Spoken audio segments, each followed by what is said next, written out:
5 seconds remaining. TNC predators turn to ban. Alliances turn to ban. Welcome back, everybody. TNC predators turn to ban. Bright, the lights are on. It's happening. Stars, it's shiny. It's TI. This is where all the pressure is on. All the pressure is on. Yeah, not us. I mean, No, not at all. We don't do anything. This is great. But I love this. Let's hop into the draft. Okay. Align. Woo! 10 seconds remaining. 5 seconds remaining. Alliances Would you use the turn to term? ban. I would. I actually would. Is any team Dark Horse? TNC I don't think so. predators I think this is turn like to ban. years. If there was a team, it wouldn't be called a Dark Horse. Okay, they'd be called D. Every time TNC wins 4 or 5 games, they come crawling out of the woodwork. I told you, TNC best team is TNC. Yeah, exactly. 10 seconds But remaining. of course, no. TNC, they got the players. You know them, you love them. I know they got a 5 massive seconds fan remaining. base, but you know, there's another big brand on the other side. Shake them. They've done everything they can to lose fans over the past 6 years, and it didn't work. No. There's still thousands of them for some reason. It's all thanks to the big Bulldog, and of course, our lovely coach Loda still reigning from that championship back at TI. Hell of a squad who have been working so hard over the past couple years and sticking it out, sticking together, and they made it. They made it to the big show. Show up.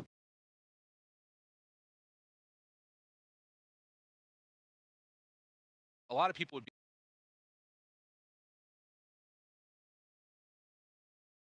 Way back when. He's been on and off this team, I That was believe. way player. Your boy. Boy T. Alliances turn to ban. TNC Back predators turn to ban. Alliances turn to ban.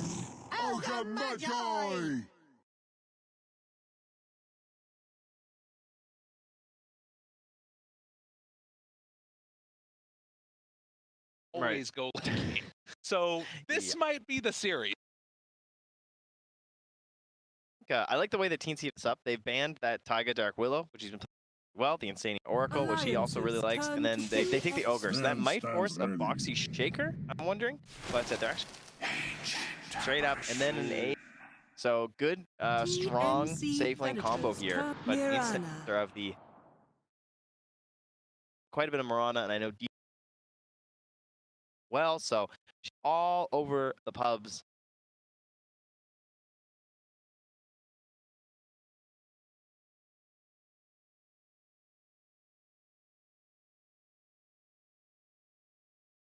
Ten seconds remaining. Alliances turn to ban. TNC predators turn to ban.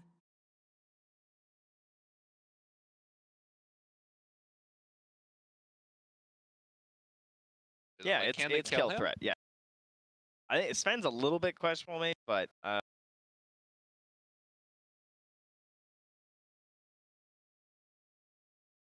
think that's very killable, especially depending on. 10 seconds remaining. 5 seconds remaining. So the Miranas, we take some time.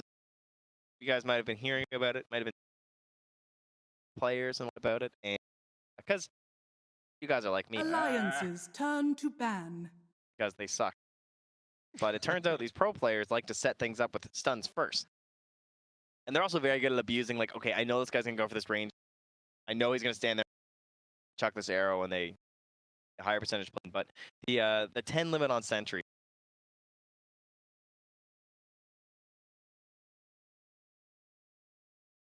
You ward, but you're also trying to cover all these areas. Remaining. So Moonlight Shadow is a 5 seconds remaining. snowball your team really fast with all the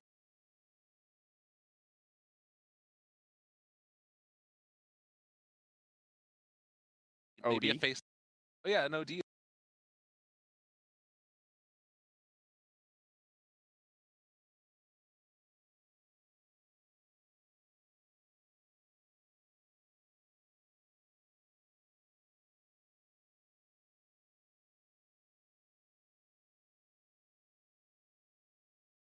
Alliance's turn to pick.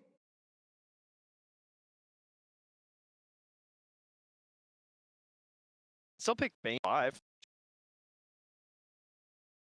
If Bane looks good versus Snake, all in on the Bane. The only downside is that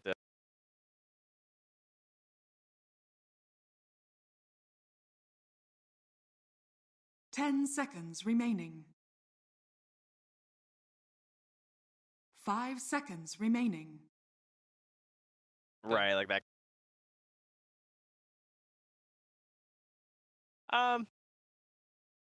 I don't think you. It's definitely good. I think it's best out of the 5. I don't particularly. I think if it was that strong versus it, probably CP Verona.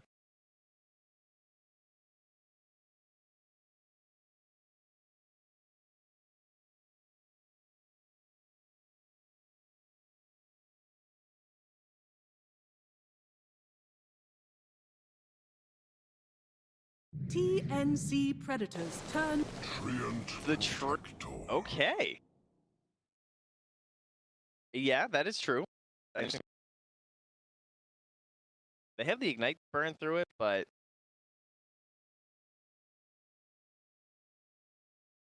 yeah, that is something. Tree's an interesting. 10 seconds remaining. Really snowball a game a surprising amount because you don't 5 seconds snowball hero. But what remaining. happens is if you get a little bit of an edge, you start playing aggressive hero, you can just scout out their entire boards down, create a lot of kill opportunities. You also enable. Classic was the Goblak where he would Treant over. It's like put on Alliance's living armor, turn to put on the pick. aphotic shield, you just dive right and keep. That's Waiting for scary. the-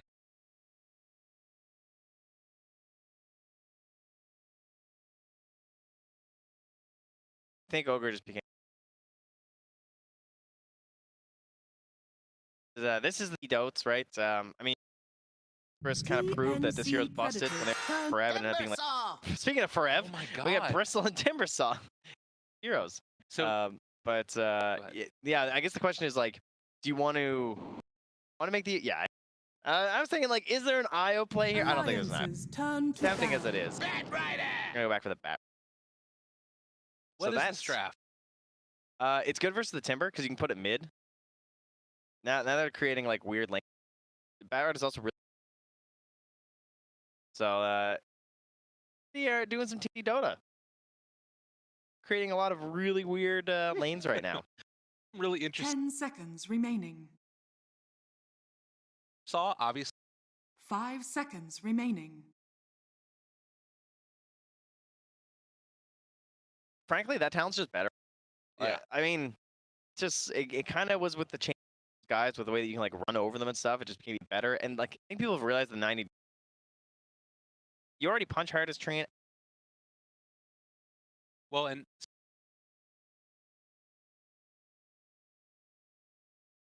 Yeah, it's actually bad. Yeah, he can actually. God, what is? I haven't seen any. The rest of the team. There hasn't been enough Well, that I've seen. Actually, Did I did miss have that one? infamous where we had a Pudge. I think Pudge. Did a Pudge silencer offlane. Pudge Venomancer. Some Tricore heroes. That was the weirdest. I think this is they're Well, I like more agree. standard. But I'm just saying.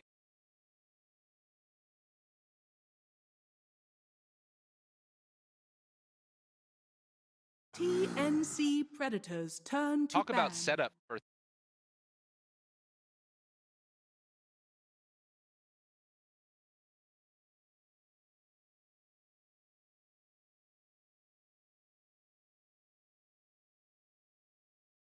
We'll ban the Leshrac. Good hero versus Skyrath. 10 seconds remaining.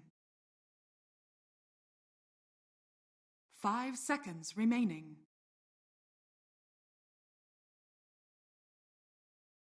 Point. So you have to make your next. You got a minute. So Ogre 5. put the Bat Rider. They're gonna put. That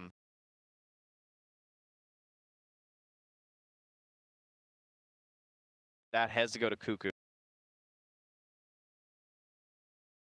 But Why that they against went for Timber, the. I think that's why they took the Tim. No, I know. But the Bat's still good.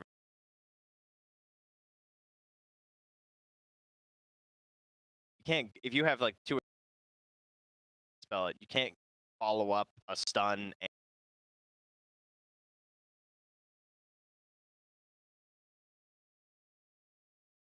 TNC Predators turn to pick. so I think this is Alliances turn to pick. Queen. it had to be of burst damage, but I kind of like the Pain. it has the lots of instances. She doesn't have a stun though to like try and change.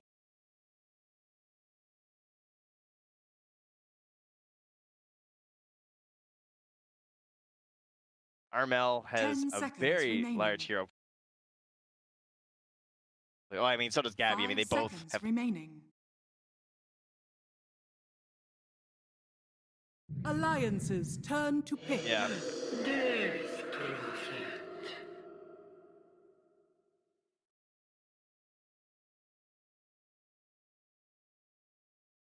Bristle. Had the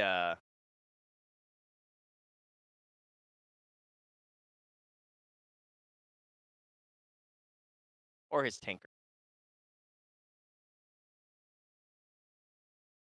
I hope so. It adds up. All right, well, Koikva going to some.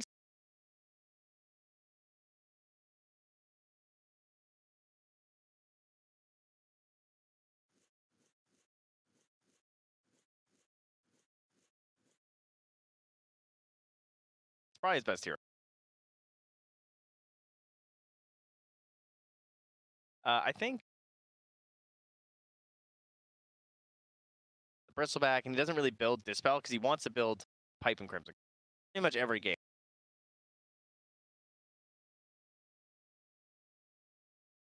But they also don't have that lockdown. Like I feel like it's always difficult to make the back like not get the back. Have the app 11-0.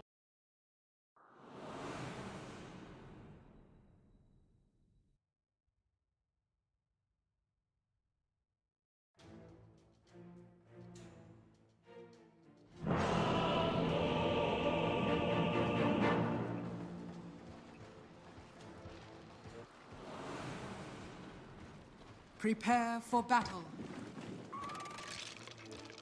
You're an expert to help out our. Who's the first hero to buy a Blink Dagger?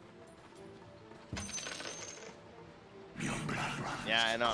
That's the call. Is it the Sven or the Bat? Oh, look at. You are a true friend.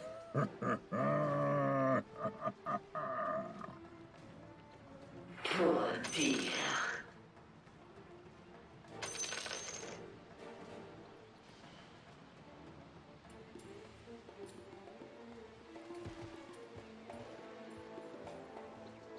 Scream.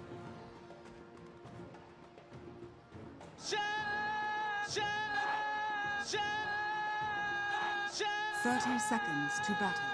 Break See, the- but You hurt the Constant. ones you love. You hurt the ones Here you for the money. Cash, all that matters.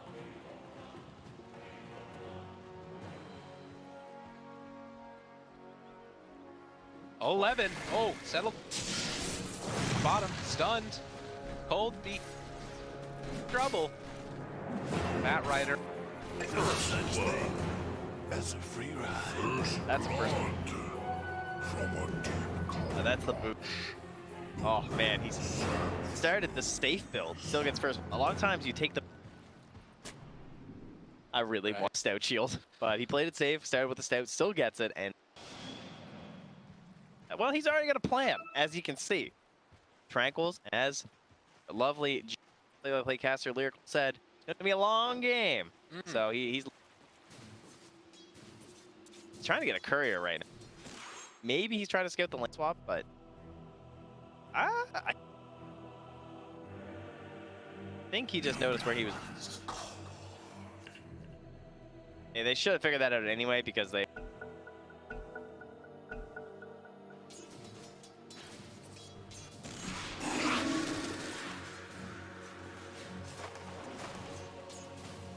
You don't know where the Treant is. That's the thing here. He's gonna have to drop. Branch. Dire's courier has been Easy. killed. Look at this Treant player, ladies and gentlemen. That's how you do it. Great call there. All three of these.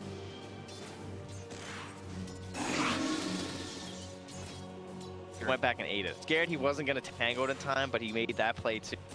That was literally the best possible. The guy got first blood, he killed the courier, and he has the bonus tango. Get in there and start using that HP pool. Start punching. You're wasting it. They're cutting your trees, man. Get in there. Get your value while you can. Now, this is the big problem with tree in particular. This is ridiculously kind of depressing how effective it is. It So you sounds can't so make moves. simple, but it ruins you for 5 entire minutes.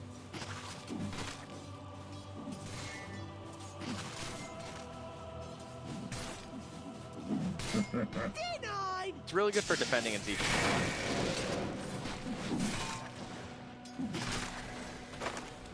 Rock.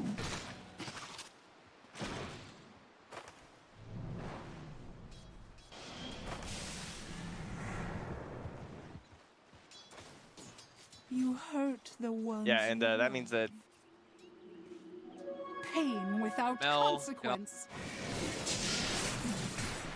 let them know. The ones you love. Down. Gabby. Trouble. Gabby dies. Yeah. If I stand here, ignore him. You got time, buddy. Not even close.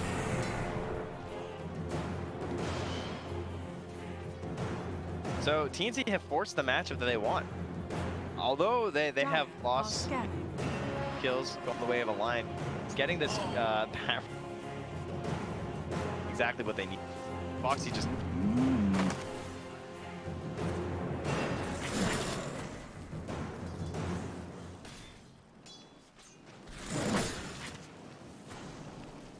How bad is this match?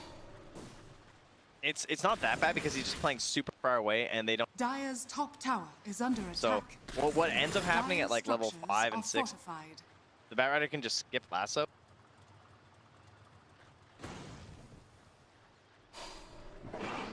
But at the same time, it's Timber who's getting a lot more farm than you tip. But this is what happens. Gabby almost died, but yeah.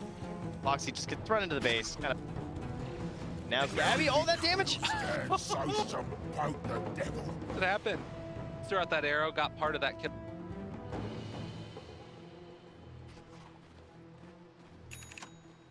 They even had AU come up top and take the. So it's not even like they lost anything.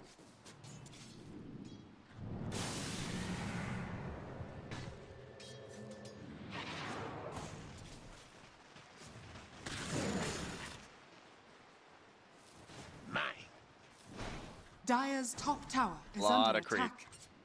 And the scary about this.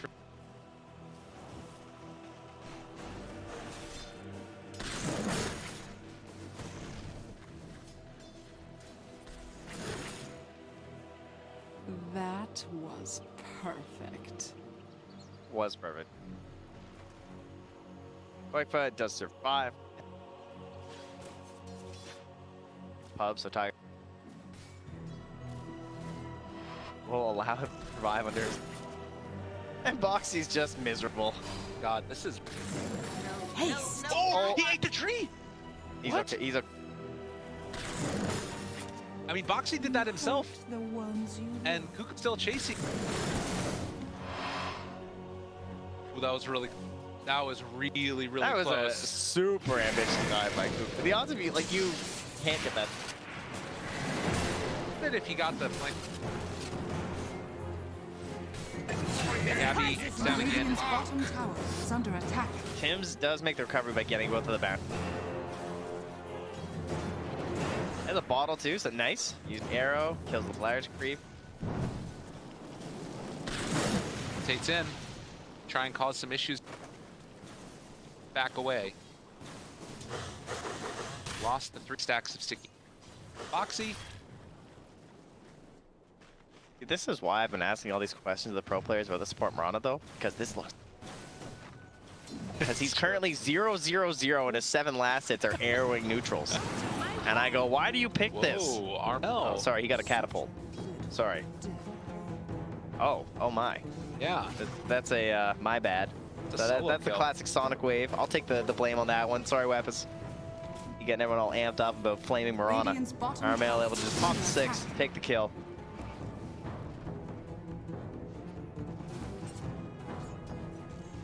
So right now, 4-2, 1,000 gold. Thing about this game, there's not a clear like if it goes late this team. My opinion, I feel differently. This is Gabby. Oh, you almost got the body block. Oh, they gotta be careful though. This is Bristleback, and I cleaned it up. Well, you know, if he had a stick or something ready to go again at that point. Top Cuckoo is down a level here because of how much AU's been sticking around, but Boxy does not have the damage to threat. Stick.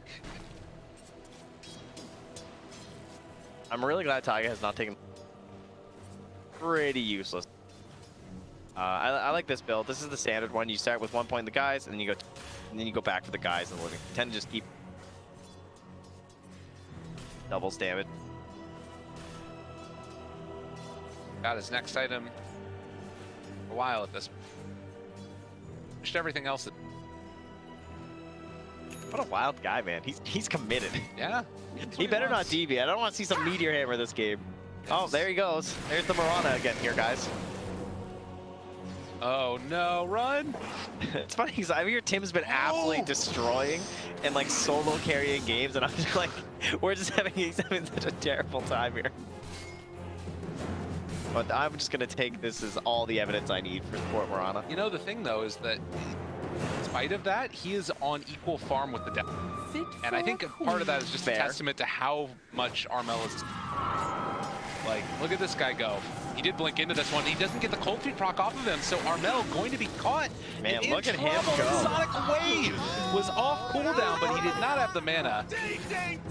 Oh man, that is a big turnaround. All right, so as you said, they were even. Now, pretty jump up. Not that much gold actually. Yeah, even with the kill. I think. Oh, there we go. Though. That's real nice. Generation. Foxy. He was pumping for so long, and Boxy just pings him after, just like, yo, this guy. What is this guy doing? He's like, kill this ogre. I hate him. He's having a good. Fire blast, none of it. Oh, all right, four-man gank. Flyer blast creep. Getting off to Mickey. They're trying to rush that Midas as fast player, and well, Tim's he's back at it again, blocking the ancients. Yeah, quietly has had.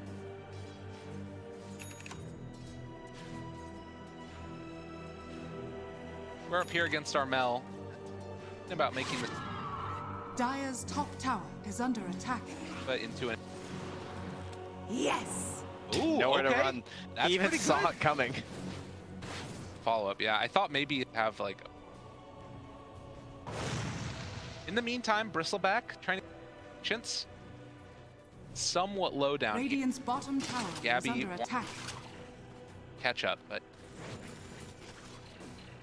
far and getting caught by those prowlers. Ancients, no Vanguard is pretty spooky stuff. Back again up top. Cuckoo. Save his buddy, and it's the lasso there. Hear the kill. Yeah, Taiga showed one. Yeah, okay, they guarantee it was it. Taiga showed once, Radiant's tower and then bottom Cuckoo. tower Oh, okay. is under attack. Dire's structures are I mean, it's nice here for Gabby. He's actually catching well. Dire are scanning. Radiant's bottom tower is Down here under it's attack. Boxy. Worthy tribute. The real depression is that he killed them like a second after. Haste. The up top alliance committing here for the Exorcism tower, more than likely. Oh, well, I'm up on the 8 while they're at it.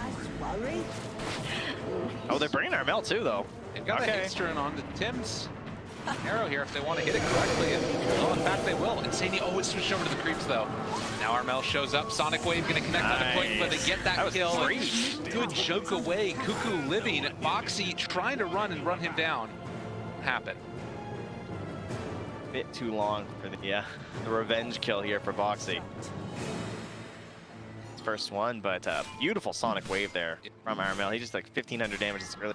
And that's as much as the Bat Rider did after all that time, too. Meanwhile, Tim's leaping away here as Boxy's on the chase. Radiant's middle tower is under attack. More seconds. He's actually holding one more lead. Oh, the air blast! He got Cuckoo, too! Is Cuckoo dead? I think he might be. Burning down slowly, steadily. Needs to get below that 10% mark. Oh, it got buffed. It's 10. Oh! Next tick! That would have been it. Tough stuff there. Boxy only needed one spell on him. And it. Yeah.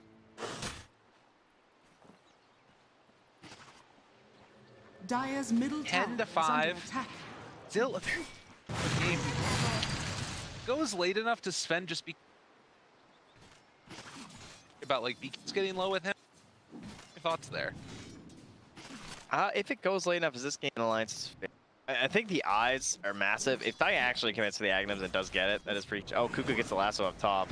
Radiant's bottom tower. Really easy. But there's some terrifying stuff too. Like the Mirana is crazy late game. Arrows just like constantly spinning out because you get the cooldown talent and then you arrow. Very hard to play Dota when the BKBs start wearing down. The Bristle becomes a whole different beast. You get the Fear talent on the Queen of Pain. I would say overall though, the sustained damage looks much more reliable on the side of Alliance. So the further the game goes and the more like people are just scaling and fights last longer, I'd probably rather be on the Alliance side, especially when you have like really good late supports in the tree. So yeah, I would say there's some pressure here on I guess it does Dire's change. middle tower is under attack. Suddenly he's level 8. Radiant's top tower is under attack. How does that happen? Dire's middle tower is under attack. involved in fights. He's not dying. Well, actually, to get it.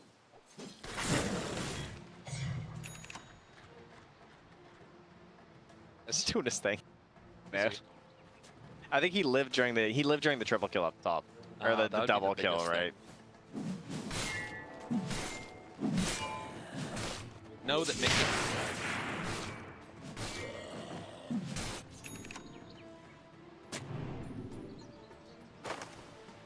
Exactly in the area. An easy shot. Still have a ways to go before they really. The only time they want to do anything, Radiant are the blink. scanning. But he might go bot.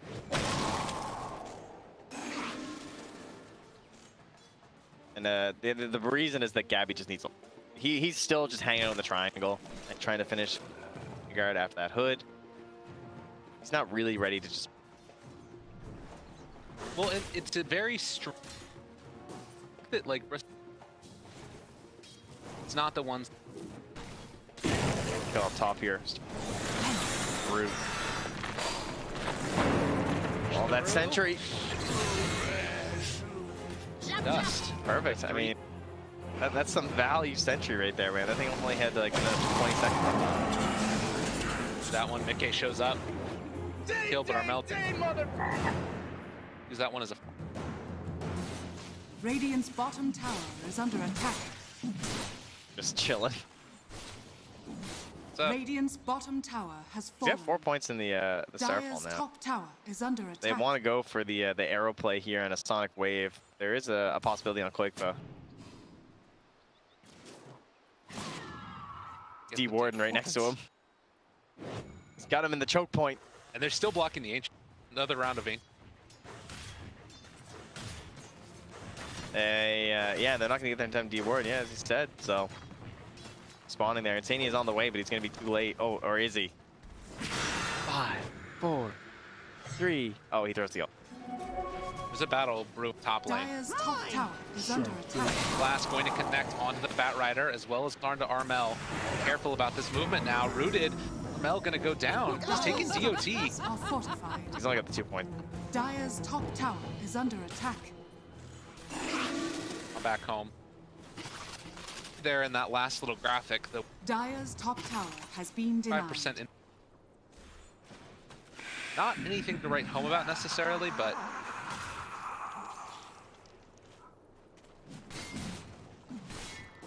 much less than far. I almost always favor the team that doesn't feel pressure. You don't have to make moves. Having to make moves is very hard in Dota. Radiant's top Tough tower to like is under attack. getting the creeps in the right position and forcing movements out of your opponents is always gonna be a lot harder than just like playing a very. Is here. Outside, he already threw out his stun too. Eagle Scepter lift up into the arrow afterwards, but can they bring him down in time? It's really hard to get this kill. Sonic Wave, do they decide to throw it out? Mickey down low, but not quite dead as of yet. He's getting away, but that's the jump forward. Armel also got the scream and will pay for his trouble. Radiant They structures took down that Sven, and simultaneously, Gabby is pushing the mid lane. I mean, Koikva did get a 5x kill. Yeah. And he needed something, because his game has not been that incredible. He's lowest in terms of like those big cores, right? Like the mid and the safe lane. Cover a little bit there, but every time, I mean, that Sven's minus also was ready too, so that's some lost value there. Dire's structures are Gabby, all right, he's built like a bristle now though. He's got that Vanguard finished up. Run out the goo. Forward Bloodlust as well. They've got Quakefoot. They've also found Tag. Root is there. He's with got the Ice Blast coming 214 in. damage. They're in some trouble. Chase forward. Gabby's just dead. Power of the Ice Blast. Okay. Oh. Wait, what would it matter anyway? That's true. Yeah, it's always fun. Tight. Man, Gabby just not looking that tank. He was feeling like Bristleback, but I guess he wasn't the Bristleback quite yet there. A lot of damage from her team. That whirling part of it, right?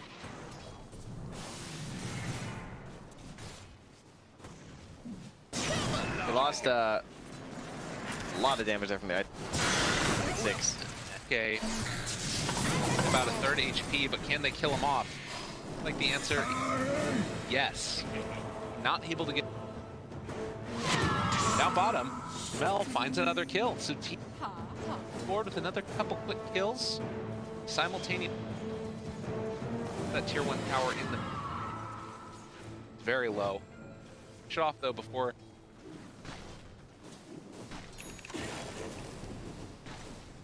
Yeah, that is a very good point. Because constantly defending these towers and throwing your bodies if you need. So Quakefoot will get there in time. As Tim's, he's trying to poke it off. Yep. Yeah, they're committing. Although They got another round though. This is dangerous. This tower is so important for them to get. Can they do it? Foxy, they got the Lotus Arbonte. Taiga looking for that catch with the root. It's going to come down. They will not quite find the tower. They eventually get the arrow connection onto the DP. It's huge if they can bring her down in time. Quakebud gets the overgrowth again, keeping them all alive. Gabby's on it. They're fully committing for this, but the tower's still living through it all. It's alive. They're actually keeping this tower alive. 3 dead already. Oh my god. And they don't bring it down. It was so low. It was like one hit away so many times. Dude, the power of the Treant Protector. Wow. That is, this thing's gonna be full HP by the next time they get here. Yeah. They actually aren't going to be able to take it down that easily at all. I've never seen a tower come that close to die. Oh, here we go. Just watch how low this HP gets. And again, they saw this kill potential onto Quakefa, and they go for the kill instead of the objective. Oh, look at it. Look at it. So you can't even see it. Oh my nothing. God. Absolutely nothing. And Cuckoo's flying over. Tim's is right next to it. They're like, oh, hey, guys, I think he's healing it again. We can get Quakefa, but then... Gabby comes back. Yeah. Oh, and I can't break it. Everybody's going for those kills, and eyes on the prize. Alliance make the objective play. They keep it alive. Oh, I hate so much about that. As you see, it's knocked down. You just go back to that tower. There it is again.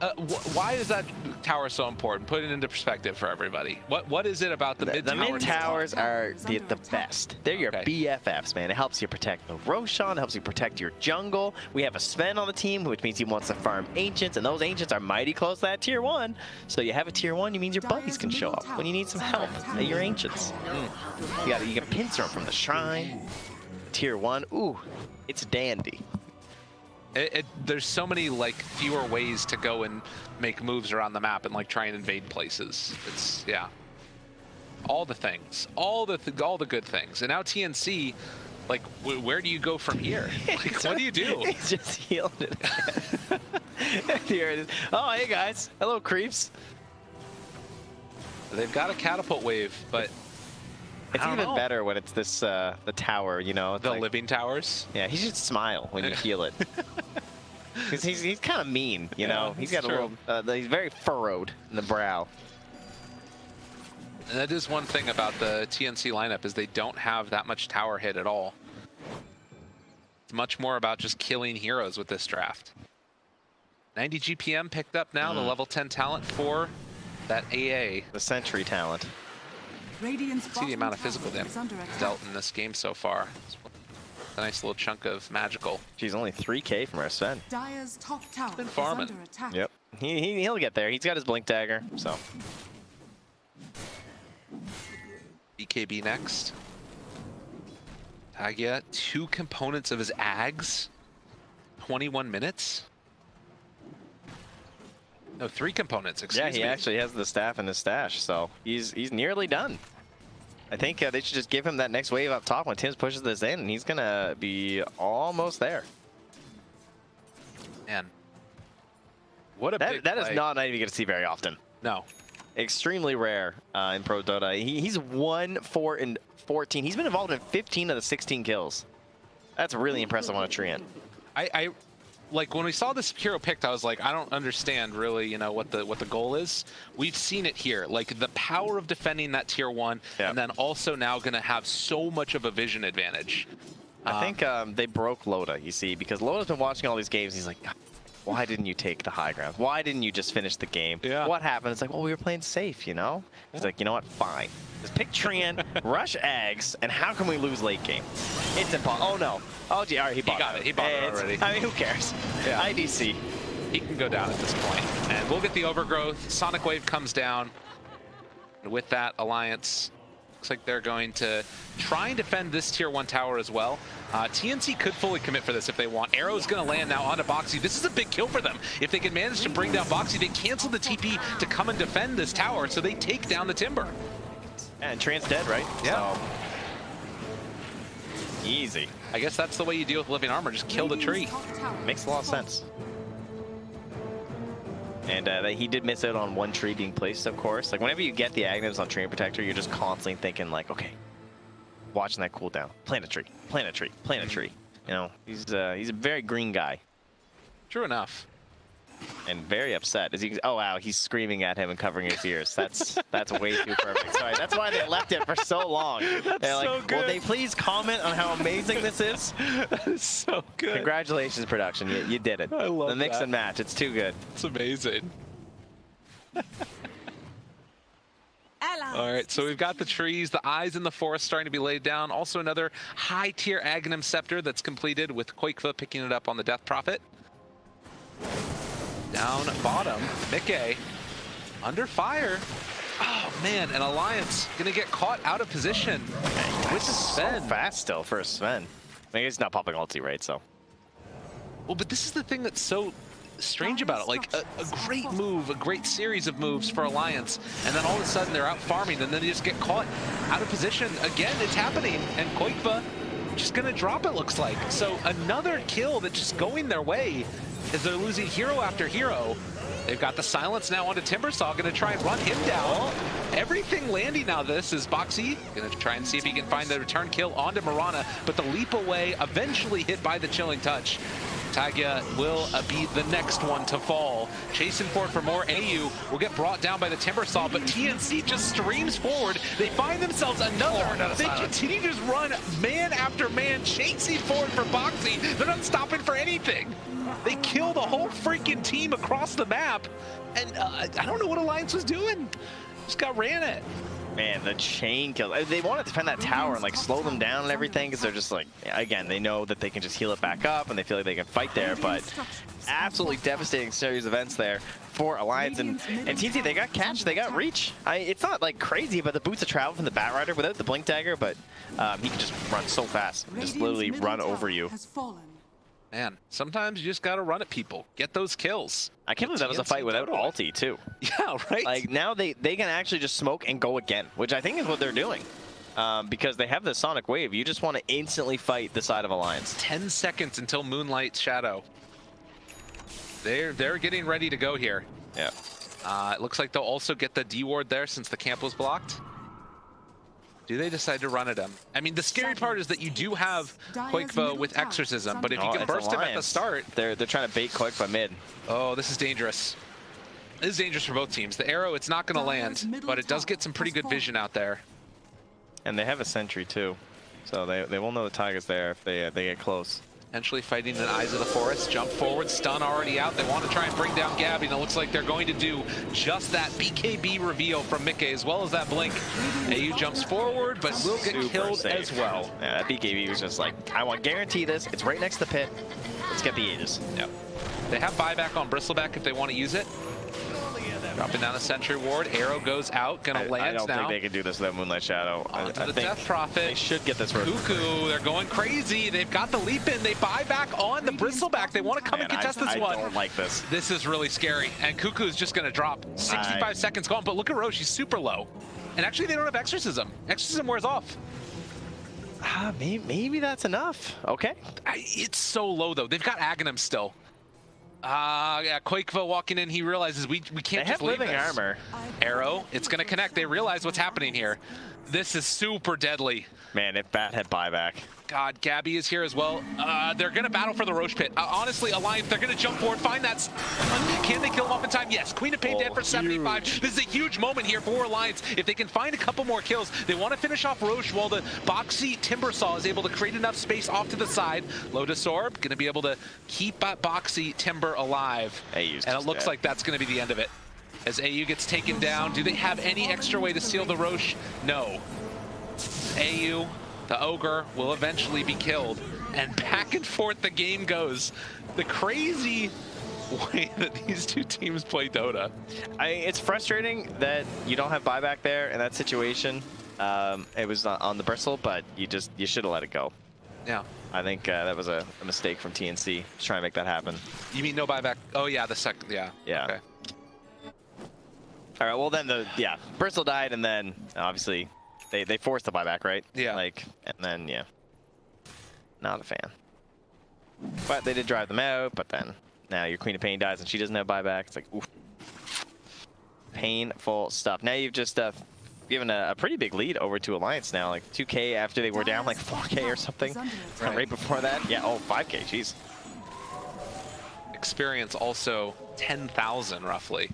Back is super pronounced, and Alliance now sitting just at about a 70% win rate potential for staff. Double of it.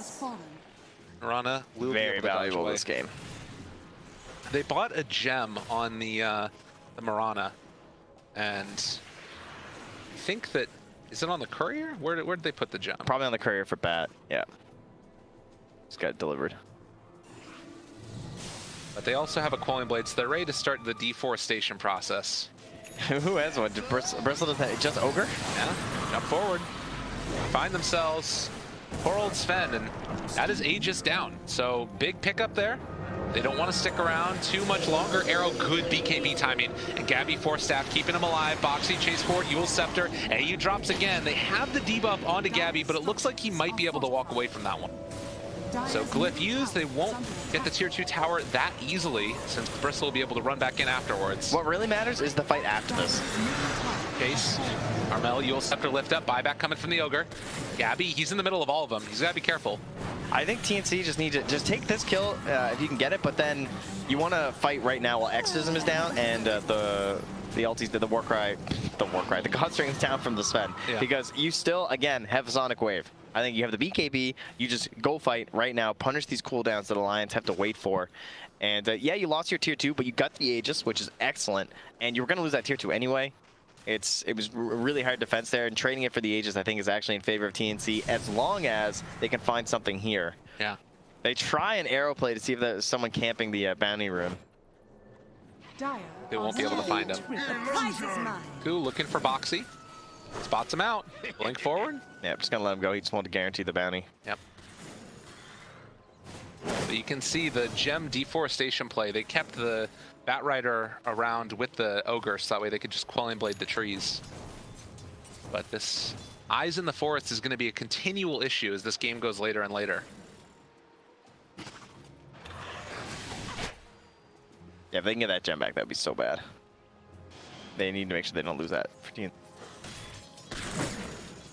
So 30 minutes in, it's only a 2,000 gold lead. It's been a very back and forth game. Is there one side that you feel like you'd be favoring a little bit more if you were just playing this game, like a side that's maybe easier to execute, or do you think it's relatively even? Definitely Radiant at this point. Okay. I think we've reached that point in the game where TNC do not have enough of a lead where I feel very good about this match. Okay. Queen of Pain can make those plays. Again, when we talk about like when she gets to level 25, the fear is pretty crazy. And the lasso, of course, is always going to be a big X factor if you can get those grabs. But I think that the execution looks pretty good. I think they have really good ways to start fights between the Treant, especially if he gets a Blink Dagger, which he does have queued up next. Between him and the Sven, I think it looks like some pretty high likelihood of success here for Alliance. Dual Scepter lift up, but the rest of them are right behind. Arrow lands onto Koikwa. He tried to dodge away from it, couldn't get it. Fourth Staff trying to keep his buddy alive, throwing back the other direction, but the long duration stun now onto the Sven. Nikkei trying to find a target. He lands onto AU, the constant death that comes from the TNC Ogre. Yeah, he's just useless at this point. And now they find themselves the Mirana. Tim's trying to leap away, but the stun is there. And Alliance say no. They're going to buy back now on the Mirana, and actually they've got a hold of Nikkei. Nice grab by Cuckoo. Cuckoo making the plays for his teams. TP's out. Do they have any way to break it? No! Nikkei just TP's away. They didn't have anything left in the tank. Jeez. He did the math. And he was Boxy like doing the same thing again. Alliance just leave. They don't have any way to break it. Oh my god, because he just yules too. Oh, that was pretty nuts. What a TP, man. Like, there was a lot of things to cancel. Because you still have the yules on the Queen of Pain, but it was on cooldown. Obviously, he just used the lasso too. I mean, you have this Mirana, and the arrow was on cooldown. So really solid stuff there from Nikkei. Did it to him. Just getting away from Armel down there, eh? Oh, the Ice Blast, yeah, Armel. Not quite a big enough brain there. I think even if he hit, I mean, she could just be fear of dying too, I suppose.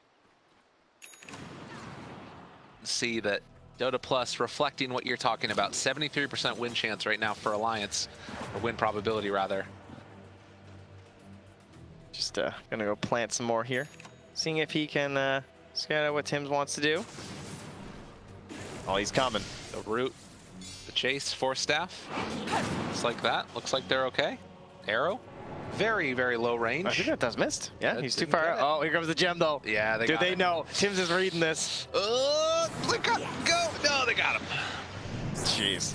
Just in time. Nicely done. It will take down the tree. In the end, TNC trying to pull something together here. They're going to need to take down more of these objectives. They want it to work, though. They could rush bottom with the tree being down. Oh, Cuckoo, speaking of rush. Rushes his way right in there. That was dangerous. Do not want to lose that gem. With Light Shadow. Radiant Sentry is there. Got vision, but Boxy. Lotus Orb, jump forward, These Force Force Staff. Staffs are so good. Another Force Staff. This is what they need to Oh, do. third one. Dude, so good. And Gabby is in the middle of all of them. Jump forward. Cuckoo tries to get the lift up. Yule Scepters every which way. Not really the way that we thought that was going to work. And, well, they get the lasso finally onto Boxy, and they'll take him down as well. These Force Staffs and Yules, the itemization and use of them from TNC is ridiculous. Chase down, looking for more. Koikwa pops the BKB. They have buyback on Boxy. They're not going to be forced to use it. Yeah, 3 Force Staffs on TNC so far. Radiant structures are fortified. It's a really nice answer against the Sven. He just can't find a target. Yeah, against the Sven, but also just the AA. Yeah. You can't hit it without a stun, and they're just constantly moving themselves because like they have the roots too. And if someone else is stunned, then you just need your ally to force staff you. If you're rooted, just force staff yourself. And they do indeed take that tower because Trent wasn't able to heal it all the way up. And just by taking that big fight too. So we have now the spell amp. Not a crazy talent. It's only 12%. The arrow cooldown is really nice, particularly once you get to that 25. Yeah. And it's feeling like it's going to be one of those games. I guess Alliance, if they win a fight, you know, you can take buildings very quickly afterwards. I think TNC are just making some wild plays right now. I think they should not be winning these fights. It's pretty crazy, isn't it? The silence comes out. The Ice Blast, though. Ooh. Speeding. 2 in a row. That Blink Dagger suddenly very far off from what looked like, oh man, hello, that's in no time just by ulting with his trees. Right? That's a moneymaker. That's true.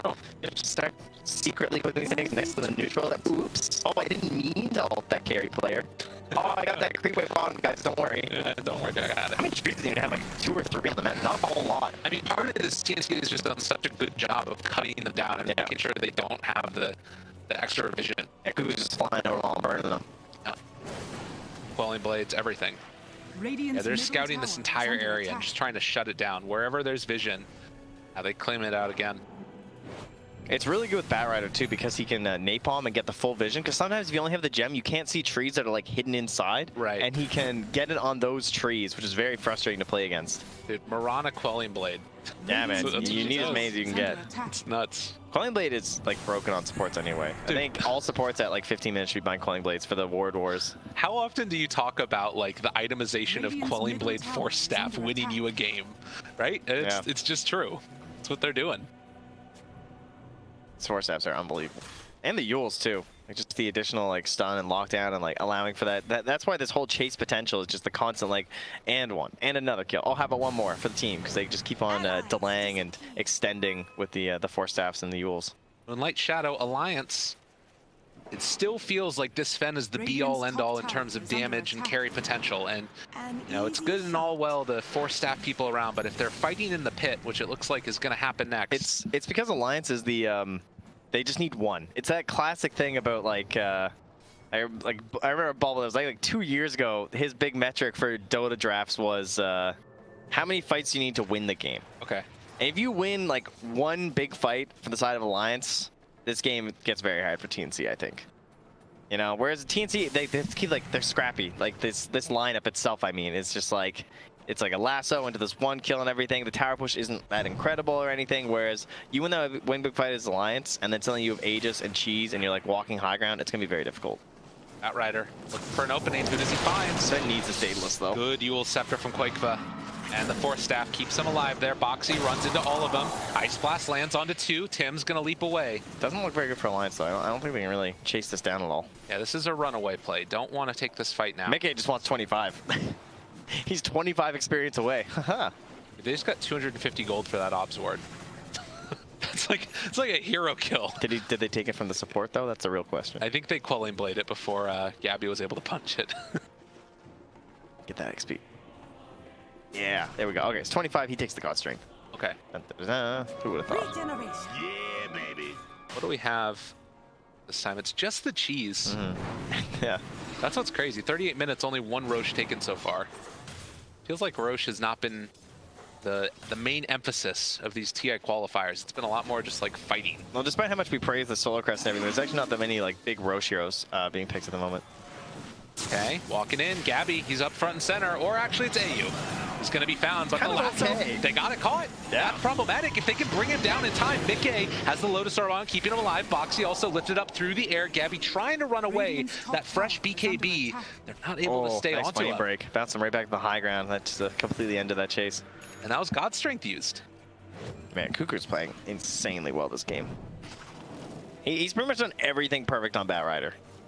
You can't ask for much more. From like chasing down the Timbersaw when it was appropriate in the laning stage to not dying with this gem. Yeah. He's been holding this thing forever. He said it was his best hero. It definitely, I think it's by far his best hero. Like whenever I think of like good Kuku games, it's his Batrider. Mickey 25. Anybody else getting close to that one? Death Prophet is almost there as well. Queen's at 24 too, Yeah. for the fear. And they're just walking into the pit. This is bold as brass. Yeah, they have the overgrowth and they have the ice blast. Oh man, oh goodness. Shiva's out. They see what's happening. In some trouble. Mickey jumps in, wants to find him. Ice blast isn't going to hit onto anybody, but the 3-person route isn't going to be enough though. Gabby's still living through all this. The BKB is out already from Koikva. Gabby trying to walk away. He has his if he wants to use it as well, but they're going to retreat and wait for this exorcism to wear out. They have that lasso though. That's the one Roche issue. going down. They've got the Exorcism Alliance trying to run in and get this one away from them. Can they sneak it in time? Yes, they will. Nice sneak away, and TNC stunning yourself. Arrow goes out, lands onto the BKB Mickey, which means that they won't be able to find that kill. Armel has to back out of here as well. Gabby lifted up. Lotus Orb keeping him alive. BKB turns to fight Mickey. He doesn't have his BKB anymore. He doesn't have his God Strength anymore. Mickey might not have his life anymore as they also force down his Zania. That's already going to be the lasso used as well. Onto the DP, and in a second, he's coming back in a second here as well. Mickey gets the blink away, but it's off to the side in the trees. Yule Scepter lift up. They find him. Another catch, another kill. Age is gone, and TNC somehow do it again. Alliance just chasing a bit too much there. They're playing in areas where the Treant is doing nothing too. That's one issue where this Agnums has not done that. I mean, obviously TNC have done a very good job of counterplaying it too, but they're not able to make use of the overgrowth really during these team fights. He's just getting like a quick stun or something. The Ice Blast as well. Talking about how these are two very good late game supports. The Ice Blast has been useless. He's been trying to throw it out in moments where they just don't have a guaranteed stun. He needs to wait longer until the fight gets like really messy and everything's forced to clump. Another catch there. Boxy, he's silenced. He wanted to run away, but it's not happening. Down to half HP. But look at it. They got the gem. Gem down. AU. Need to back up. Alliance, the turn. They need to make this happen. They got to find some kills. Hand it off AU. Give it to anyone else. Run away. Not the Ogre. The Ogre chased down. Armel's ready to blink it, but he's got the AA blasts on him still. And Gabby wants to make the trade-off happen. The Force Staff, he's still running. He's still got that gem. Tim's the jump, catch the leap. He's out of there. Gabby is still living through this one. Armel's BKB is popped. They get the lasso, catch the turnaround yet again. They've got him caught. Can they bring down the Death Prophet? Koikva up in the air, trying to find that kill. The fear, the chase down, but the Lotus Orb again. Gabby's on top of him with his BKB working. Over to the side, they find Boxy again. They're going to try and take down Boxy. Koikva also super low. Oh my God, he heals back up to full. Bait, dude. The Ogre brings him out with the gem. Now the DP brings him back with the cheese, but Gabby will not be punished. Oh, for that deep dive. They got Boxy again. They got Boxy, and we got buybacks from Mickey as well as Cuckoo. Right? Cuckoo came back in to help try and get the kill. What is happening in this game? We got an 8K lead for TNC.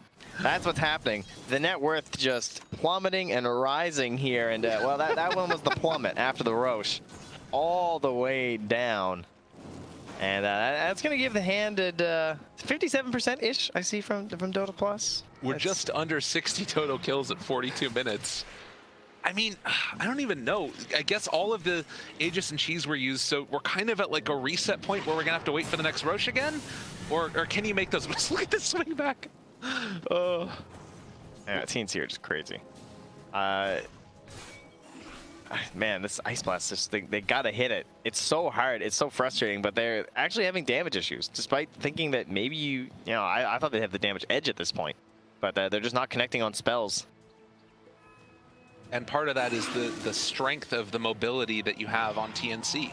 Like, Blink, the leaps, the extra movement speed from, you know, Outrider as well. Dude, AU's got to get this 20, man. Get the strength. You need it. They're just diving you constantly. He's been hurting. Poor old Ogre. Finally, we'll get an Ogre to level 20. It's going to happen this time.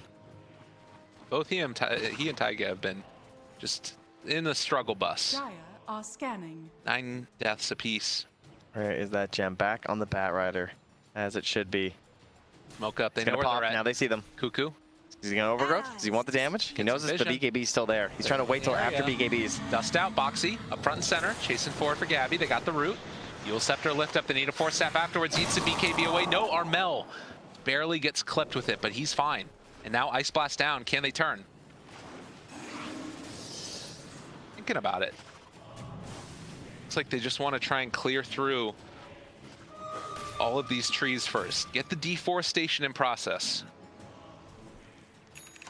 Team just pinging them out once again, but Cuckoo not going to risk it. Going to back himself up here and just overall, you can see those damage numbers on the side of TNC a little bit higher. Oh, I guess you got to bring that to, 22K from the Timber up there. That kind of helps things out there. But overall, I think they got a little bit of an edge there on TNC. Their overall hero damage there. Almost 26K physical from your Bristleback. Slaying it in this one. He's a monster. I really want to see the Aghanims come out next for, I mean, just on the road. Jeez, Cuckoo's about to be level 25. He just cracked it. So the Firefly, I don't think anyone takes the Flame Break cooldown. That would be crazy. Firefly doing. Basically, it's perma-fly now, right? At the 5-6 second downtime. I guess you need the...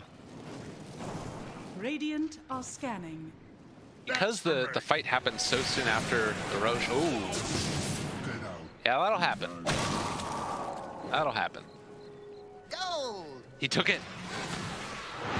He actually took the Bloodlust? Oh, he took it. Oh, baby. I mean, downside to this game, I guess, is that you have the Timber anyway with like the Whirling Death and stuff. So like the stat loss percent, maybe he's thinking it's less valuable. Right.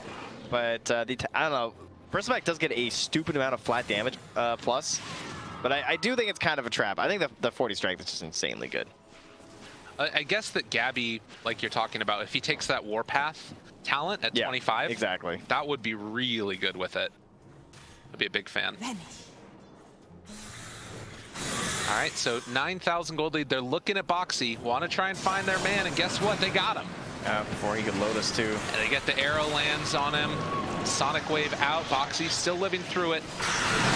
I think that eventually this, well, Dual Scepter, Fear, turn in the team. Try and make it happen. Boxy's super low. The arrow, it's not going to get the kill. Boxy's actually living through it, and Armel has to blink off to the left. Chase down coming. The Ice Blast as well. It's almost there, but not quite. And now the blink away. Armel taking the team on a walk. He eventually makes his way out. All right, very surprised that he was able to get away from that one there, especially with the Spirit Vessel with his Lotus already on cooldown.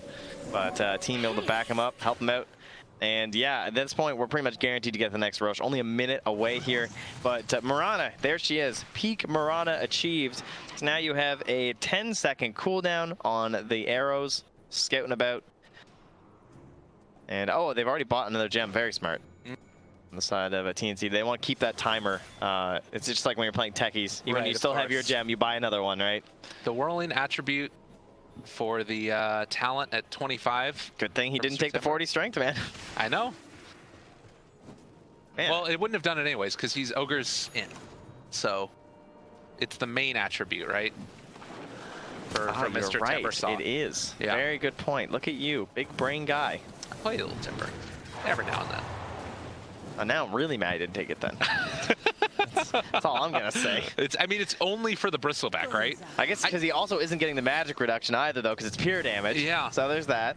But I mean, it's cool in the Bat Rider is what I was gonna say, because the attack speed is pretty cool for Bat with the napalm, but obviously not. Take down the trees here.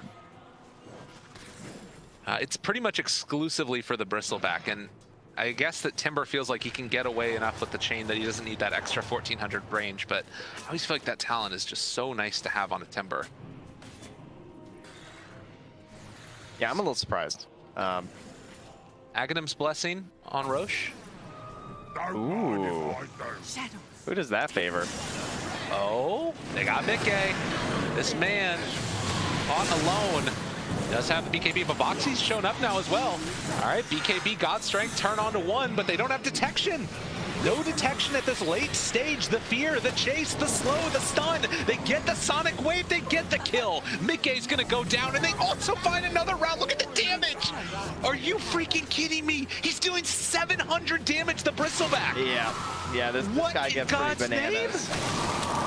I actually think that they should give the Aghanims to Gabby so he can keep Warpath up all the time. I think they're going. Oh, no, they're giving it to Armel instead. Okay. Oh, no, they're not. He got the Aghanim. Are they? Yeah, they gave it to Armel. Yeah, okay. I mean, it's very good on Armel, right? That's like creep wave control and everything, too. It's true enough. But look at that damage that the Bristleback does. Plus 600? Yeah, that is indeed pretty crazy. Or plus 500, sorry, but he's up to 600 with his base. And they don't have spend now. No buyback, 80 seconds. TNC looking to go high ground and shut down Alliance here in this game number 1. Feeling like we're already going the distance. Mickey is going to have shockingly low hero damage this game. Gabby, he's taking a lot of damage there. They didn't hit the chain and they pull him back in. Ice Blast though, it's gonna land on a 4. It's not enough. It's not enough. TNC, they take down the Timbersaw. No buyback. The arrow is gonna connect onto this Death Prophet as well, trying to push her back in. That's the Aegis popped already for this Queen of Pain, but they're gonna have the fear if they want to jump in for this. The BKB just forced to be popped for the Death Prophet as Gabby keeping his eyes on the prize. Gonna take down this tier 3 tower in just a second. And Dota Plus win probability swinging back the other direction. TNC are doing it, ladies and gentlemen. They had the buyback on Sven. It was a timer issue. He had the gold. Okay, chase, trying to run away, no BKB. And the arrow actually hit onto Sven as he was trying to move out. Tower is under attack. Arrow hits Mickey. Just the random triple arrow. But they got the tower. And 4 bounty runes as well at 50 minutes here too. Oof. Yeah, so that's going to be a lot over there. 125 each per bounty rune. Oh, actually, it's a 140 there too. They got the next ones. Radiant's top shrine has fallen. Goodness. So 32,000 net worth lead. And you look at how much they've gotten from the bounties. It was just under 5,000 for Alliance, something like 12K for TNC. It felt like in that mid game when Alliance should have been stronger, they basically just ran into these fights that just looked like way too hard for them. Not even way too hard for them. They just made mistakes. What were we saying? Yeah. Well, it was actually 16,000 bounty runes for TNC. Like, they've just been able to control the map total for the entire game. Holy shit. Yeah, it's insane. Oh, good Yule Scepter precast. Able to interrupt it for Cuckoo, but the BKB is out, and they found their man. It is the tree. He's coughed to the side, and this Bristleback dealing so much damage right now from Gabby. He's up to plus 500 yet again, ready to just beat into anybody that steps to him.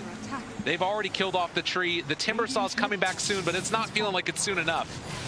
So they find themselves another catch here. The Fire Blast on to this Death Prophet. Gabby forcing the back into the fountain, ready to start beating into her face. Sonic Wave out again. That's the Aghanim Sonic Wave. Armel jumps in. It's a buyback coming. Mickey trying to heal back up so he can go in for another round. But Timbersaw is dead again as soon as he respawns. And it's going to be a second lane of racks. And this game becomes even harder. Another round of 4 staffs, more leaps away. They have another arrow in a second. It connects onto the Death Prophet. It's so hard to dodge away from the triple arrow. Gabby goes in, finishes off an Abyssal Blade now. He's ready to party, and GG is called as TNC take down Alliance in fabulous fashion.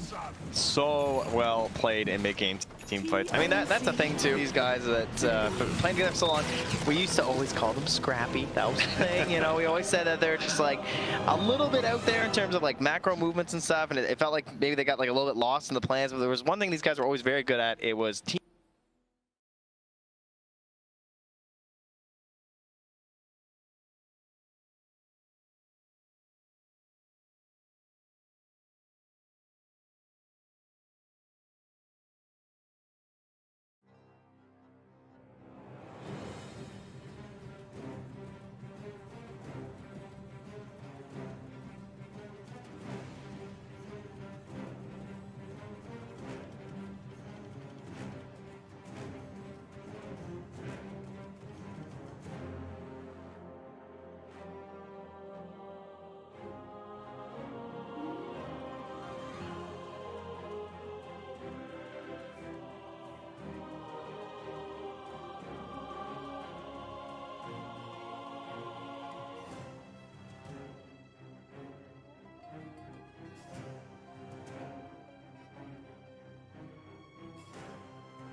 TNC Predators turn to ban.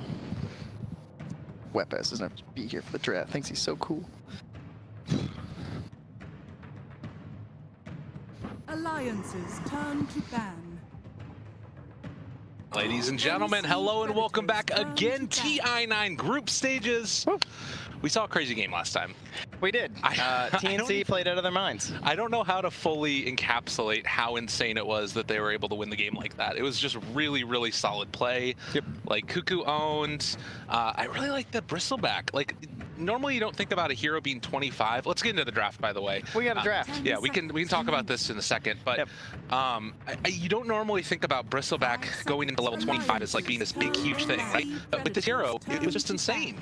It was in combination with that Bloodlust too, but I think even like before the 25, before any of that, that whole game was just a very good identification from TNC of exactly how Alliance would win that game, and then guaranteeing it wouldn't happen. Okay. They basically were just like, hey, what if like the Sven just did like no damage, guys? How are they gonna win fights? And they're like, hey, you know what? You're right. Hey, what if the Ice Blast never hit? Which Well, that sounds good. It's not even necessarily a flame on Insania, and No. it's like It's they just the hit force staffs. over and over. Yep. And also, of course, the Yule Scepters, even if somebody did get rooted, then the Ice Blast were to connect on them, the debuff, then it was like, there's no follow-up afterwards, and No. also mobile. No, it was super well played from TNC, and they just, as much as I thought it was an inevitability for Alliance, they just won so many massive fights in a row that it just accrued to this like 30k advance. It's like, okay, well, it doesn't matter what your heroes are at this point. And then you got these crazy 25s that change a lot of things of how you typically think about Dota. A Bristleback who becomes a absolute siege monster. So this time, how have things changed? We still have the Chen gone. We have ourselves the Oracle gone as well, but it'll be TNC again with the 10 first seconds pick, remaining. and again Alliance on the Radiant. So we're in the same situation here. 5 seconds remaining. So we'll just pick the same 10 heroes because I think that's how Let's drafting run works. it back, guys. Yep. TNC Predators Oh, they turn banned the to ban. Marana. Alliance are not down for the full run back, it turns out. So what do you think about that Marana? Because it caused trouble, but in the early goings, it didn't really feel like it was doing that much in the laning stage. I think it was a very elusive and annoying 4, and then the Moonlight Shadow is definitely a problem because there were fights in the mid and the late game where they just straight up, as you said, didn't have detection. There weren't slots on the Sven for Dust, and the Timbersaw probably could have had some, I guess, but these supports couldn't even keep up and try and get any vision there too. So Sven, with all the problems he already had, also had a vision issue too. So I'm okay with banning it. You know, they've been playing it really well.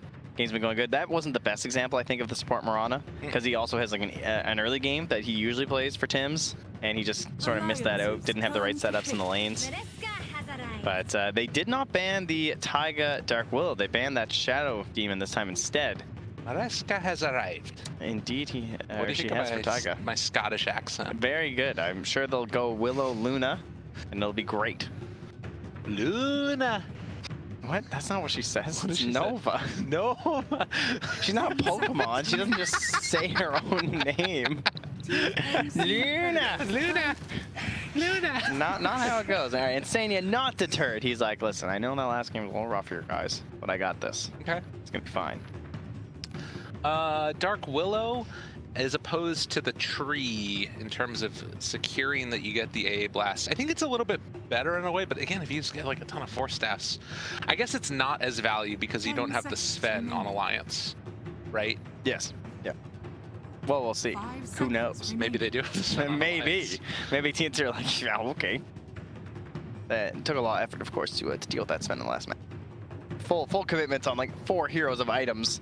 So even though they won the game, you can see they were able to shut them down, but it took a massive commitment and it still made the game. Like they still had to make some really nice plays in order to win that one. Yeah. But there's some stun to Okay. follow up from the Ogre. We'll probably have another 5 Ogre, I would say, at this point, and then threatening that off-lane Leshrac, just like we had with Vici Gaming. I guess that was a safe lane Leshrac. Yeah, Well, that was a Papa. You know, it was a Papa. Alliances A paparazzi. turn to ban. And they do ban the Sven. Not gonna let it happen. Fairly good versus Leshrac with like the burst damage and everything. TNC Predators turn to ban. Take the Ember out of the pool. Probably Storm. Looking good for either team right now. Isn't Dark Willow kind of good against Storm? Am I crazy? Remember? Well, it depends. You need an initial stun, right? Because he should never get rooted. Yeah. Well, So. you could Yules and I guess that is true. yeah, but he also builds. But I mean, you can make the same argument against Ember, and they just banned Ember. 10 Yeah, that's a good point. seconds remaining. Very, very good point. So 5 seconds. right now, 2 supports taken for Alliance. Is there any way to like punish this? There's not a lot of wave clear between these 2 heroes in the least bit. As well as team fight, they're sort of, and yeah, they will ban the Storm from team. Just because that's what I mean though, is that like either team it looked good because you have Koiku who just plays it constantly, right? And then you have the Ember ban, which leads to like the Storm thoughts. But their team fight's okay, but I would say their pickoff is better. Like Terrorize is okay at team fights, but Bedlam's better and it's more pickoff related. So if you had better team fight from TNC, that's always one of those things where you can just like outmatch them in that category. Okay. These supports don't offer, as you said, wave clear that well. You have to like Bedlam constantly for it. And they also don't really have tower pressure to go with them too.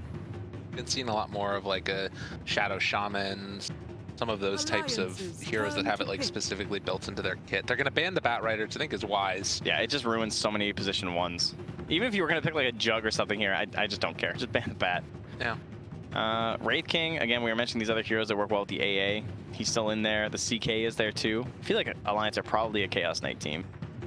Sure. The Leshrak's already picked up, so that is something that I wouldn't necessarily want to pick CK into. Yeah. It goes both ways because you can absolutely blow up the Leshrak, but if he's not the initial target, he can really help burst down those illusions too. Well, burst. I say burst. It's pretty hard to kill CK illusions, but they do die. Where's our Tim's hero? What do you think? You want to see like an Earthshaker, an Earth Spirit? Either one of those could be kind of cool. I think Earth Spirit's gonna be dead. I like initial stun. I don't want like another follow-up stun, so I do like the Earth Spirit, like Fisher, and then that helps set up for a split Earth on rotations. Earth Spirit. TNC Predator. Earth Spirit's not bad. Sand King themselves, eh? So we boxes here this game. Sand King, Dark Willow. All right, very easy execution here. Sand King AA too. So this trio is very gank heavy. And with the Ancient Apparition on their team, Alliance could think about going back for something like an Alchemist. They wanted to cheese it out a bit. 10 seconds. That is definitely one of those big like signals. It's like, okay, AA's there. Where's the Alch? 5 seconds remaining. Do we have a Brood ban last game? Yeah, it was the last ban. Yeah, it was the same thing again where they banned Brood and then they picked the Quap with the Brood set. Oh yes, right, of course. For Armel, yes. Yeah. So we do have to watch out for the potential Brood in here, but you know, Alliance would have options. For example, at this point, TNC don't currently, but you know, I'm sure she won't make it to the 10th pick. So Cuckoo's other big heroes. He has a good Beast. I feel like he's gonna play Leshrak. He is good Leshrak. Yeah. I think this might be his. And it speaks to the respect that they have for the Cuckoo Bat to ban it out after taking something that... Yeah, because Lesh is still a great hero in all 3 lanes. Right. So a minute left for TNC on their 3rd pick. Is there another good leading stun that works well with the Leshrak? Because right now you kind of have to play like the Ogre and the Leshrak together, so then you almost need like almost another leading support. Grimm's. Ah, that's nice. So you go Tim's Grim, and he can play, I think you go, oh, okay. They just take it right now. So they know they won't get a 10th. Fair enough. I'm fine with that. So Sven's already banned. Cuckoo, Kanka's banned. Kanka's banned. Do we go Tiny? Yes, you are 100% correct. Okay. I can't think of anything that would be more tempting. Tiny looks perfect. Tiny has Avalanche for the Shadow Realm on the Dark Willow, which is annoying. He already has 2 targets he can burst down, about the Dark Willow and the AA that do not get enough HP to survive Toss combo. He has the nice, massive AoE of the Avalanche to help cover Sand King when he's in the middle of Sandstorm. I like it. Trying to control him. But where do you lane it then? Do you mid. just put it mid? Oh, Yeah, mid against Tiny Bird, mid, right. Cuckoo, Leshrak. And then you put the Leshrak with the Ogre in the off lane. You put the Grimstroke with someone else in the safe lane, like I don't know, someone who plays that same tempo of Leshrak. You just do the Jug. I know I just keep going Jug, but Hero's still good. If they wanted to, they could go back for something Wraith King insurance, but it doesn't really play. Like a Lifesteal or something to work. Or even play like an active Spectre. Lots of possibilities. I'm not that afraid of this Broodmother right now. Oh, wow. Okay. So is this a Cuckoo Shaker? It could be a Cuckoo Ogre, and then a Tim Shaker, and then a AU Grim, and a Armel Leshrak. But is Armel gonna run mid against Or the it could be a Brood? Gabby Leshrak, and then they're gonna pick some other hero But I'm really surprised they didn't go for 10 the. seconds. Maybe The they tiny. feel they have another hero that answers the Brood, and they're like, okay, if they ban the other 5 one, then we'll seconds remaining. take Like what, the Tide or something? Yeah, something like that. I don't know what else could deal with the Brood. I mean, this. I don't know if Axe can even do it anymore without the double stout. You need like AoE physical damage, I think, because the big thing that got nerfed was the spiders armor, but they still have the magic resist. Something that can like clear through it. I guess they could be like, hey, we can just play Bristle or Tiny or something, but Yeah, they could do Bristle. yeah, I guess. Maybe that is what they're thinking. I mean, they clearly are not concerned about them getting the tiny band, because that's the very clear Yeah, ban. I would be, again, very surprised. I guess Alliance are playing that same game in their head. We're just like, wow, they didn't pick Tiny. Because Tiny's just like the go-to. So okay, so they're thinking it might be a mid shaker, perhaps? Yeah, is the answer. I don't think that a mid shaker is a good enough answer. Actually, how much? Or off-lane shaker, I guess, because Alliance obviously respect the off-lane shaker themselves Right. with the way that Boxy builds it. It's a very interesting. It's draft. I don't think it's mid shaker. It must be a less 10 thing. seconds I don't know. remaining. TNC Brood's one of those heroes where you're just like, turn to huh? pick. Yeah, they banned the Alk. That would have been a nasty last pick. Dude, Alk Brood? Oh, that would be disgusting. Those are like the two big draft traps this tournament, I think. All that's missing is like a TNC Meepo, right? Yeah. And there you go. Perfect. Then we're all Easy. set. 10 seconds. Does Gabby remaining. play it? I feel like I haven't seen him play it. I don't think so. Mel. 5 seconds. Come on, give me the tiny. Anti-mage. Oh, okay. Whoa. All right, well, they were right. Turn to pick.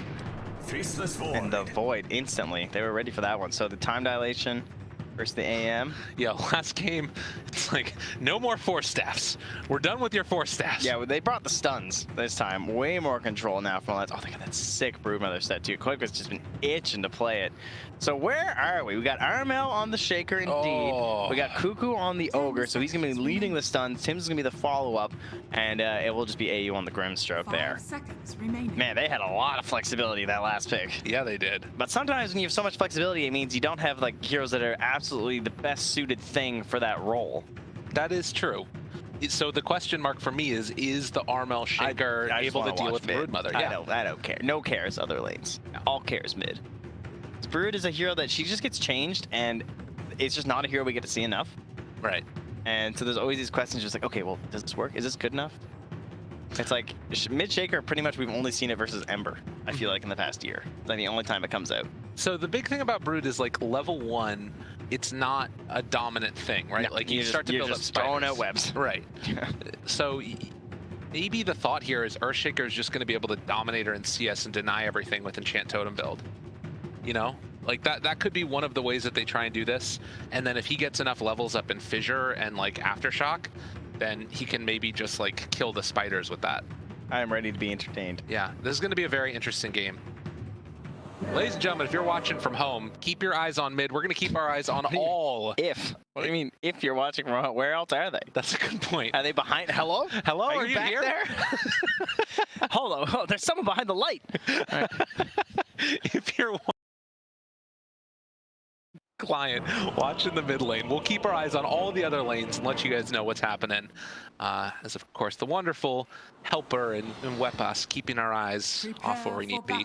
But yeah, interesting matchups. Who's a Liquid fan there? The Alliance are Liquid fans. Interesting. It's their prediction. He tossed out a couple balloons. There we go. It's insane. Yeah, he's the Liquid fan apparently. Is an abomination. Are you even trying? That's impressive to keep that thing. That's like kicking a rock down the sidewalk. You What know, is? he's keeping that balloon perfectly in line. He had it going with him. see. Pools thrown out there as Cockapoo? well. I can't do my voice like that. I just can't do it. I just can't do it. All right, interesting. Oh, much. Taiga. Huh. I know, it's So really scary. scary. He's a thinker. Player with the most lasts, it's 7 minutes, guys. My prediction Dude, was. What do you think? It's gotta be the Earthshaker. Who's right? Boxy leaning against? It's good. He's got spider 30 legs. seconds to battle. All What's right, happening? you're right though. What if it's the Brood though? What if she just runs away? That's a good point. Then you know what What is happens? he doing? That's a good question. I don't know. He's preparing. He's like, I'm not gonna let her hide in here. This is pretty smart. He's just cutting all the trees, making some paths. Huh. It's good places for him to run too, I guess. Drops down his flag, and looks like TNC going to be able to secure the 2 runes down bottom. Fortunately for Gabby, not able to steal away any himself, and he's going to do some nice little quick there. I estimate the probability of winning to be above. Normally. Champions. Welcome to Dota 2, ladies and gentlemen, where you can taunt unabashedly. That's how we like it. So yeah, Armel, Quelling Blade, has the Enchant Totem already up so he can boost up his damage, try and just completely deny out this Broodmother. And we'll see what his answer is going to be once the spiders finally come out, because that does feel like it's going to be the big question mark there. Oh, and I really like what Quakefa's doing. Sort of keeping both of the Deny and other one at even HP, so that way the Armel can't just secure both of them no matter what. Tim's taking a lot of damage up in the top lane. Boxy is going to be able to walk away with no real problems there. So really the only surprise, at least at this point, is that the Ogre's alone, but we'll probably have the last track rotate down here now the kill wasn't successful, and they'll try and just get like Ogre comboed up there and try and just kill Insania on the AA. Do you think a big rotation like that? No, just Tim's. Just Tim's TPing down once they miss the first blood up here. Yeah, and yeah, the first blood. They did indeed, for he will be first blooded. Now it comes the question of like, do they have too much pressure on the AM with that depth? So, and Tim's had already TP'd actually, I didn't even realize. So, oh, and he bought a Bassi. Okay, never mind. He's playing up top. Okay, so full So tri-lane. they're just tri-laning, yeah. Interesting.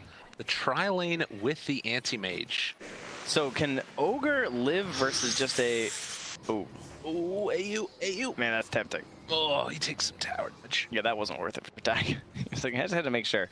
So Ogre, without a stun, I guess he's fine, right? Because they need to get lucky on a bash like twice in a row to actually connect the cold feet. And he should just be fine down here as a solo.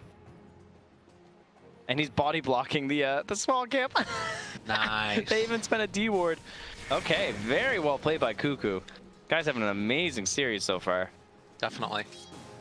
Arcane Rune spawns down bottom. It looks like the Brood might be the one that goes over and checks it, or possibly not as well. It's actually going to be the Ancient Apparition. So A picks up the Arcane, use that to spam against the Ogre.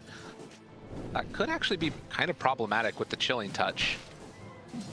It's just like so much continued harassment. But top lane going in now.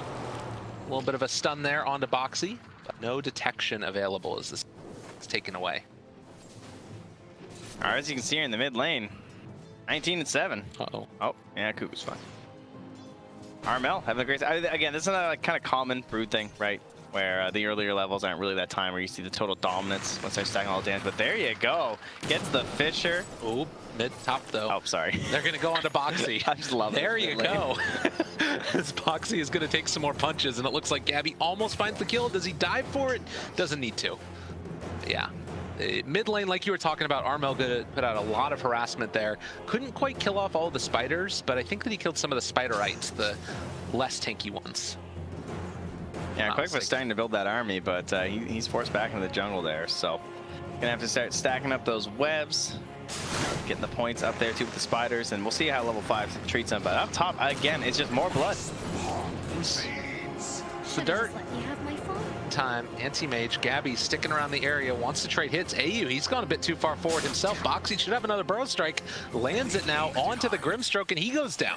Taiga getting low, but he's out of mana, so the damage... Oh, another round, another Fairy Fire, the hit, get the kill. Well played.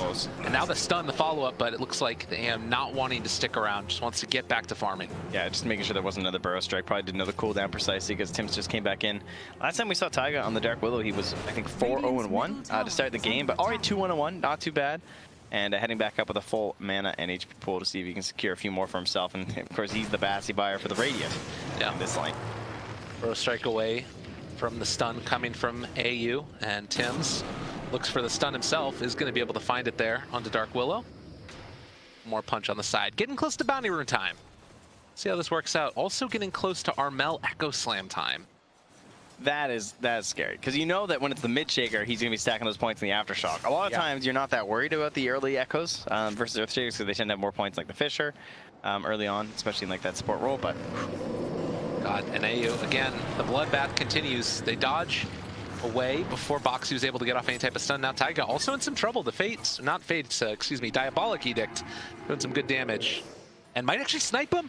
AU, go away there, buddy. And that does mean that Alliance will be able to secure the 3 bounty runes rather to the 2-1 of TNC. oh, Cuckoo. Oh, he's out of mana though on the AA. So he should be okay. Well, unless they get the bash, of course. And Mickey had the wand, but didn't have his time walk back up, so he didn't want to go for it.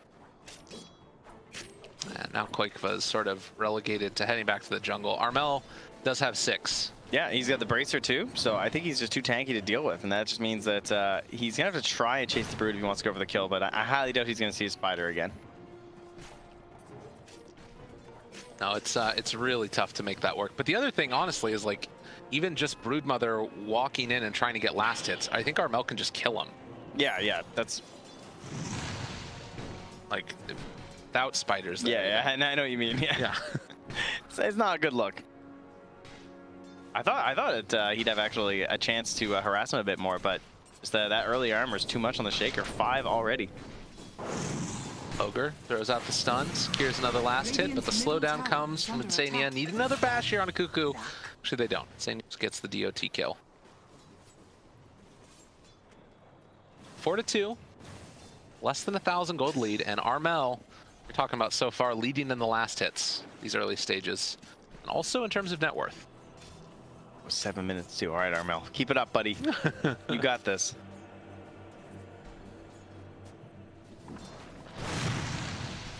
Look at that Cuckoo carrying the last hits. He's had a really good lane down here for an off laner that's solo against 2. Yeah, his last hits haven't been great, but none of the Sand Kings. Yeah. You know, he's constantly retreating. He's got a bit more kill involvement. So in terms of like the net worth, the Sand King is a little higher, like 300, 400 gold. But yeah, once again, just by himself for Cuckoo. Mickey making a rotation. He's coming top. They want to make this work, and Tims will go down. Oh man. He's going for the AM. This is a bold play. I don't know if they can get this. The counter spell in a second, possibly. Is an answer to Boxy. The chase forward didn't have it up. He did have it up, but couldn't get it off, I guess, in time. And with that, the anti-mage gets punished. Yeah, really nicely done here. Perfect rotation. And you so rarely get a big rotation like that in your first chrono. And this was, I was going to say a triple. But Armel, what a guy. Coming for the team, has the phase boost to get there in time. Meantime, Tims makes the rotation. They find the kill on Insania bottom. Good counterplay there from Tims. Just making that read of just like, okay, well, before you come stop, I'm going to get a freebie. Don't want that AA getting any free XP. Getting to that 6 as early as possible. Now Gabby's down bottom here. Leave the safe lane that is no longer safe and go instead onto Boxy. Got him caught out of mana, in a lot of trouble. Looks like Boxy is going to go down, most likely. Gabby finds the finish. Last hit for him, and also looking like a tower. I like how Tims held the dust. He didn't instantly pop it, they just blinked on him. And then he just burrow striked and ran out because he was scared he was going to get stunned and they're going to dust him. Yeah. And Tims didn't like waste his 90 gold. So now if he comes back, he still has problems. Whereas if they had popped that, right? Radiant structures are An issue. Now he thinks there's a sentry there. He bought a sentry ward and bringing it down. That is not the case. Looks like he's just going to have to clean up the remnants of that bottom lane where they're about to finish it off for Gabby. Gabby. Tim's stuck in. How did all that work? Okay, sorry, we're mid lane now. Tim's Gabby, we're fighting over a tower, I think. Look at the spider army. I think that he is dead, maybe? No, Armel's moving in. Oh, give it to me. Oh, no. That was a lot of gold. Wow, so he actually just gets all those straight up from the totem and the Fisher, eh? Well, no, it was the stroke of fate that also killed it off. Oh, that makes more. I think Tims is dead again. From the earth. He's a rough time on this Leshrac. Not gonna lie. Oh no! It's hard enough being a core Leshrac and living. around these support left strikes. Oh, the Fisher, not quite on the mark, but that's all right. I'll just dunk him. And they're just gonna go for the chrono. Around the side. Fisher. I don't know if they're gonna be able to find this kill. Looks like they will. No, Gabby not able to escape from that one. Armel's doing the math right now. Slam. Chant totem. Fisher in 2 seconds. Oh, come on and slam. Got him. Well played by Can you Armel. imagine if he'd have got that bash? That would have been crazy. Dude, Armel is having a really good game. Yeah, is he ever?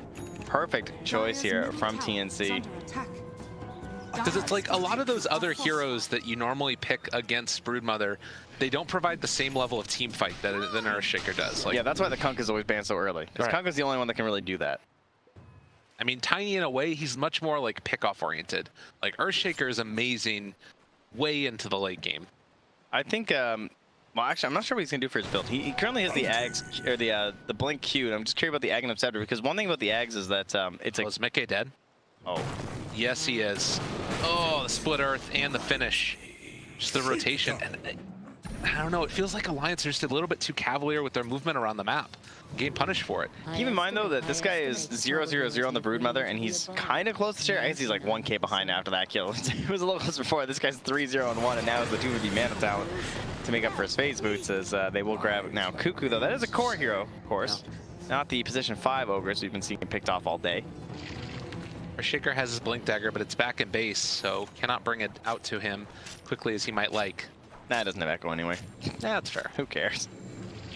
Insania, about to be level 6 once he finishes, or picks up the tome rather. I believe it's coming out on the courier. Where are the spiders at? They get stroked or something? Because there's no spiders. Might have been. So 11 minutes. How worried are you about this anti-mage at this point? Do you feel like he's having I'm an okay not game? worried about aim at all because I have Tim sitting here with 2 wards just saying, hello, would you guys like to come for some kills? Perhaps smoking up with a Blink Dagger? That sounds like a great idea. They don't actually have a smoke though, so Armel's just going to have to do it with the Blink itself. Fortunately, some of these Radiant heroes are moving away. Oh my god, they're trying to bait out Cuckoo, it looks like. All right, jump in Chrono. They can defend against this if they wanted to, but with the Ice Blast coming in, it looks like Cuckoo is going to be punished. Thinking about the jump, Armel looking for his opening. He decides to go for the Willow, and, well, he gets that kill for sure. What was a almost 400 damage totem? Koikfa does not want to. Oh god, look at that stroke of fate, man. Yeah, he is destroying this Broodmother. Every time I look at Koikfa, he's lost his army. And suddenly, you've got AU who's the second or the third highest last hits in the game. 81. 81 last hits. Look how poor he is. Oh, He's the second lowest net worth. Man, spiders are terrible. They give no gold. I know, it's crazy. He kills them all again. Yeah, that was like 40 gold. He legitimately might end up most last hits in the game, just because he could hit it from so far away. Yeah, I mean, there's no real counterplay for Koikfa. You can't blame him that much. If he wants to pressure mid, it's not like you can see the Grimstroke at all. And there's his depression again. Thank you for showing it once more that he is the lowest net worth despite all these last hits. Yeah. So right now, Armel is really the playmaker on this team.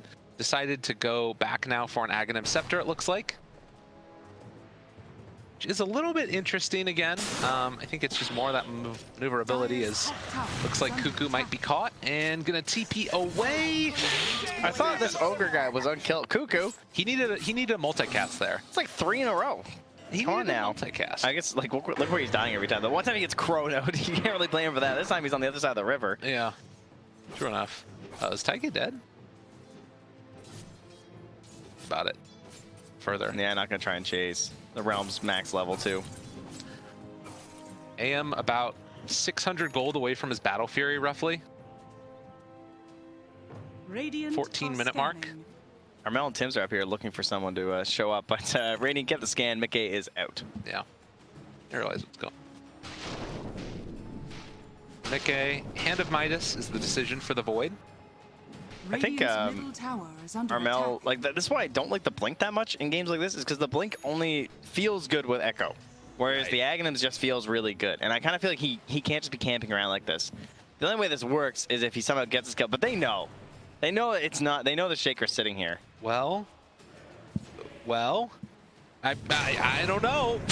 They actually just show up and also able to get the Sand King. See, that was the problem. Oh my God. They didn't know. I guarantee they knew because they scanned. They knew he was sitting in there, but they thought that when he came in, Boxy would have the counterplay. Unfortunately, he got the worst possible timing of where he got hit by the Fisher too. Because the whole plan was that, yes, we know that Earthshaker's going to jump, he's going to echo you, I'm going to burrow strike, and then you're just going to chrono everyone, and we'll get a kill. Because I'll be able to just like Sandstorm or whatever. That was the issue. Yeah. And it was a smart play, right? But they outgained themselves because of the second stun. Tim's the fear, terrorize out onto several, and that's going to be the big turnaround that they needed. So they take down Armel, they take down Tim's. Playmaker's dead. It is still space for the anti-mage, but it's not necessarily the greatest feeling in the world. It looks like he's going to have the Battle Fury brought out to him. It's about that 15-minute mark, and head off to the jungle to farm. As far as space creation goes, it's still working for TNC, but Alliance, they've been able to pull some stuff together. It's just kind of crazy that it's like, you know, this Broodmother was only 1 tower taken so far. Spiders. I mean, lasts, yeah, now. 109. He's got more last hits than his AM. All right. Oh, they're tied. Yeah, they switched neck back and neck. This is an epic battle. He was even hitting neutrals trying to beat him right now. He's like, yo, what are you at now? 116? I'm 115. Uh-oh, moving in. Cuckoo in trouble. Gets caught. Armel looking for the combo. Can they kill off this Broodmother in time? It looks like they will. Gabby finds the finish. Chronosphere comes out, but the epicenter. Great play coming in from Boxy. Can they kill him off in time? The silence! Oh, it's not going to be enough, though. And Armel chased down for the moment. Has an enchant totem. Mickey. They still have Burrow. Jason. Burrow strike comes through. They take him down. Alliance doing him dirty with Boxy. I was like, oh, he's not burrowing him. He's like, wow, that was really smart to wait for the spell shield. And then he's just like walking away on Armel. He's like, oh, he's still not burrowing him. 3 heroes. Oh, that's good. Yeah, that's the way to do it. That was patience right there from Boxy. So often he has been the playmaker for this Alliance team, like getting everything that they need. Whenever they're like losing games and everything and like, oh man, Alliance aren't looking so good today, it's just like, your boy Boxy is going to get his hero, be it the Sand King or the Shaker, and he's going to win you some Dota games. This guy loves the big playmakers. 800 damage dealt with 1 burrow strike. Give it to me. That's pretty good. Give it to me. Dire's top tower has fallen. And Mickey on point with the Chronos once again. Yeah, he's doing it.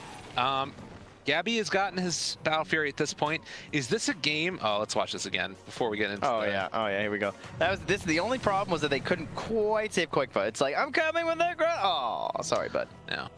Boxy being just outside of it. Yeah, like you said, great play by Mickey to get that Chronosphere without catching Boxy in it. Because if you do at that point, these kills don't happen. Yeah, and he had a 2-man burrow right there, and he just waited and waited, and then it was like, oh, perfect. Unreal. He bait them in a little bit.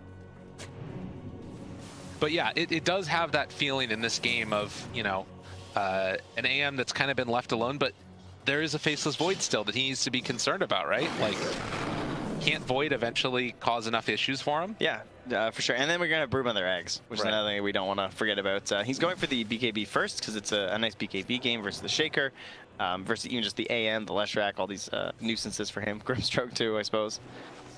Some chain stuns. But once the Ags is out, it's just like Broodmother is such a terrifying hero to play against. He's like super fast. I like this army right now. Where is my Grimstroke? Move in. Want to find it. Oh god, this army. Armel getting the walk away. Chase forward. Venom's Embrace. Used to make sure there's no follow-up stun. Keeping AU alive. But that was Epicenter used. Dire's middle Didn't get the kill onto Armel. He went for it. I was like, I want to let you to go for it earlier, but he's just like throwing strokes of fate into the trees over here trying to find the spiders. Yeah. He's just chucking them blind. Ooh. It's only a 5-second CD, man. That's so low. Oh, Boxy's out of mana, though. Boxy's dead, I think. Yeah, then I'm not even going to waste the dunk. Oh, no, they did use Oh, they used the other dunk. Yeah. Yeah, I guess I can't say dunk when there's actually a Shaker in the game. I guess just a little bit concerned about him burrow striking away there, so they made sure they had the full chain stun. Had a little bit of vision loss there for a moment. Oh, do they have a sentry? I don't think they had a sentry on him either. Those are all Radiant sentries. Yeah, that's why he went for it. Oh, that was quick. Tigers got blown up. Was that a kill? Was he hitting neutrals and that's what killed him? The cleave from the AM? I'm not sure. I think it was the Echo Slam. Oh, okay. wasn't it? He actually finished it that way. Okay. Yeah. Big circle there from Insania saying, let's go. My thanks. But that is 2 dead at the same time. And it looks like TNC are the ones that want to make the move themselves. A bit of a weird smoke going like this without the Echo Slam. Insania, spot him. Jump forward. Oh, good force staff. Quakeva moves into position as well. Tims needs to run, but he is going to be the sacrificial lamb, and they actually chrono the Earthshaker. Chase forward for this guy. They have the Terrorize available if they want to use it, but it doesn't look like they're going to need it. Yeah, Foxy with the save. Helping Insane now. That helps Insane to get this track down there onto AU, who's going to have to try and TP out. More punch. Taggy gets the kill. Jeez. Murders, that's an honest Over wedding. and over again, they're doing it to him. And Cuckoo, he's going to get burrow struck here in a second as well. Radiant's top tower is Can under they get attack. time with other heroes? I don't think so. This Ogre Oh my is god, a the body block. abysmal game. Like, poor Cuckoo. Dude, Foxy body block. Yeah. He blocked him, and now the turnaround. Cuckoo's just going down again. Radiant's top tower. I mean, we is look under for this like attack. early Midas when you play this core Ogre, and then you're like, oh man, he's gonna get so many items now. And he just got hasn't. nothing. Dude's broke as a joke. Radiant's top Oh, tower Gabby. is under attack. Gabby. Manta? All right. Walk away. Find those illusions. Easy 64 gold. I was trying to bait him in, Dire's just bottom tower is dispels under it, attack. and then backs out. It is going to be a 2,000 gold lead for Alliance, who feel like they've taken kind of firm control over this one. But it is a bloodlusted AM. Something that's not easy to deal with in the later stages if you can get towards those items. Oh, wait. Hide behind the trees. Just try and steal away from his aim and said, I see how it is. Are they smoking? This looks like a TNC smoke here as Tim's dances on the stairs. Do we have a smoke? Got one in the backpack there from AU, but nope. Gonna move in and let AM finish off some Ancients. I think Roche is just on the menu here for Alliance. Kind of surprised they haven't made their way there quite yet. I guess because the Broodmother doesn't have... well, she has the Medallion, so yeah. I didn't finish the Solar, but still obviously quite good. Right. I'm going for the Scotty next on the anti-mage. A little surprised by that. I thought that he might just go for like the immediate basher and try and like jump the void or something. He's trying to live Chrono. That's Okay. the only problem. He's just resigning himself to getting Chronoed, I think. Okay. Quick was so slow when he's out of a weapon. Where's my Ags? You know, something that we didn't really mention all that much was when people were looking at the core Ogre build, like sometimes it was going along the lines of a Dagon or any of those things. And you combo that together later on with the Grimstroke. That could be pretty cool.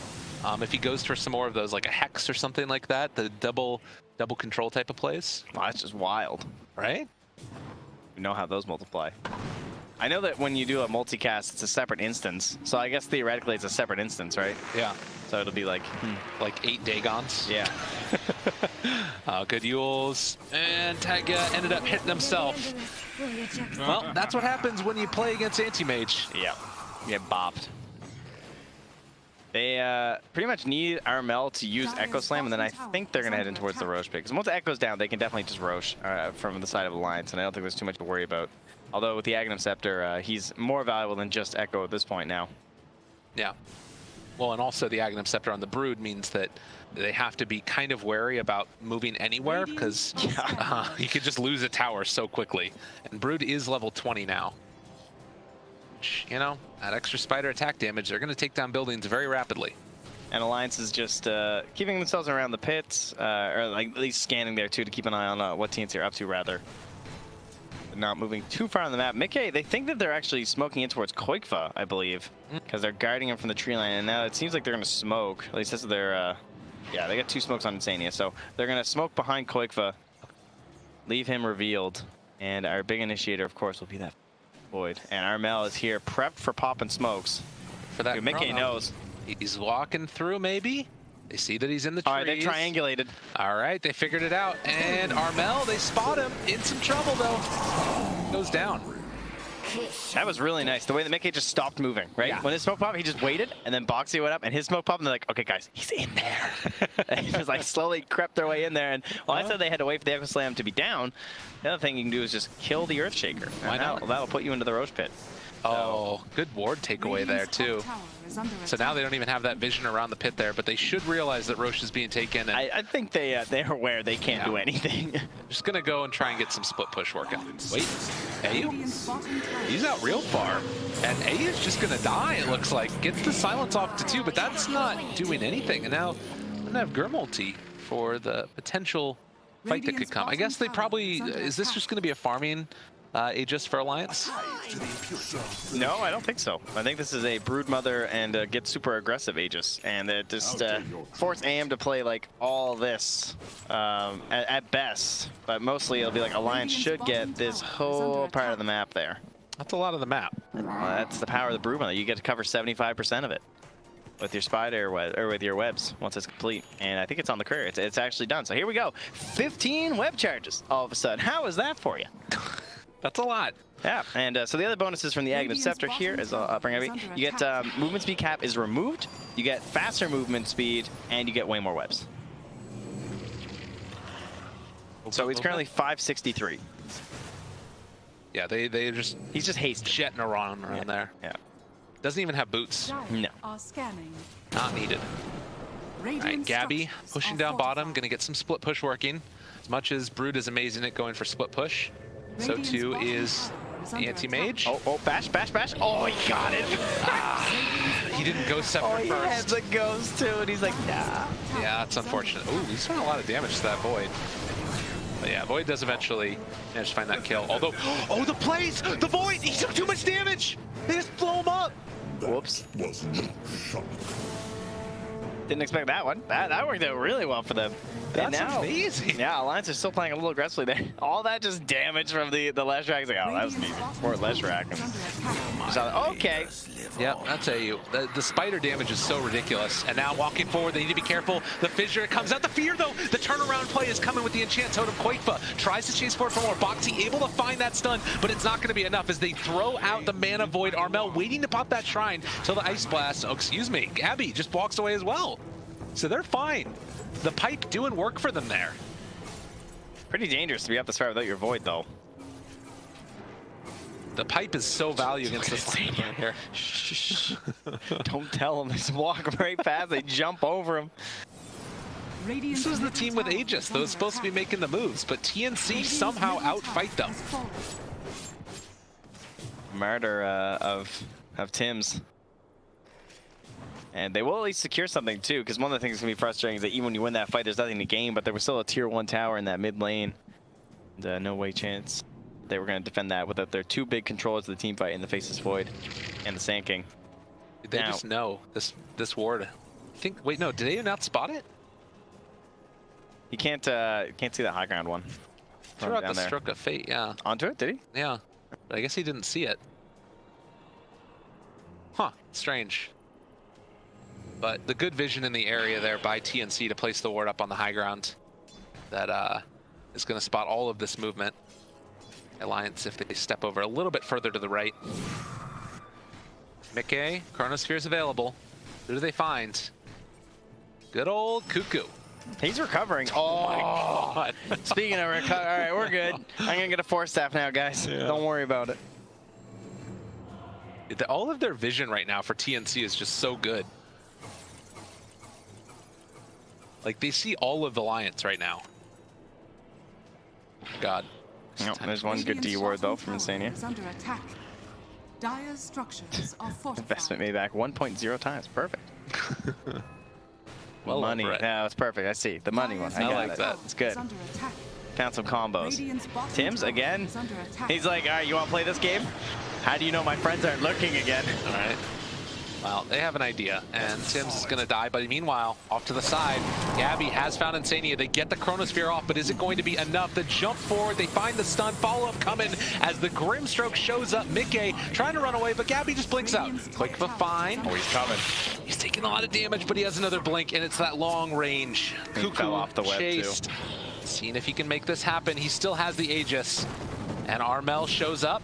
All the spiders doing a nice bit of damage. He has Echo Slam available, but Armel does not want to take that chance. Yeah, Gabby's just too low to re-engage there, even with the BKB and the ulti. He says, no thank you. The scan hit, but now no longer. Yeah, Armel has the Blink Dagger too. Oh, Tiger the Yules. Yeah, and the root, they've got him caught. His root's gonna wear off in a second. Might be able to jump away. The Echo almost goes for it all, but it wasn't enough. Man, if he got that Fisher off, Tiger was done. Yeah. Gabby, in the meantime, has continued to reign at the top of the net worth chart. Hoping his team didn't see that solo shrine right there. Well, what? Huh? Oh, a misclick. Oh, is he going in for Mickey? Silence, but not able to get there. It was a nice attempt, but AU looks like he might pay the price. Quakefa gets that kill. Chase forward, looking for more. Oh, strike to turn it in trouble. Gabby goes down. Man, that was all for an attempt on an AA and instantly tipped by Mickey saying, boy, what are you doing? Get off my support. He's still alive. Again, find another kill. Alliance stomping over to them. That was the BKB 10-second unused by Gabby. That forces now into potentially a high ground push from Alliance. Dire's middle tower is under attack. And as good as the Earthshaker was in the laning matchup, I think the combination of both the Blink Dagger, I think he needed the Ags first, but I see kind of why he didn't go Ags first, because if he went Ags first, like who plays with him when he's jumping around? It would have to be really well executed. Yeah. But I think that's what they had to do. I think the Blink was like, you're just all in on the Echo. Right. Whereas with the Aghanims, you can just like chase and continue, and like you're setting up the stun for the Leshrac and the Grimstroke are both playing with you, and you're using the Inkswell to like chase down with Enchant Totem. Like that's the kind of gameplay you needed. But it might have been because Kuku was so far behind that he felt like they just had to go for like the Gorilla style, where it's just like one and done with the Echo Slams. But one kill every 2 minutes is not going to be enough at that point in the game, right. To slow down a Broodmother draft, where the Quick was just. I mean, he's 10-1-4. Yeah, he's been monstrous this game. And as much as you can say, like, oh, run in and, you know, get the Echo Slam that kills off the Brood, it just hasn't happened because Quick has been microing his spiders really, really well. And now TNC are in a position where they need to hold out. They've got to hold high ground, but every second that they're just stuck in their base, Alliance are going to get further and further ahead. Now, one storyline that has had a lot of talk in this tournament has been Alliance ability to finish off games. You knew where I was going. I know. I know. That's a big swing. That's not just this tournament. That's this whole year, dude. That's a big swing, but we've seen it go the other way before. Alliance, they need to find a way to finish off this game. And killing off Gabby here is a way to do it for sure. Everybody jumping on top of this guy. Armel wants to find initiation to turn it back around, but they will kill off Gabby again. But the combination coming out isn't enough. It's not enough. The BKB is out for that Faceless Void. Can they kill him off in time? It looks like the Ogre is also going to die. TNC gets spanked. Yeah, 80 seconds now with no anti-mage. The mid laner act's already gone. Now they can just take that tier 2 in the top lane if they wish. Plenty of them there. Did he literally just respond? Like, how long was he alive for? It's hard to farm when you're dead. So yeah, rough stuff here. Jeez, he got stunned. He got Burrow Striked and Chronoed and Feared and Cold Feeded, as well as bashed numerous times. I even got broken at the end there as well, I see. They really threw everything at him. He made it happen. Alliance on top of it. Looking good in this game number 2 after a heartbreaking game number 1 loss. Look at the spider damage. Yeah, it's ridiculous. You can see when the volley occurs. Ready? Fire! Knock! Shoot! That's pretty much it. I think they could just Dabo. They're not. I mean, they got 45 seconds till Echo, though. So they're going to try and play this last Rax out. They say it is Alliance. Never give up, never surrender. Yep. And TNC, likewise, have been teams that have been able to pull it back themselves. Like, it's not just that Alliance have sometimes struggled to close out games, it's that also TNC have been able to pull otherwise what seems to be unwinnable games back. Yeah, I heard that required some fountain diving, though, from Keen. So I don't know. As long as Alliance stays at the fountain, I think they got this one. It's going to be a tough hold for sure. That's the mystery we look for, though. You never know what will grip you in TI. Maybe you just really want in there. See, Ogre has gone for the Force Staff again afterwards. I was wondering if he was going to think about going for some more damage. But right now it feels like it's kind of all on Gabby, and he just keeps on getting chronoed. Fissure off the mark. Quakefa. Good about jumping. First crown onto Cuckoo. Don't get near the rest All of the the team. spiders found them. Dude, they walk forward. The chrono onto 3. Mickey makes it happen. The ice blast on top of it afterwards. Alliance are doing it, ladies and gentlemen. And I think it's time to cast those 2 little magical words. Although Gabby, is he going to make it happen? Tim's chasing through as well. He blinks away in the duration of his BKB. Buybacks abound from TNC. He's got the echo. He's waiting. But I don't think they're going to walk on into it. Chase, chase, chase. Nothing, nothing, nothing. Alliance. This Broodmother is about to have a Bloodthorn Jeez, done. look at that void damage. Yeah. He's very big. Almost 6k there from Faceless Void. That's just crazy. That Mjolnir. It's almost more damage than he dealt all of last game. Mickey has had a third of his damage. He has had a huge turnaround in this one. Oh yeah. And I think a big part of it is, like we said, just in that Sven game, he didn't have, like, they first picked it, and so they just picked all the counters on TNC. I kept stunning them, and they kept moving. So that next game, they picked me Faceless Void. And they they couldn't move. Nice Force Staff. Ourselves a bit of a replay here, I believe. Yeah. Oh, look at that. Nice chrono. And again, the scouting from Koik with the spiders is what sets that up, too. This whole wave of spiders just runs over them. They're like, oh, found them, guys. Yep. Easy Seb. You can see why he racked up so much damage. Only got a couple kills out of it. And you can see also Armel trying to run to get back into this fight and just couldn't get there in time, as we will see AU get taken down yet again by Koikfa. It's okay, all it's not that of the exciting. spiders. You just, the spiders hit them. They got that plus 450 health, too, so they're a few of them, a few more survive. It's the Grimstrokes Annihilation and Pest Control with 201 last hits. Dude, they're actually insane now. 730 health on these spiders. Kill them off. All right, Armel. Good luck, buddy. Oh, the wraparounds. Okay. Let's see. I mean, you know what the game plan is. Get the Echo. Get the Echo onto several. Cuckoo shows up for a second. Mickey looking. Oh, he knew. Yeah. Had the read. TNC going to back off, head home. If they manage to find a really nice Echo onto that Void, that's the way that you take that fight.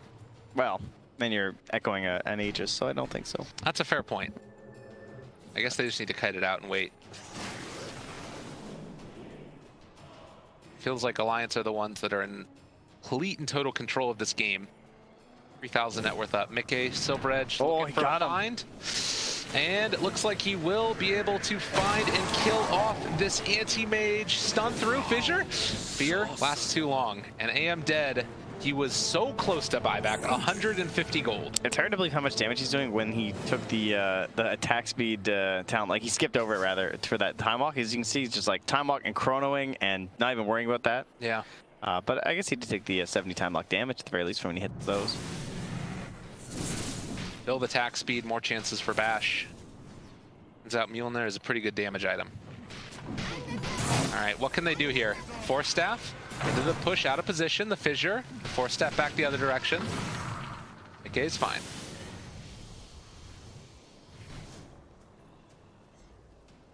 With that, AM able to get buyback again. So he was able to somehow scrape and get himself buyback. Fox just toying with him. I mean, he's got the cheese too. If anything looks remotely dangerous for himself. Yeah. Okay, walks up. Chronosphere still on cooldown for a little bit, 45 seconds. They walk forward and find the Lesh, and Taiga just bullying in the base. Nice blink back from Armel. Okay, just stopped her, jumped right on him. Gave in very low. Cuckoo gonna walk forward. Fire Blast to start this off. Triple multicast. They buy back on the AM. Looks like that's gonna be about it for there. Aegis still 2.5 minutes left before it's going to be reclaimed. They're very happy that they did not lose that Aegis. 'Cause he got pretty low. If you lose that Aegis without the Echo Slam, that does again open the door ever so slightly for the side of TNC. But now he's just regenning back up there in the jungle a little bit and coming back in. Wants to try and make something happen here with that Aegis. Chronosphere's back up at 5. Koik was just like, zoom. I'll be there soon, guys. Now Burrow Strike onto Cuckoo. Rooted, chased. Has a Force Staff, but he's still stunned for a little while now. Doesn't have buyback. He's just dead. They can't do it.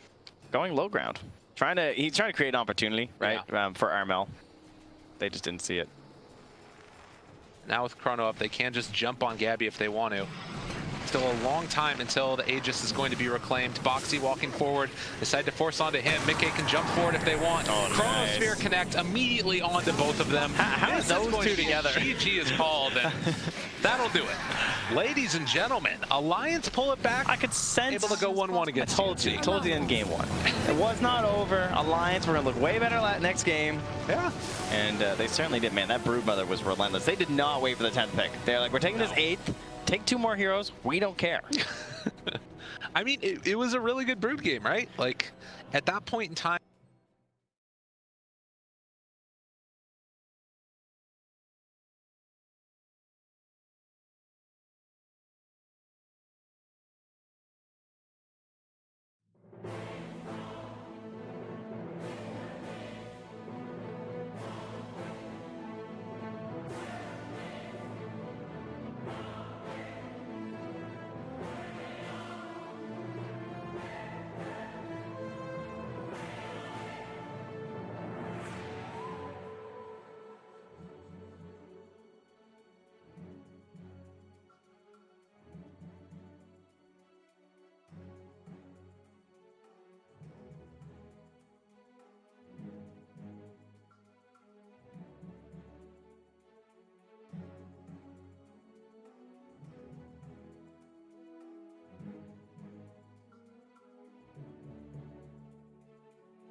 Five seconds remaining. Newbees turn to ban.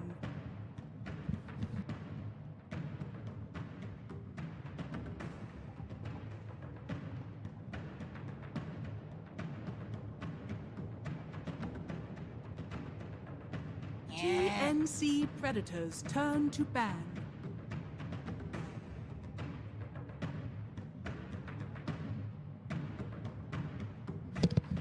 Okay. Newbees turn to ban. Okay. Heen in cell number 7. What a name. The 4th series of the day. I lost it. It's our 3rd series, but it's the 4th series of the day on this stream. It's TNC versus Newbee. Newbee been on a nice little run so far. I don't know exactly what their score is. Would you like me to check? I would love for you to check. Time for me to... Well, let's get into the draft, shall we? And we'll watch the bans unfold together and see whether or not Alchemist makes it out. And of course he does. That's just the way it is. That's just the way. All right, teams. Let me tell you, Blitzdota coach here, putting on my hard hat. Yeah. If you give teams Chen, Alk, you'll lose. Wow. You say that as if it's a surprise, but that's happened twice. Maybe Liquid needs you to coach them again, cause that was a bad idea. Let me say, don't do it. Don't. It won't work. Don't you Forget about me. Okay, check it out. Check it out now. Check it out. What's it all about? Never do that again. Hey, look, Chen Alk. Away. Gyro and Enchantress. TNC definitely had a bit of a, well, 5 I seconds can't, like, remaining. honestly, there's so many upsets that I can't really tell which teams are underperformed, you know? Yeah. And how much of it is column A and column B. For example, TNC, that's gotta be a disappointing loss to Mineski. TNC They lost 2 Predators games against turn to Mineski, and I bat. feel like out of the Southeast Asian region, TNC was my favorite. I thought they were the best of the 3 coming into this, right? Are you changing that? Am I changing that? I don't know. I haven't watched them play a whole lot. I've only watched like half of a game while we're outside. TNC Predators turn This will be the first time we get to see them in person and against a Newbee lineup that has been feeling pretty hot. You know what else has been feeling a little hot? This 4-position Mirana that's being thrown around, but TNC have an immediate answer to it with the Kunkka. Newbies turn to bat. A world devourer. Ancient Apparition actually slips through the pool, which is usually being banned away, in part because it sets you up for the Alchemist first pick if you have first pick, but it's also just a really strong 5 position right now. Combined with the Kunkka, like, Yes, you know, that's a you kill love a combo. Kunkka. It's not just a stun, right? It's a really, hey, 5 Ivex marks this guy, he's coming back to this spot and getting stunned and stunned again. There's no way you can miss your Ice Blast. In some ways, it's even better than a stun, X. Yes, absolutely. Because what it does is it creates a fear in you as well. Yeah. The amount of teams that I've seen times people have had to force BKBs, Yeah. like the usage of it, it's just like, And an early OD pickup for Newbee. 10 seconds remaining. A little bit surprised by that. Did you find the score, by the way? 5 seconds What's the holdup? dude, my thing is taking so long to load. Yes. I'm not on the Wi-Fi. I hit overview and I've just been waiting. My poor phone has been through a lot lately. Just Yeah. the guy who fixed it. So no, not that you guys care, but my phone screen just like completely shattered last night. So I was without connection to the outside world for like 24 hours. Yeah, he bricked his phone. And then the guy was like, I fixed your screen, but your battery's like 5 pulsing and it might just like remaining. blow up. So get that fixed. I was like, what? Nani? Okay, let's take a look. Just a quick look at the standings. Once again, if you do not want to get spoilered, a spoiler, it's about to come at you. We got to do this because we need to keep up with the tournament as well. It's Yes, like too we're many not- games we're going not trying on. to It's just do this. real hard to keep track of. And I'm assuming some people care, and we're going to save you that time otherwise. But if you don't want spoilers, now is the time to shut off the stream. Okay, with that being said, here are the current... TNC I'll tell you the Predators standings turn after to bat. how the games went, okay? So far we had Alliance and TNC split. TNC They went 1-1. Predators turn Yeah. to PSG LGD and Newbee went 1-1. Okay. Secret 2-0'd Keen, Okay. and Liquid and Mineski went 1-1. That was the series before. Okay.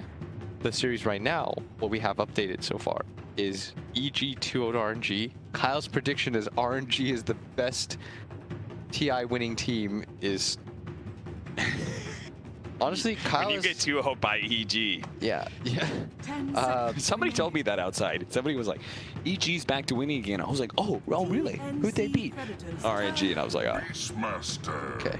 And they're like, no, it's important because now EG is unlikely to get eliminated. Yes. And I was like, damn, how the mighty have fallen when you're just trying not to get eliminated in groups. And then VP Na'Vi. Yeah. 1-0 so far in favor of Na'Vi. Oh. Dude, does that mean by transitive property, Infamous is just like the best 10 team in the world? seconds remaining. Well, they did go 1-1 with Na'Vi. True. But Na'Vi and 5 Infamous both look good. seconds Remember how we said Yeah, their yeah, stock yeah. both rose Yeah. after that series? Definitely saw that. OG have 2-0'd NIP with picking Wisp twice. Yeah. And Vici Gaming, of course, went 1-1 against Infamous. And now, on the other side of things, we have Liquid versus PSG LGD, Alliance versus Keen, Chaos versus Mineski, and with us, and EG still have one more series to play. They will play 2 games against EG. So what is TNC's current record? Now we will go through the records. So at the top of Group A, we have Secret at 4-0, 8 points. Right after that, we have PSG LGD with 6 points. After that, we have TNC. And then after that, Newbee. So Newbee and TNC are both 1 game within each other. Why are you laughing? Because I can't follow this. What? Just TNC, how are they doing? What's their score? That's all I want to know. They're 4 points. All right, 4 points. They're third. All right. First place is Secret. Second place is LGD. Third place is TNC. Fourth place is Newbee. 4 points is what? TNC. How many wins and losses? They're 1, 2, and 1. So they've drawn twice, won once, lost once. Like, so they got to it. Yeah, they got that was that 2-0 Newbee's 1-1-1. against Mineski. So Mineski's definitely overplaying. Like, sorry, not overplaying. They're right now the team that's like in the dumpster right now is Chaos.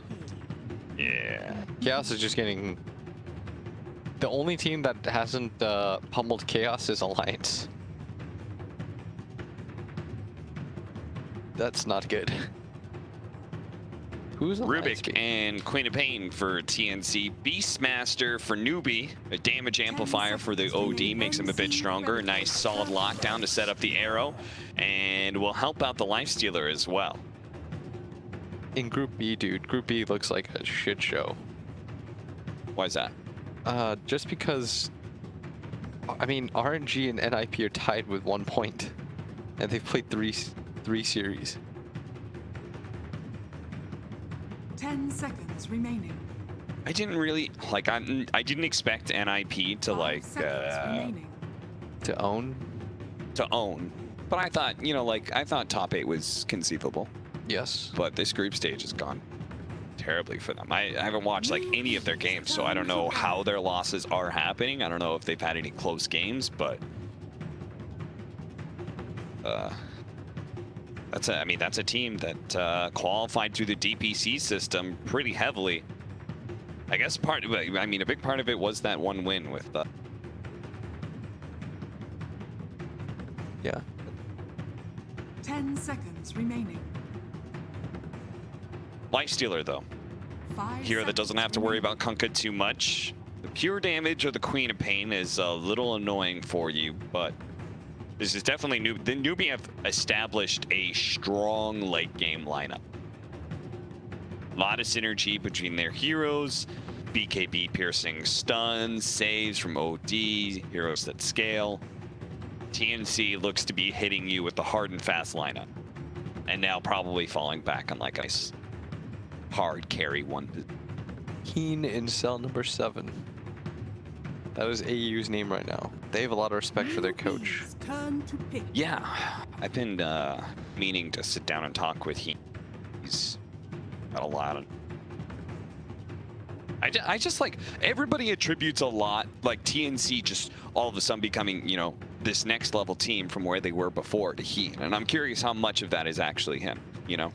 I don't want to ever oversell or undersell the coach's impact, because, you know, the players are the ones playing the game, so. It's probably like if TNC was 95% of the way there, Heen gave them that extra 5% to reach their potential. Yeah, I feel like that's very likely. I mean, they're 3rd right now in the group.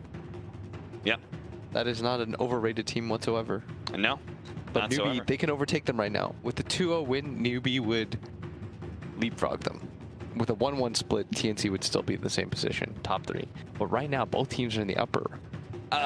Saving your last pick for a 5 position, yay or nay?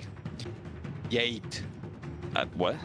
Yay. Do you agree with this or you disagree with this? Is a 5 really that impactful that you want to save it for last pick? I think it's more how the draft developed, because they saw their mid matchup pretty early. Yeah. I think it's part of it. And then they wanted to, I mean, they've been picking Mirana all the time, right? Yeah. So you think it's just like, OD's good against Kunkka. Yeah. So we're going to take that. And then it becomes, well, Beastmaster, it's a good offlaner, just look like a good Lifestealer game. So that we said, well, we might as well pick it up now because we don't have last pick. We don't want to get banged. We don't have the overall last pick, so. So realistically, if you'd swap the position of the CM and the Lifestealer, would that have looked better to you? Yeah, no. I know what you mean. That, like, and the Beastmaster was picked third, so it's not even like he was in a. I actually think the order. If anything, like the when you don't have last pick, this 4-5, the 4 is more important to pick.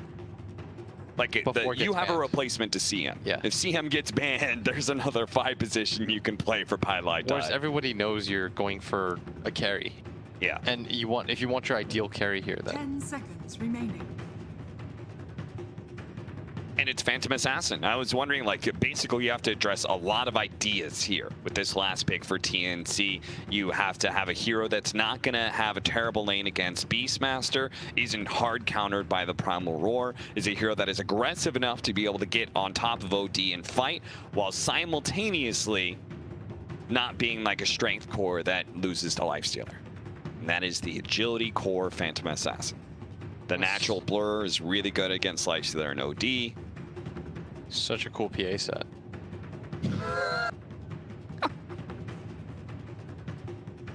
You like that? I was like, you know, in my head, I was like, I kind of overstepped my bounds. I was like, I should let Blitz break down the analysis of why this PA pick is good.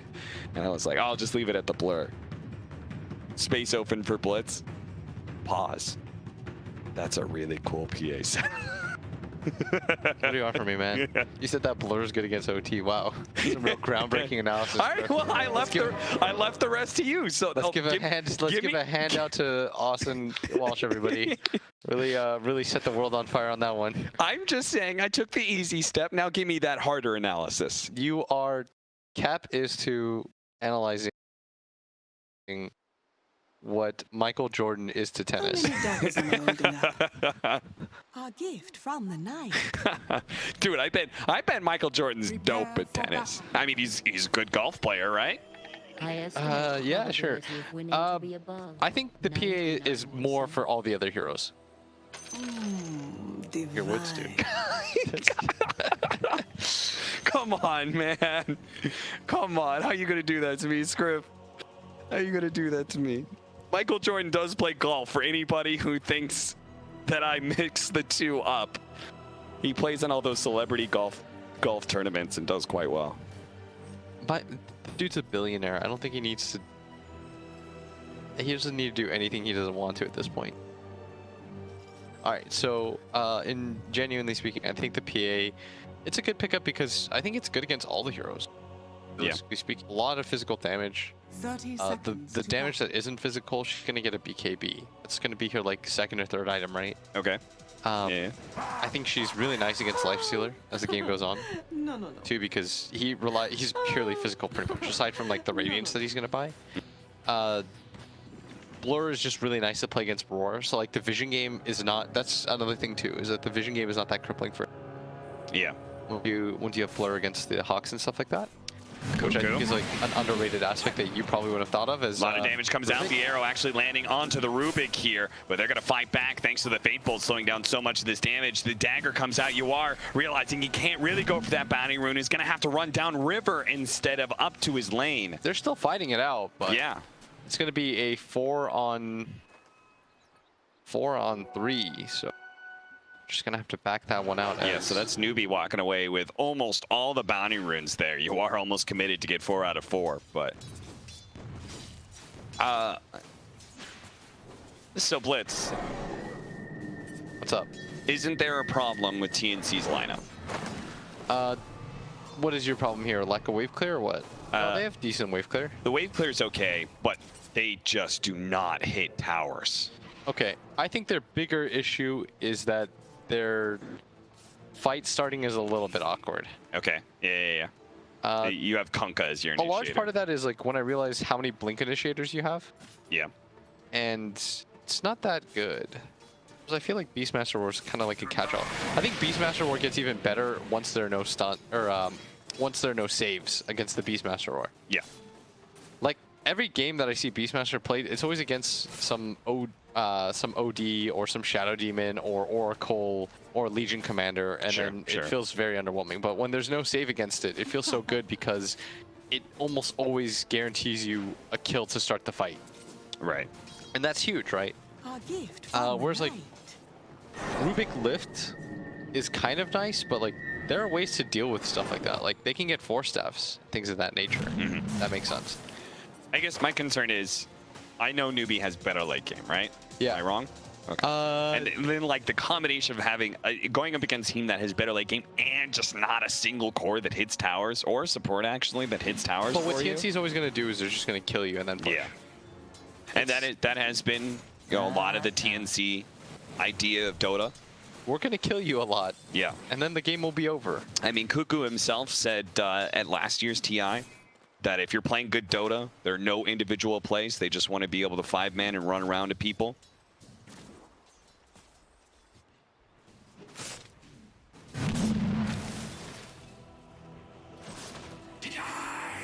It's aggro. You know, I want to see Kook, not to like touch a live wire or whatever, but I want to see just to hear the amount of boo. Yeah, you and I are both suckers for the drums, for the drama. I'm always down for, like, you know, a quote-unquote villain, just because I like to see the reaction from people.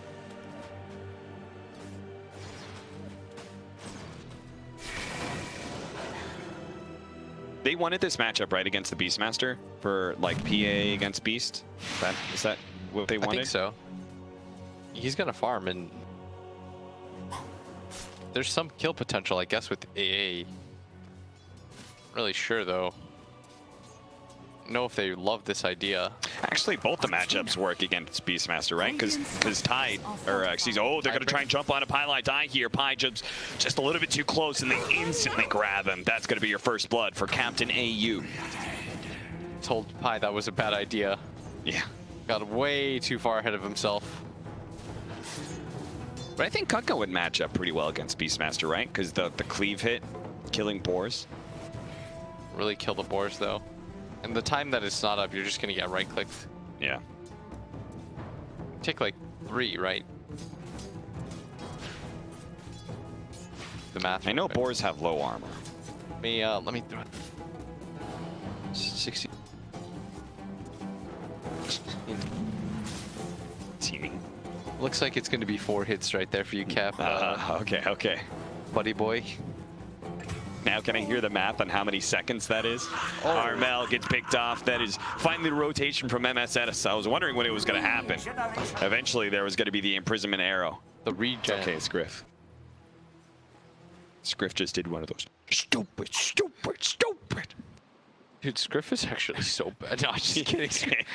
Scriff, you're legit, dude. We requested you specifically, man. Come on. We did.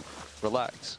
And you're making us look real bad right now. For honestly, this is the last time I'll tell people. Newbee did have top 3 CS. It's dwindling a little bit, but the Lifestealer and Beastmaster have had very successful lanes so far. Bottom lane, they're getting into a fight. Pilot Die is going to be chasing this bounty room, but they're going to all stack onto this one at bottom. UR is going to try and eat Tim's alive if he can, but the open wounds is not going to be in a good enough slow. Yes, Pop Shrine, Pilot Die is going to be fine. Slowing down Gabby with the Crystal Nova. Will not have it to turn around. That's a good Crystal Maiden player right there. Let me say that he really wanted to keep chasing the CM, but the sheer amount of CS and XP I think he's missing makes that not worth it at some point, as I hear an X. That is just on old Rubik, so he can come back to lane with full mana and just keep Fate Bolting. I like it. That actually sounds like a really annoying combo. Oh, and he brought a Bracer too for Cuckoo. Here you go, buddy. Just for good measure. So the real one that's suffering in CS is that man right there, Armel, who's died twice now, and as a result, 17-5 compared to a much higher CS for the OD. And as you saw from Scriff, that is an imprisonment arrow combo. Oh, did he catch that one? No, but he gave us the post-fight summary. Scriff, it allowed me to use my imagination to really see it. It was like I saw it live, you know? Scriff, I have a lot of pull at Valve. Let me just say, the toss into the telekinesis. MSS for a moment was like, oh, thanks for throwing me away, until splash. Of course, he always has leap. That is the unique thing about 4-position Mirana. I learned that one from Blitz. Yeah. Scriff, I am a Dota Plus owner. They have to listen to me. I have a level 1000 compendium. That's like having stock in Valve, you know? I die. Pi does manage to get up a healing cell for a decent amount of time, but it's still going to be chased down by Gabby. There's a ward there, buddy. Yeah, he knows it too. He thought he got around the tree, but now CCNC is here. Well, Alex Hanold trying to get the pick off on Gabby, disappears for a moment, and a moment is all he needed to get a TP away to safety. Arcane Rune OD, that's actually pretty gross. That's a very low amount of time. Low cooldown on... Low uptime, that's the word. Uptime on the imprisonment. At bottom lane, oh, the arrow hits to a creep. Oh, Cuckoo. You might be able to get away because of it. No, that Starstorm's going to be not back over to the top lane where we have the Primal Roar. Snake King, though, is still going to be gone on as Gabby and Tim show up. Making sure Gabby has a good lane. I think that's really important. Yes.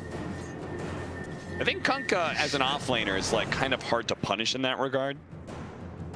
He's just really tanky, and eventually he gets boat, and then he's even hard to kill. Yeah, like more in the fact that like if you have levels, you're going to accomplish what you need to as an offlane Kunkka. Oh, okay, right. That makes sense. Radiant's bottom tower is You under don't attack. necessarily need like to have a good lane with lots and lots of farm. Are scanning. I mean, he's So- definitely had an above average lane though. Yeah. 33 CS, not bad at all. Certainly not. He's pretty close to the Beastmaster, who the king himself has had quite the good lane. The real even rough if he's time died. so far is Armel. Yeah, Armel is the clear core that has had a target put on his back. Let me say, by and the way, MSS has hit that target multiple times. aside from everything, like I think CCNC has proved so much this season. His stock just continues to run. I felt like he was sort of an afterthought on that NIP team. And this season definitely made a name for himself. TP up to the top lane. MSS knows there's a fight coming. Snake King is the target, but Arrow nails Tim's. The boar made him slow enough that it couldn't be dodged, especially in that corridor. See, this is what support Mirana does to you. A 5-second stun. What other hero does that? That's true.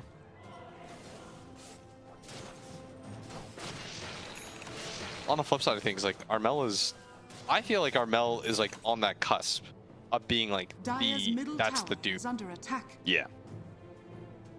He's the be-all, end-all of mid-lane aggressive carries. He's about to enter my guy status. Yeah.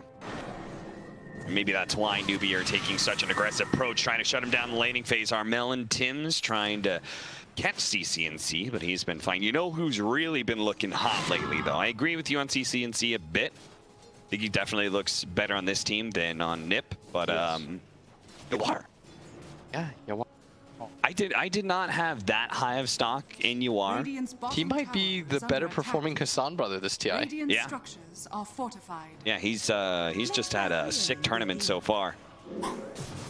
Watching that Newbee LGD game, he had a pretty good Sven game.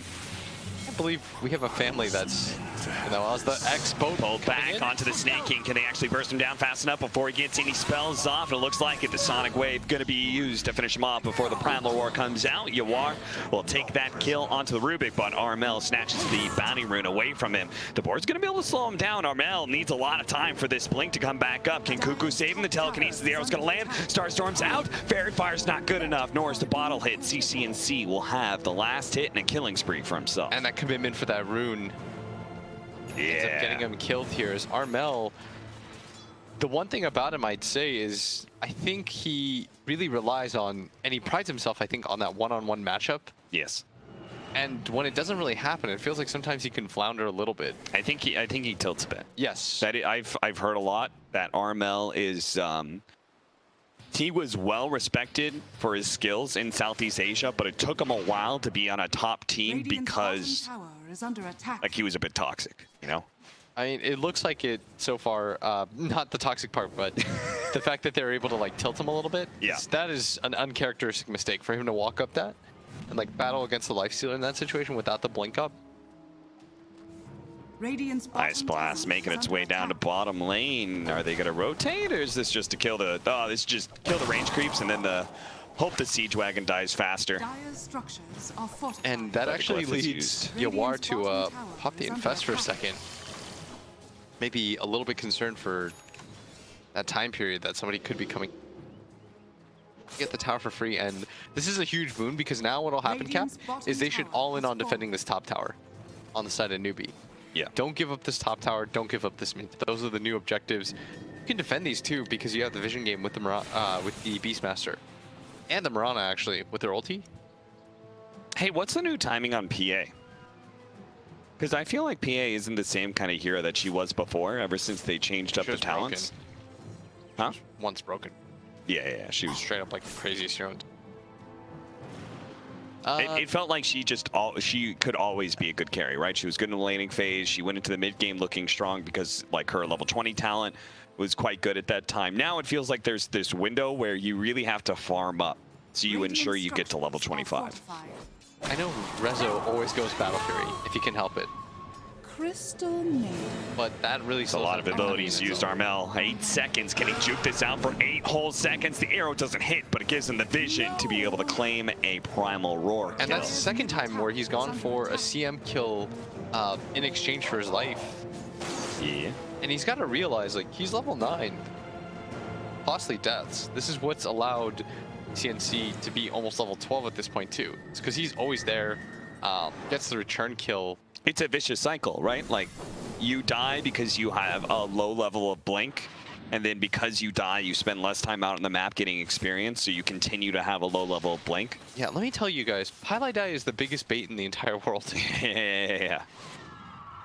This man is happy that he has died in exchange for your life. In fact, he's just happy he died in exchange for your life. Gets to chill out a little bit, yell at his team for not saving him. You think you get a free Pylai Die kill, nothing gets exchanged, you think you're happy? Jokes on you, man. But over on the booth, Pylai Die has just pushed up his glasses. You've fallen into my trap. Really I think better when I'm dead. Really got Yu-Gi-Oh. As we hear He gives his team all the strategic information. Everyone just farm non-stop. Never use the Infest. Hey, do the Hector.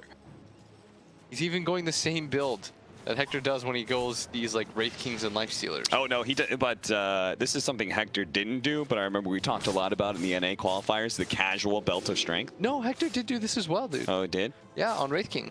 Oh, that's right, it was Wraith King. Yeah, he does it on Wraith King. He wasn't doing it on the Lifestealer, right? But it was the He started doing it on Lifestealer too. Well, he has it queued up, I think, when... I'm not really... I think it's because... I think it's in situations where you're going to go for the halberd. Ah, right. And then that's... really tanky, you say that. Yeah. Double damage. It'll be a good pickup to deal with this Phantom Assassin. That Yawar feels a little bit concerned that they might be smoke ganking to him and immediately going to back up, and he was completely right. It's Cap. Smart reads. And you know what that is? It's a combination of good vision and Beastmaster, man. Beastmaster. I think actually Mirana adds to that effect as well, because Mirana can actually play more aggressive because she has a leap escape mechanism, but it just feels like there's so much vision that you can intuit when these smoke ganks are happening a lot easier. Oh, look at this stack though. Oh no. It was meant for the PA and her Battle Fury. Ice Blast gonna follow up, but oh, the stolen arrow from Tim's. Nails the Beastmaster. I think that's worth though. That is not worth at all. No, I meant, do you think it's worth it for a newbie? No. Yeah. Like, I don't think that, sorry, I was saying it's not worth it for TNC. Yes. The fact that they killed the Beastmaster but lost their stack. It's like the gem exchange, right? It's like Newbee not only got a bunch of gold experience out of the ancient stack, but they also took that same golden experience away from you.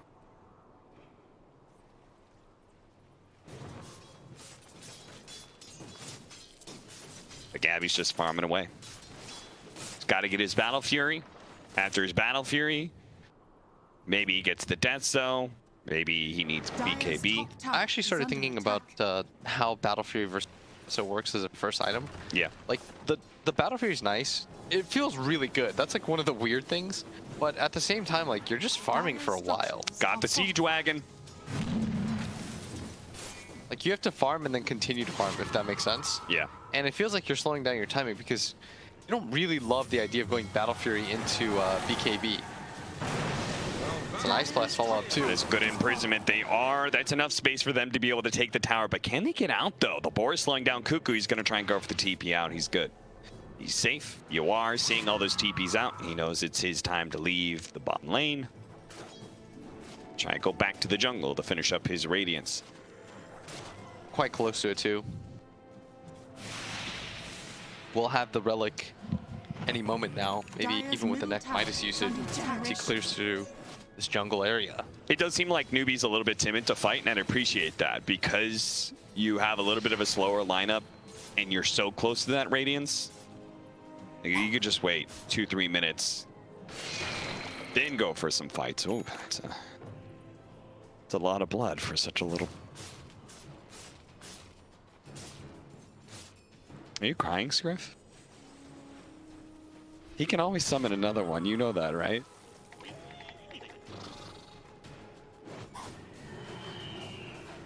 It's like, have you heard about the clone a pet? Yeah, like you lose your pet, but you just take some of the DNA and clone it. And it's like that's what Beastmaster does. That feels unnatural. Yeah, man was not meant to soar this high. Dire structures are fortified. He is in fact. Have you ever had a pet? Yeah, I'm technically a cat owner right now. Ha ha ha ha ha. Good one, Scriff. I'm not repeating that one, Scriff, for the audience. Scriff said. No, he didn't say anything. He said nothing. Ice Blast headed through the mid lane. Dire are scanning. Joke's on you. That's Pilot Die. He's one with the cold. Fools! You've casted 2 ultimates on me. You won't get the tower, guys. You feel like TNC's just kind of like, we need to kill something. And Pilot Die's just there, and it's like a release of frustration. Pilot Die's like, it's okay, guys. I will take it for you.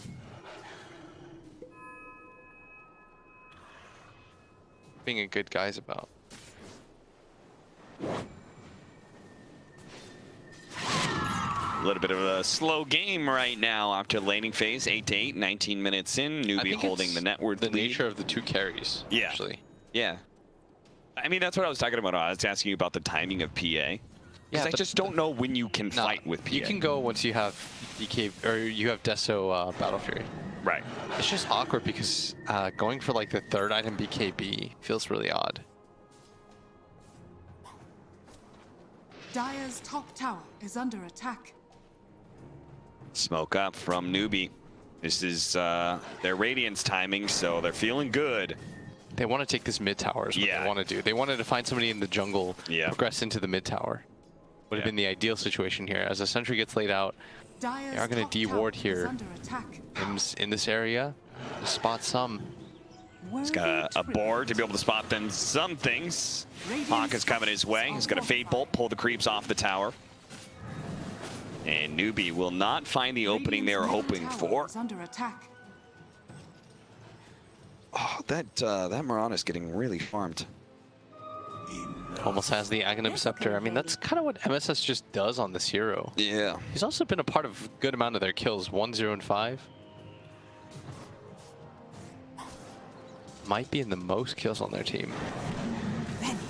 Something about these 4 positions just not spending their gold on like upgraded boots and stuff and just rushing a really key item. It just seems quite strong. I mean, there's no real boots he needs to go for.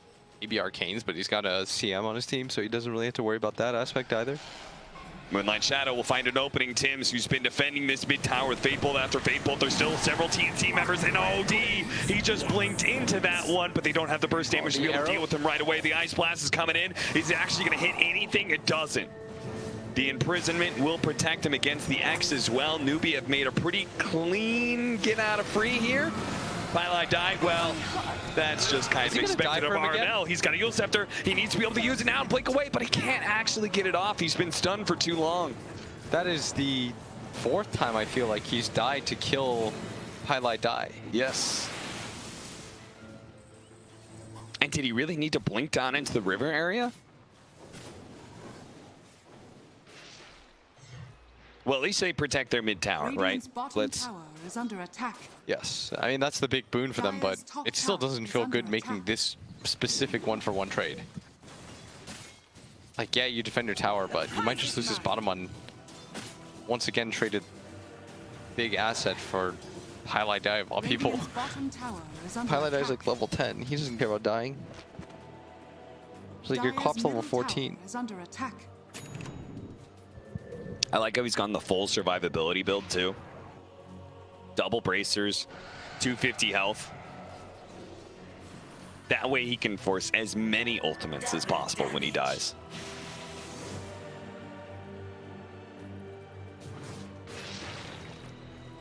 So you don't agree with his second item BKB? You think it was Deso and Fight? No, I actually think this is fine. Oh, okay. I just prefer getting Deso into BKB. Gabby, you might have to use your BKB right now. Pilot Die so tanky because of the extra armor. Even with the double damage, Gabby's a little bit surprised by that one, but thanks to the blur, he's actually pretty tough to be able to bring down the arrow. Can it come fast enough? It does. The BKB doesn't last long enough. Can TNC come into this one? Because they actually took down CCNC during that timing. But you are. He's pretty tough to be able to fight. They do have the imprisonment on Tims. He's going to imprison himself during this open wounds. He has telekinesis ready to go. Can he actually use it? The arrow's going to be blocked in by Cuckoo. Soaks that one up for his team. The Cold Feet actually locking down the Lifestealer. Yawar falls, and Cuckoo looks for an extra X kill. But Mirana is able to leap away. And that was the BKB by both their cores being used right now, but still a good team fight by them. And they take the mid tower. They kill OD, take mid tower, get the dominating kill streak, alpha up the Lifestealer as well. No, that's all a win for them right now. That is very win-win by TNC. One thing about TNC is, like, I think they like to ramp up their aggression little by little. Now that they have the BKB on the Kunkka, the BKB on the PA, I'd imagine they just want to take fights everywhere now. And once they hit like their 3 BKB timing, it's like, well, who do you want to roar? You saw how difficult it was for them to take down the PA in the first place. Like, her blur is very effective against the rest of Newbee's lineup. Not just the OD. Yeah.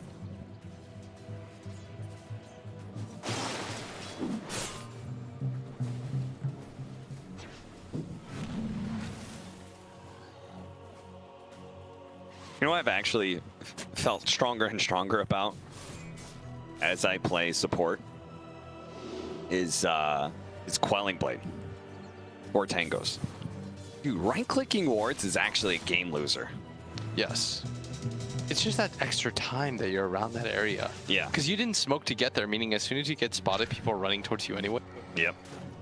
Like, how many times does a core come up and kill the sentry you're trying to kill? Dire are scanning. Then you're like, damn it, I have to use another sentry.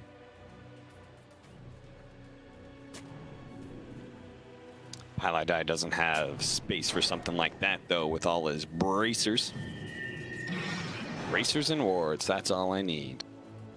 Mid tower is still live for TNC, but they're playing up a top lane right now. It's a 25-minute bounty rune spawn. Newbee try and get into position for this mid push, let the boars do some work with the Solar Crest protecting the creep.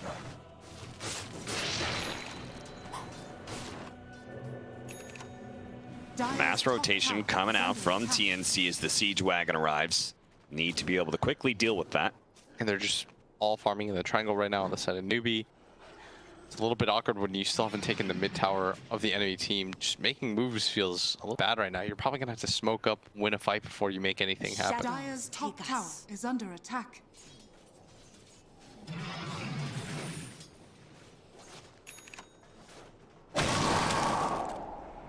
You see the Moonlight Shadow, TNC playing very defensively right now while that wears out. Newbee, though, even if they haven't taken that mid tower, right, they're not in too much of a rush. They have been at worth lead. They have been out farming most of TNC. It's only the PA who's slightly ahead of everybody else. That's sort of natural, though. The ability to hit these Ancients for free with Blur and, you know, she's Battle Fury.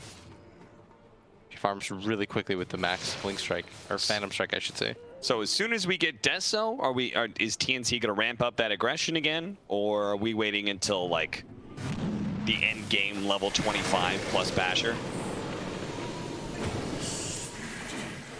Give it Easy to him, kill on Pilot tape. Eye. I'm not sure. The debate really here is like, who do you think wins late? Radiant Yeah. are scanning.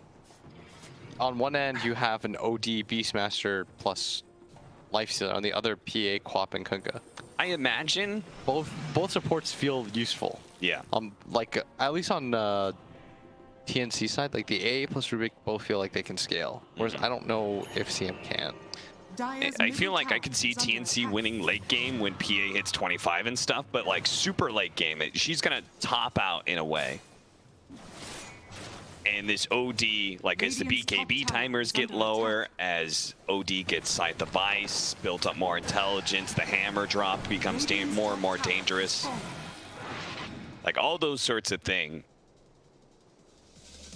So for me, it's like TNC. They're building up, and they're gonna have to reach critical mass and then just end it. Yes.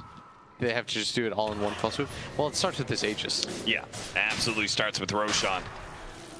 Gabby, he can kind of do it solo, while the rest of TNC hangs around outside of the pit. That way, Newbee don't feel comfortable just jumping in, but at the same time, you're trying to Roshan against a Beastmaster lineup. And that's never going to be easy with that Hawk always hanging around. It's a little pervert. It's just spying at you from the sky.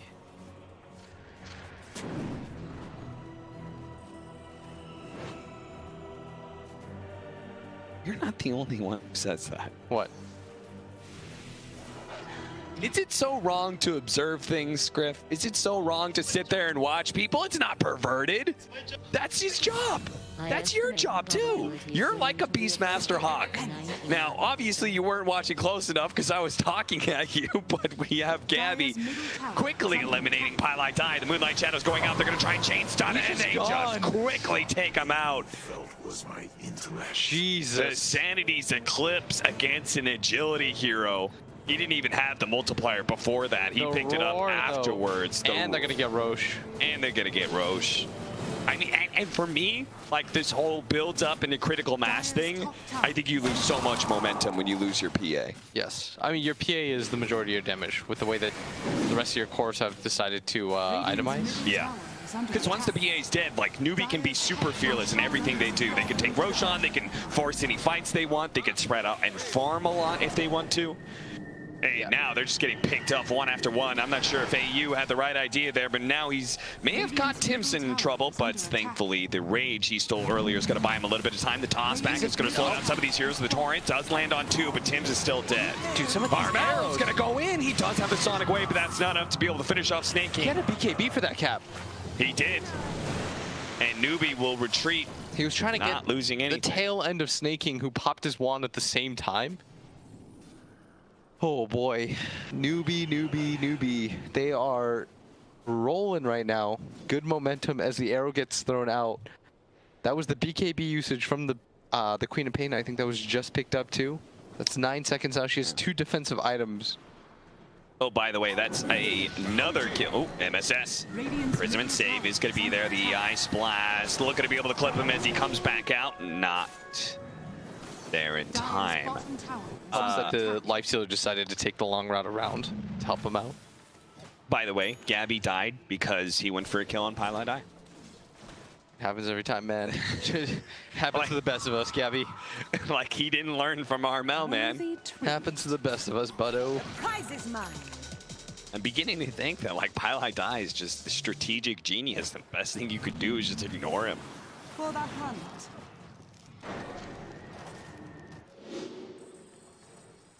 Like every fight, you just leave Pylite Eye for last. That way you're sure. 13-16 Newbee.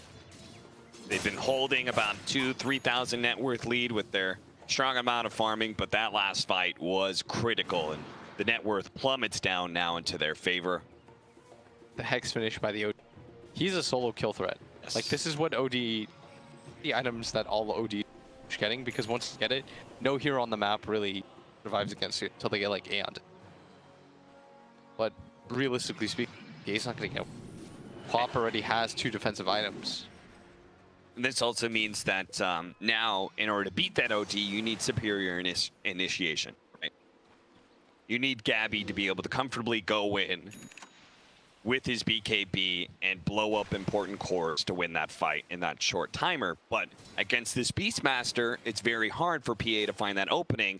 CCNC will usually have the information, and he'll have the jump on that PA to get that Scythe of Ice out, hit him with the Sanities.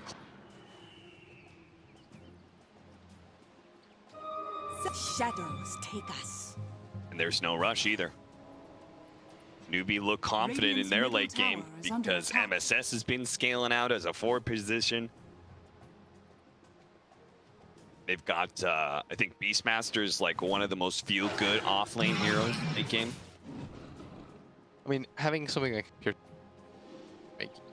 Yeah. By default, you're okay. At that point, usually in the late game, it's like your Primal Roar is the same duration as most people's. That feels sick. And even Pylon Die's gonna scale because now I've got 150 GPM. I could use a 3rd and 4th bracer. Every 3 minutes, that's another bracer.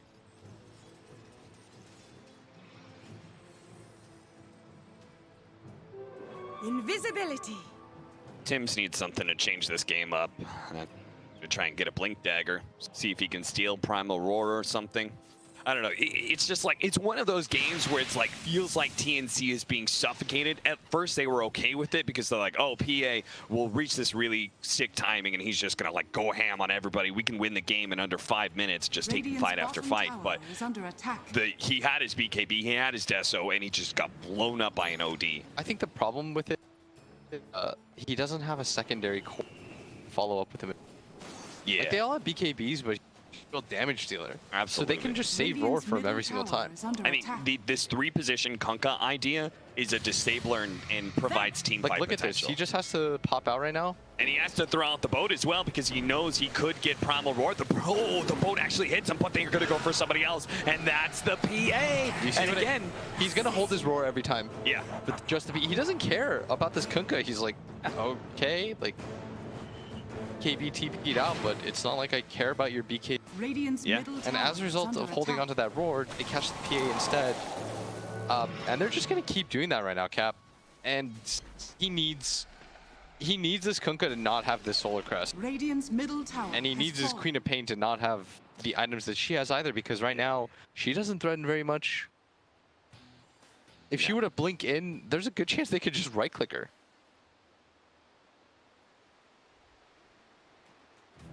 All right now is TNC. Like you said, the idea is cute, but the actual like pure execution. Would you say there's a good reason we haven't seen like one of these solo PA carries? The problem with it is that eventually your BKB starts to get a little bit low. Some form of like major control if you want her to work, or like some hero that creates chaos for you. I mean, it felt like back when it was the 20 talent, the triple stifling dagger, your BKB was almost always, maybe not 10 seconds, but it was a solid 8 or 9. But now, because it's the 25, right, you usually have blown through some of your BKB. So right as you feel like you're strongest, right as you hit your level 25 and have the triple dagger, you only have like a 5 or 6 second duration BKB. And PA has always been incredibly dependent. KB, PA, that's just how you're able to fight. It doesn't really matter what the rest of your items are.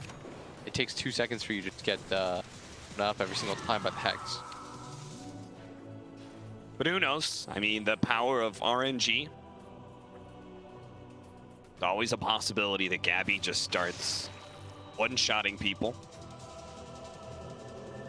Radiant's bottom tower is under attack.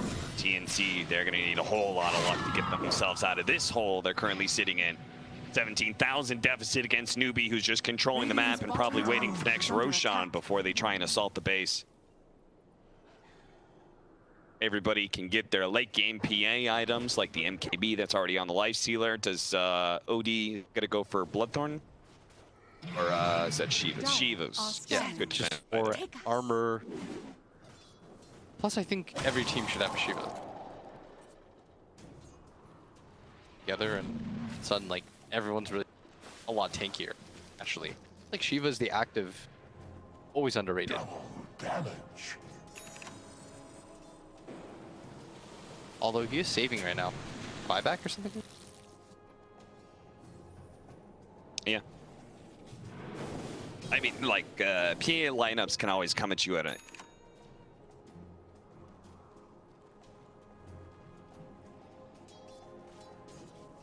But they, you know, like, PA lineups, it's always kind of scary because they can make that really just fast kill happen. All of a sudden, they're running you down. Oh, arrow that's You know gonna your find assessment, him. by the way, where you said winning to be above that they just can't tower hit. Yeah. Like, that's sort of coming in. Because part of the thing is, if you can't 5-on-5, you should be able to at least split push or, like, threaten, which is what Infamous, like, that's what they made their bones at, right? Just kept split push. But if you look at TNC's lineup, they don't really bat altogether too well either.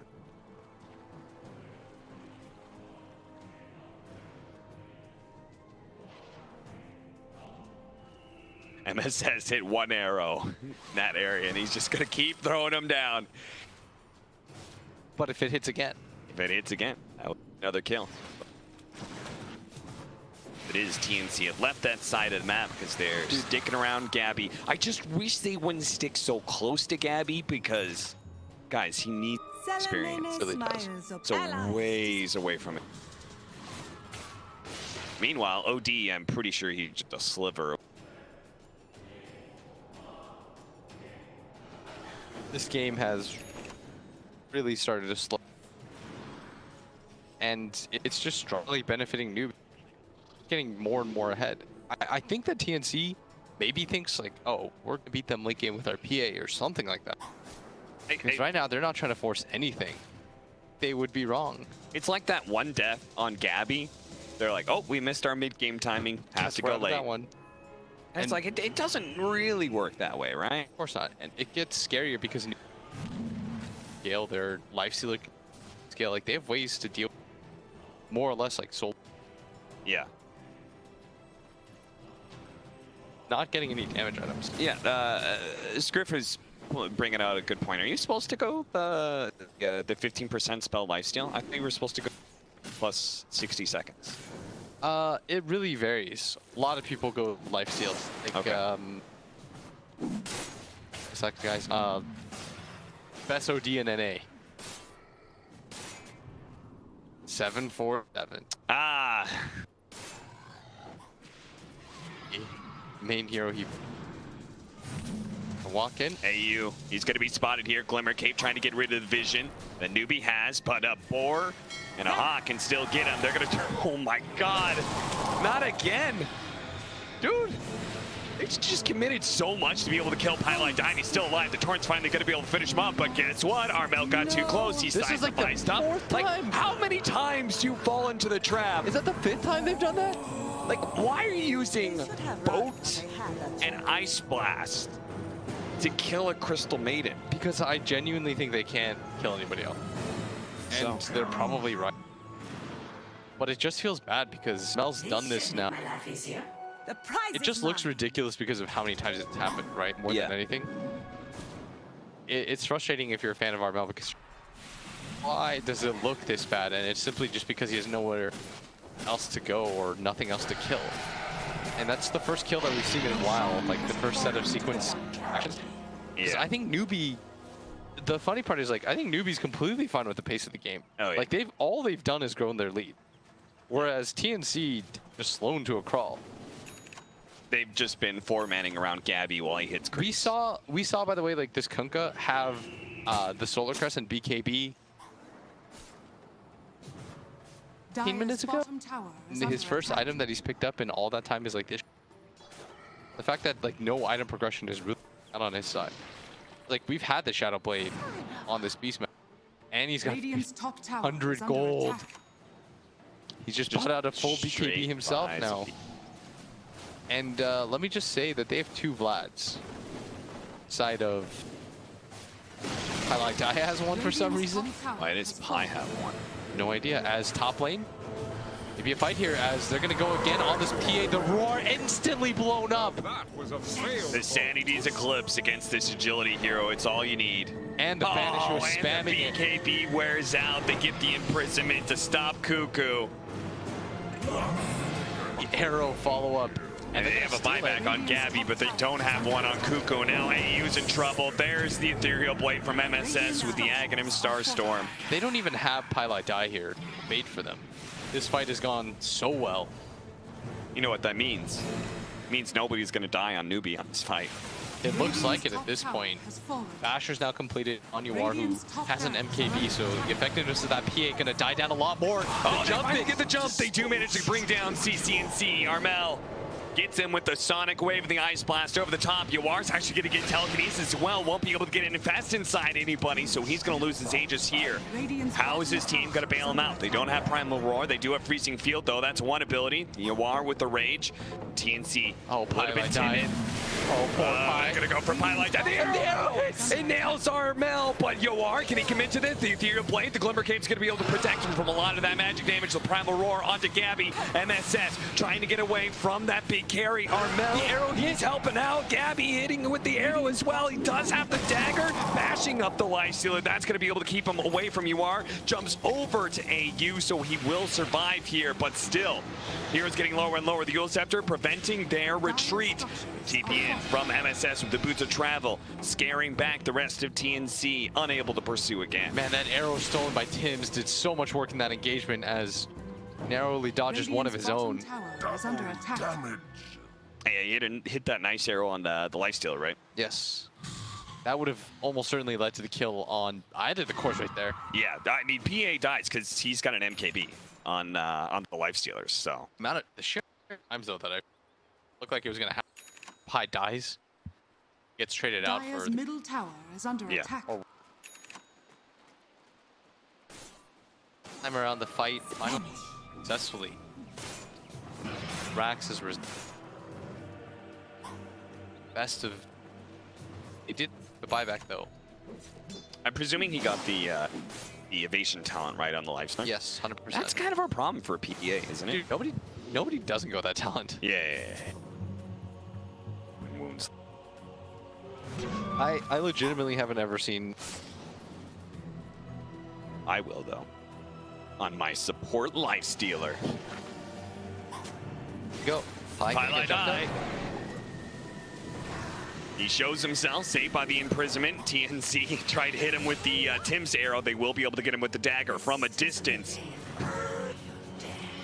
Slow.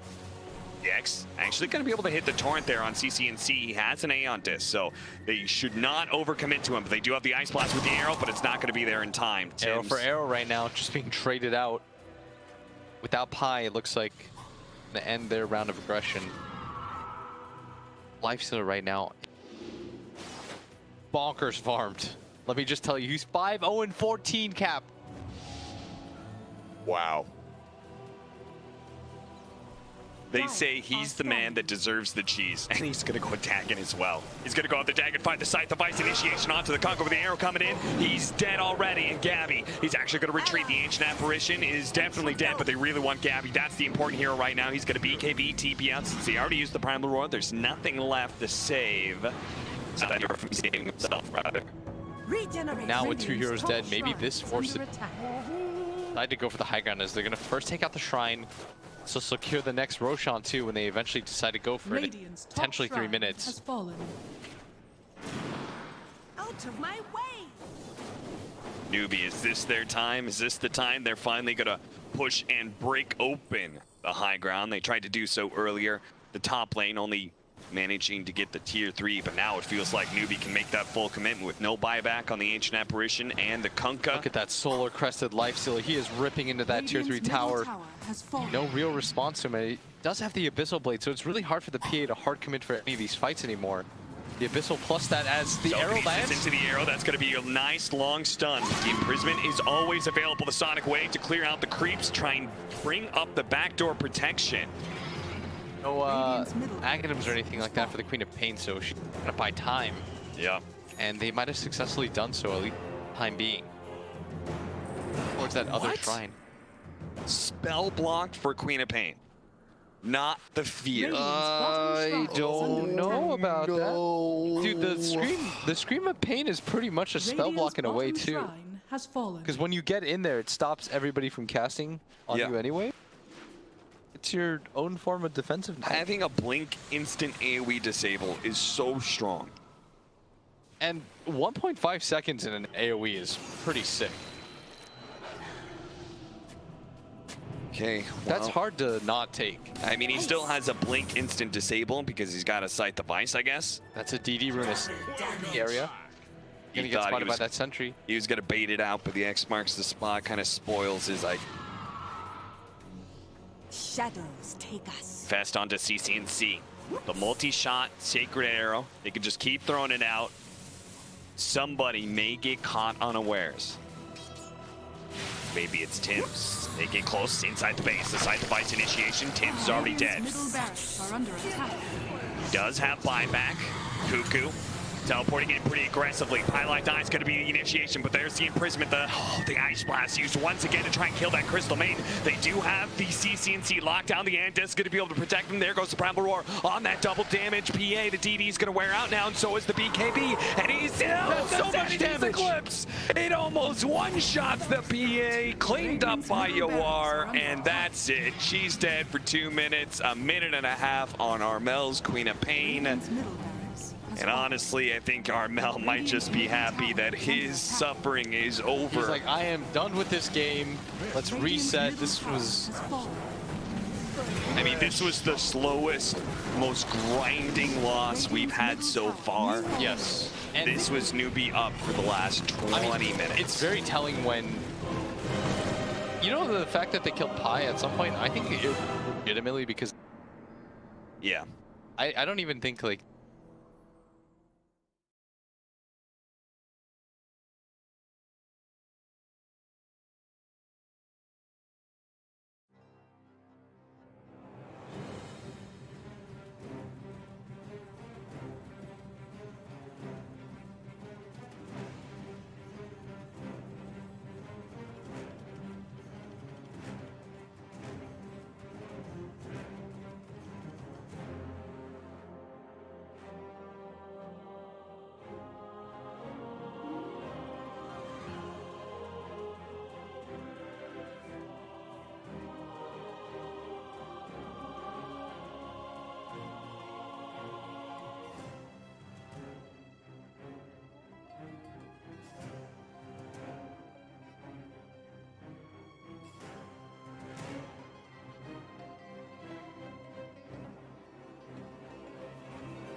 5 seconds TNC Predators turn to ban.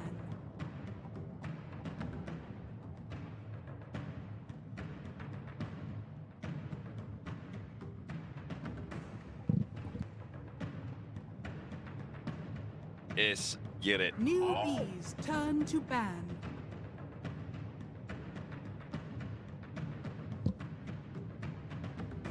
TNC Predators turn to ban.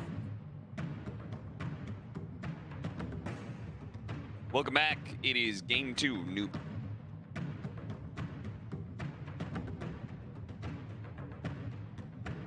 Blitz and I.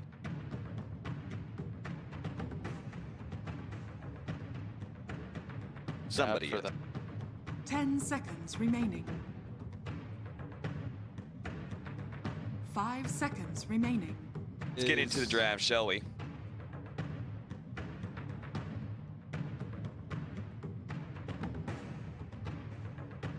God's the cop. The Australian.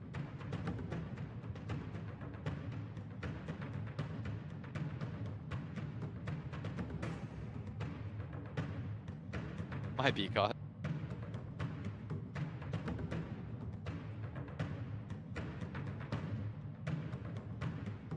Newbees turn to ban. Had a rough game 1. TNC Predators turn to ban. I Script can't went back and imagine showed how us. mentally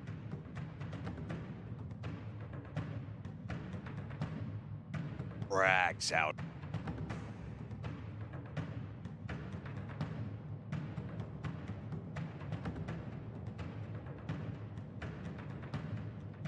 Ten seconds remaining. 5 seconds remaining.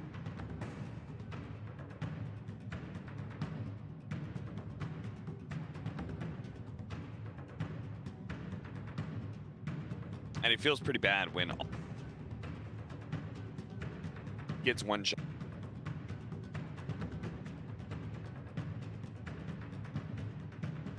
Newbees turn to ban.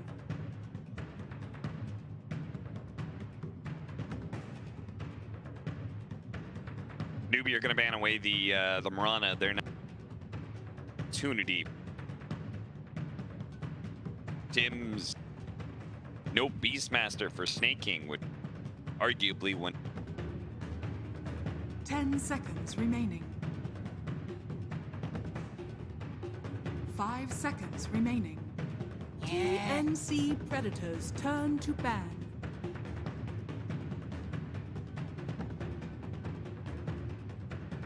Not seeing what. Newbees Perfectly. turn to ban. Chen. Qualifier. Snaking went 7 wins. 100%. And that may continue.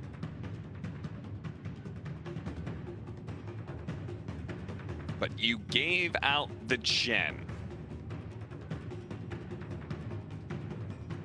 Mistakes? Newbees turn to pick. Enchantress. Why Blitz made that in-game name. And it's rapper. Rapper. His picture is.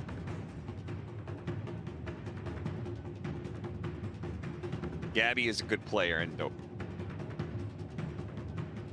10 seconds but remaining. Blitz does not agree with I his don't like musical. TNC Predators I'm turn sure Grant doesn't like. Maiden. After this is. Enchantress, Crystal Maiden, so those are some good answers to Chen, right? You've got the Enchant to be able to steal away some of his magic resist creeps. You've got the Frostbite. Still one of those creeps. Yeah, and Though it may not die if you have like 80% magic 10 resist. seconds remaining. It may just be stuck there for. 5 seconds remaining.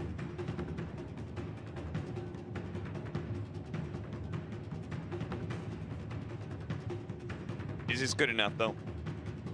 Are these good enough answers to Chen? Is Chen a hero that you can live out there? Yeah. Why is that? Is it just the magic resist? auras? Is that too overpowered? Divine. TNC Predators turn.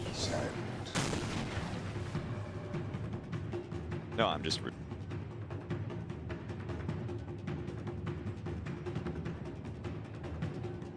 Here that does pretty well against him. So they can have the 1v1. 10 seconds remaining. But I maybe, have seen it but before. maybe Newbee wanted to aggro. 5 seconds remaining. Newbees turn to ban.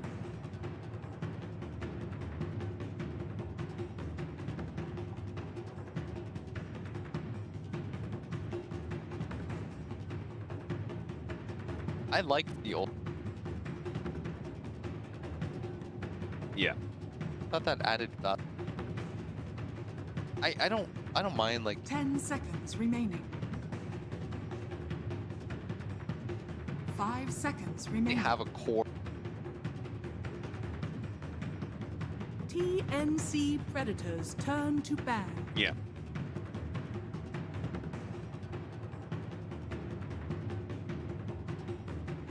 A very high skill hero. A support hero that has a high skill. Yeah. Well, there's not. Just gets turned into. 10 seconds remaining. It turns into a game of hide and seek. Just run around the map, trying to 5 find magic seconds resistance. remaining. And once you find a centaur camp that has both the little.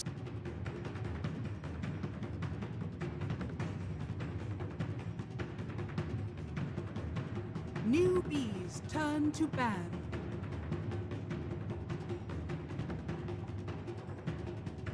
It sounds like it.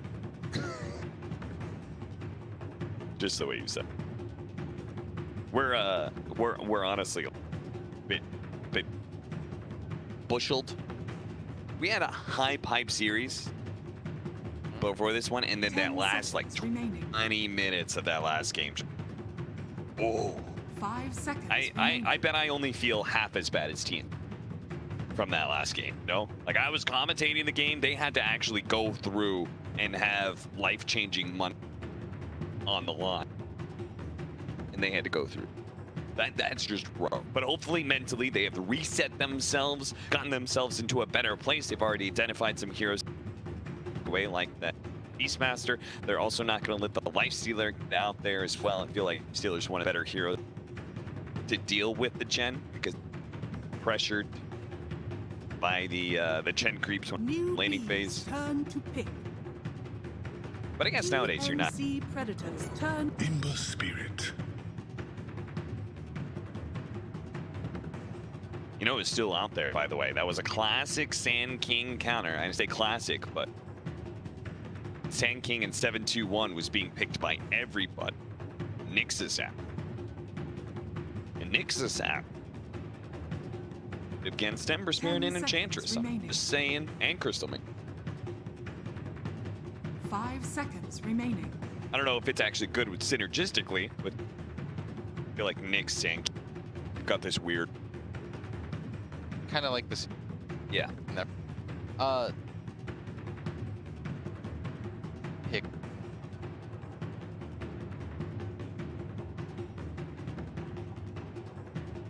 Newbees turn to pick. Lena. Ooh, that makes the Nix's dude. Nix Assassin Newbee. Let's go. You don't have like a nice like frontliner, which Nix Assassin's really good at. Ooh. Looks smart. Instead, it's going to be, which is kind of a frontliner, big team fight hero, and is going to make the Ember Spirit much better. That Empower buff. I mean, Ember's kind of a sick hero. You can buff him up. 10 seconds remaining. Plus, he seems. 5 seconds remaining.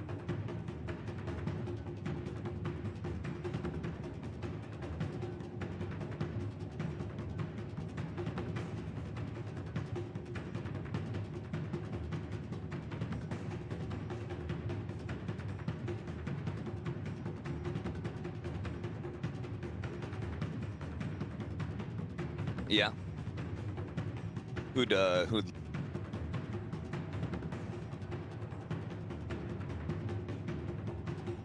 Spoilers. Newbees turn to bans. Liquid. Stands ready. They're 6 because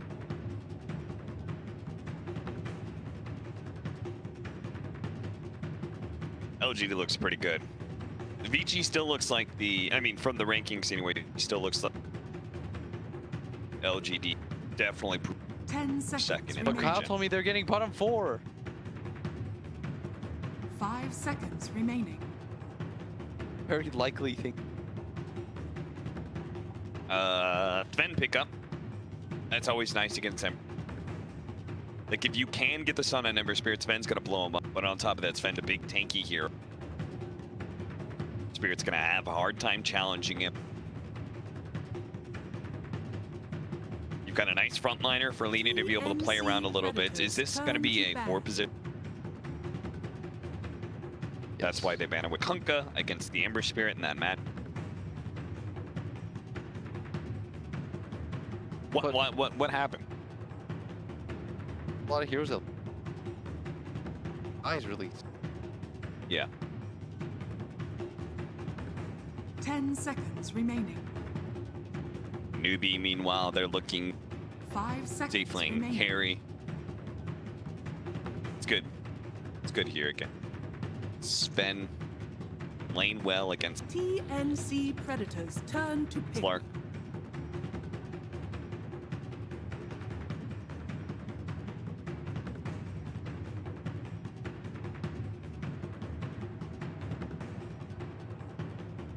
Slark Mag is pretty potent.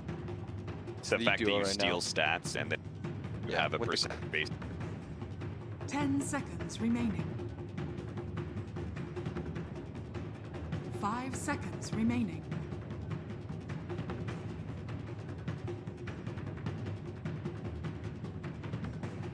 Newbees turn to pink.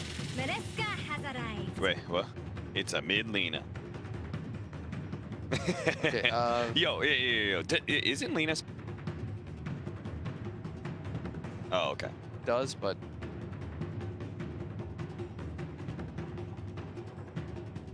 and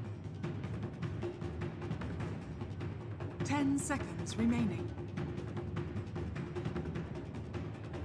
5 seconds remaining. Juggernaut? Juggernaut against Sven is a little... But it's I don't- Juggernaut for...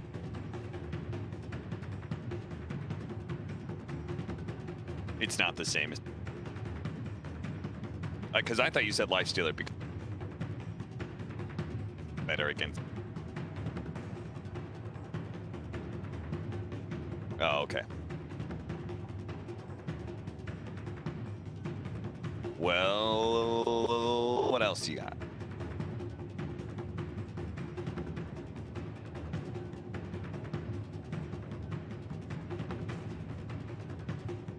Give me another one.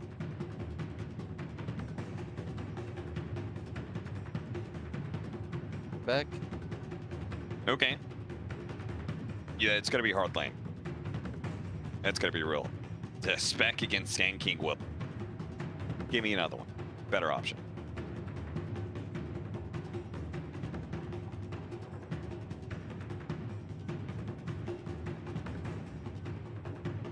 Newbees troll, turn Terrorblade. to pink.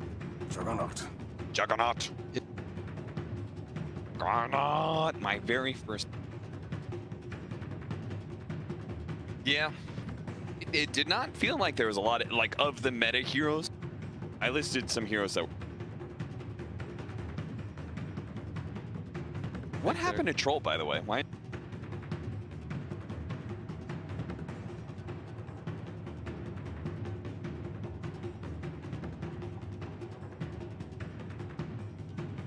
All I know is they fixed his act.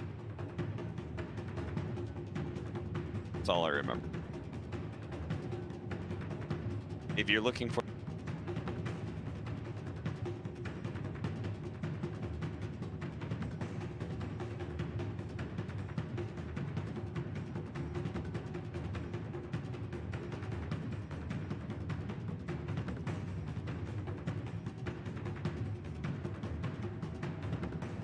Chris, do you remember?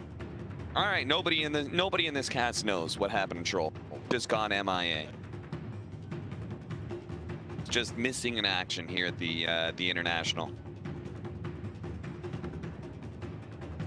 I don't know. Yeah. I mean, I don't really necessarily think it was Okay, good for this game. so but portion of it is okay. So- Sure. and Yeah. picks. They nerfed decent amount of.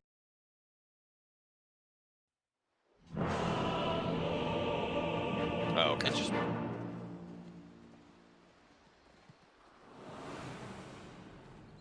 Prepare for battle.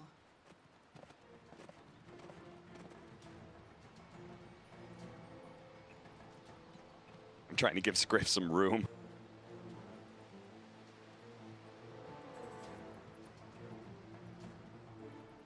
Looks like TNC is going to be setting up with an aggro tri-lane. Probability of winning to be above 99%. I estimate the probability of winning to be above 99%. I was very happy just chilling out in the middle, watching Scriff. good odds. Well, I'll just watch. So they're going to aggro tri-lane into Juggernaut. And Sand King's going to have the 1v1 against Enchantress, which I believe I said in the drafting phase. Why'd you slap Did me? I not say that, Blitz? Stop hitting me. Abuse. In which case, Newbee are going to dodge that matchup. What do you want?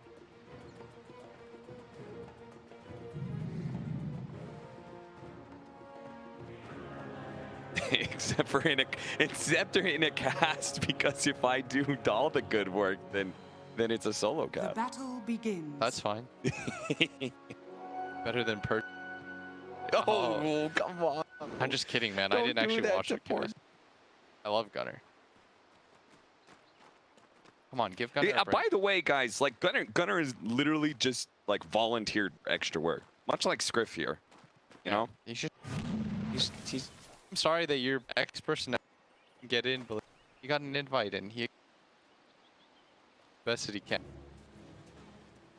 Bad if you don't be mean. to us all you want. Yeah. Like I don't care if you guys. You like can cat. blame us for that.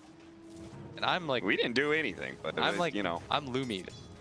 Bothered in. I'm at all your TIs. You're not getting rid of me. So that means you could be the lightning rod? Dude, I've been. I want to see 10 Reddit threads about Blitz Dota right now. I've always been. But like, you need to get by. You know. All you have to do is be good enough. No. I've made a career off of like being okay. Hey, me and you both. Yeah, exactly. I figured there's no way Valve can invite me if I'm a pretty good analyst, a pretty good panel, a pretty good commentator, a pretty good host. I'm gonna fit in somewhere, right? Yeah. Dakota? Where's Dakota at? True. There's the other man of dude. That man is the first man to now be a part of the production side. Yeah. Of TI as well as the talent side. Just say every time Toby does, like I just don't gotta go on the job market for another. Scriff's trying not to laugh right now because messed up joke to make. Yeah, why are you laughing at that, Scriff? Come on. Yeah, we're friendly. Don't worry. Oh, okay, Kuku's gonna go for the instant TP away because he did go for Caustic Finale level 1. That's a quick thinking play there from Kuku.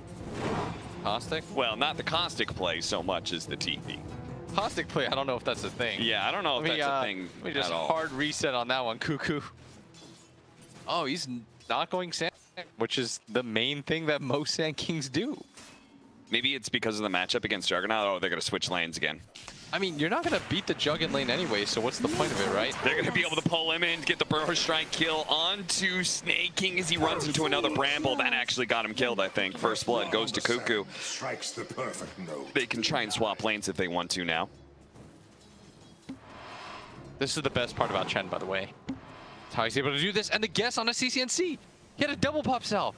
Oh, Armel, he's mad from last game. Yeah. This is his revenge. Who's like, why don't you just 1v1 me like a real man? You had to result to cheese. That's how they won the mid lane matchup, right? Dude. Imprisonment arrow. I think he wanted the one-on-one. Yeah. It's like, give me CCNC. And now he's trying to establish dominance. And look at that, 16-9 against the 5-0 of Ember Spirit. CCNC is definitely getting dumpstered in CS, but you did say like game state is fine. Game state is fine for Ember. Like overall, he will do well against Lina. It's just the laning phase is going to be a little bit of a sticking. I mean, that's always like an Ember thing, though. Yeah. It's kind of like when Ember used to lane against Monkey. You knew that the lane was going to be absolute hell, but you also knew that eventually he was going to recover. Slight to be able to dodge the LSA. Another healing salve being blown. He's just ferrying so much regen into that lane.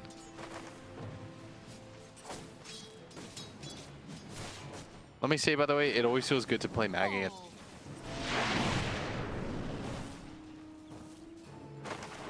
Because like an easier skewer back. I mean, eventually you're gonna get an RP, right? Yeah. It's just how it kind of works. The more melee cores there are, the better opportunity you'll have as the game goes. Sure. I think that's the main thing. So when you see this Sven, you feel okay because you know, like, I'm gonna RP this dude. Yeah, I can control him. Whereas, like, but just like the Primal Roar against the BKB PA, it's like, I will have a BKB piercing disable to control Sven. It's different than, like, for example, sometimes you have to play Mag against, like, all range heroes that have, like, and half of them have some escape ability. Yeah. Then it's really tilting. It's just hard to, like, get anything going, and then you look really bad. Dude, look at this. This is like the 5th salve that CCNC has brought to this lane. Can I do that net worth? I'm just curious. Dude, 830 net worth on salves. Everybody. This is a 4 Ember Spirit right now.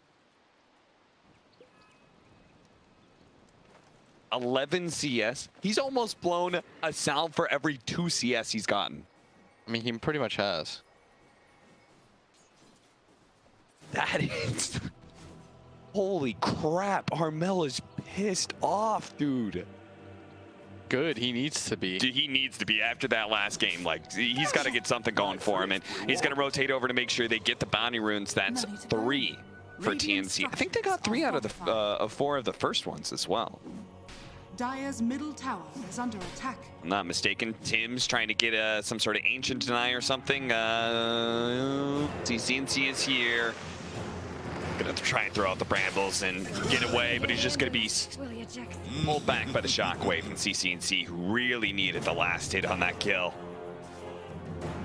Old Alex Honnold. For those of you who don't know, CCNC was a big fan of that. Was it free solo? Free solo. About the rock climbing. He's had that name for like a year now. Yeah. Bottom. You're gonna try to go for the burrow strike. He already got off the healing ward, but he do manage to kill the healing ward, doing a lot of damage with these Chen creeps. But Yawar, really cool play, eating through those trees like that, and just barely lives as a result. Cuckoo needs another 2 seconds to be able to get the burrow strike up. MSS has spotted him. Can they actually bring him down? Maybe he turns. And He's during not that gonna time, burrow strike up MSS, but Armel killing CCNC. Oh man. He got rooted. And they killed him before level 6. Now Armel's gonna have level 7 before CCNC picks up his ultimate. Still on track for what an Ember game looks like, I would say. Although mid lane, he's got to be careful here. He does manage to get his level 6 after he just barrels through and kills a bunch of creeps. Just gonna run down now. Still has another Observer Ward too. Took them both off the courier, it looks like. Asking his team, what do you guys want this one? AU being chased around by MSS right now. I love that. Who's slowly burning MSS of mana with the Mana Stealer. Which is a bit of a misnomer. He doesn't actually steal the mana, he just burns it. Could have just said Mana Burner. Yeah. Yeah, Valve.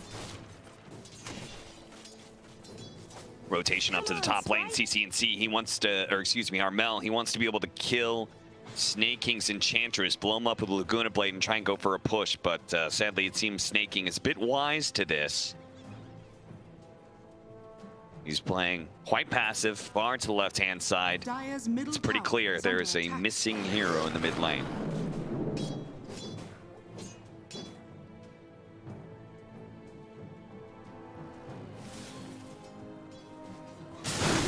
Still though, even if the mid lane's gone terribly, the two side lanes for Newbee have been doing okay for themselves. Juggernaut is second in the net worth right now, and the Enchantress is actually slightly ahead of the Sven. And he's going to be working towards a fast minus, it looks like. Snake King is going to be going a bit greedy. I haven't seen this build on Ench yet. No, I haven't. Most of the time people go completely different builds. Yeah. Maybe this is a reaction towards how his Ember's doing? Yeah. I could see that.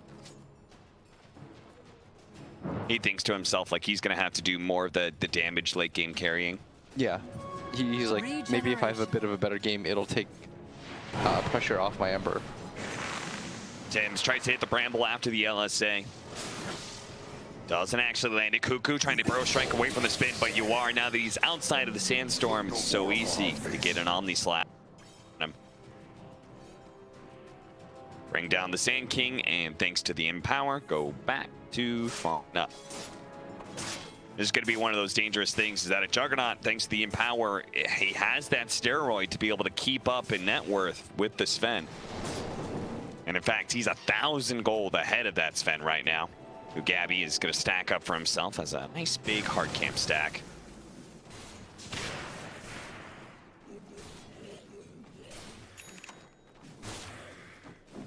We're going to watch him farm that up. It does mean that Snake King has the free lane at top right now. And AU, this is a little cute play. He's actually cutting the creep wave, so it's not like Snake King has a chance to pressure the tower while the Sven is away. I've never seen that before.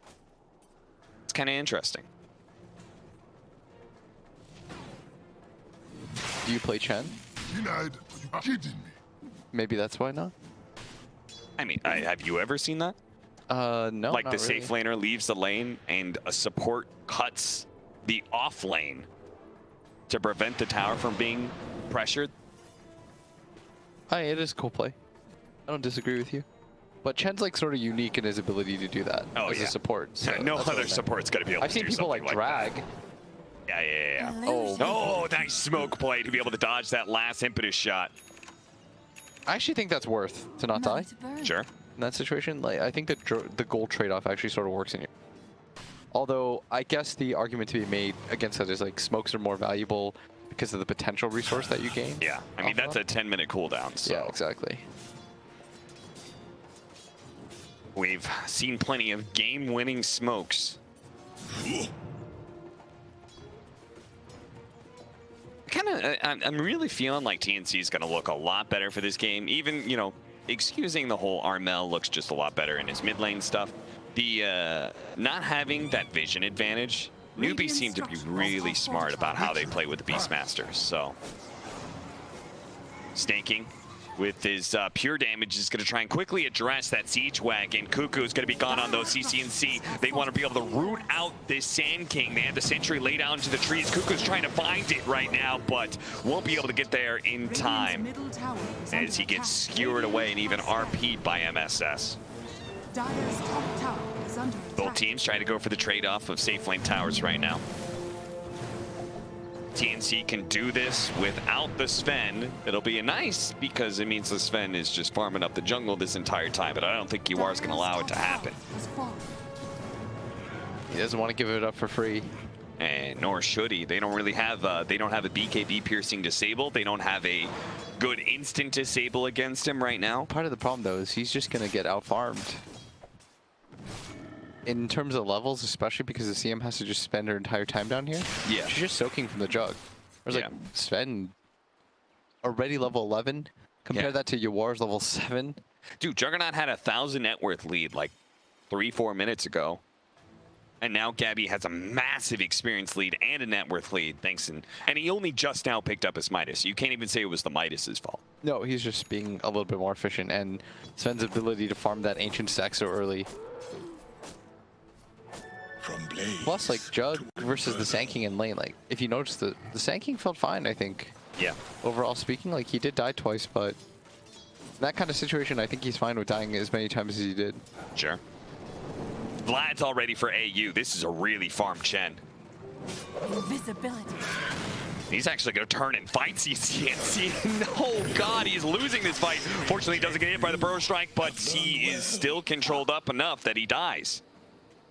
That, I mean, now it's TNC's turn to be, like, tilted because of a bad laning phase and just out of his element, I guess. He's trying to move in a little bit too much for things. He just doesn't have the farm cap. Or does he have the levels to really go for any of these things? And I mean, part of it too is that look at how farmed this Chen is, by the way. He's level 8, he's got Hand of God, and he's got a Vlad's. Yep. Do you think he's dying to CCNC if he runs into a solo? No. Almost definitely not. Like, but whereas if anybody runs into Gabby at this point, or even Armel, they're 100% dying. Yeah. He's almost got a Yule Scepter on himself. I think the Echo Saber is almost complete too on the Sven, yes. He decided to go Midas first, actually, which is why it's delayed. But it's also power leveling him like crazy. Whereas like Yawar is level 9 right now. He's desperately trying to get something going.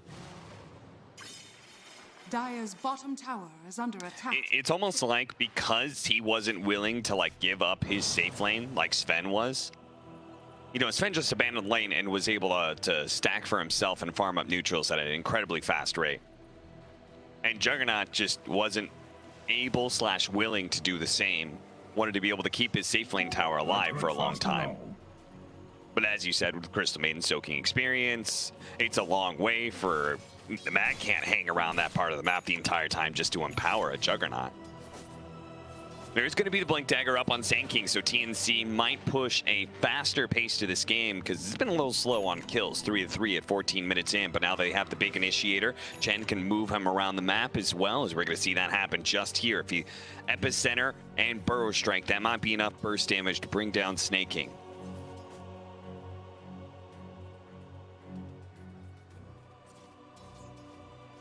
Snake King with this Midas build, not really the tankiest quite yet. It's definitely enough with Tim's.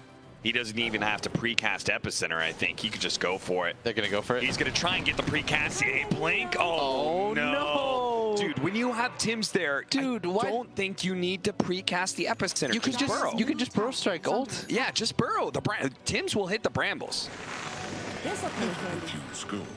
They will be able to get the boundary. That's actually fairly significant that they blew that. Yeah. They waited quite a bit into those tree lines. That would have punished the Midas build for the Enchantress and slowed her down. But now he's actually keeping pace with the Armel a bit, thanks to the Hand of Midas. Plus, Sand King kind of needed to kill like that. He's not been doing great when it comes to net worth.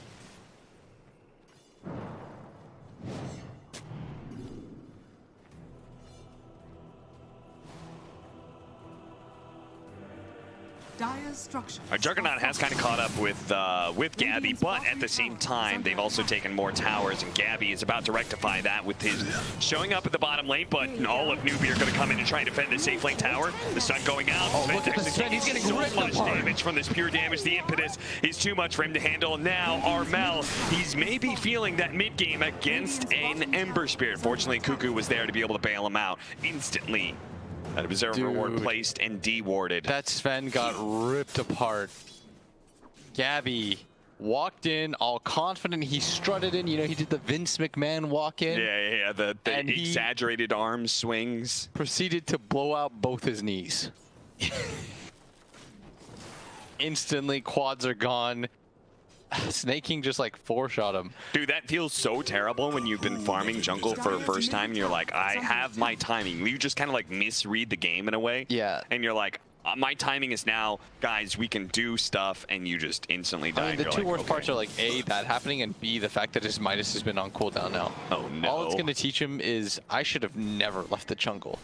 And because of that, the Jug is kind of caught up a little bit. Not quite, but when it comes to at least levels, he's not in a bad position, and net worth, he's only 300 behind. Like, honestly, as soon as he left that safe lane and started farming up Ancients with Empower, like the Sven has been doing,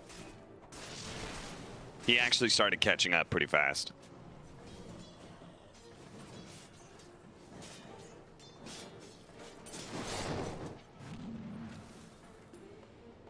I did not expect Newbee versus TNC to be such a farm-heavy game. I feel like aside from Secret, a lot of people, I think aside from Secret and Infamous, we've seen a lot of farm. Yeah. Aside from like the usual suspects, the teams that are doing well are playing really quick. For example, Secret, OG, Na'Vi, and Infamous all played very fast Dota. Yeah. And as a result, like, we got good series. And the teams that, like VP, for example, I feel like are playing at a snail's pace compared to what they normally do. Somebody linked it to me lately. Their games have just been going on longer and longer. And I think that's, I don't know what the problem is. Because TNC for me as well is like a very aggressive team, but you know, they have this sort of lineup where I feel like there is options to get aggressive, but for whatever reason, they're being relatively passive here. And in fact, it's Newbee does not have a pushing team, let me tell you, and they're still going for it. Like, yeah. The dust missed Cuckoo there. He was just a bit too far away, and so it means the Slight didn't actually find the Sand King. Cuckoo successfully defends the mid tower. This is why I was talking about the Nyx Assassin in the draft, because it's so hard to push towers into this sandstorm. And Nyx Assassin was one of the solutions that many teams found.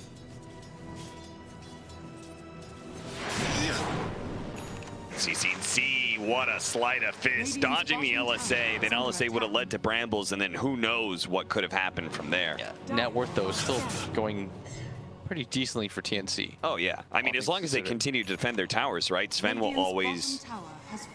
Like, he has his own Empower. He doesn't need somebody else to help him farm. That sounds so ridiculous to hear. He has his own Empower. Yeah. 20-minute bounty runes are coming up. Veil Discord for Sand King. Significant upgrade in damage. So TNC, the state of the game feels really nice for them, I think. We'll see whether or not it's not quite a single core Sven, but I kind of feel that way. We'll see how well he's able to handle his Newbee lineup. CCC is going to try. Oh, he gets bro struck. LSA kind of chaining that one a little bit, but it doesn't matter. They have more than enough damage to throw CCNC's way to be able to burst him down. The God Strength activated by Gabby. He just kind of struts forward, chasing back Newbee. No objectives to take from there, but good enough to be able to kill the mid laner by itself. And uh-oh, freezing fields. He doesn't have a TP. That's on cooldown. Tim's is going to be saved by the Chen, actually, but Yawar, he's looking to be able to chase him down. Chen tried to pull him back, but the damage was there to stop it. BKB is up for the Sven, by the way. He is coming online fast. He's ready to take more team fights. He had that early stumble, but honestly, they weren't punished for it too much because they didn't lose their mid tower. Cuckoo defended that well. Now Gabby. He'll be the one to try and protect. He has to be a little bit scared of snaking, though. That's his weakness. That's his kryptonite, is all that pure damage.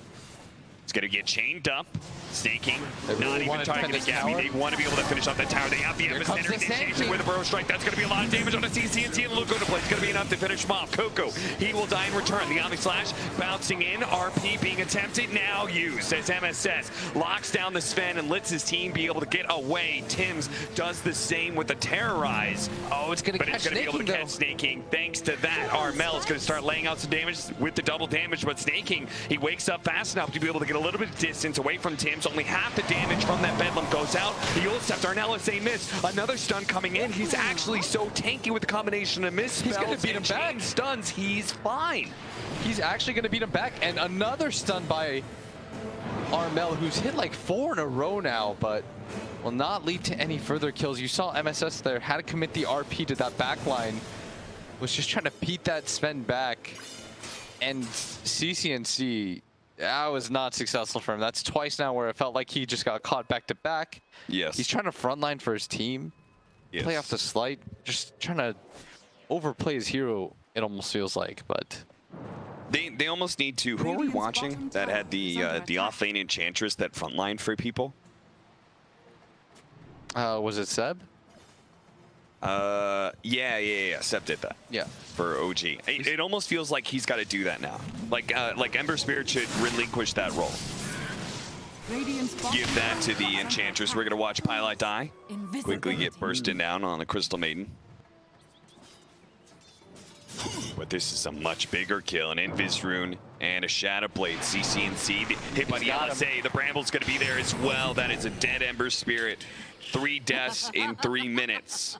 Is that really how fast it's been? I'm pretty close. I might be exaggerating. I like the alliteration, sorry. 3 and 3. Yeah, that looks about 3 minutes. That is rough for CCNC. Wait, he did die 3 times. Yeah. I think so, didn't he? All the way back there? No, there's no way. Didn't he die on the rune fight? Oh, yeah. There it is. Yeah.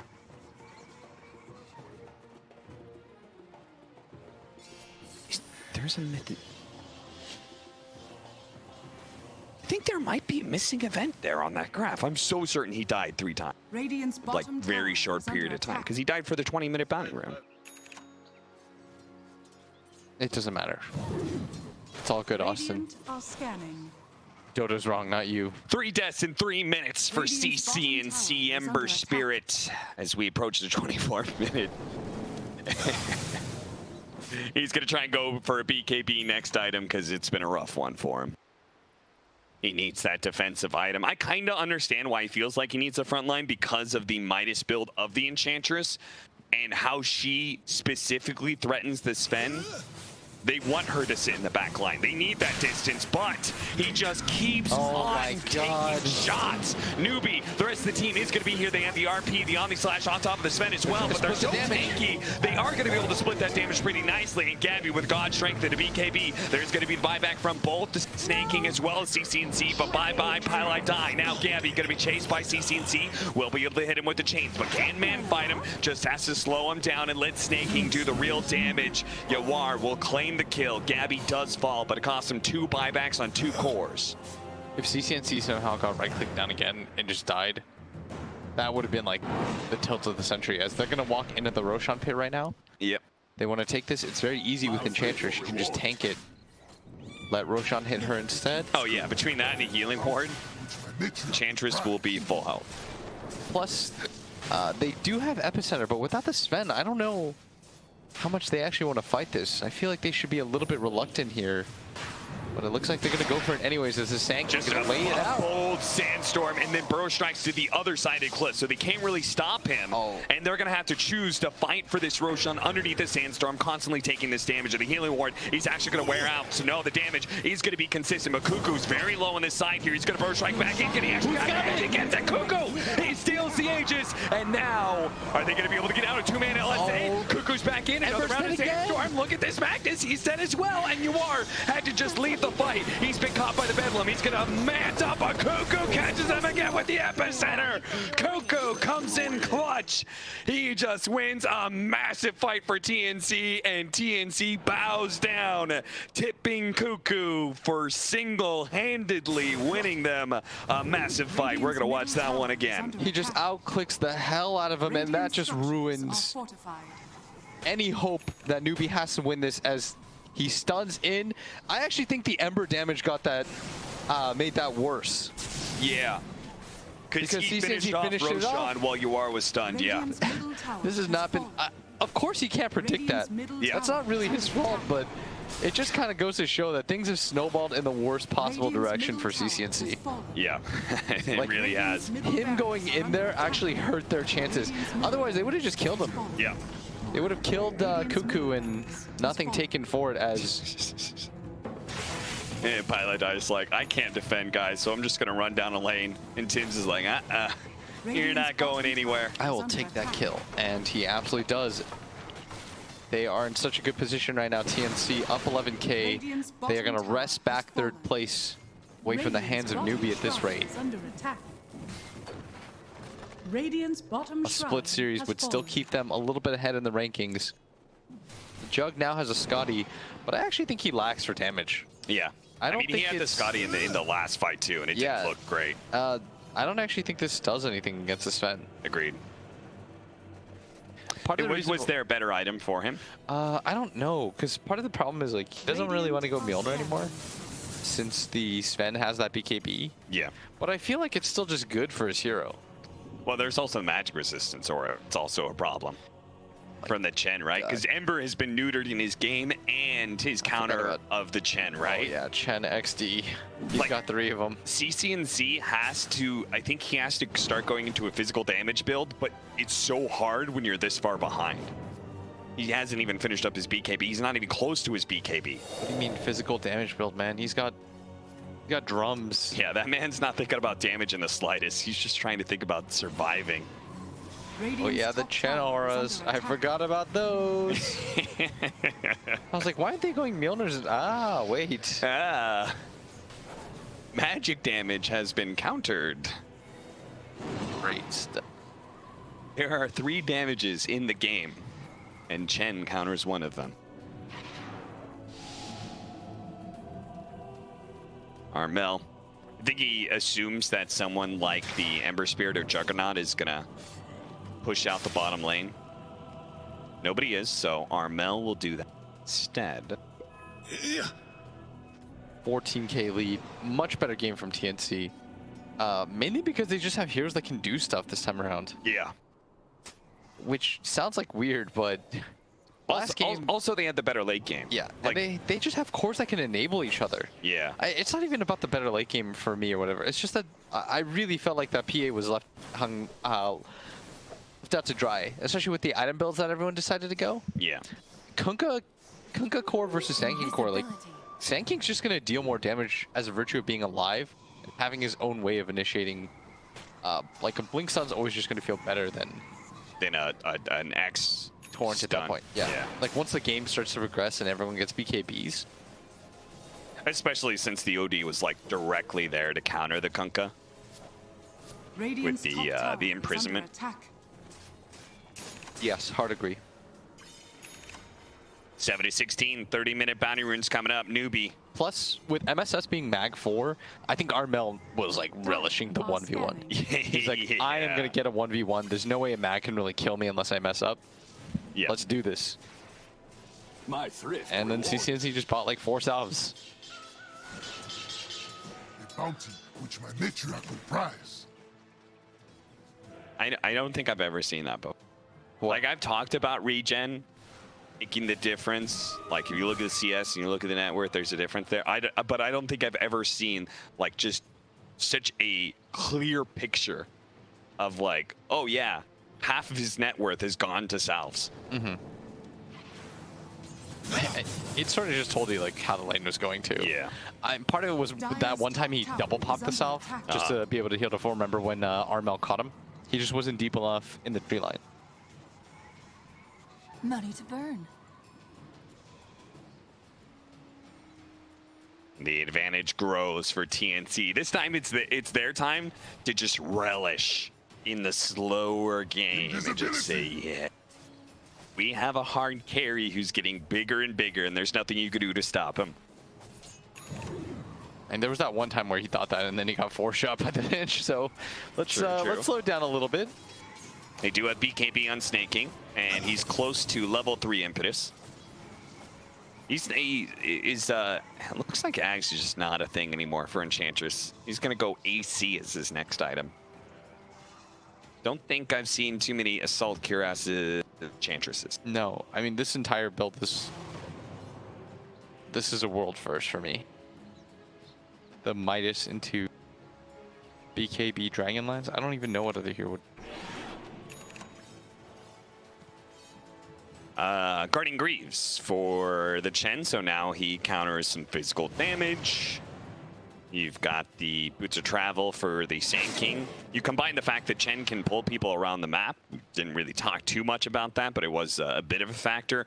You get superior map control, and you start getting Boots of Travels. It feels like there's nowhere you can go that TNC can't 5-man. Oh, that is a moon. Who? So instead of going for a Maelstrom, he just straight up went Moonshard. He's like, well, I won't get the magic damage, but I do need... He is correct that he needs the attack speed so badly for his ulti. Just the interaction between the hits in between the guaranteed ones that you get. Yeah. I think it's so important. That's why Mjolnir, for the most part, unless you're in this specific situation, you have to get.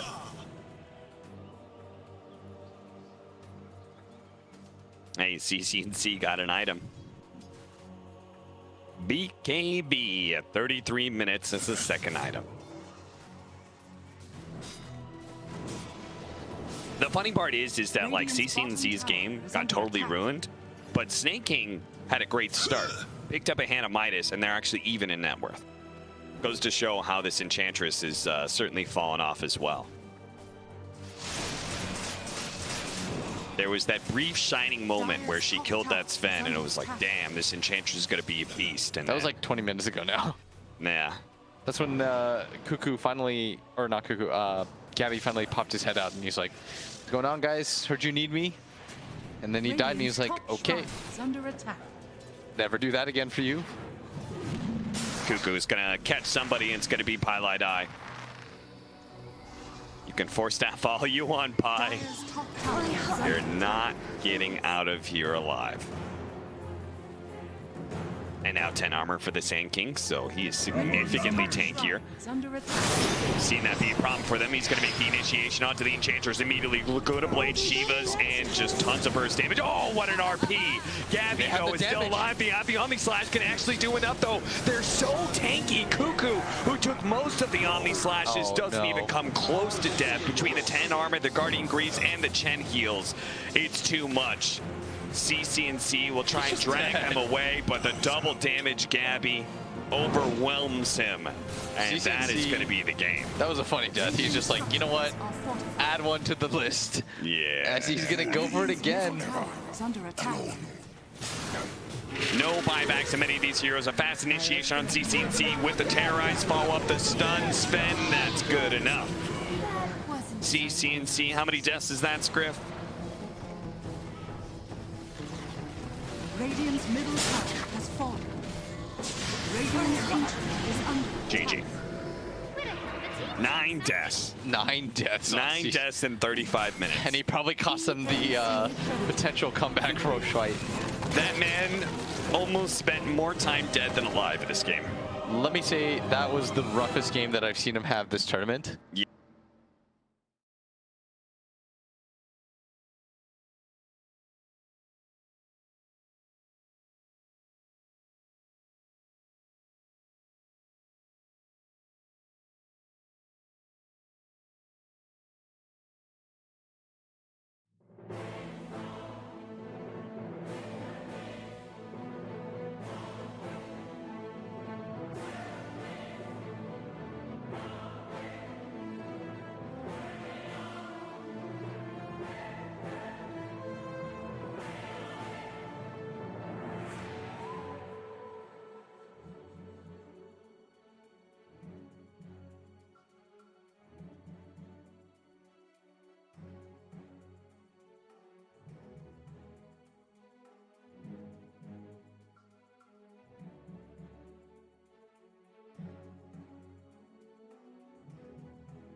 5 seconds remaining. TNC Predators turn to ban.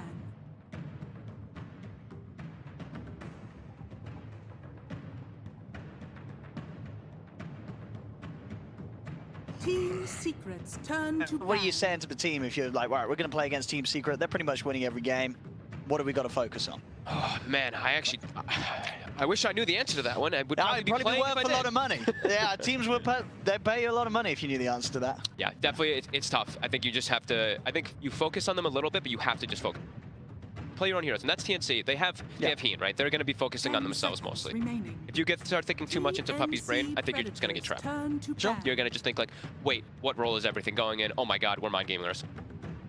Well, ladies and gentlemen, we have got a draft. We'll be able to get it on your screen and see how this goes down. TNC ready to challenge Team Secret in this 2-game series. And we'll see if they've got it in them to take potentially a game, maybe even the 2. Who knows? We've had some upsets here so far in the group stage. Yeah. And today could be the beginning of an upset against Secret. TNC, definitely a team that consider having a good shot at taking the game off them. You still have to be, I was saying, you have to address yourself mostly, don't address Secret too much, but I think you still do have to remember, watch out for the cheese, right? Puppy, you have to be careful a little bit for these. Right away, we see the Kunkka ban, we see the Alchemist ban. I think that's already a great setup. Still have to watch out, of course, for the Broodmother that could inevitably come out from Secret, but I like this already. Taking out, I think Elder Titan also, we've seen this hero as like seems the best heroes in the tournament as well. Super dominant. Been picked a lot, so his win rate probably doesn't reflect how good he is, but 10 really. remaining. And I think in multiple. Both Puppy and 5 seconds remaining. And I wouldn't even throw Zai not playing. Yeah, we've seen it in the past. We have seen it in the past, the Zai too. TNC Predators. It's going to be, I was going to wonder if they take the ST2. Obviously, one of the ports that we're seeing a lot here in the group stage. It's removed.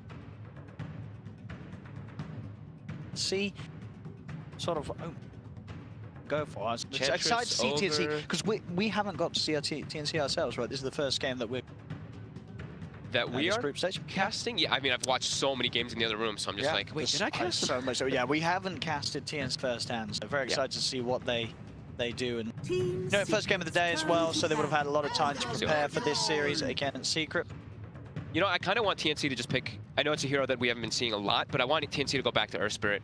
Because Tim's is, of course, a godly Earth Spirit that we know. He's one of the best. And Earth Spirit has 100% win rate so far at this tournament, 6 picks. Well, because that's the thing, we don't...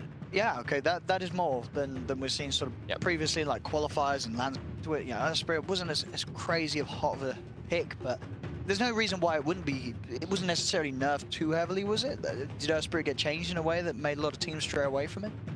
No, he just didn't. He's not as strong as he once was. And oh my God, they're actually opening up with the Invoker already. There we have it. First pick Invoker now. Ooh, the flexible picks. You have no idea where either one of these could go. We've seen what Liquid and OG. They've done the support Invoker. And Newbee. And Newbee. Okay, has Secret done it? What? Yeah. Yapster played it. So everyone's doing it. Yeah, Yapster. Remember they ran the tri-lane. Okay. They had tri-lane with CM Invoker and. Oh yeah, you're right. Plus, I can't remember what the last hero. Literally everyone is doing the support Invoker. 3 teams at least. 4 teams, right? 4? You said Liquid, OG, Secret, and Newbee. Remaining. Did Liquid do it? Maybe Liquid didn't. I don't think Liquid did it. Maybe Liquid didn't do it. I don't think Liquid did it. Maybe they'll do it today. Maybe they'll do it. Yeah, there you go. But yeah, very flexible opener, right? We saw Yapsor play the Tiny yesterday. Yep. We've seen a couple of core Tinies as well throughout this tournament. Invoker, we've seen him mid. We've been seeing. So yeah, a little bit flexible picks here. Even though I'm kind of thinking that.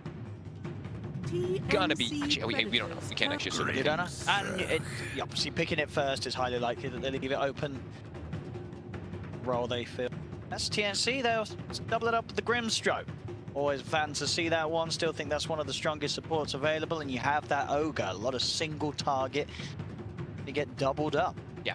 You have the double Fire Blast down the line, get that out. He's going to have 2 heavy nukes that are going to be duplicated by the Soulbind. And it's a great hero to throw Inkswell on. You're speedy, and you're in the front lines always, so always able to connect with that one. This could be a dual lane, potentially, for TNC if they want to be able to go for something like that. There's a lot of pressure that can come out between these two, if it is a 3-position Ogre. But they could still just throw that Grimstroke as 5. And I've got a dumb question for you. Seeing as it's 9 AM in the morning, nice and early, how does multicast work with Soulbind? It only works, it doesn't double, right? I don't think. So you're saying you cannot multicast on the second? I think you surely they you can, individually but it's multicast. yeah, Yes. it's an individual. So if the first one multicast, chance. the second one has a chance to multicast, but it doesn't. It's not like if this 4x multicast, this one 4x multicast. Sure, I'm and if pretty the sure first about one doesn't multicast, the other one can. The other one still. can multicast. I'm That's how the game should work. pretty sure about That's that. how the game should work. We found some crazy interactions in the last few days that we've been really enjoying, at least for. Yeah, we'll definitely get to see. Yeah. We'll see some fire blasts laid down. The fun one is with target. With Ignite, with his W, because it goes everywhere. Because everywhere. he casts the second one, and then they all fly all over the place. One. The second one spreads as well. Everyone's covered in fire. Yeah, everyone gets covered up in fire. So that can be a pretty cool one as well. I like Grimstroke quite a bit too versus Invoker. It's just annoying, right? The Phantom in particular can be pretty obnoxious versus an Invoker. Yep. See Secret coming out with Lifestealer ban. Actually, we're seeing quite a lot of Lifestealer ban here in the group stages. I don't know, it felt a little bit surprising, seeing as Lifestealer wasn't necessarily the carry that. Well, it was, and then it was. It sort of fell out of favor. But a lot of teams, I guess, drafting in ways that Lifestealer would be very strong. Obviously, you know, you look at Secret's 2 openers, and Lifestealer, these heroes.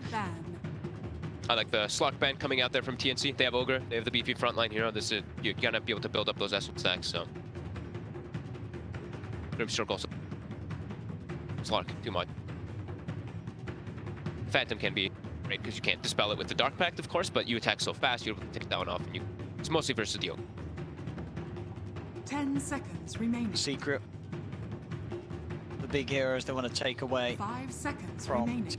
See, I guess because the Ogre's shown, you're not worried of a Doom Grimstroke. No, that just seems not dead. I haven't seen Doom. Dead. I don't think at all in this. Has Doom been picked? We've not seen any I don't games, think I've seen at least other games that I've been able to catch a glimpse of during the day. No. Maybe there was one that sort of passed us. So they banned both. They banned both the Jug and the Lifestealer. So both the heroes that can just get out of the Invoker combo. Yes, so I think this is probably YapzOr's Invoker then. I think. I think it looks to be. 10 seconds remaining. Unless they want to make it so that the core Invoker just has a better game over. It's still flexible. We can't really. We'll find out soon. TNC rolls, these are all good. Turn Crystal Maiden. Not just yet, but soon. See the Puppy CM. They ran that before with the support Invoker. That is the one that they had with it as well. He loves the hero, really does. Works well whenever they can play in the tri-lanes as well. I've seen when they did do that Invoker CM. I was like, this tri-lane looks weak, and I actually talked to Insania from Alliance, and he's like, that's exactly how we thought. We were like, their tri-lane looks weak, let's fight it, and it actually wasn't really that weak. It ended up being a bit stronger than I think people had originally thought. I love being able to talk to the players about all.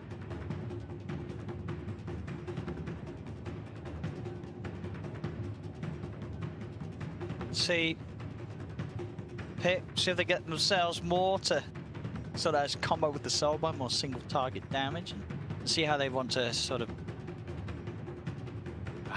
what sort of approach they want to go for with their carry lane. Do they just pick? Because they know that Secret is likely to be throwing these heroes against them in that laning phase. Yeah. Do they just pick their other support and then just make the Ogre the offlaner here, and then they hide their other cores? It's like all about hiding cores right now. It seems the Ogre's probably going to be offline anyway. That's what it feels like. But it's like this draft right now. I'm looking at it. It's all about hiding your core. Like we don't know what Invoker, we don't know where Tiny is just yet. Ogre, we don't know just yet. I mean, we have seen some mid Ogres, right? Father played it. He was offlane though, I think, didn't he? Oh, did he end up going offlane? Okay.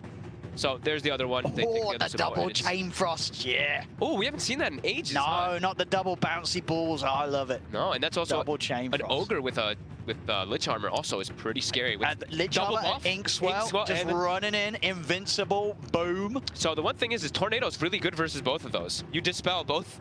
Oh, don't tell TNC. Don't dispel the armor. They don't know. They don't know. Tornado's really good versus both though. Yeah, the that's Inkswell as well as that Lich Armor can be dispelled from the Tornado, which is really nice. Even Bloodlust. Invoker can dispel all of those with a Tornado, which is...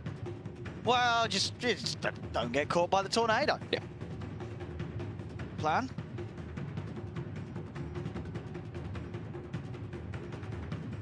Carry are they wanting with the Lich? The usual is gone, right? The Jug is the big one that pairs up with the Lich.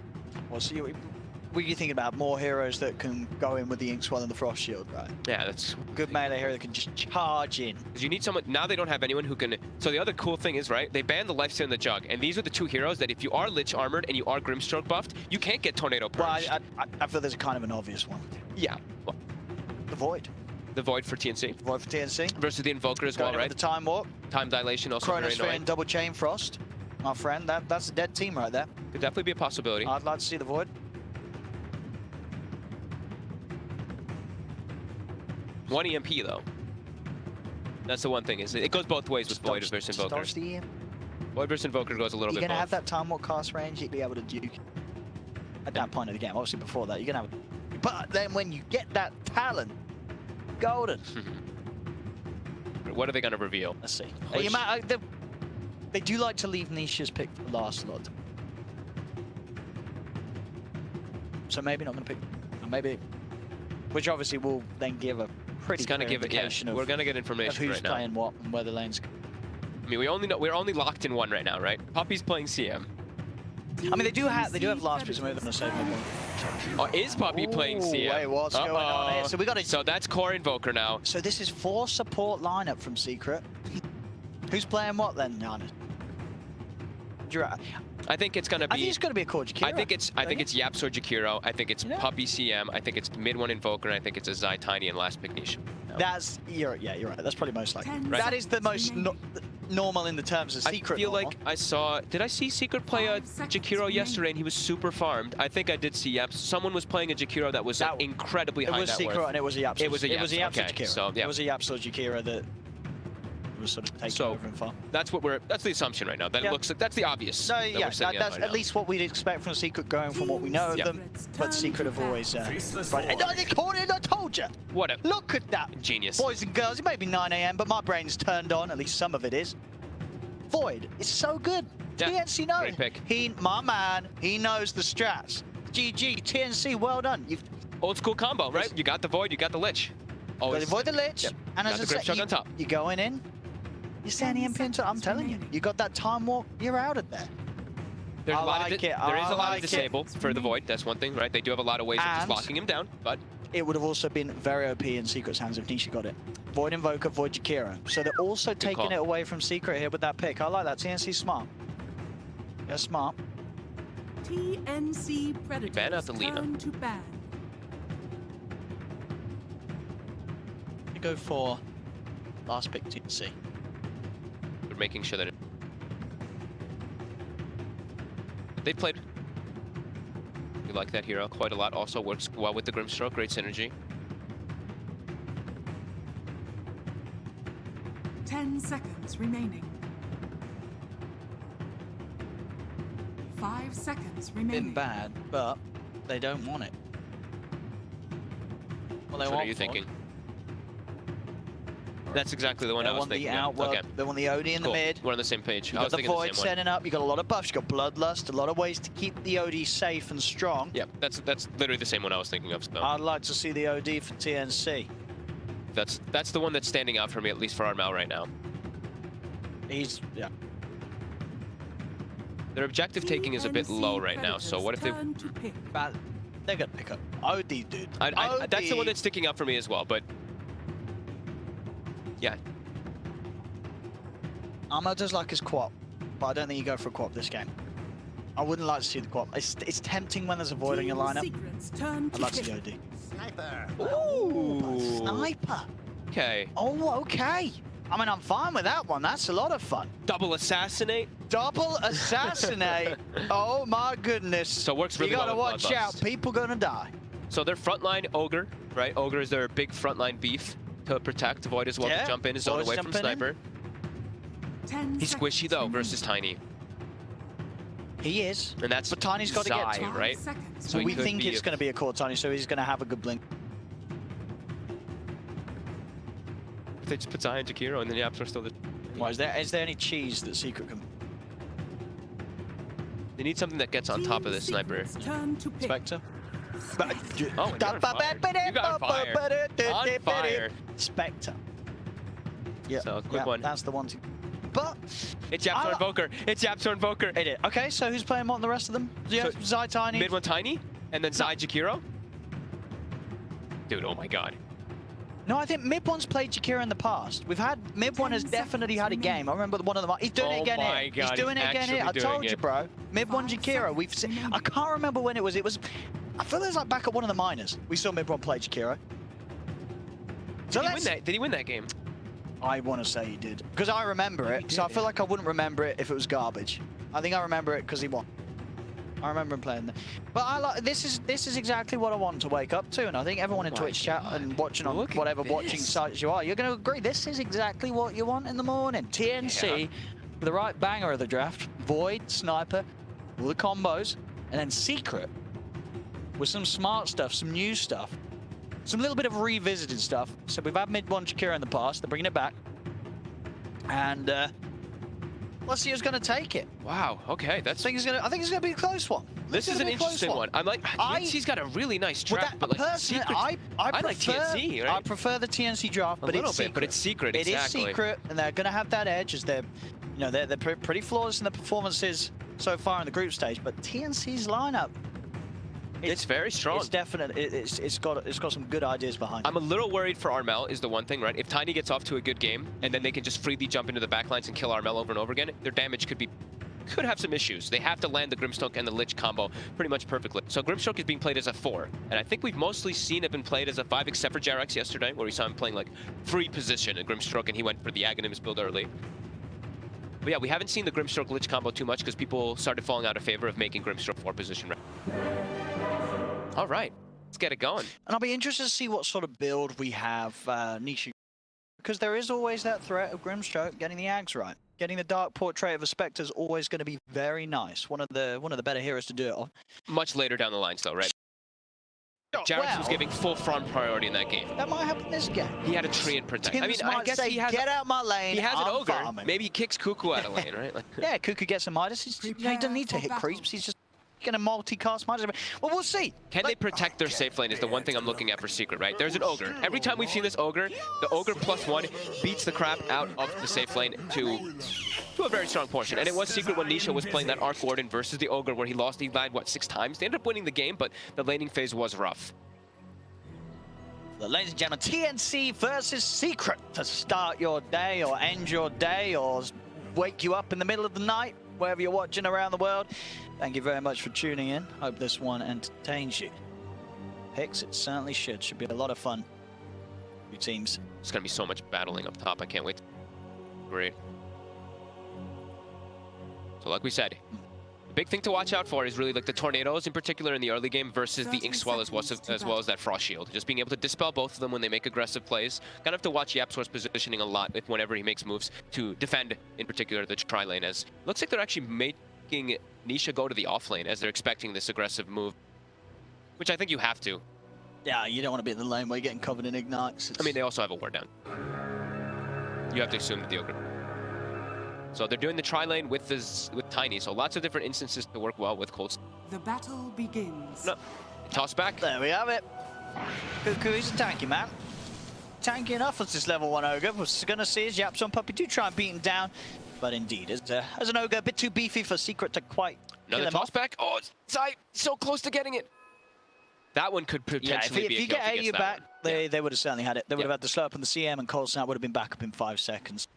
Are you able to keep himself out of harm's way as he gets out of there? Puppy quickly going down towards the bottom to form the dual lane, help out Nisha.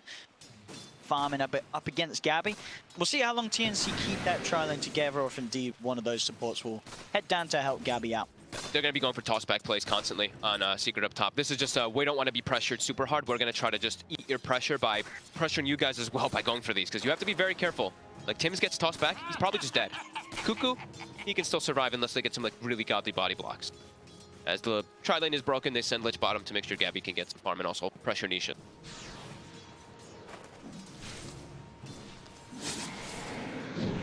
To Gabby, more than safe against these two.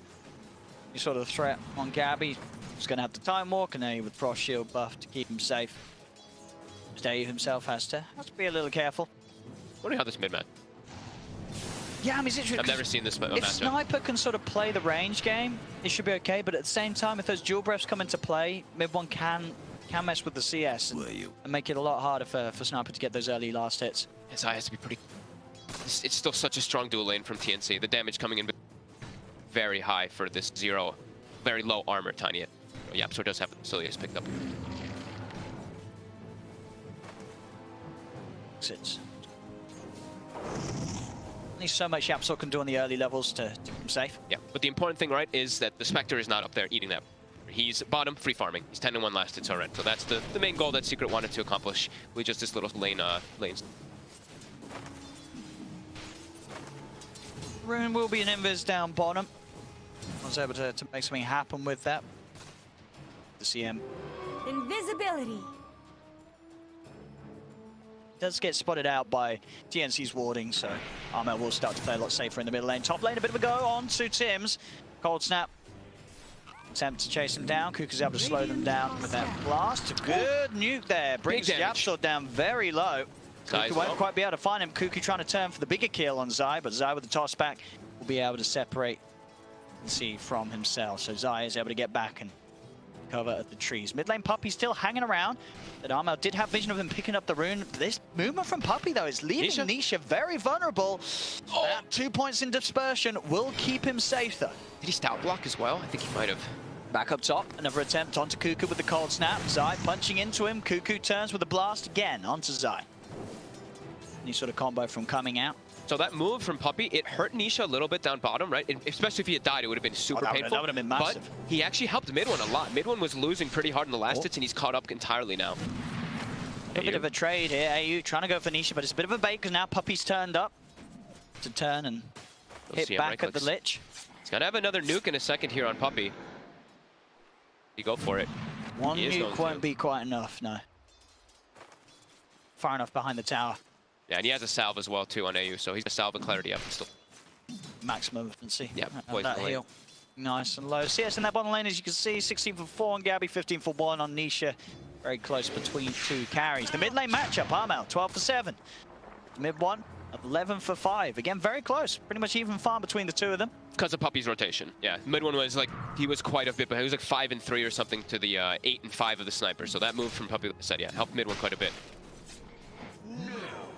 We see the courier is regen. Yeah, Nisha has all his regen, but mid one actually calls for it first. He's like, I was like, it's already at Nisha. Got his tangos standing down bottom as Kuku up top, getting gone on. The toss back far. Not quite under tower range though. Tornado. Say Kuku, he's still Loga. A very beefy one at that, and regen as well. Give him that boost to HP. Can withstand this abuse that Secret are sending his way.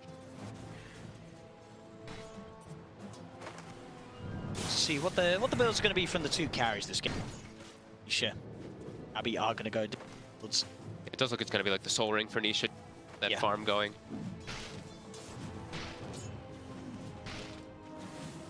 Puppy. Oh. He's got a mango. He's going to be able to get that one. That's the first blood. That is. Puppy's able to get just find AU out of position. And it's the bounty rune spawning right now. Gabby, he has to try force himself forward. Let's see if he can take any of these, Gabby. He's not going to be able to grab that one. Nisha, a little bit quicker with the fingers. We'll be able to pick it up. We'll still be a 2 for 2. But they get the first blood. Puppy, solo kill. Bring a lot of regen down to the bottom lane with that. Talking about gets on Puppy as well. As top, I mean, Zai's still farming really well versus that pressure lane. He's great time. 30 last hits in comparison to the 19 of the Ogre. So yeah, this dual lane that they put up top has done a great job to absorb that pressure. Quick of a start for Kuku. Still doing great. 17-9, 21. Still sniper favored, but not too bad for Jakiro. I'm sure Paul, I'm probably losing it right now, as he does not like the core Jakiro. Mid one. And this is why. Big dive. Dove here, mid one. He will turn, assassinates out. The fairy fire. One more right clicking. The fairy fire. Trying to find it. Mid one's in the trees and he lives. Oh my god, and now Zai rotates into Armel. The turnaround. They found AU. They'll find Armel as well. Fairy fire. He lived with what, 9 HP, 8 HP, maybe less. Fairy fire, and then instantly pops the salve as he turns the corner before the frost shield ticks hits him. And it doesn't actually connect on him at all because of it. What a play there from mid one. What a rotation. 4 heroes collapse. Yeah. Coming in. Making sure that not only mid one stays safe and has the time to duke it out, but also the possibility to turn around and get this. Because have a look at this again. Look at this, the fairy fire. Have a look at his HP. Watch this fairy fire. 250, 240, 170. Boom, 6 HP. Oh, that was close. And the frost shield wears off as he puts the salve on. I felt that. Beautiful play there. Assassinate, assassinope. Oh, and not mid one. today. Mid one gets the best spawn possible for himself here as Jakiro. He gets the Prowlers, so he can use Macro Pyro and Prowlers and farm Easy that. Ancients. Yep, easy Ancient farm for Jakiro at the 6-minute mark. What's he going to go for? Does he just buy Arcanes for himself as a mid Jakiro? I'm wondering if he wants to tank up, if he wants to go for something like that Veil or something. Oh yeah, Brown Boots Veil could certainly be a thing for It's like, Jakiro. Does he want Veil? Does he want Atos? Yeah. Does he want mobility? I'm not too sure which one he's going to prioritize Gabby. this year. He's got the Time Warp back up. Himself front up. The Atos is probably unlikely, but the Yules is also really good because you're playing versus Void, so it's good for catching, but also good for time dilation. He's just got a lot of catch from the rest of his teammates. Yeah, that's the one thing. Go focus on other things. Cuckoo does get his mana taken out by the MP. He's got the stick charges. We'll be able to get one more stun out onto Zai. Another nuke. They'll try and chase him down, but mid one's coming with the rotation. Dual breath down onto Cuckoo as the three will surround the Ogre. Toss up from Zai and Cuckoo will fall. Secret. Keep Zai safe mid one. The neighborhood to make sure that trade favors them. Veil sounds pretty solid, but yeah, we'll see. Mid one hasn't queued any. But yeah, nice rotation mid one. Just walked over from while he was farming. Maybe saying he wants some Midas. Well, I mean, maybe. That's also definitely a possibility. Definitely a possibility. So yeah, so he's been given the top lane now, as we see Zai rotated out, and double stacks here from mid one. And that efficiency high in the jungle, and laying down the macro pile. Look at that easy farm, this man. He's going the Atos. He's played a fair few Jakiro games. Okay, so he's going I think the Atos is because he's versus a Void. It just gives you that extra catch. Sure. That's going to be really nice. It is a nuisance for Gab. I was wondering, I think it had to have been one of the 3 big items there. Unless he went for Midas, which would have... But yeah, so they TP mid, Zai with the bottle, heals up mid one a bit, and they're immediately smoking. So they're looking to make some plays middle tower is under toward the top, but maybe toward mid as well, as Armel, if he shows his face, he's easy to die. If they can just toss mid one on top of him, mid one combo off. Oop, smoke broke. Yeah, I'm gonna see him. Armel straight into the trees, yeah, did just sort of glimpse of him by the tower. Zai won't be able to sneak up on Armel for now. Armel keeping him position safe. Gabby the big winner out of all of this stuff still. Gabby top net worth, 3,500. Free farm down bottom. Yeah. Nisha not dying, but not getting that equivalent free farm because he's been being pressured quite a bit, especially because Puppy moved out of the lane a couple times. Let's top the chrono. Oh, there's the surprise move. Gabby's up top. The multi. All that matters perishes with me. Gabby wanted. He wanted that. He made a long trek for that from bottom to top. He'll pressure tower though with the bloodlust. Top tower is under attack. Radiant's middle tower is under attack. Dire's top Gabby build tower wise is treads under attack. into Maelstrom. It's going to be very nice. Bloodlust being skilled up. Yeah. Having that Bloodlust with the Maelstrom Void early on is going to fortified. allow him to do a lot of damage in those spheres. Allow him to farm a lot faster too, right? Yeah, with Maelstrom. Farm a little bit faster than Spectre is mid one. He's found a bit of an opportunity for a solo kill here. And he burns. Burning down the Frost King. Bounties are up. See how the bounties are split. Radiant's bottom tower One at the is moment. under attack. Straight 2 for 2 top lane. Gabby going in. Oh, everybody's coming. Get out of there, Gabby. They're all TPing in. He's got another time warp. We'll be able to jump across the trees, but they get the toss on a Puppy. Jump him in on a Cuckoo. Cuckoo turns with a multicast stun. Gabby comes back in. They're trying to kill our Puppy. Puppy goes for the ult. Will be silenced by Tim's TNC, though.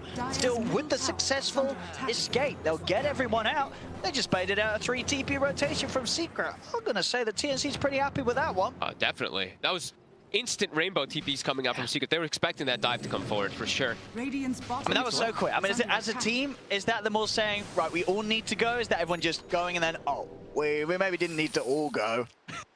Maybe they thought they needed everybody in order to go for that, because it was 3 heroes. I mean, it was there, Gabby. Yeah, it was Gabby. It's a big kill. It was the carry. Yeah. They have a shrine available, though. We saw TNC, they back up, use down, everyone's fully restored.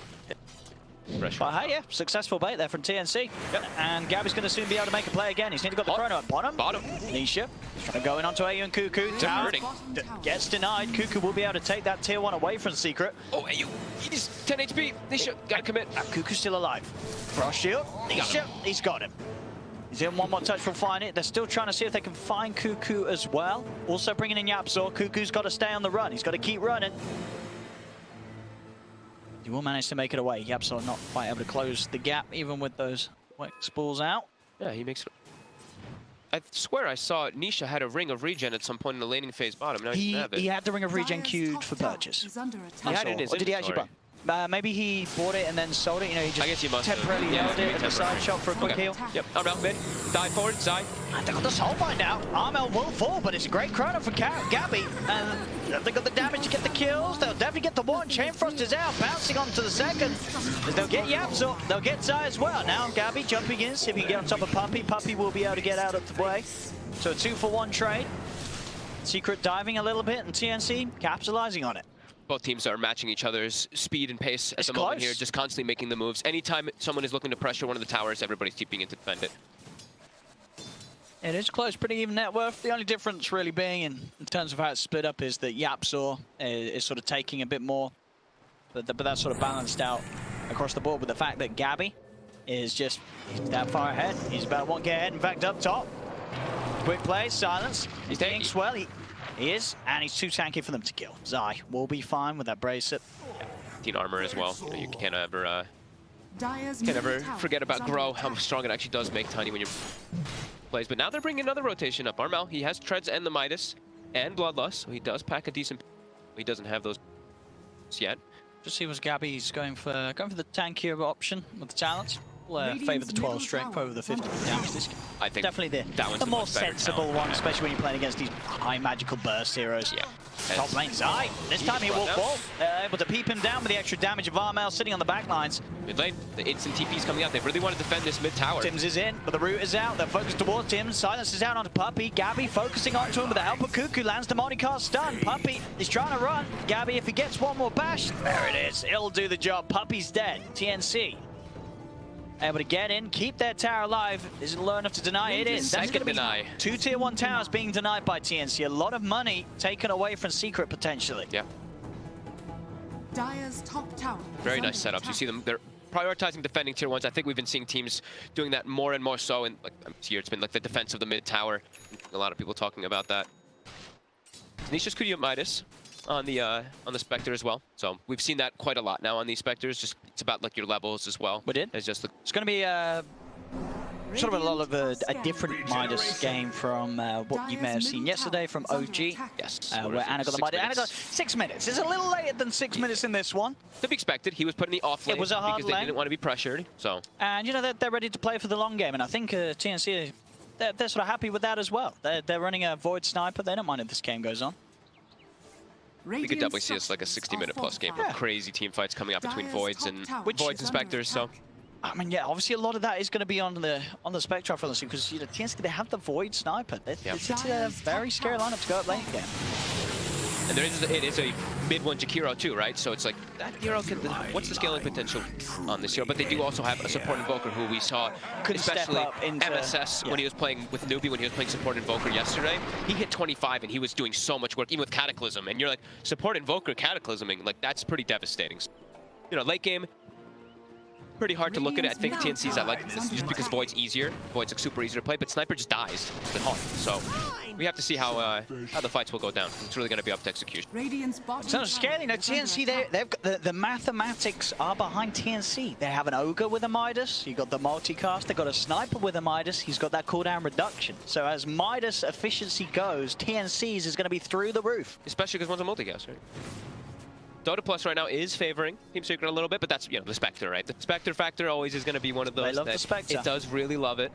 And they do have, you know, the 9-kill advantage. They also have taken 2 towers. I feel this is a little secret bias, though. I feel you look at this game, I would say it's probably 60-40 the other way. I feel it's, I feel it's pretty even right now. You cannot underestimate the Sniper Void and the way that they, I don't know, we'll see. But it is Secret.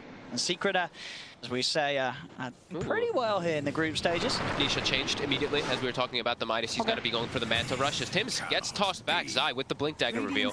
And they're going to put some pressure. They have a Catapult down here, and they have mid-1 with that Max Liquid Fire. This is dead tier 2. Tabs of Gabby here right now. They have this deep ward. Tower has fallen. But yeah, looks like neat. Prioritizing just jumping in, taking fights. The Manta, also very good item, of course. On Spectre, always going to be super nice with your Desolate.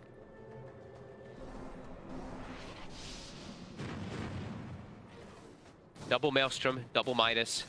Lots of damage going to be coming up from TNC. And TNC are happy just to farm at the moment. Secret, they're the ones who are definitely going to be looking to hunt. They've got a haste rune on Tiny, they've got the blink Tiny, they have Tiny and Jakiro's two of their callers, so they're just like, Nisha, we're going to make all the space in the world because you are a super carry as expected. Sure, but you know, as you said, because he's going for the Mantle, not Midas Radiance, it is more of a build where he's expecting to fight and get in there rather than sort of play the more passive play on an Spectre. I mean, it's very secret, right? They always want to be fighting. Yeah. So far 10 to 5. TNC, they've not really given up that many kills. It has just really been Tim's getting caught out by the secret movements, whilst the two carries farm away very happily, both Gabby and Armel, staying at the top of the net worth. And Cuckoo's going to start climbing up there with that Midas. They're all building. Looks like they're all queuing up those BKBs next time. Yeah, all three cores have queued up to be on the side of TNC. So they're looking for a timing window. They know Secret's going to be hunting for a fight. They want to be prepared. And they know that BKB just ruins Secret's Look at Secret's draft, exactly. They have their physical damage is not going to be online for like ages, honestly. Like for another 20-30 minute Spectre. He does do some, but it's not really what Spectre's jam is. You're not all about your physical. Dire are scanning. Pure that comes out.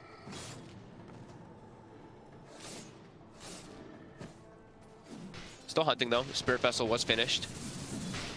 A lot of extra damage that can come out. Great ways to be able to catch the Void as well. Yeah, the Atos. He's trying for Gabby. Throw pretty much everything down here. The burning mana, but he still gets off one of the Time Warps. Pops the stick. He's still burning in the Macropire. Will get tossed back into the Tornado. Gabby will fall. They get the big kill on the Void. Also finding air on the backline. Still now start to move in. Nisha tries to go forward. Will be silenced. Backs away. Doesn't want to dive the tier 2 tower for now. Ice Path won't quite catch them. Nisha watching from the sidelines. Doesn't want to go down off the cliff. Dagger still on cooldown for now, but they get that Gabby kill. And now Zai behind the tower finds the opportunity to blink in. Toss back Cuckoo. Cuckoo's going to go down as well. Armel will be able to snipe Zai in return, but Puppy in with the ult. He's melted down at 4 as 4 are dead. Yapsa tries for the blind tornado. Armel makes the read, heads towards the top tower, but Secret striking hard. Getting 3 of them, 4 of them in fact out. AU's just respawned. They make that quick play, the play that they were certainly gearing up to go for. All because of this Atos build that mid wanted. They'd be able to get that far set up onto the Void there, even though I think Zai made a little bit of a hiccup there, right? He didn't actually get the stun combo off while he was caught, so he was able to jump back. And then they also tornado during the toss back, so there was a little bit of mis-synergy there coming out from Secret, but you can see how strong they really are right now because of how much magic damage they're dishing out. A quick 1680 damage in seconds. And Puppy just been able to lay down that ult. Erupted. That's now starting up to jump up to that 2k lead. You really are understanding now why TNC wants to get those BKBs online before Because you get the BKBs and those sort of kills, they just don't happen. You're not going to lose anyone. Wards by Secret got out, right? Just so much deep vision, being able to watch everything that TNC's setting up for. They're set up here behind Armel. Secret, they do want to fight. Hans is not available. He's getting in the toss back. Hans Cuckoo underneath the tab, but he's been buffed up by the Frost Shield. They have the Rod of Atos. Macropire back up as they'll look to burn Cuckoo down. With the Tornado, no escape for Cuckoo. Cuckoo will fall. Ice Path from mid-1. Also catches out the Void. Root will finally end the land. Gabby to time will come to the high ground. Zai turns. He's got the combo, the Avalanche onto the 3 of them. Gabby's low. Gabby's dying. Gabby's got one more time war. Can he get away? Another Spirit Vessel down. He'll try and turn, but he's already dead. They've lost Gabby. The Soulbind. Chain Frost combo is out. The Chain Frost bouncing about, but it's not only going to kill off Yapsa. Everyone else in Secret is still alive, and they team wipe TNC. Oh my god. The way that they're just diving forward relentlessly to get these heroes of TNC. Nisha's just diving toward the backlines, and they have so many different things to poke from far away from. And it's the amount of damage and control that mid-1's offering is this Jakiro. Yeah, he really is. It is impossible to play against before they have the BKBs. Yeah. TNC's lineup is very vulnerable at this moment before they have them, and Secret know it. They're pushing the issue. They know they have to keep this up Secret before those BKBs are out, and they certainly are. In fact, Puppy diving in towards the tier 4s. They killed off. Did you look at Puppy's items so far? This game, he has phase boots, a chainmail, double brace. Like he's just going in. That's a strong. He's gonna die this time. CM. But they're just diving forward and punishing TNC. They're not able to get their spells off. Gabby has to be more careful with his positioning in these next few fights. I feel like he has to be the backliner completely now in this Void. He gets caught by one disable and he's just dead. So now I think farm the BKB before you try to go for any of that. How close are we to the Marmel's? Just about a recipe away, and same to be said for Gabby's Void. So they should have them for the next fight. This one is so nice. You see the Tornado clips Gabby, and mid-1 with no hesitation jumps forward to make sure they can get that cash. Nisha commits forward, and then Zai, he's already hunting for the backlines to go for this so they can continue going for this pressure forward. And TNC, they're all just caught together. Everyone's clumped up and caught by everything there by Secret.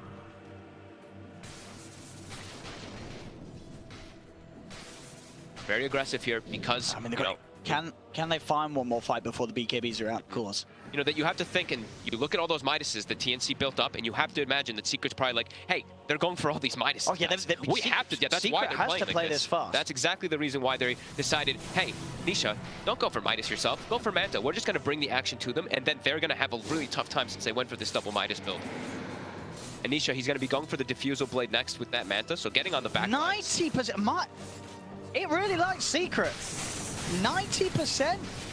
We'll see if that 90% stays there once the BKBs are done on Armel and Gabby. Well, the win probability goes based off of a lot of things, right? They have 4 towers down, or 5 towers killed already, too. And they're winning 20 kills to 8 with the Spectre lineup. Cuckoo dropped down as well as he steps up too far. But yeah, I mean, they have so much map control coming out from the side of Secret. It makes sense.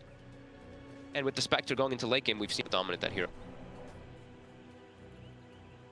So yeah, they just continue to roam around as 4, looking for these constant kills. This team can't find any. Support life is going to be hard. Do they have saves for themselves yet? They got any glimmers? They have a 4-step but no glimmer, so they're both looking pretty dead to Haunts quite easily. Abby, he's been found. He's got the BKB, but it's on its way over to him. The 2 supports of Secret. So they're going to easily kill him off. Gabby caught out a little too far outside of the base. A Secret continuing to play fast. They're into the Roche pit as well now, Secret. They've got the medallion, right? The medallion plus the Manta with the Spectre, so that Desolate damage plus that medallion. Yep, they're done at a pretty fast pace. It's 30 seconds. No Void. Throw anything to at least slow them down. It doesn't look like it. They're gathering. They're trying to smoke. They do want to try. It's dying too fast, though. They're not going to be able to get in time. Fast. Maybe a lucky shrapnel steals the kill, but it's not going to be the case. Secret, get Roche, and Aegis is there on Nisha. Dire's middle tower has been denied. They have to make something happen now. BKBs are out. They've got both of the BKBs. Yep. They do have the damage. They get the Chrono into a Soulbind Chainfrost. Bloodlusted Void. I don't think damage is going to be an issue for TNC at the moment. It's just about landing the combo, getting the BKBs off. They can have a good shot at a team fight against Secret, despite Secret having this 5k lead. And they have to make sure that they get it and they use it immediately. Because if you Chrono and your Grimstroke and your Lich don't get their spells up and Spectre is able to haunt, he's just going to kill both of the supports and then you don't really have that much damage inside of the draft. It's just going to be the sniper actually peeping from the back lines. And Secret, they've drafted to be ready for that physical damage. I see Yapsor, he's building toward the Lotus, obviously versus time dilation as well, but look at Puppey. Medallion phase boots, look how much armor all these heroes. Everyone is starting to really tank up on Secret, deal with that damage that will be coming out from...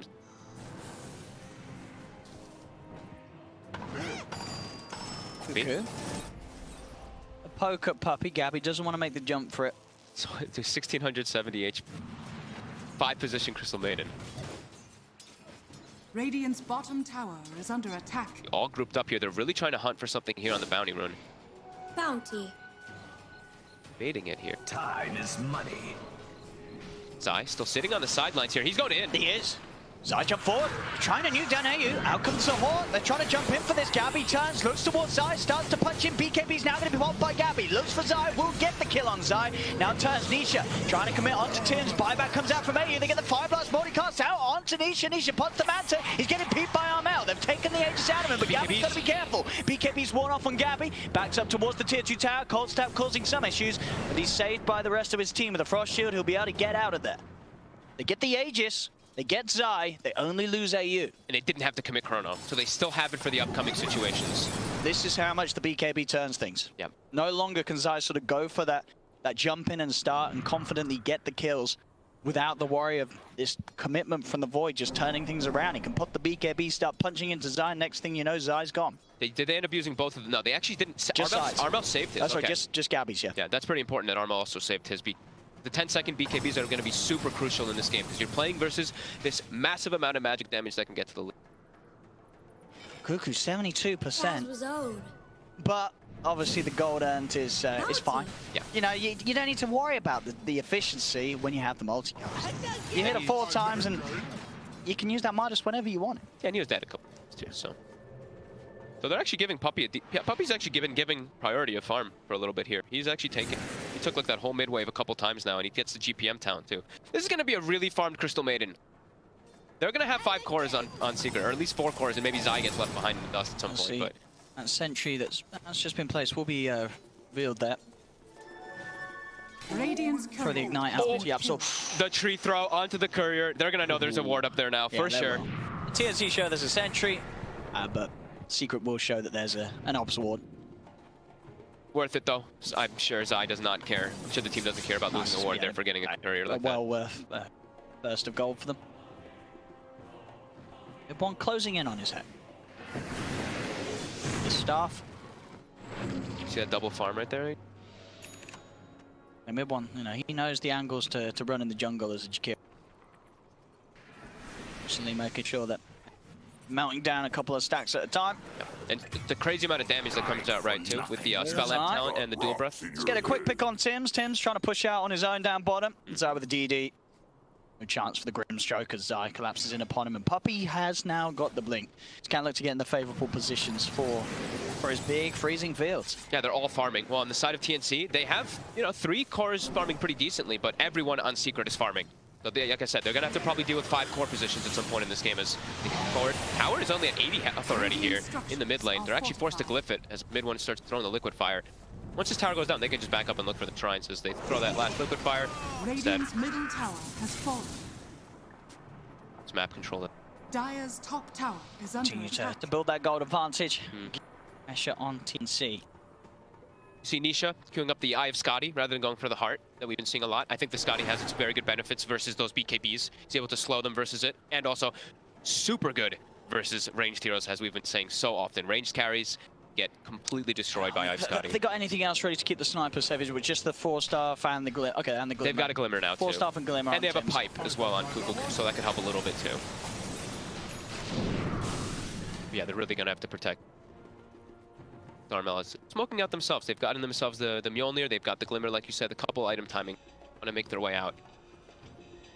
They have no information on the map at all for TNC. This is pretty much like we need to smoke out to get wards out because we don't see anything, and Secret just keeps forcing in every single lane.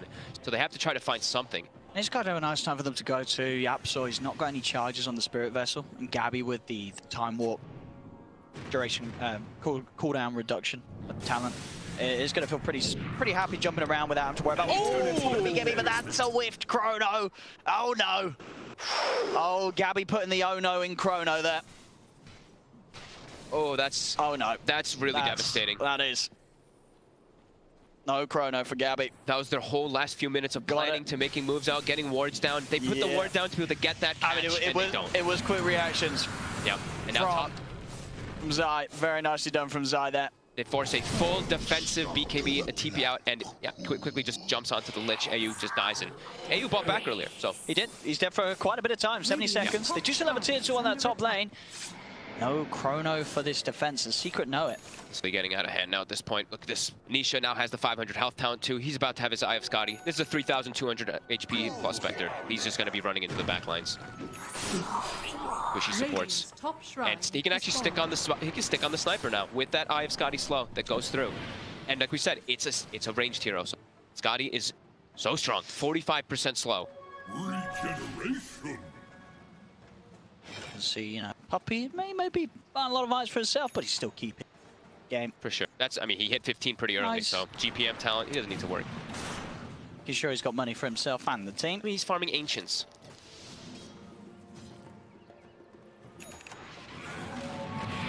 The design now delivered. Well, same with the two supports. TNC's heading out to this area. Chrono. How long till Chrono?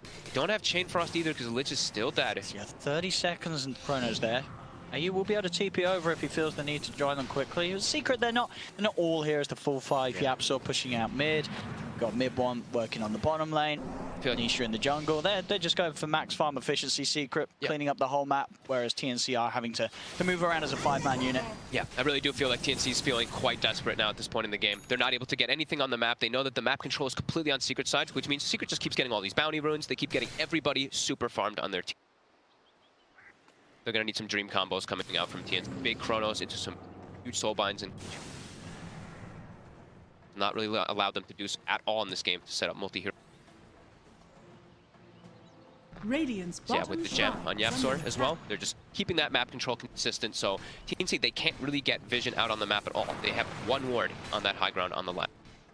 And no, actually they did. Radiant's bottom shrine is under Very attack. limited vision coming.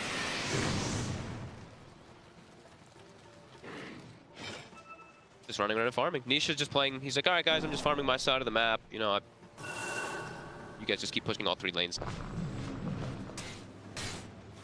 Next time as is queued up as necessarily up. You normally expect to see a little later on, but the Ether Lens, very much value on a Jakiro. Super good. Why every spell benefits. You've got the Hex and the Atos that's also very annoying to play against.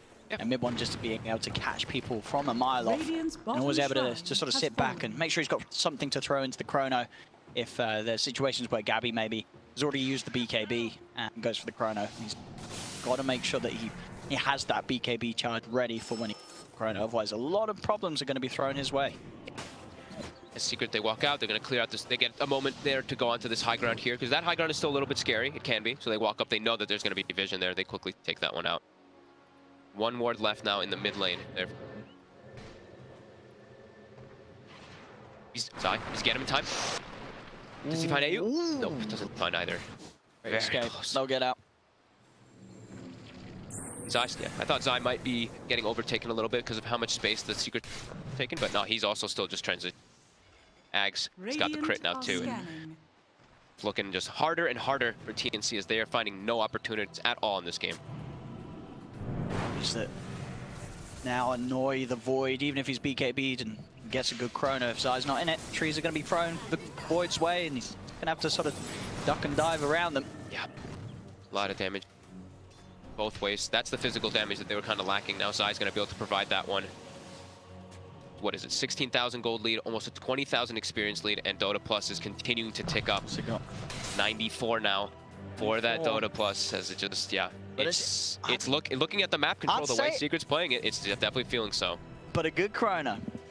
A good chrono with the BKBs. TNC absolutely have a team fight in them that could shake this game right up. Are they going to have enough damage though to deal with this now? Like Nisha's starting to get pretty damn beefy. I see. They need the Silver Edge finished on Void. Yeah. Instead of going for that Aether Lens that you're talking about on mid 1, he's actually switched to Aeon Disc.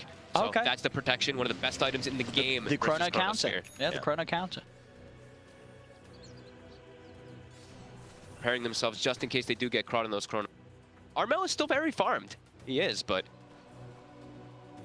just the heroes that they naturally have. They have the Spectre versus the Sniper, so just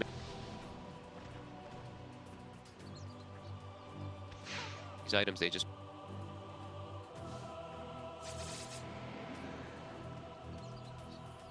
Also going the smoke, wrap around on mid, see if they can catch Secret by surprise. Too aware of the exact positioning. Pings coming out. They do expect that TNC's at least on the high ground, but TNC actually hunting the jungle of Secret. They're smoking to set up like in the back line for the bounty rune. Maybe expecting that Secret would be on the high ground there and they get a wraparound on them, but they actually don't. As Secret, they're making their own aggressive play onto bottom already. They're showing themselves here. Just tier 3 starts to get pushed down by Secret. TNC will be able to sell the 2 bounty runes at least with that movement there. Way just to see if they could have caught Secret maybe setting up for the top bounty runes themselves, but the case, Secret elsewhere on the map. Yapsor nearly with the Ags complete. Roche next on the menu, full BKB, yeah, Nisha. So that combo that we were talking about, in particular for TNC, now going to be much more limited because they do have physical damage, but a lot of their damage is coming out that's magical. Sniper Maelstrom, Void Maelstrom, they have the Lich and the Grimstroke, so that BKB on Nisha is going to counteract. High majority of it is able to get it off before the Chronosphere does hit.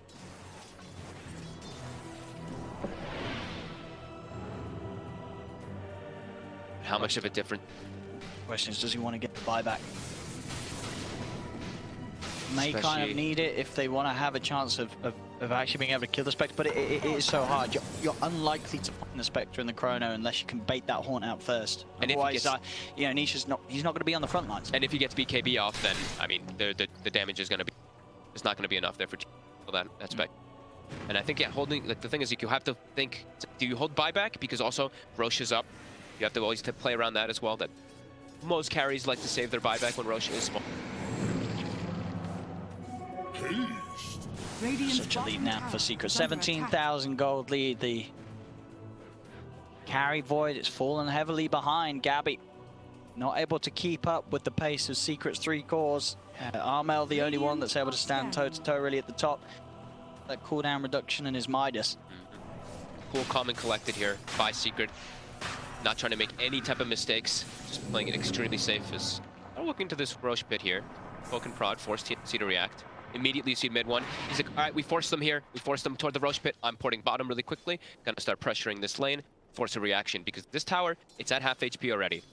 Hero can do that split push.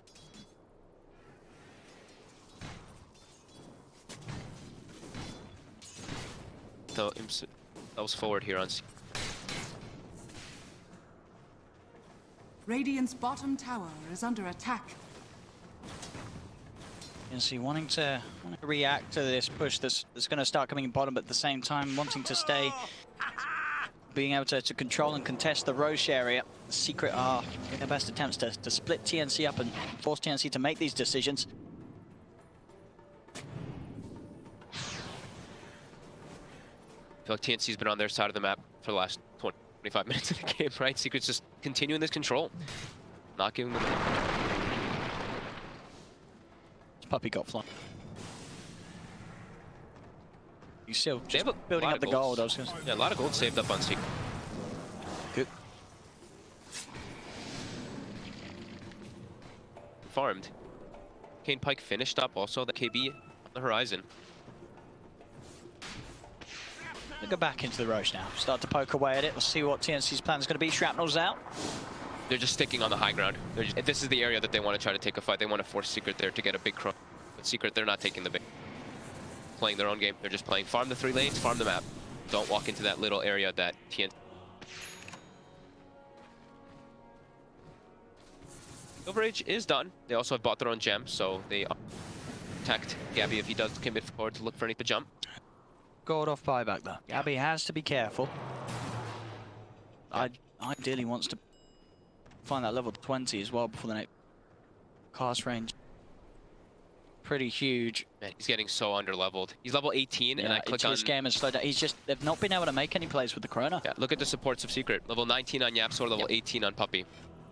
Two, they're higher level than Faceless Void, the carry of team. There's the full Aghanims now for the Invoker. It's very scary. Very constant as well. That duration of BKBs is everything for TNC. They've got to get as much done as possible, Puppy. Out Tim's here, but Tim's himself back up to the base as soon as Puppy shows. Starting to set up here. They might want to try to look for a kill. All have these blink. Everyone has a blink pretty much on Secret, right? So if you do jump forward on Gabby and you look for Chrono, you have to be so wary that you're like, I have to make sure that their blinks are canceled or that I can't do it like out of vision somehow. Because he's got the Silver Edge. Yeah. So, but then again, obviously sentries are likely to be placed around Secret anytime they go for a push. Still hard to catch them by surprise from the Invis. Yeah, because they have the three blink daggers. Yapsor had to go for prioritizing other items for himself, but then Nisha doesn't. Nisha's like, all right, I'm okay. Here as well for Secret. To grab it, Nisha, he wants it. He's almost level 25 on Nisha. Version's causing more issues too. 6-0-8. This another game where Spectre's just been granted all the space in the world thanks to the play of his teammates. Shows in his items. Absolutely huge at this point in the game and very hard for TNC to deal with. Yeah, how's our current gold? All right, yeah, Jakiro 5,000, Tiny 4,500, Sniper 4,500, and then 4K on Puppy as well. They're still banking for a lot of items and banking pretty much for the buyback around the Roche. That's in particular. In case anything does go wrong, they will have all their buybacks available. Full set of extra 4 heroes. TNC, they don't have all their buybacks still. They are saving for a couple. They do have the important one. Void as well as that Sniper do have their buybacks. Secret. They've got this. They've got away with it. They've got this Roche. TNC quite set up this time to contest it.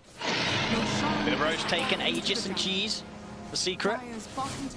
Well, that's, what teams always talk about. One of the big ways to counter Chronosphere is an Aegis. Now they've got it, and they're just so tanky. Yeah, a lot of counters. Aegis. Buyback, Horn, Cheese, Eon Disc. Lot. Surprisingly, when they pick up the Aegis, and during these last few moments, there hasn't been a kill in like the last 10 minutes. It's actually shifted 3% toward TNC. Yeah, it's kind of interesting to see that. Kind of weird, right? what sort of mathematical equation it's worked out where it itself considers the curve back. And as I said, it's definitely the percentage where TNC hit the stream combo. But I don't know if it necessarily got better for TNC in the last couple of minutes. I feel like their damage is still just going to be limited, but maybe just because the high ground defense. They're like, all right, now we're getting to the point where Void Sniper high ground defense. Right? I mean, Visibility. Definitely hard for the Secret to necessarily just throw themselves up a lane. And we see that. You know, Secret are focusing on just growing and growing the lead. They're not trying to push the issue.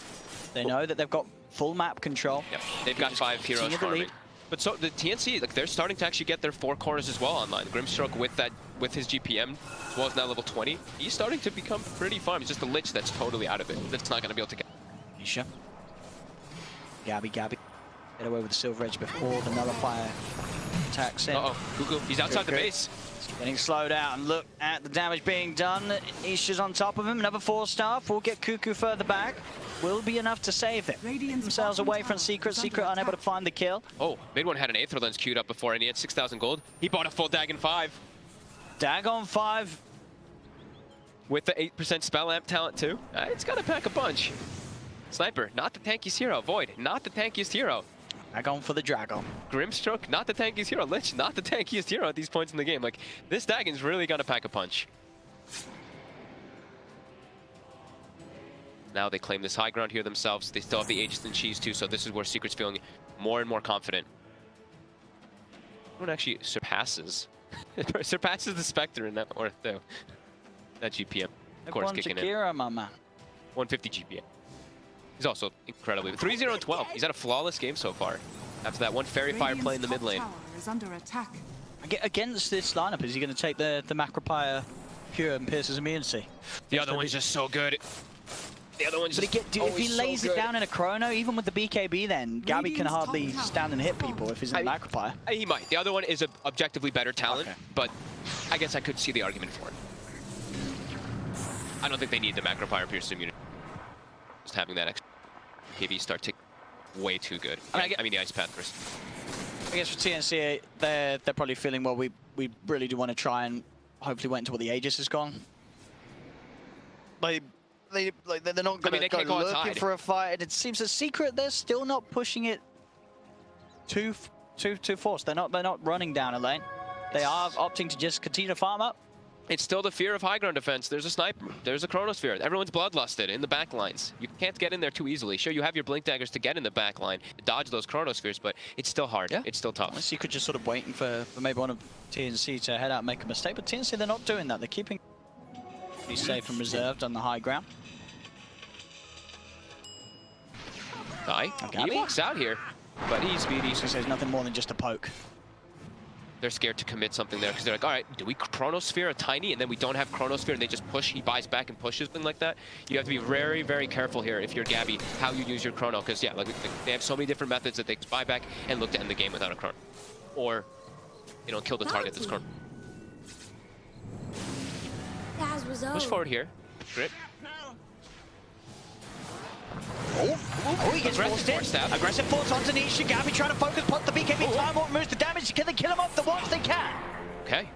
He still has the cheese. Gabby had the BKB. They dropped the Chrono. He's going to try for it. In fact, oh, it caught Mid1. Mid1 tried to jump in. It's caught both of them with a soulbound. Mid1's dead. Nisha will be able to back off here. He moves the cheese in, but Mid1 blinking in there aggressively. He blinks in, and the Chrono caught them both. Nisha now pops the horn, looks to turn. They're on Going in onto Armel. Armel's dead. He has buyback available if he wishes. Now they'll turn, looking towards Nisha. Can they kill him off? He's a tanky boy. Pops the mantle. He's on top of Cuckoo. Armel and Cuckoo both with buyback. They're holding on to it for now. Oh, the tree. Buyback came back available for Mid1, and he will buy back immediately to come and rejoin Secret on this mid-racks push. There's no buyback for AU. Mid1, Atos, 4-star, tries to get him away, but with that reach there from the fire, it's still burning down Gabby. Gabby looks to turn. Puppy's diving. He's taking tower hits. Puppy's dead. They'll pop the fortification and start to continue to push Secret out of the base. Buyback comes out from Puppy. He wants to get back in. Gabby. They've got the Hex on Gabby. Gabby's nuked out. That drops the gem as well. Gabby has buyback available. Secret focusing back towards the Rax armor. Sitting back. Nisha moving in onto Cuckoo. Loads of swords upon him. Soulbind will force them to back off for now. As soon as Gabby bought back, they started to reset here, back up a little bit. They don't get the racks, but it is 3 buybacks, 3 core buybacks forced out of TNC. Secret only having to use the 1 core mid one and the support puppy buyback. Yep. Overall, of course, still a net advantage for Secret, continuing to grow. Armel has to be really quick on his BKBs now. As we saw in that last fight, he just got jumped by Nisha. Nullifier doesn't get the BKB off. Nullifier, Diffusal, gets right clicked a couple times, and he's just dead from that Spectre. So Armel gonna have to be a little bit quick-fingered on those BKBs, even though it's not like the best scenarios to do so. Secret, they're still looking to go for these fights. They're all TPing down bottom. Gabby has to be careful. See, Gabby just running in. It is. They found him. They got the silence, but Gabby's been hexed. He's been ice pumped. Gabby's in trouble. They're trying to force it back, but Side's already cleared out the 2 of them. Gabby forced again. Will be able to get himself away. The same cannot be said for Cuckoo. They're on him with the Nullify. Cuckoo does not have buyback. They've got 2 dead for quite a long time here. Avoiding the sniper, there's 2 big cores, the only ones alive for now. Tims does use the buyback. 31k lead now for Secret. They might just force this in. They have the Haunt available too. Very careful how they get on top of them. Gabby gonna try and go for this. He's popping the chrono. The BKB, can they kill Nisha drop in time? They got a lot of damage with the break. Gabby time walk just in time, gets himself out, and then they kill Nisha. Buyback, Haunt, he's straight back in the game. TNC rushing back towards the fountain. 4 stuff on Armel, but now comes the Cataclysm. Armel is dead without buyback. They kill him on side, also finding Tims in the fountain, and GG is caught. Secret will be able to close up this game 1. Took them a lot of time, 48 minutes, but they will manage to seal the victory. That's what we call discipline, right? You can see that TNC, they still pack a punch. Their heroes still do quite a lot of damage because of that bloodlust, because of that high ground defense. But Secret, they've got the buybacks. They farmed enough to just be able to have such a clear advantage that they have so much gold on everybody. They're able to take them away with their pretty much a lineup that turned into a 4/5 core position.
5 seconds remaining.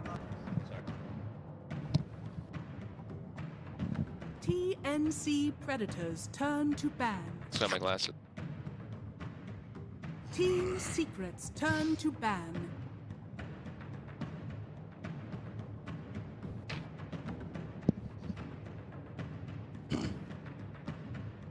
Hello ladies and gentlemen, welcome back to the TI9 group stage. I'm Pixel here with Fogged, and we are halfway through Secret versus TNC. We just saw Secret take a pretty commanding Game 1 victory. Took a bit of time, but it was a very sort of carefully drawn out game from Secret, never really behind. There was always maybe that chance from TNC, but it never quite happens. Played it safe and got themselves the 48-minute victory, despite TNC, what I felt, had quite a nice draft. I like the ideas from TNC, and excited to see what they're going to do this time. What do you think they should do? Game 2 coming in, is there anything they're going to take away from Secret? The Secret showed in that Game 1? I think you just have to play a little faster. I think they did play fast with their movements. I think the Midases, I can understand why they wanted them and everything, but I think it really does set you back. You're not able to fight versus this lineup that ends up just closing your map off. They took out the 3 towers on Secret, and then Secret had, what, after like the 15-minute mark, they had full map control the whole game. And I feel like that's really because they punished the Midases. Yeah, maybe that's sort of the one flaw in the draft, you could say, of the fact that they, this Ogre and Hyper, which I do believe they are 2 heroes that I kind of feel like you do, like Midas is core on these heroes. One's got a cooldown reduction talent, one has got the multi-cast. So when you're picking them together, maybe, as you say, that's when you're going to sort of step into a difficult territory. Mine gets into like your... That's why I think there's another reason also that we haven't seen the Lich and the Grimstroke. You can't just execute it 100% of the time. It's tough to just land the spells. Once. I think once, right? I think we did see the chain frost double once, maybe twice. But yeah, it was impressive. It didn't look impressive. It's a tough combo to always have happen perfectly. And then also I feel like Void plus Sniper, they take some time, right? I know we've seen a little bit more rise of these heroes, but you have to get your farm up on these heroes for you to actually pack the punch. Sniper can, but if the both of them are there and they both start getting behind Midases, you're going to start getting taken over, especially versus pretty much the best team in the world right now. That's they've been showing and playing super aggressive. Well, that's the thing. You have pretty much like 4 heroes in Secret out farming you, and none of them had a Midas. I mean, the Spectre didn't even have a Radiance. They were still just able to do it through play and controlling the map Secret, as they got infinitely far ahead of TNC. TNC, they're going to stick to the same opening this game. They want to go with the Ogre once more. Would be surprised if they do end up drafting the Sniper again. I think we are going to see something different. We're saying just they're having 2 heroes that want to build Midas together cause issues, especially against a difficult team like Secret that will be able to punish that sort of play. Curious to see what Secret's going to do. So yeah, right. The last opener, Invoker, as well as that Tiny. And what is the win rate for support Invoker? I feel is it still without a loss? You might be, yeah. Jarex won, Yapsor won, Yapsor won, and Newbee won. So that's the 4 that I've seen. I'm pretty sure it's just one every game. Yep. So they're going to switch it up this time. They're going to be going for the Shadow Demon, who I believe was banned. They banned it out themselves. They banned Shadow Demon and Mirana because Alk was banned by TNC in Game 1. So they got themselves the Shadow Demon this time around. So what combos to the Shadow Demon always going to... Heroes. 10 seconds remaining. TNC Predators. Flexible hero, right? No, not flexible. Okay. So they're actually just straight up picking a combo that we've seen ran quite a bit here as the Shadow Demon sent very high kill threat, and the lifesteal gets picked up too. I mean, it needs to. Otherwise, Secret would have banned it in the second phase. They did last time, and they probably would do again, especially showing the Centaur this early. So TNC, snap pick there. Reaction to the Centaur. Obviously, Secret do have the Shadow Demon. I've seen... Well, to be fair, we've seen that not really put teams off picking the Lifestealer. We've seen Lifestealer being picked so many times because it has so many benefits elsewhere, especially when your hero Centaur is picked with this early. It's still, I still feel like it still can be scary when you pick this Lifestealer in Testy. You just get demonic purged inside of a team fight. Your entire, to the point where pop rage, you get purged. It's your entire rage duration that you're slowed. And you can't really move. So it's pretty scary. I feel like you need a method of delivery for the Lifestealer. Because like, if you were drafting, would you see that SD Centaur opening, and would you even consider Lifestealer, or for you would you say it is that worrisome in your mind that you would not play Lifestealer? Well, Owen, I'm a noob. But you wouldn't. You would not want to pick it. It's about the lane, right? It's about the Centaur. It's that he can actually do well versus the Centaur. But you say you got to think of the whole game. You got to think of the whole thing. So it can be a bit scary. You wouldn't like it. Not 100%. It's okay, but it's always a worry versus Shadow Demon. always going to be a big word. See, also, it's like Bloodlust as well. Bloodlust is life there. It's always getting constantly dispelled off during the show. I mean, well, and what do you think Puppy's opinion is of it? Because in reality, would Puppy have banned the Lifestealer? Did they really need to pick it that early? Or do you think Puppy probably doesn't mind the Lifestealer because he has the Shadow Demon and he probably thinks that, well, I've got a Shadow Demon, they can pick Lifestealer. There's other bans that we'd rather ban. I think TNC moved it up the list because it got banned in the 4th-5 last time, right? So they were just like, all right, we have to actually get it here, otherwise Team Secret will just ban it out because play this Lifestealer jump. And they're banning out now the counters, the Lifestealer in particular. Two big ones, of course. The Morphling versus Lifestealer is just, yeah, that matchup is for Lifestealer because you're Rage Morphling that loves to play versus them anyway, and Slark versus... Ban out the Rubik themselves. So because they have like the Centaur, I feel like Rubik versus Centaur can be nice because stealing... Yep. And then it counteracts it really not your Lifestealer, who... if you were Demonic Purged, it could be pretty scary, but if you do get Stampede, and they do ban the method of delivery. I think that's the one thing I would always like to see. If you're playing Lifestealer versus Shadow Demon, you need to have something that gets you into the front lines. That Storm ban, definitely looking. So this Lina pick, I feel like it's a flex, right? That's Yapsor or mid one. Yeah, for sure. You know what I want to see for TNC? Some of them used to be really hot on the old puck. That's what I was thinking as well. Armor can play it, Kuka can play it. It's the vessel you need, and it's the way to counter the Stampede. Yep, totally agree. I think the puck is get on top of the Lina, get on top of the SD. Puck would be beautiful for teams. So, but I've not been able to catch any of the other games, so I don't know if they've been playing it here. Not a lot of teams have really. I mean, what else against the Stampede? What are you thinking of? There's sort of good AOE control. I mean, Mars is one of the people yeah, but it's going to mean that the Ogre's going to have to shift somewhere else, which TNC necessarily too comfortable with. I feel like most of the time they probably want it on Kuka. Yeah, we have seen some 5s though. But you're right, you know, anything with that sort of control and grab. It's a Stampede. Mars. He's a Blink builder as well, so he can act as a delivery system for the Lifestealer, the Mars. But Puck, yeah, Puck is the one that like stands out as the old school ones, right? Lifestealer with Puck, Lifestealer with Storm. Those are the ones we use quite a lot, and like you said, versus. Or even the Silencer, right? Silencer is going to put a lot of stop to these saves, stop the disruptions, stop the Stampede if you get the timing right. Support Silencer. We saw a lot of teams picking that before. Not a big fan of. Or just too squishy. You feel like you're more likely to get run over than actually get the global off before Stampede you. For me, I feel like Silencer is one of those picks where it's like Enigma. I feel like, or if you have a Bat Rider and you use like the Lasso combo with the Silence, I feel like besides that, Silencer's a pretty... About Enigma. Can't be Enigma this game, it's not much worries. Team Secret's turn to pick. Well, Magnus, I like it. I like it. So that buff up there for the Lifestealer, they've got double buffs, Bloodlust. Yeah, help him cut through the SD illusions. However, with the cleave. SD Demonic Purge does dispel both. So that is, it's a pretty good one. Don't tell them. Very good versus the Lifestealer. Even if he pops the Rage, Demonic Purge will be able to dispel both of those 10 seconds for the duration of it. 5 seconds remaining. So here I think they can pick another like mid/4 position. Okay, just kidding. Avenge. So Venge. That's another bit of a new hero. Don't really get to see a lot of Venge, do we? Venge? Nisha used to play it a lot. Back on Kingwin, right? They used to run Nisha on the Venge in the safe lane. Yeah, Nisha used to do that. It's a little unlikely, but the matchup for Lifestealer versus Lifestealer isn't really that bad. You have really high armor, you give really high right clicks. It's just like Lifestealer, once he gets his Bastion and stuff online, he really does big problem. So not sure if it's 5 seconds. It's probably Puppy Venge and then what Yapsor. I guess it's still flexible. Yeah, it is. It's again one of those drafts from Secret where we're 4 heroes in and. Yeah, and now this is a way to like break things, right? This Vengeful Spirit, they can change the way that the fights start. So if they see somebody, they can just swap stun people. A lot of the times we've seen Secret execute that before in the... Or even just a save. Let's say if the Magnus does RP, carry hero that they choose to go for, if this is the Vengeful support, it might be, it's a save. They have double saves now. Shadow Demon plus Venge. Protect. If it is. You can see they're really running their clock. They're probably feeling the same. Yeah. About like which hero is going turn to ban. Templar Assassin. Showing the TA, so they, I mean, by doing that, they're saying, all right, the Lina's going mid. Yeah. Right?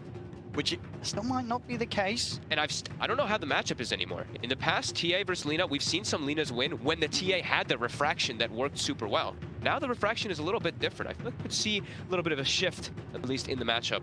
But TI still can. 10 seconds remaining. Maybe will win. Depends. I mean, it depends. Like I said, I've seen it go both ways. 5 seconds remaining. This makes them mostly physical damage now on TNC, as they have their bloodlusted double hero tier. So we're probably going to see a lot of armor items getting picked up for teams. Guard brush on the... Not a lot of magic damage for TNC. They're going to need someone that wraps it up to... They have side blades at least. Low.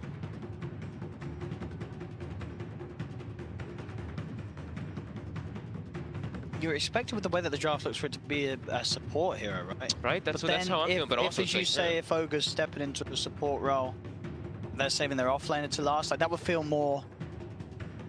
I don't know, it feels just a bit weird, right, to sort of have your 5th pick be a support. Yeah. Rather have... Because, you know... But then if you Ogre Magnus is support, like how do you make plays? Yeah, sure. Like it seems really... I mean, sure, we've seen the people do like the skewer plays and all, but... But then why are you picking your TA now? Maybe they were just worried of it getting banned because they don't have last pick overall. They were just worried. So yeah, because there's it does get last banned a in the lot. game, it would probably have been banned. Ban the CM. They're expecting a support. Yeah. TNC, I mean, what are they expecting? We would imagine it. Well, it depends if this is core Venge. I'd imagine it's Nisha's, but yeah, like we said, it could be. Even though I like the Venge, having the double saves is can be nice, but. Now, tell me, does Yapsel play a support puck? He does, doesn't he? 5 seconds. He's done it before, remaining. right? Puck and Venge? No, just for the combo, that one. It's they've done it in the good past. combo, bro. They've done it in the past, and I saw Kuroki play 5 position puck here. They're expecting the carry. Yeah, they're expecting the Venge to be support. I think that's the more than likely one. TNC final pick. Be expected to support, or are we going to see the Ogre step down and then maybe get something else? Cuckoo.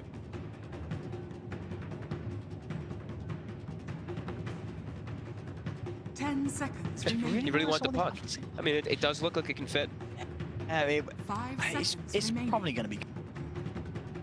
Team They've done it in both. It's the back. Okay. This will be that's the delivery. That's the other delivery they have for the Lifestealer. Okay, so they are going to step the Ogre down. You imagine Cuckoo's going to play. This isn't a support bat. This is a Cuckoo. Or is it a support bat? Want it as Cuckoo. You want to give it farm priority. As you say, you do want to get at least one of your cores able to get the Lifestealer. And they picked the bat into the Venge. Venge swap versus Bat Rider. Oh no. And they have a Shadow Demon save. No. Yeah. I was impressed with TNC's lineup in game 1, but this one has. I think there's got a few question marks going the way of TNC on this. Let's have a look. It's the sniper. So now it's going to be a Venge carry. Venge carry. Lena support. Wait. Yeah. Lena SD support. Sai Centaur. The sniper in. Yeah, indeed. Tim's taking the Ogre, so it will be Cuckoo Bat. And actually, Mid-One's going to play the Venge. Nisha's going to play the sniper. We'll see if they do take it to the side lane sniper, or if they are going to just do a role swap this game. But yeah, there's some Mid-One Venge. Mid-One adding some more heroes to the hero list that he's bringing out this station today. Mid-One Jakira, now a Mid-One Vengeful Spirit. Thompson was the one who was doing that last year, right? Mid-Venge. And he would just go for, he actually put like skilling Sun. I don't know if we'll see this, but he would like the 0-4-4 build, or like 1-3-4 build or something like that. And he was stacking up stats, and he was actually doing better in some. I thought he was going to do worse in some of the matchups that he did, but he actually did it pretty easy. Okay, this is. Because I mean, because what kind of lanes is he going to? Because I feel like Sniper in a side lane isn't going to have a good time if there's a bat against him, right? Yeah, I would. So I would imagine they want to have bat like. Can get on top of them pretty easy early on. Maybe mid-one's just like I don't. But at the same time, what you feel Venge has a better time against a TA in the mid? No, I feel like Sniper would have a better time. I think Sniper mid, and you do the tri-lane. This tri-lane from Secret is so strong. Venge and Lina SD, they get free kills all day. So Niche is still going to be. We have seen this in the past, right? Like, what other heroes did Niche do this with? When they get Medusa, right? Medusa is the other one. Medusa's the other one. Niche's, if they get Medusa, they'll put Medusa in the mid. As you said, we'll go play some aggressive tri-lane, boys. That's what I'd imagine, at least. I don't think that they'd switch it. Like, why would you go so far outside? But it's Secret we're talking. And of course, you know, having the sniper this game. Yeah. They've got a lot of saves. They have both the disruption and the stampede. So it's multiple ways of keeping the little man safe. So many saves. Yeah, so many saves. Which is going to be very annoying for I feel like all of TNC's cores are going to have trouble making plays. That's how I feel as well. You're going to have right? a TA jumping on a target, a lifestealer trying to jump on a target, but as I say, disruption, stampede. Who's trying to lasso someone? They're going to get venge swapped. This does not look like an easy draft for TNC to pull off. This feels like Secret have really got the upper hand on this one in game 2, but we'll see. Maybe TNC's got an idea that we don't necessarily see from this lineup, but it really does seem like this draft's going to run into a lot of problems. Yeah, I do feel so as well. It feels really solid by Secret. Even though it looks a little bit unorthodox, they have a crazy amount of damage, crazy amount of saves as well. Like even, yeah, it feels like TNC's it's greedy. They've got an Ogre support, they've got the Magnus support as well. We see them all setting up in the mid lane as expected. They're playing versus Centaur. You're expecting this guy to walk mid to get his Retaliate stacks. They're already prepped with that skewer skilled up and everything. Zai has not shown up. Game 2 of Secret. Let's see, TNC definitely bringing in game 1. Is it better? We'll wait and find out. 30 seconds to battle. Drafts go. There's a lot of things that we left unanswered, and Secret, their heroes seem to have all the answers. Yeah, definitely concerned. The Batrider into the Vengeful Spirit too, the swap, yeah. And this tri-lane, this is scary. ST Centaur, lots of kill. Yeah.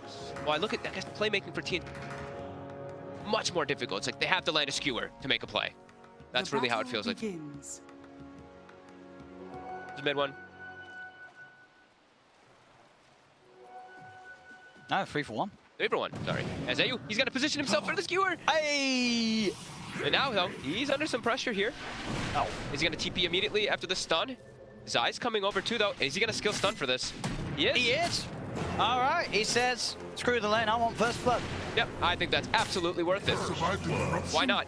You get first blood onto Yapzor, and he can pick up what? He picks up his Bassi as well as a little bit more. Yeah, I mean, that's classy Yapzor, right? I mean, Zai's like, come on, dude, I had to kill Stomp for that. Why didn't you let me take the kill? So yeah, you know, he does a cute little play where he skewers Puppey up on the thing, but Puppey just TP's top, and that's actually just with it as, oh no, Tims, he went to try to secure range creep top and he missed it with the stun.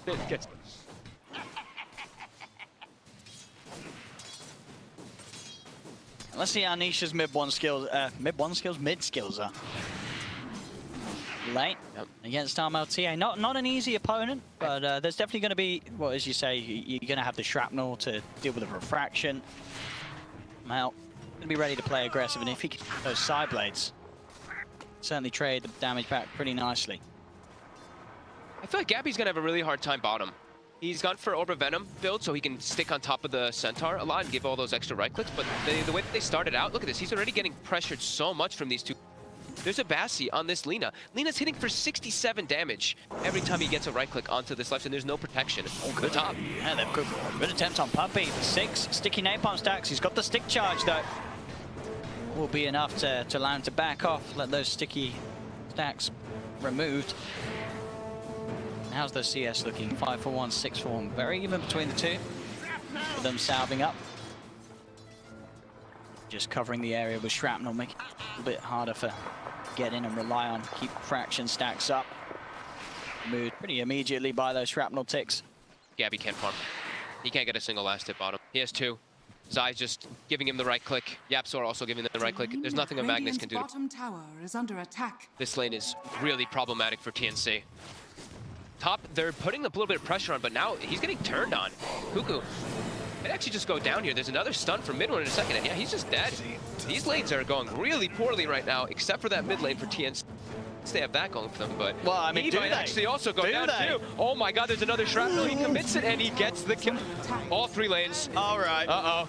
Drafting issues, laning issues. This is not how TNC wanted to start this game. This is a tough one here already up that first one. Puppey being chased down. Tims won't even be able to close the gap here. They're turning, setting up here. Turn onto Tims. Yapzor and Zai continuing the pressure onto Gabby. Also bottom, dropping him low. He has no regen. How much do they have? They have a salve left on AU, but This is looking already pretty brutal in these. I think Armel is going to have to be the X factor here. Two side lanes already look so devastating. And he is that hero that can be. You know, he's still trading farm very well with Nisha, and he will obviously have that opportunity to head into the jungles, get those camps, ancient camps, and still hit his item timings, even if he does get heavily bullied out by Nisha's sniper. After he's done that, he is going to have to make a lot happen across the map. Bottom lane, we can. Gabby, he's getting a couple last hits here now under the tower. Yep, so can he just chase around AU? AU, maybe he tries to set up here for a skewer, but he gets stunned up here, and damage coming into play. AU. And right-clicking down, AU does get the skewer under the tower, but AU will die from Gabby. Gabby also. He's got to be careful. In fact, he's dead. Secret get the two of them. The disaster continues for TNC. This lane is over, this bottom lane. Like, they can't lane versus this at all. The Centaur hits way too hard. Lina hits way too hard as well. They've got the double stuns. They're high-fiving each other. They're feeling themselves. Lifestealer, Gabby, 7 last hits. Doesn't even bring any more regen to the lane either. They still only have 1 salve down bottom. They have no regen down here on these. And they can't really swap the lanes up, right? It doesn't get any better if Gabby goes top. Top is just as bad. It's a vengeful plus They nearly lose the courier. As Yapso, he's still trying to hunt for it there. Tried to get the Fire Soul stack up and go in with the movement speed, but won't be able to quite find it. The courier safe, at least TNC. Cuckoo started to recover up top after that 1 death. He's got a good amount of last hits in the lane here. You know, mid and top, not going so poorly, but bottom is a total. Dire's top tower is under attack. Shadow Poison stacks up. The stack on stack action here, really. Shadow Poisons against the sticky napalm. Cuckoo. They can lift the wave as well. Starting to dive in onto Puppy with the Firefly will do it. Cuckoo able to get in and get the first kill for TNC this game. Very nicely done, Lift, for that creep to survive so they don't get the tower aggro switch. Do that dive.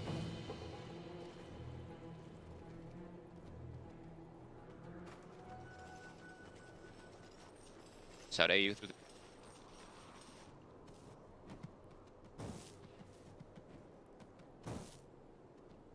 At the same time, you know, even though Gabby, they had the tough start down bottom, he's keeping on par with the CS of mid one. Yeah. On the opposite side of the map. He does have a death, though.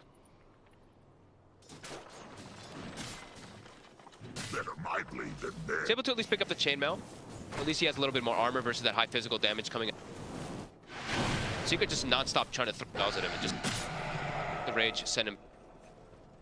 They're actually just sending AU to go just make some stacks. This is just like, okay, I obviously can't help. Gotta do something. Yeah, because I mean, with TNC's lineup, one thing they can do is they can come back in with they can the Empowered Lifestealer, the TA, Psyblades. There's creep killing that can be done after the laning stage, so catch-up potential will be there if the time is given to them by Secret. We'll see how Secret fast they play, because they've certainly got cores that very speedy running this safe lane Venge, and that at a certain point mid one's going to be constantly on the lookout to rotate and make plays with the rest of his lineup. Yeah, mid one and Zai are definitely going to be ones around and kill. Zai is level 6 already, so they have Stampede available. Something else they do have to watch out for on the side of TNC if they make any aggressive moves. Far up, Yapzor trading hits here with Tims. Lane. Managed to find Cuckoo. Stampede used to help them finish off the kill. Cuckoo will fall, and indeed, it's just 7 minutes in. Zai taking the bottom tier 1 tower. A very, very quick timing. He's gonna be a tanky one, and he's already. Like we were mentioning, he's probably going for the Crimson Guard build this game because he versus both of that TA as well as that Lifestealer. So do that. They're in got the skewer here. Mid one's TP to be cancelled. As Cuckoo and AU come back to the top lane and will be able to kill off the Venge. Very nice. Very needed.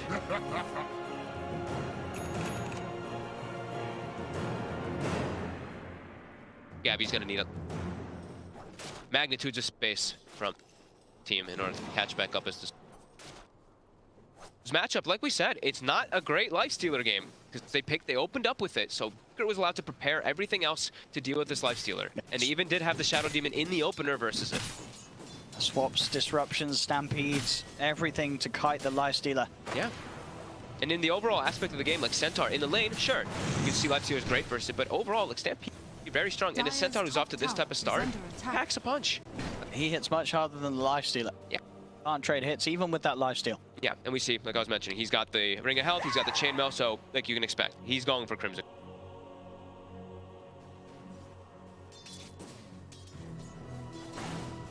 Don't give Puppey the lane for a little bit. There's 6 online. Both teams warding at the exact same time here in the TNC jungle, so either of them actually spotted each other. Literally placed identical timing. Yeah, it's a swap. That's the setup. Swap back into the stun combo. Tims is tanky, but not tanky enough as Zai will be able to run and keep the vision, allow Yapso to take the kill, and it's 8 minutes in. Secret putting some fire down onto the tier 2. I mean, he has plus 170, pops to retaliate. He wants to just hit the tower. They're gonna look to take this tier 2. TNC, you have to react. Losing a tier 2 this early is not where you want to be at all. Yeah, Cuckoo's gonna come in and they will start to back off, respecting the fact that TNC are coming in with the wraparound, so the tier 2 will be held safe for now. How's the farm? TI pulling ahead here over the sniper by a little bit because of those jungle stacks that we saw AU was preparing for himself, but that being said, Nisha also has his own jungle stacks ready, and he will be going for that Midas, of course, with the CDR. So he'll have his own farm rate to probably keep pace with that TA, as long as the kills don't... Midas snipers, if you're not going it, you're playing the hero wrong. Yep, probably. Having that level 10 cooldown reduction talent, just Radiant are scanning. Incredible value. Point there where I wonder if you do the math, it's probably worth him getting that level 10 before he uses the Midas first. Top lane, the Stampede is going to save him. He's actually going to get away because of it. Middle tower is under attack. And Yapso as well. Is he going to get caught? He does. Okay, so they at least get this one set up here. Yeah, grabbing the Lina. Give it a Gabby. Yapso. Yeah, definitely give it a Gabby. He needs these kills to recover, as he is starting to recover. On top, the fight continues. Swap back onto Tims. Into the assassinate, and Tims will fall. Nisha's game continues to go good, and I was keeping an eye on him. He hit the perfect timing. He literally got the Midas as he hit 10. So that first usage... He's stepping up far. Already being reduced by the CDR. It's Cuckoo. This is not his home. There's a lot of stacks. Him. He bounces Zai into the neutral. Oh my god, okay, Cuckoo! Maybe it is. Cuckoo! Using the ancient stacks against Secret. What a nice play. That was sick by Cuckoo. Yeah, oh, you can never underestimate the Cuckoo bat. He had the 4 stacks on him, and yeah, pushes him right into that Prowler. Very nicely done. All right, starting to get a bit of a better grasp of the game, TNC, after a tough laning start. The net worth's back to pretty much even with these plays. Yeah, I mean, Cuckoo, that's huge for him, right? How much does he even get? 516 for killing Zai there. So, that's pretty much the money for the bots or the Blink, whichever he wants to favor game first. We'll see this again. Look at his beauty. 2 heroes around him, Demonic Purge, it doesn't matter. Sticks pop, bounced into the Ancient. Zai, he doesn't know what hit him. Cool. He didn't panic either, right? You could see that he was very disciplined and calm. He even turned, Sticky the Ancient, made sure that he got all the... Really nicely done it. Secret, they're looking to set up here for a mid push. They even cut that tree, light strike array, to make sure to be inside of that hit spot.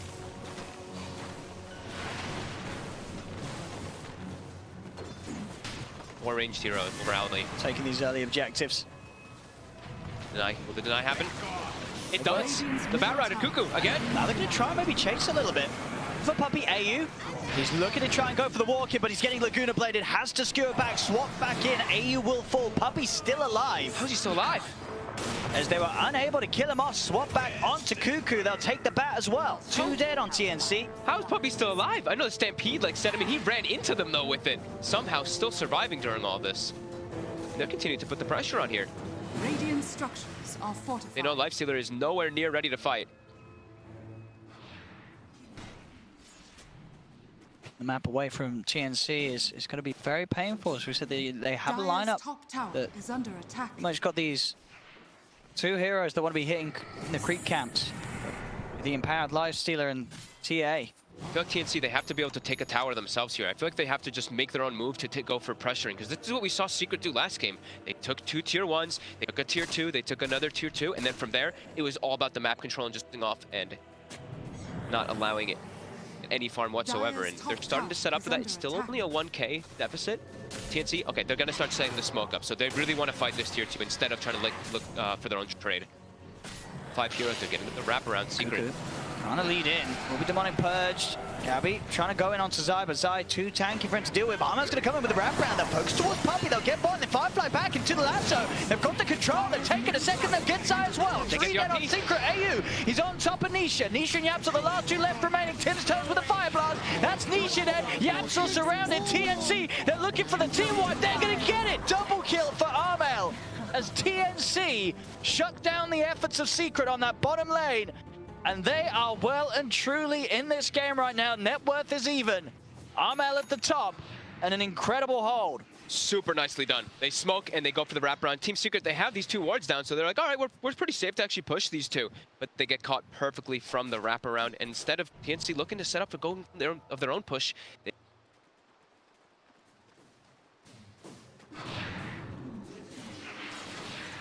fantastic amount of damage done there by Armel. Yep. Blink first, of course, over the Deso, allowing him to make these plays. He's down these heroes.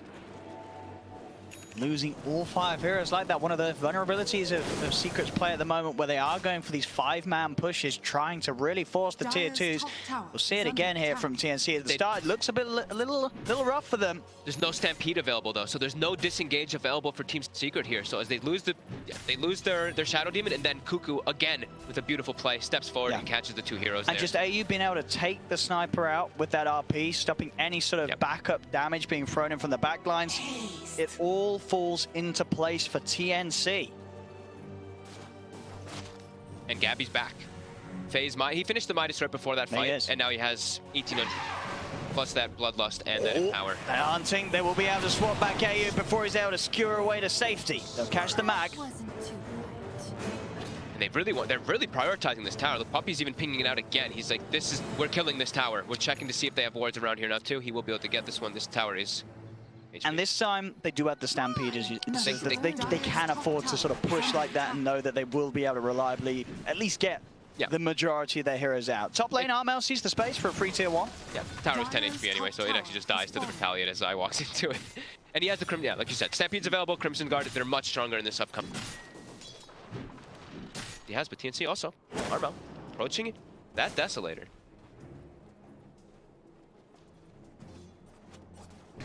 Dire's top tower is under attack. Plus will show that. 47 to 53. Cuckoo. Very close to getting swapped by mid one there. This was not an easy start to the game for TNC. No, not at all. All 3 lanes were pretty rough. Is under attack. You had that catch-up mechanics. Mid one's just going to be playing as that, like, I'm buffing my sniper role. FaZe the Vlads, he's going to be going drum as well, so he just wants to be that big steroid for damage amplifier. More fuel for the fire. But they back up pushing. I mean, Yapsor's still bottom at the tier 3, keeping that wave pushed in. Also up a medallion. We've been seeing a lot of medallions. So mid forward top, he's tanky. Is he tanky enough? A bit defensive disruption from Puppey.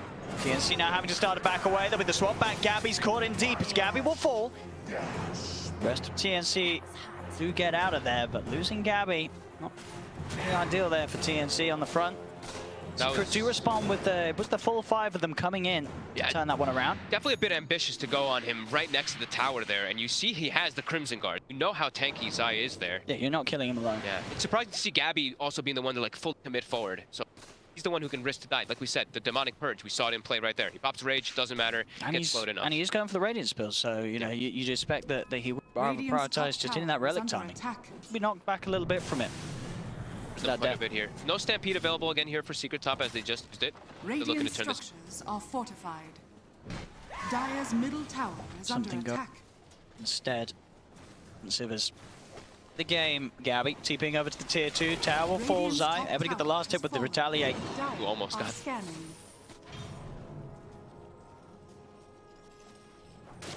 Really needing that Blink Dagger so they can get the catch and pull. Just so there's this particular just be these saves. They still have to be very careful as mid one. He's almost level 12. Getting those easy swaps to hit the level 2 is just.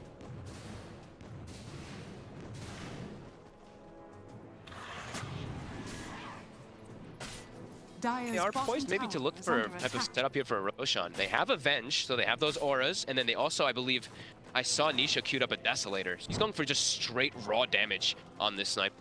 They can easily look to set up for a Roche if they get it. Play it. Taking away a Roche from a TA draft is always a bit of a worry. Radiant Size blink. are scanning. Very soon here. Dire's bottom tower is under attack. I think it's also now done for TNC, both on Cuckoo and Armel. I thought you were going to say... Wait, actually, no, sorry, not on Cuckoo. Jane, rather, he had pretty much the money for the blink, but he's favoring the Force staff this game rather than getting the blink first. It's probably because he's playing versus the Venge and the Shadow Demon. There's just so many different types. Like, even if Venge isn't in position to swap, you pop Stampede and then he runs into position. Hunting Cuckoo, despite they're going to jump inside. He's managed to get in the Who Stop, the followed Light Strike Array. He gets in the back, he gets the RP to lock them down, and Cuckoo, he lives! He gets out of there, the smoke as well, to stop the Assassinate from going through, as Cuckoo survives. 4-man RP, but no follow-up to be able to sit, but he does save at least. But now this is going to be like, all right, we got Roche now. It's a sweet disengage, and I don't know whose smoke that was, but someone just saved Cuckoo's bacon. Who was the smoke? Was it Tim's with the smoke? I think it was. What's his play? Right? Gets assassinated, smoke, bam. It was Tim's. Into the shadows he goes. Tim's.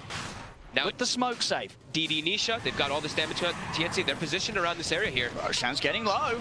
See if they can get in. Light Strike Array catches the two of them. Cuckoo's still watching from the side. They'll try and turn though. Tibbs, they've got the damage with the blast. Mipon's out. Gabby's still alive. Up to the high ground into AU keeping him safe. AU is trying to skewer it back here. He's holding on to it for now. Mipon will buy back for this Roshan fight. TNC still forcing Secret to be very careful how they go about finishing it. Secret are going to try and continue. They'll look towards Tim's. Tim's on the front. He's caught out by the magic missile. Tim's immediate buyback. No hesitation to get back in the game. Secret continuing to focus down Roche. Cuckoo, he swapped in, he's under the Roche. The clap comes out, Gabby moves in with the rage. Puppy's held off to the side, he's got a disruption to keep him safe. Vegas in, looking for Nisha, Roche is low. The stun's out, Fire Blast onto Yapsor. Yapsor, two-man light drop and Armel. In with the hit, the meld hit takes him out. Buyback from Yapsor, there's no buyback available for Zai. No buyback available for Cuckoo, but TNC, they're in the pit. They'll get the Roche, they'll get the Aegis, they'll look towards Mipon. Mipon's in trouble, this would be a dieback. He tries to turn, but he's surrounded. Mipon will fall, dead for 70 seconds, and Gabby's not done. He's onto the Shadow Demon. Puppy's out. He's looking for more. Yapsor's gone as well. 4 dead on Secret. TNC take the lead. Oh my god, they're actually able to force them out of the pit there, reset everything, and just close the gap. Just too much damage coming out. The sniper's still too squishy. He can't actually commit forward to do anything. Anisha just had to run away because they just committed straight to the pit there. Oh my god, they get that Roche. And the Radiant's finished with the Aegis and another 1,500 gold now for Gabby. Now Secret, they are running a carry Venge. This is a hero that it will fall off. Especially if you buy back die.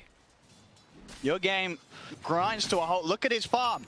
I can't see it. Where's his farm? It's not there. Mid one. Falling behind. Falling behind. So that's such a crucial situation there. This area, absolutely everything. You see how many wards they committed. Look at Secret. They put 2 wards down just to watch both sides, just trying to make sure that they can try to successfully get this Roche, but TNC relentlessly throwing bodies. And you know, I think TNC, they took your advice for. I asked you at the start of the series, how do you beat Secret? You say you play your own Dota. This draft from TNC, this is TNC. I don't think this draft should work. But the matter of the fact is, this is the heroes that TNC are confident on. A Gabby Lifestealer, an Armel TA, and a Cuckoo Bat. Yeah, These 3 heroes, they are countered by Secret's lineup. But it doesn't matter, because this is what TNC do. Yeah, Cuckoo's had a spectacular performance far on this Batrider, just building up for the tank, building up for getting into the front lines, rather going for that Blink Dagger. He doesn't go for the armor build this game, he went for the Spell Amp, because he wanted to just do a little bit of that. Because he's the only magic damage on his team, he wants to be able to at least do that. But yeah, he's just running in, charging in, starting the fights for his team. Causing havoc. A bit of a panic.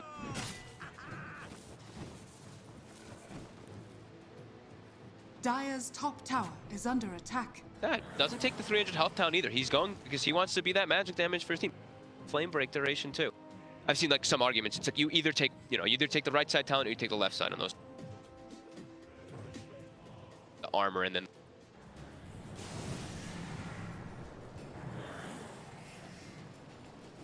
End up around top. The jump onto Cuckoo, nuked down by the Laguna Blade. They'll get one. Can Secret get more out of this? They'll look for Tims. Tims starting to separate himself with the team. Buyback from Cuckoo. He's bouncing over as well towards the creeks. Wants to get back in, but Tims will fall. Yapso's in trouble though. Gabby on top of the two of them, and now looking towards mid-one. Armel, he's chasing down the backline. PK's being popped. He's focusing down the sniper. He kills off Nisha. Looks to Zai. Slowed down. Drag back as well by the shockwave. Zai. He's trying to run away. AU, he's not messing around. RP down on Zai. Triple kill for Armel. Mid-one's going for the TP out. He'll manage to escape, but he's the only one to survive on Secret as again, TNC taking every single team fight.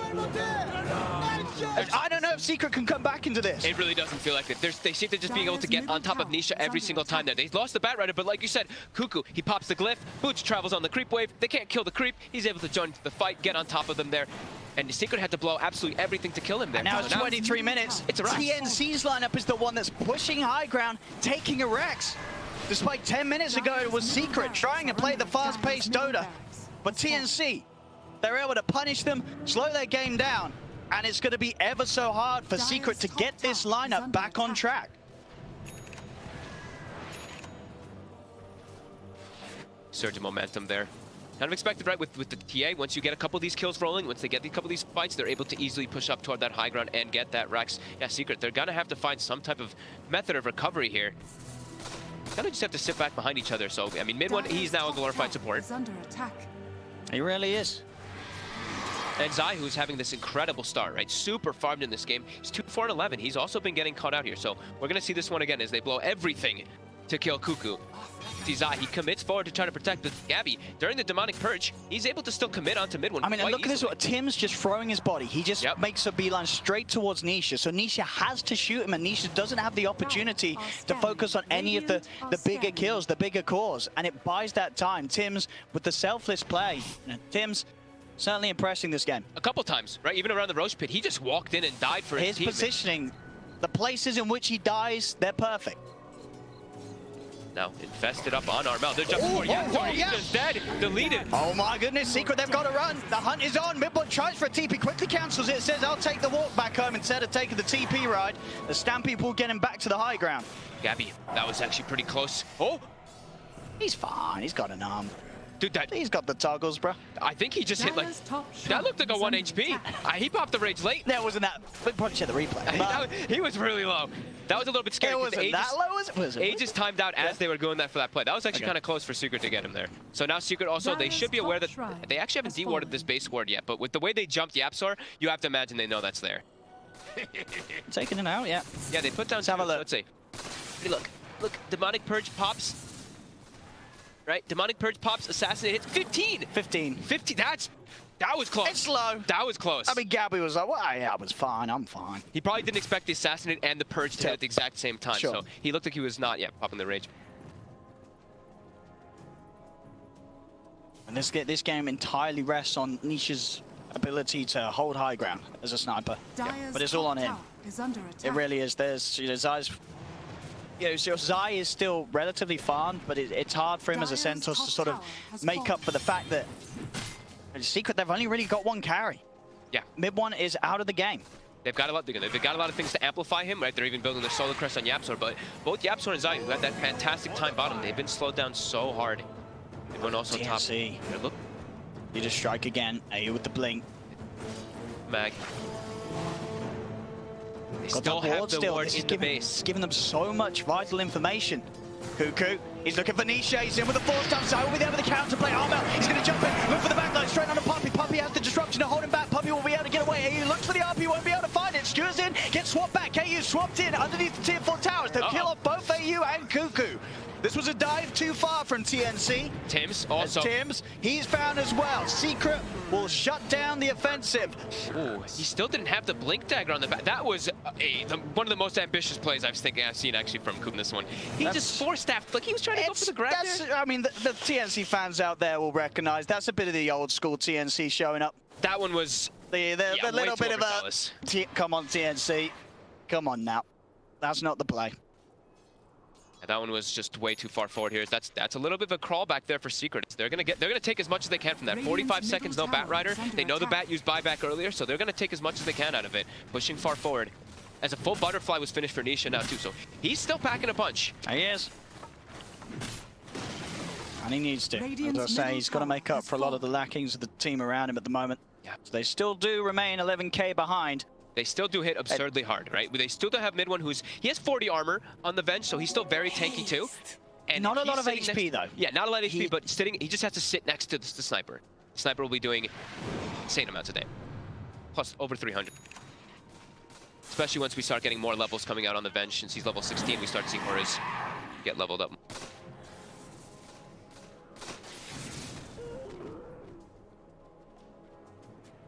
Really look to make too many of those more mistakes though on TNC. Should they still have an 11k gold lead, which they're still pretty comfortable in this game, but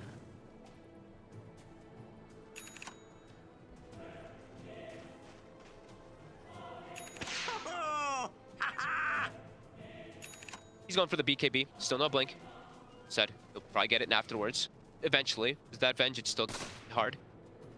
BKB will at least protect him now a lot versus all this stun and disables that have kind of been bringing him down. He's still very low armor, only 12 armor on the bat, but this is going to allow him to like commit a lot more forward to do the damage and stuff.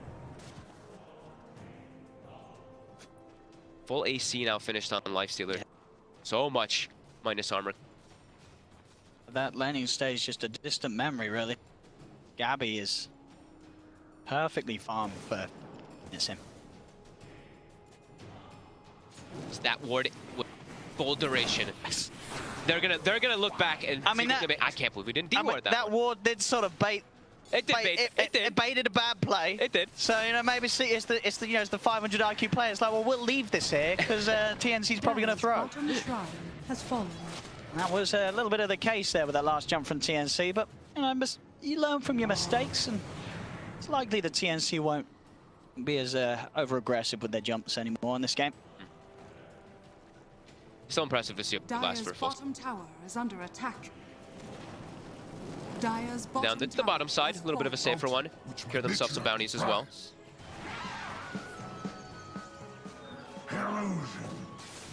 Money to burn. So as we said, Yapzor, he went for the medallion build after that Aether Lens. He's going back for the, like we said, Solar Crest, as we've been seeing him do a lot of these just 4 position by Solar Crest. Just boost your carry. Doesn't matter what hero you're on, just buying the good items. Yeah. So that's going to be, throw everything on Sniper and just pray that Nisha can carry you, as they're still falling further and further behind, as this time TNC is the ones dictating the pace of the game after these last few, after that early game. And they're controlling the map very nicely. And they're going to take this Roshan very easily. Yeah. There's no chance. Secret getting out for this. Free Aegis Cheese for TNC. Yep. Double Bloodlust, double Empowered, of course. They're making sure there wasn't going to be a surprise jump. Stun from any Secret, but Secret there holding themselves down, bottom together.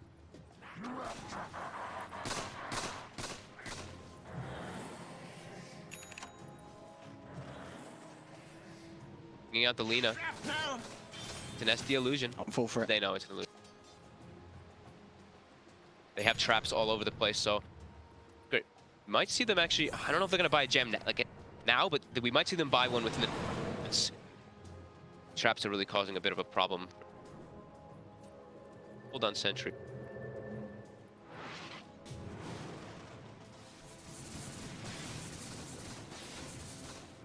And see there, a better interest is this tier 2 down bottom. At least have all 3 lanes pressured in really before trying a base jump again. Yep. To go for the smoke movement down here out of Roche, just in case they caught any of Secret outside the map. But Secret there, they're just holding themselves right by the Ancient. Like you said last game, right? They're just trying to, you look at their lineup and they have great ways to scale. They have the Bloodlust, they have the Empower for both cores, and you look at Secrets, they only have technically, I guess, the core. Even though they're going to be really buffed up and all that, they're probably looking, they're like, we can play this carefully. Push the towers, take the shrines, farm the map, get ourselves all their next big items. Dire's bottom tower has fallen.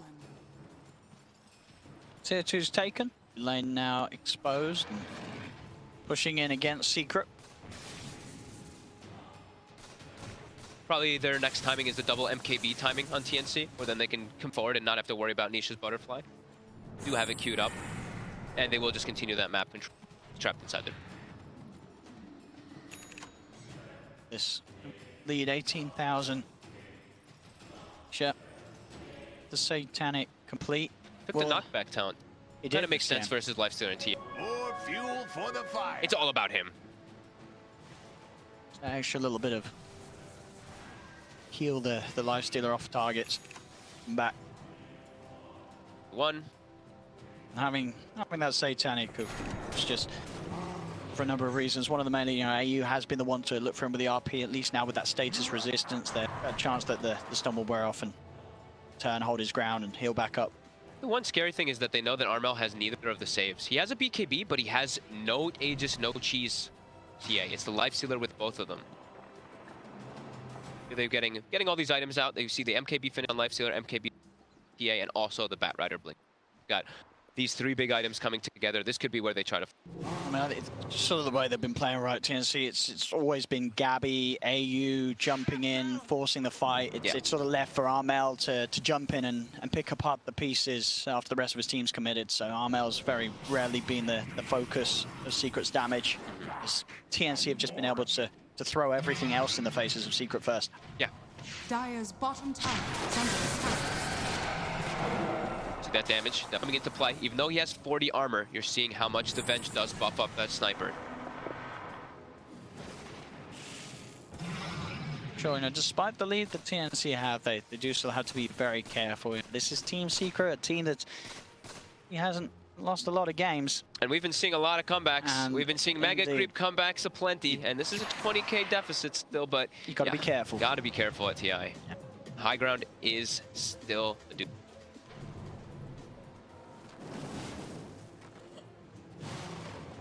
So you want to go for it. Cuckoo just making sure that top half of the map is shoved in as well. Constantly now just throwing Lotus Orbs well on top of Nisha, just making sure to protect him. Even if he just walked out to use the Midas and they're like, wait, don't go. Okay, now you can go. Lotus Orb you. That Aegis, they have about 50 seconds left on it for TNC. Still just sitting outside, camping on top of high ground. And bounty runes. Keeping that gold. And now they do have double catapult wave. Clear those, it's going to push heavily onto the side of C. TA traps in the mid lane. Tim's was telling him to pop them. Pinging on those traps in mid. Just Secret using the SD illusions to use some sort of information. Obviously unable themselves to get out on the map and drop wards themselves. Their map's completely blind. Yep, they're trapped. They're blind. Let's start to move out top. Yapsor. Okay.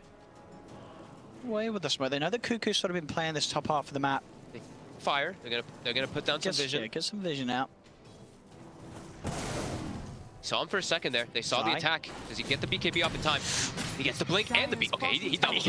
Just in case. Just in case. Just in case there was a blink in the river. Play it safe. Play it safe. Press all the buttons. He did. He lives. It worked. TNC, of course, to sweep back up there. Secret's forced back to their base. And if that ward gets that they did place. Matt Rider does have the gem on this. One ward that Secret did, that one little bit of information they had is now gone. Bottom tower is under attack. Just kidding, they still haven't. It's actually like right next to it. It's surprising to see that. Dire's top tower is under attack. Patience from C.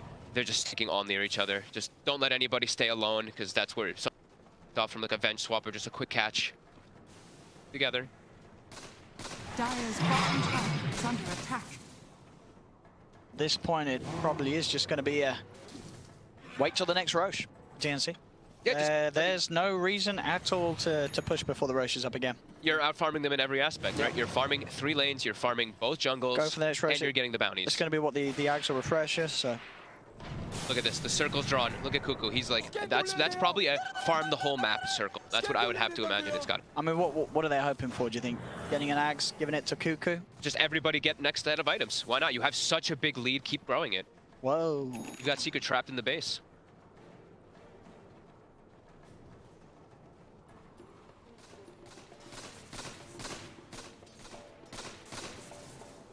How's our levels look? Mid one, he has, okay, so mid one is level 18, almost has AC. Finally got that AC. Yeah, Rich has it done. He's, we said, glorified support. But yeah, level 18, so 1,000 range now for the swap as well.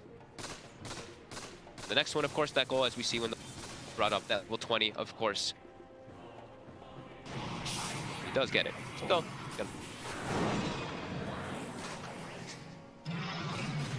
the slow man.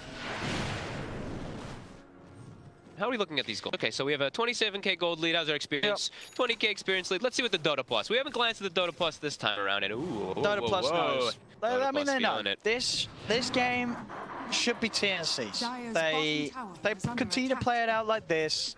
Wait for the Roche. Grab all the items from it. There's very small chance the Secret can spin it round. They does sort of have to rely on TNC making mistakes. For the most part, TNC have, and there was sort of the one bit of a blunder where they jumped in mid. There's still just a crazy... Now they're just so far ahead. They're even further. When they made that mistake, they were like 12k ahead. Now they're 28k gold ahead. There still is a ridiculous amount of damage that you cannot overlook on the side of Secret. That is the one thing they have to be careful of. They've just got to try and get someone on the sniper. Yeah. Get someone on Nisha. I mean, what Nisha's saving up the money. I mean, he's close to 25. You get that attack range talent, you can sit back with a Divine Rapier. Yep. And they all, but the you know what I mean? There's got to be that temptation. I mean, obviously he hasn't bought anything yet because he can't get to the secret shop, so he cannot even buy any of the parts of the Skadi. Which, I mean, that in itself is going to be a bit of a challenge. I don't know how they're going to be able to get to the secret shop. It has to be off of a fight. Or you have to just run the courier top of the map and go to the enemy secret shop. That's probably why you. That's the only way you do it. That's probably why we see TNC just camped around this area. They're probably like, they can't pick anything up. We got this whole area controlled. TNC don't have any vision on that route, you know what I mean, if they do send the courier top and down. So you got the swap, quick BKB. Be okay. Yeah, he did, as you say, did actually get swapped in. Was able to BKB blink before damage comes through. Now you have to keep track. You're like, okay, that's one swap. They only have one swap charge right now for the next about, what, 70 seconds or so? Or they wanted to try to get some type of, like, get a bounty rune or something for themselves, but not. Nah, Roche is up, so they'll head over. It's not going to be the Ags, it's going to be a Refresher shard. They have a Magnus. Like, that's pretty cool, guess, too, and a Bat Rider. I feel like you probably would rather it being an Aghanims for the Bat double lasso at this stage rather than... I gotta look at Refresher shard a bit more. You like the double RP more? Okay. Sure, you use it, so Ags but it requires you to get in and get that RP, which is still very hard against Secret's lineup. But now they've got Aegis, they've got Cheese. We'll see, maybe indeed, you can make the big game-ending play. Ooh, they're smoked forward. They find mid one. They've got the grab. Mid-one's caught out. What's the rest of Secret's reaction going to be? They're still caught outside the base. Armo's able to jump in on Puppy. They take the two of them. Buyback from Puppy comes in. He gets the courier out. Yeah, he's actually able to get the courier out during all that. He buys the Ive Scotty. And it's going to be the Scotty, not going first. Jump forward, the RP! Oh! He's got them once! He's got the refresh, but indeed he's stunned. They've got the kill, though. That's a dieback on Puppy. If they can jump in for more, Firefly to knock back Zai. Kuku has to be careful how deep he goes. But get out of there. So that's the first RP down.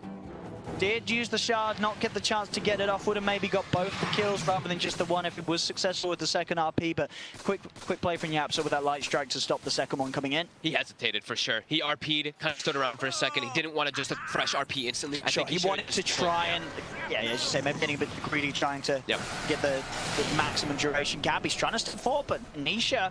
Scotty slow. Coming into play here. Forced to infest. Mel looking away. They've got Tims though. Tims is isolated on the side. Tims will fall. Armel's still looking to try and get in. He's going to look towards Mibble. Mibble goes with the magic missile. They managed to take the Aegis down in the hands of the He's still alive. Lasso drags it back. Mibble falls. Zai turns towards Armel. They can get these kills here. Nisha just trying to hold his ground, but Gabby with the rage heads for Yapso. Yapso's dead. Nisha, Zai, they're turning to stop. Gabby's in trouble. Gabby's shot down. It's Nisha with the triple kill, and he may not be done yet. The multi-cards come out, but he was bonus on. Nisha's ready to turn. He's on Kuku. That's going to be an ultra kill. He's not done yet. He's actually forward. He's just shooting the ball. Nisha, he's got a goddamn button. Zai takes the rampage. Zai, come on, Zai. Come on, that's just not cool, man. But they get them all. Look how much gold he just got. He just finished his Scotty. He has 7,000 gold. Oh my god. Oh no. Oh no.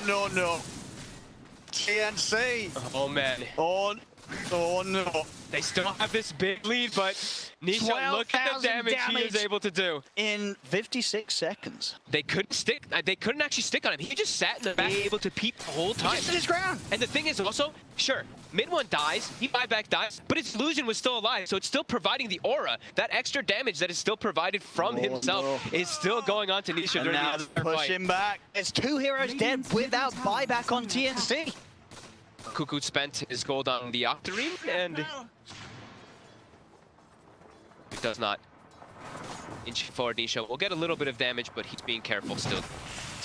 Doesn't know that those buybacks aren't available. Losing a fight with Aegis, a 28k gold lead.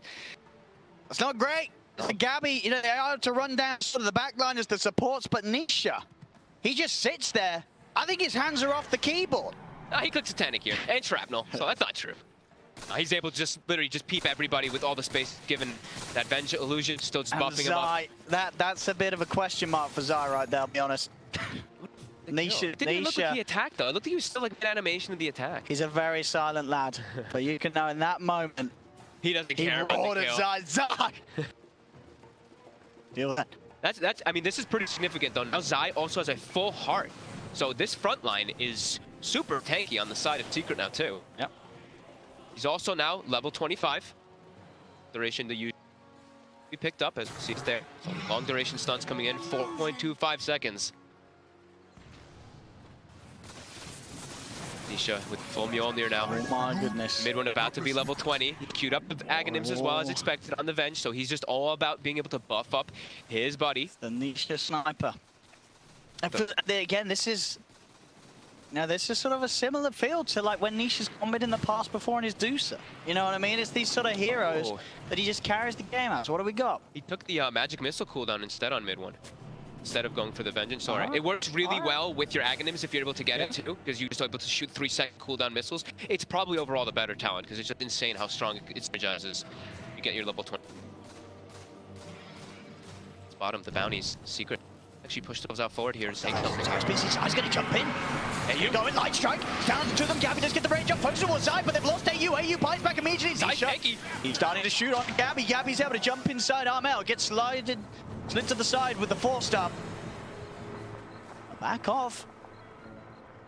Buyback is having to use. Oh, they actually can't kill Zai when he jumps in like that. Oh, he's too tanky. He's way too tanky. They get the disruption. Tanky. They have a 24k lead, but they are struggling, TNC. To be able to get in the back line somehow, but there's just so many, like we said in the beginning of the draft, there's a lot of saves, and they've been making them work. You has to be able to land some to RP. He's not given too many opportunities. They're focusing a lot of attention on him. Tim's pretty sure that's how he feels right now. This game, the frustration's got to be there for TNC. They crushed the mid game. They have built an incredible lead, but still they are struggling to push high ground at this point. They're struggling to even get close to the high ground. Secret, they're able to get outside of the base now, as they know that these team fights, they absolutely can go Secret's way. Could have what, the constant Firefly as well with that. Yeah, he has the permanent Firefly now. Pretty much ready for himself too, so he'll always be able to go. They're still just trying to farm the map, but yeah, like you said, Secret, they've gotten themselves outside. So now they can at least control the bottom side. We see they put heavy amount of ward emphasis, tons of obs wards and sentries just needing vision for the fight. Dire's top tower is under attack. He's set up Zai, he's put forward pretty far, Zai. He's got a blink up in 2 seconds. They're hunting, he's popping the Stampede to try to kite them out here. He knows they're coming, can they find him? He's sneaky, is Cuckoo gonna get him? Oh, that's so close. So it's very close for him dying. I mean, he does not. Very close. He doesn't have buyback either. All right. He did clear out the double catapult wave.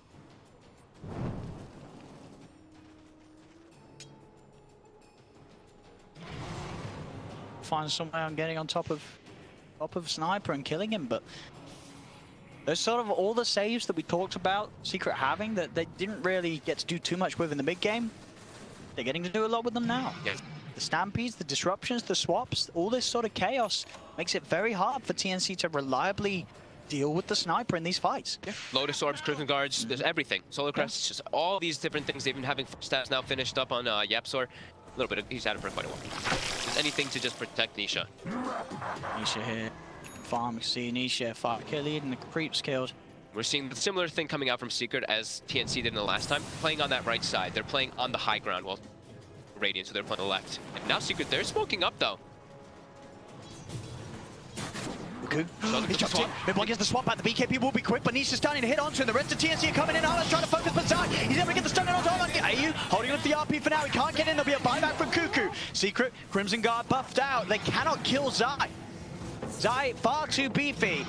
Mid-1 is the only one to fall on Secret. And then the jump Cuckoo. The buyback. He is able to get the grab. Can they kill him in time? They're focusing Nisha. Nisha slides down below grab, and they killed the sniper. TNC, that's the big kill. They need to open up the fight for them to move over and clean up the rest of Secret. Cuckoo, Tim's on top of Yapsor. Yapsor trying for the TP out. Will not make it home. TNC have cleaned them up. They do it. Cuckoo with the buyback, catching Nisha, dragging him over to TNC's half of the map. Literally on the perfect spot possible. How long for buybacks? They do have buyback on mid-1 in about 5 seconds, but there's no Zai. And AU's still got the RP. They get a blink RP sniper, it's game over. And he almost was able to get in that last fight. He actually got hit by a Maelstrom proc, and then he had to stop cancel his RP. So they're able to now finally claim themselves as second racks. Very long time of being held off. Who gets the final jump? And another big jump up in gold lead. Yep. 37,000 gold lead now for TNC. More buybacks from C. We'll see how safe they want to play it, if they want to force it. You said they're going to know that 4 buybacks are unavailable. Wait for, I think you wait for Roche. It's you have to know it's 2 going to be minutes coming until up Roche. pretty soon. Because they have that time in the play. If they can go for the Roche, those buybacks are still going to be down for at least 3 minutes, right? They're still considering going while Zai is dead for 40 seconds. Can they grab mid-1? Steps forward. Gabby will show himself. Nisha's starting to poke in. They've got to all focus on Nisha. All focus on the sniper. Okay, they forced the glyph. Still sitting here in the area. Zai's coming back in about 20. Roche, 1 minute 30. They have a trap in it, so the one nice thing I guess they do, they'll always know when it does spawn instantly, so. Dire's top tower has fallen. Gone. Back in the game. Veterans are up. Yeah, they'll back up. So they were just trying to get as much as possible out of when Zai was dead. The game back to the point where you're keeping Secret held in the base. And we say get that Roshan. It's going to have the Aghanims. It's going to have the Refresher Shard. Again, you're right. You get that Refresher Shard over to AU. Get that Aghanims over to Cuckoo. I think so too, yeah. Blessings. Unseen, but not unskewered.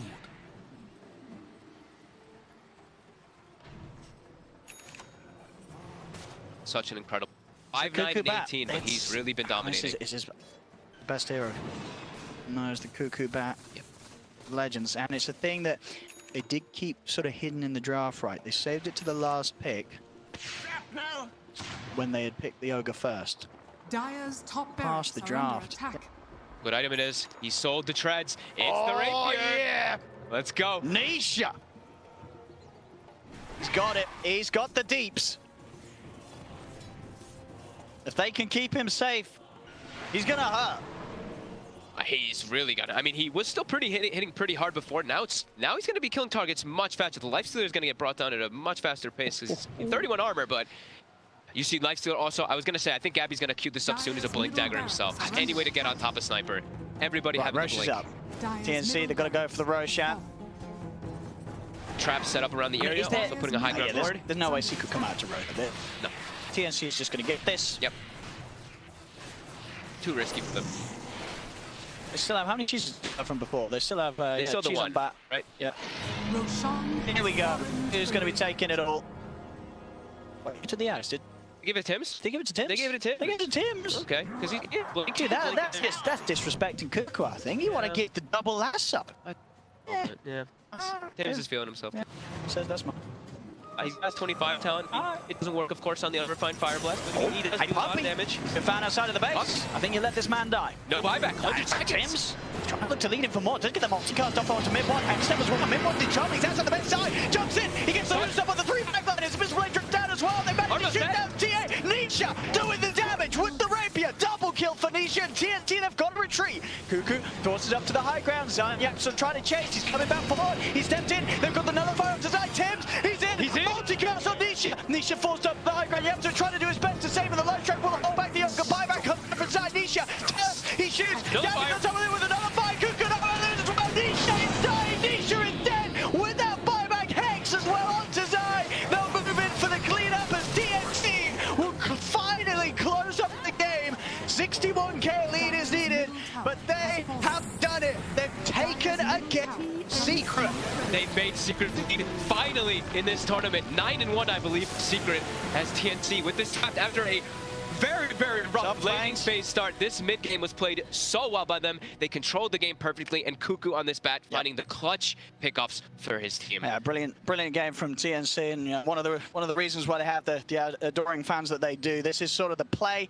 This is what they're comfortable with. This is TNC in their element. It's not a draft that made a lot of sense. There were a lot of things we were looking at in the drafting phase saying, this shouldn't work. I guess we forgot it.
TNC Predators turn to ban. Team Liquid's turn to ban.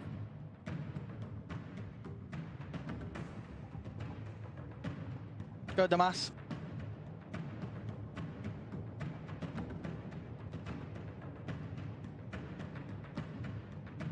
Dummy. Dummy. TNC Predators turn to ban.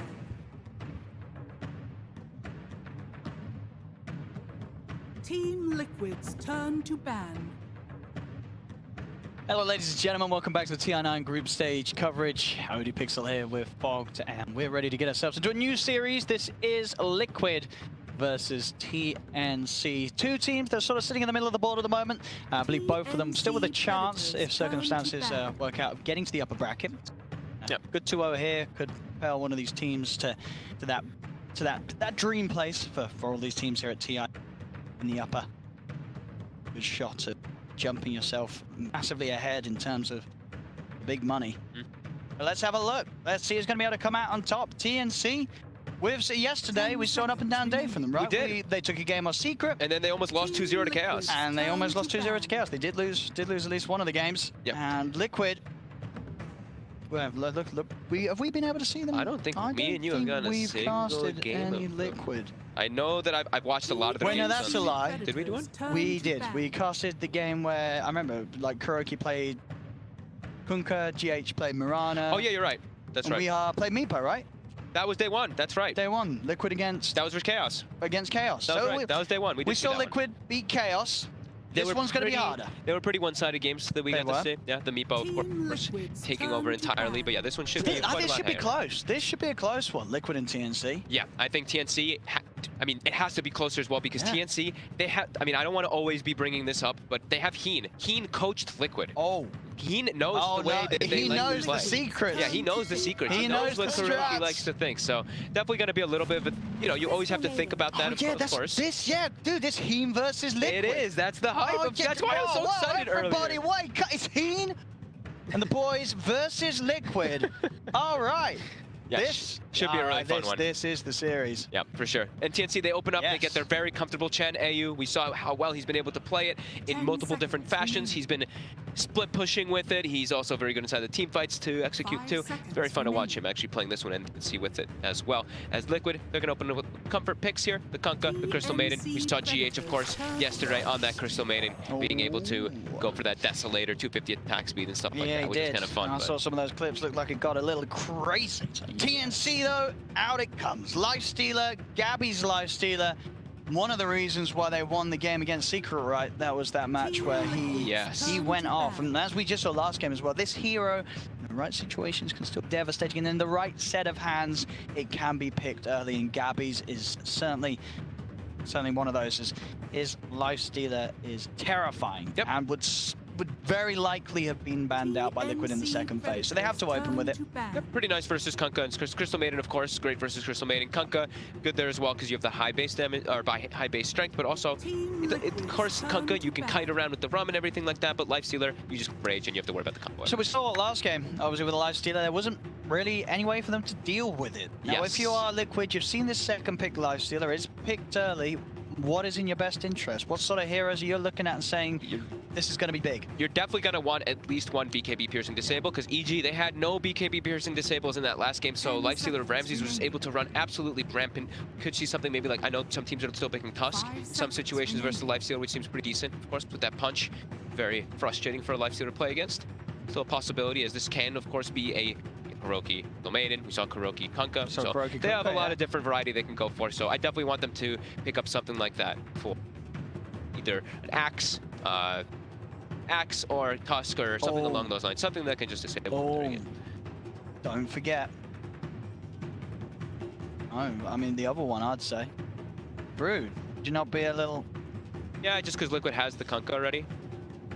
Yeah. But we see Kunkka picked up to sort of protect a Brood pick later on. I'm just saying. Yeah, they could definitely go for the Brood. Something like that. Yep. Coming through from Liquid this game. Oh, and Enchantress actually wasn't banned at all because the priority in bans, if we look at an Ogre band, of course, and we see the Beastmaster band from earlier, now Enchantress slid all the way through to third. That's pretty surprising. Lifestealer doesn't have a fun time. Sure, can go a little both ways because you have Rage versus that, but as soon as Enchantress gets 6, Enchantress pushes you out of the lane as a Lifestealer. 10 seconds remaining.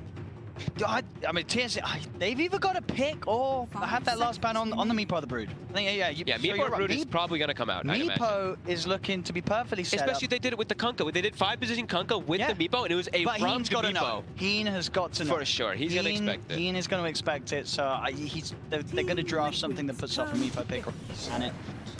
Tanking's going to be picked up. Cuckoo, right? Yep. Who's Bat's banned, so go for Cuckoo Sanking. Yeah. Fine with that. One of the two. Gives him a method of delivery, of course, for that Lifestealer. Provides a high amount of magic damage versus the Enchantress as well.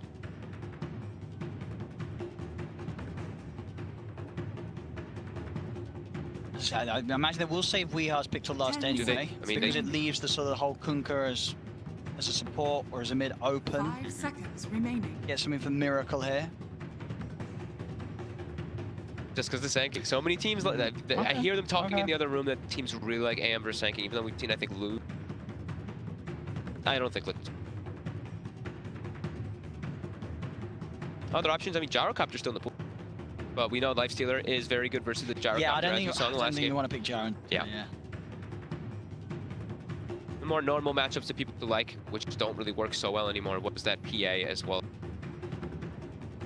Lifestealer.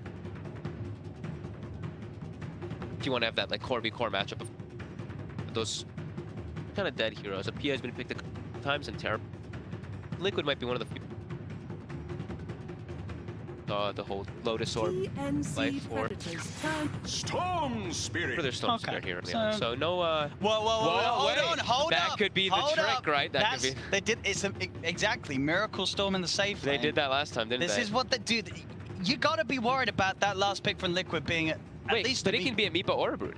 Exactly. Yeah. It could be a Meepo, but I think at the moment the Meepo is definitely what you rather we have. The TNC have got to know. Yeah. They've got to know. The Heen's got to know. Heen's gonna know. 5 seconds. So which would you pick? Do you pick like a Tiny right now, and then you're safe? I want the Shaker. Pick the Shaker. You got that flexibility then. Tim's Cuckoo, Shaker, Sang. Can you swap it up? The Shaker. Pretty well versus if Heen is thinking about Liquid getting. Yes, that is. I think Shaker would be pretty solid. Tim's. Walnuts. Oh no, Ogre was. Right now, TNC, they've got a very well-rounded draft. Same thing for Liquid right now. Yeah. Trapping it, they just assume that the Storm's well against it. Yeah, I mean, there's so many. There's so Lena's much. still there, of course. Lena very nice, but getting the Ench too. Yep. They might be baited into. But they're discussing that right now, right? Look at the time they're ticking down. Thinking. They see the Kunkka, they see the Storm. They're like, wait a minute, Kunkka's not mid anymore. Storm could also be variety. You've got to be thinking that. Yeah. Got to be thinking that. Of course, Liquid, they could be next leveling it, and it is just like a bit. We've seen it before. We have. Liquid we set literally this casted trap. that one. They set this trap, but Heen's gonna know. Heen's gotta know. Probably thinking and determining what the best hero is to deal with, or depending on which one they want to deal with. Ban out one and pick out the Meepo. Yeah, like you said, the Time is ticking. They're definitely talking about it. Yep. I think I like Tiny. Shaker and Tiny both sound pretty nice. Maybe they just ban it. They have got that one ban left. Yep. It's a Tiny. Okay. I think that's the safer one that we've seen teams picking. So would that say to you he knows? He's saying... So he definitely knows. He knows. This is one of those that's solution. It's a solution for the Brood Mother, and it's also pretty decent. Pretty good versus I think you can absolutely... Yep. But maybe you said they pick that, and then they ban the Meepo. And then... Yeah, just neither in case. of those is going to come out. Sure. Now it's where Liquid's probably like, okay, we're just going to put Storm in. 10 seconds. And then they just pick a tradition. We will be able to see, you'll be able to determine that one. And they have, Liquid has the overall last. Decide what lanes they want to be able to match up here. So TNC, the other thing that they can do, which I've seen them do both games where they did have that Chen, they like to move through lanes, right? They show one lane and then they divine favor to bring the other hero elsewhere, and then they always do those music.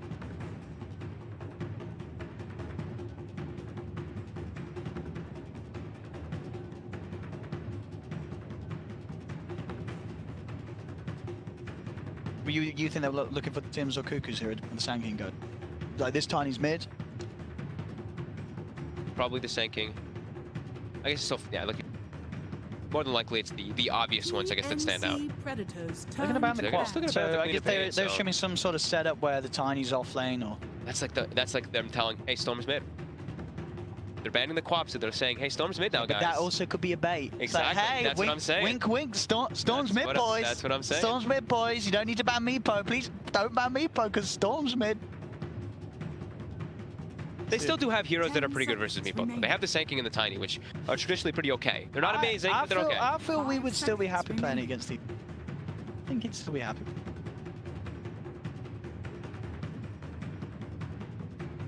But let's see what TNC's thinking. It's not nearly as... There's No, a I Sanking, think there's a Tiny, the Brood's not as nice. yeah, you're not going to play Brood this game. You're not going to play Brood. But they ban it, yeah. Like we said, Liquid has the last pick, so they can determine their lanes. Yeah, and that's why you see the Queen of... That's why you see the quap ban too. They ban it, and they ban it anyway. Knows, he knows. Give Heen a clap. Of course he knows. He knows. He's a smart man. He knows exactly what Liquid's trying to be sneaky with. I can guarantee they were doing that there. For sure. They would definitely do it. Oh! Have we seen this before? I think someone said that there was one other one taken in the group stages. I think there was someone has played Skyrim. It was not played yesterday, so yesterday or any of the days before that, but it might have been played today. So Skywrath. Okay. Skywrath, high magic damage versus Enchantress, long duration silence versus Storm Spirit. So who is playing what? Is this a mid Skywrath? Is that a Tim's Skywrath? It's probably mid, right, I feel, and Tim's and Kuku will play the Tiny. Actually, you might be right. Yeah, you might be right about that. Run the Skywrath mid. Oh. But then, you know what you hit him with? We are Pugner. Do we like that, or save people from Lifestealer with the Decrepit Fight? It really does ruin a core Skywrath. Very annoying for the Sand King. I think they're just gonna pick a Miracle Hero.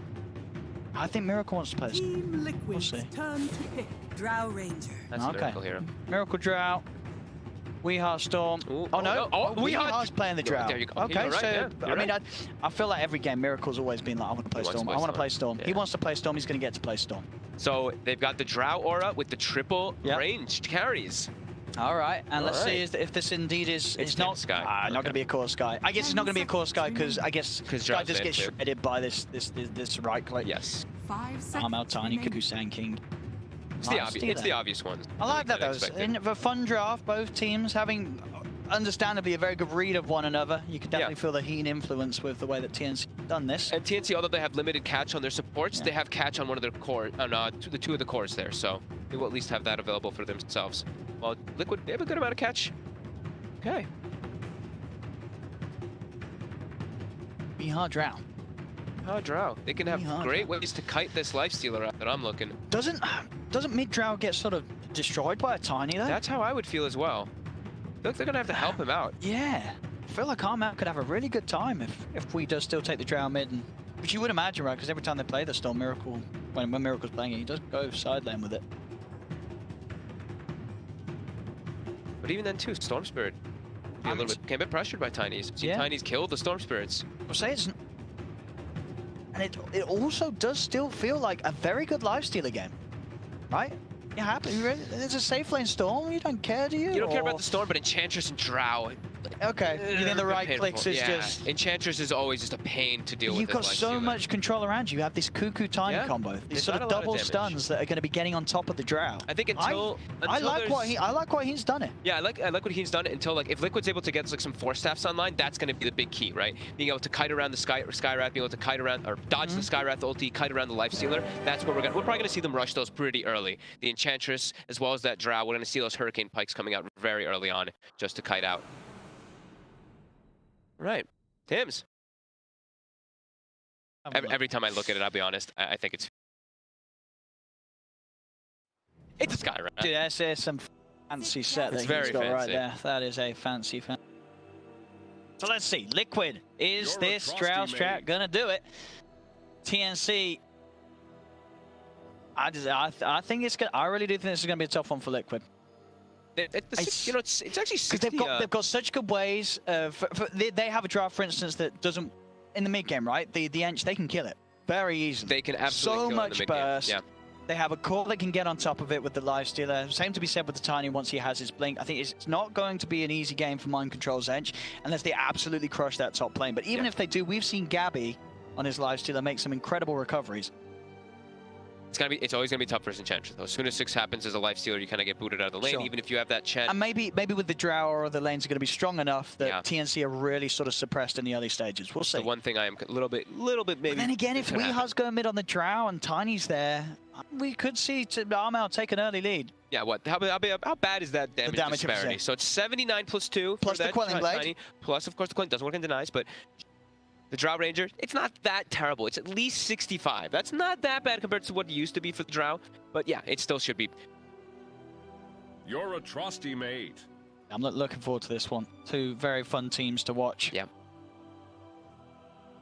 Very fun drafts as well. Just, you know, let's strain a little bit from the norm. You know, I mean, bringing in a Drow strat and bringing in some sort of newish heroes at least we haven't seen a lot. The Skywrath coming in for TNC. And fun items too. Look at the quad mango, of course. The quad mango. So you see, of course, that Skywrath set there with a no talisman. Let's get ourselves in. Liquid versus TNC, game 1 of the 2-game series. Both teams fighting to solidify that chance of being in the potential top half of group and getting to upper bracket. Be able to break away from the... Yep, and we'll see the exact move that we saw TNC do pretty much every game they've had Chen. Chen goes top, 3 heroes go bottom. He's probably going to skill the Divine Favor any second now so that he pull top lane.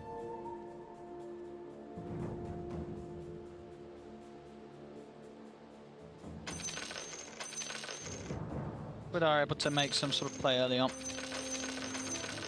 Whoa, whoa, look at all these tips. There we go. Yeah, love between the 2 of the teams.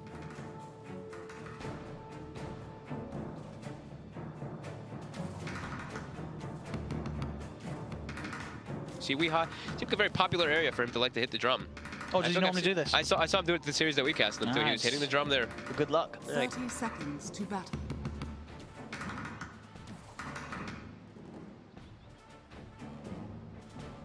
Okay, let's see how much they can actually secure the farm for Miracle too.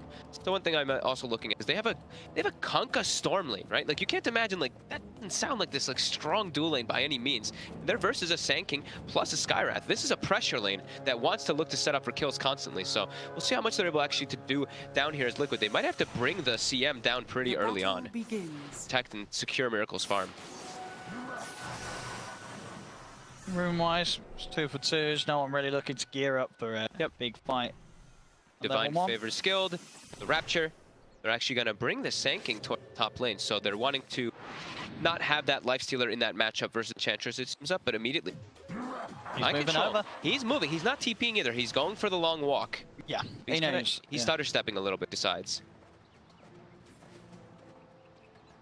So yep, Miracle doesn't want to be laning versus the pressure lane, so which is the Lifestealer or Skywrath lane that they want to do. Top, flips the Sand King. We'll get quite a few creeps here by himself, and GH also. GH is now also in core here.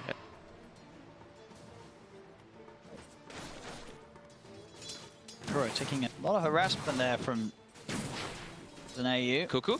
Cuckoo? Is Cuckoo just dead to GH? Oh, he is! Cuckoo? What? He just let him auto-attack him to death.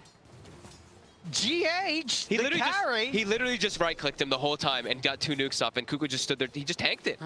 He underestimated the nice attack speed. You know, we do know CM has gotten buffed a few times in the last recent patches for her attack speed. At that early rate is much stronger. Cuckoo? GH there with a 600.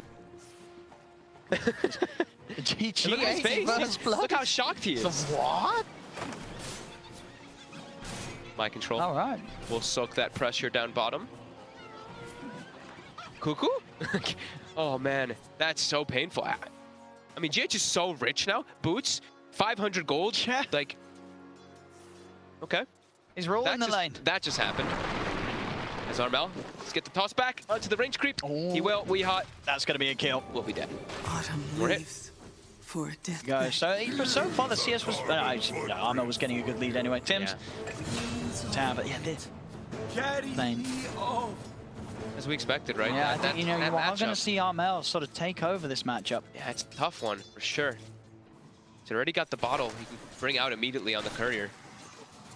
And the runes are already starting to spawn. Liquid, we do have tabs of the rune, but probably be able to get that one for... Nature attend us.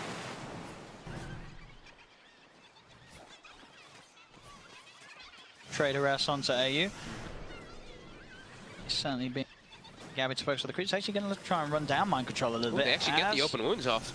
That Nature's Attendance heal does end. With that in mind, they've still got mana on Tims. They're going to get this one. Ooh, maybe not with the stick charges. And 11 HP. Actually is able to survive. The stick will save him. He's able to get back and away. He does get that invis, fills up his bottle as well. Refuel. The last hit there, we 2.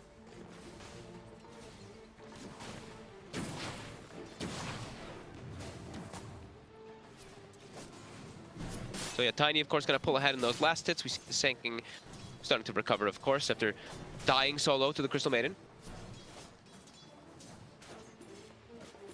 Miracle will be able to free farm up top. He wanted to get with moving the Storm Spirit toward that top lane. They're holding this tri-lane here still on TMC.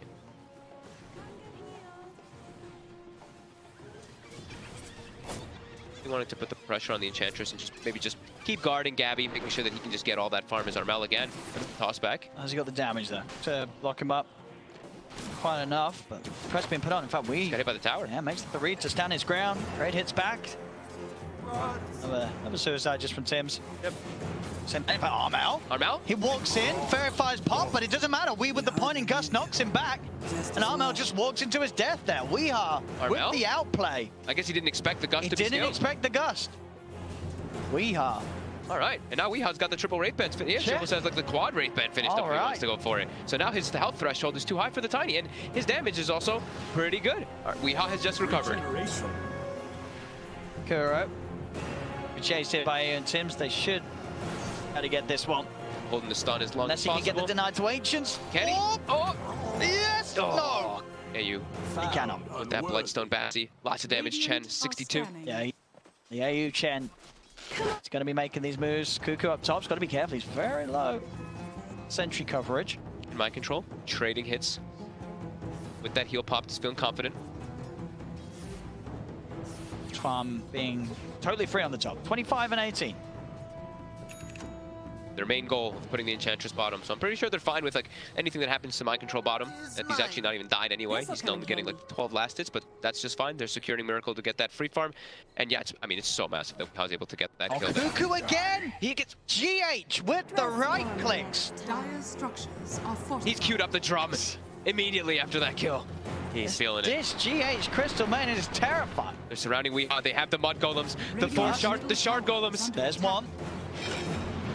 From more, and he's getting back. GH is there by, so there's 2, there's 3, there's 4. The tree out as well, but he's back to the shrine. GH is there, ready to guard him. And now the right clicks. GH is going to chase for a kill. The torrent's going to hit.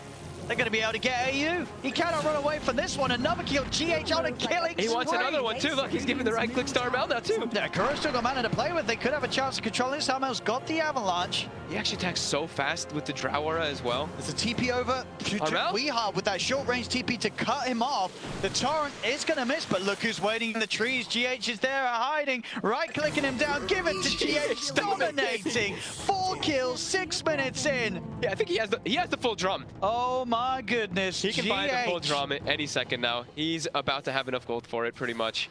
Best CM in town. 30 more gold until he has a drum. 6-minute boots drum. Probably the fastest we've ever seen on a Crystal Maiden in Dota 2. Oh my god, level 5 as well.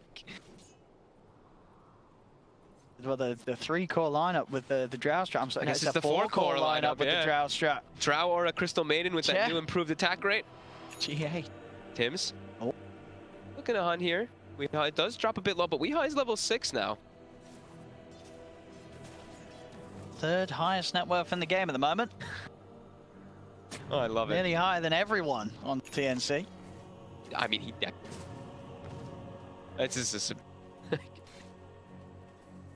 Might be one of the fastest drums, period, right? I was thinking, fastest drum, and I couldn't think, who else gets to drum that early? It's Gabby. Does get rotation toward top, as we do see he has to make those moves as Weehaw. Mid lane, they get on top of Weehaw, then TNC are able to outnumber. He blocks as well onto Kuro. Nice TNC blocks.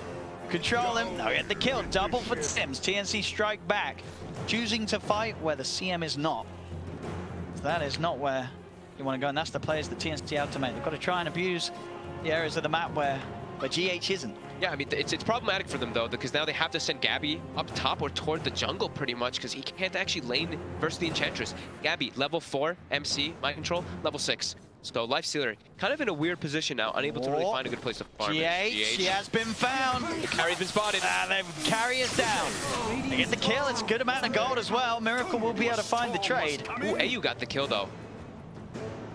Well, he's going to be really rich on the Chen there, but probably would have preferred to have that one coming up. He wants to be like GH. Yeah, maybe he does want to be He's seeing these rich supports. He says, I want to do that as well. Very true. Gabby's going to have a rough recovery period. Like, he's going to have to jungle. But we have seen him do it before. He has. He did do it against Secret. He wasn't this setback, no. Sure, he's full flow is net worth at the moment, sure. Yeah, But we have seen him do it. Absolutely. And overall, yeah, everyone's relatively close, you know. He's down at the bottom, but there's only about 1k difference between that and towards the top regions of the net worth. Yeah, they're already setting up here for this wraparound. They have the double shard golems, they have the centaur, as well as the sanking. They get this initial stun. Miracle should be brought down here. He's low on mana as well. They should have him with the setup, walking with the centaur, perfect chain lockdown, and Miracle's gone. TNC continuing to make these moves, AU around the map. The action going, and in the way there's ways of the cause that need it.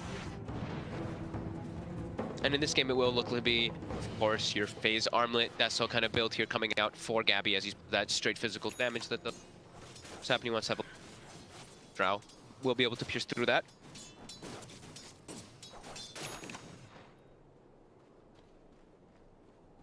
And my control is super.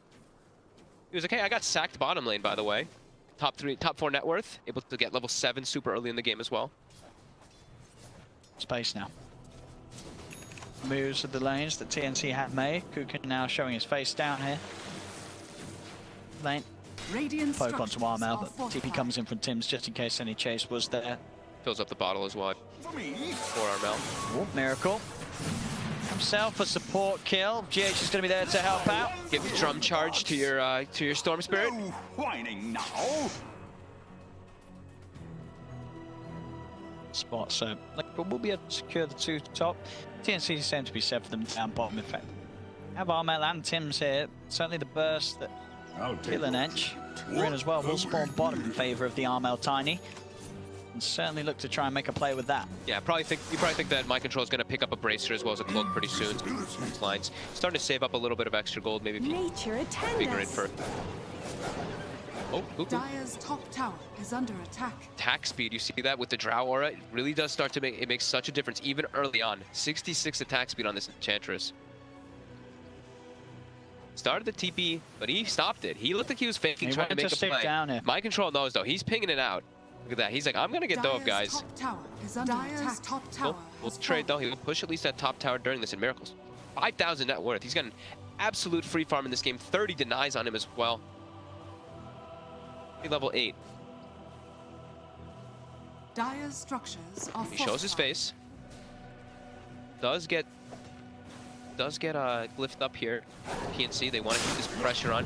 There they go. Here's the collapse, but Liquid are prepared with the TP coming in. The question is, can they kill Mind Control in time? The sticks are popped, but GH for the freezing field does get cancelled by the Avalanche, but it doesn't matter. They still kill off Cuckoo. Miracle on top of Armel. Armel going for the TP out. Have they got the damage in time? They haven't, so Armel will escape. But that dive, definitely something that Liquid were more than prepared for. Liquid immediately TPing to try to set up and defend this mid tower. The mid tower will die, but they're looking for Gabby. Will be okay. He will be able to get away there from Impetus though. Say he's gonna be okay, but now AU also getting chased out, but Mind Control running out of mana. Dive any further, and they got the tower. Miracle and GH smoke from the side. Dire's middle tower is under attack. They catch anyone. In fact, the TP in from Cuckoo. Got a stip and no vision down. So he's safe with the Sandstorm by the tower for now.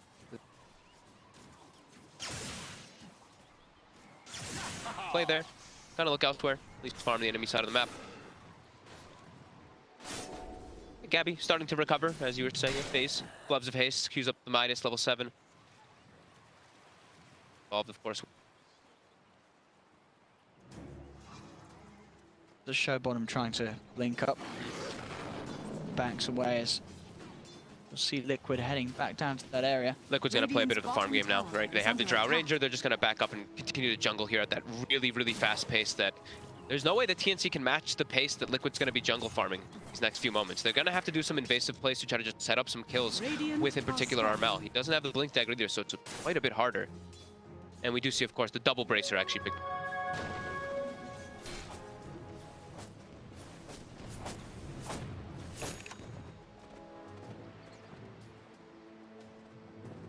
Farm at such a fast pace.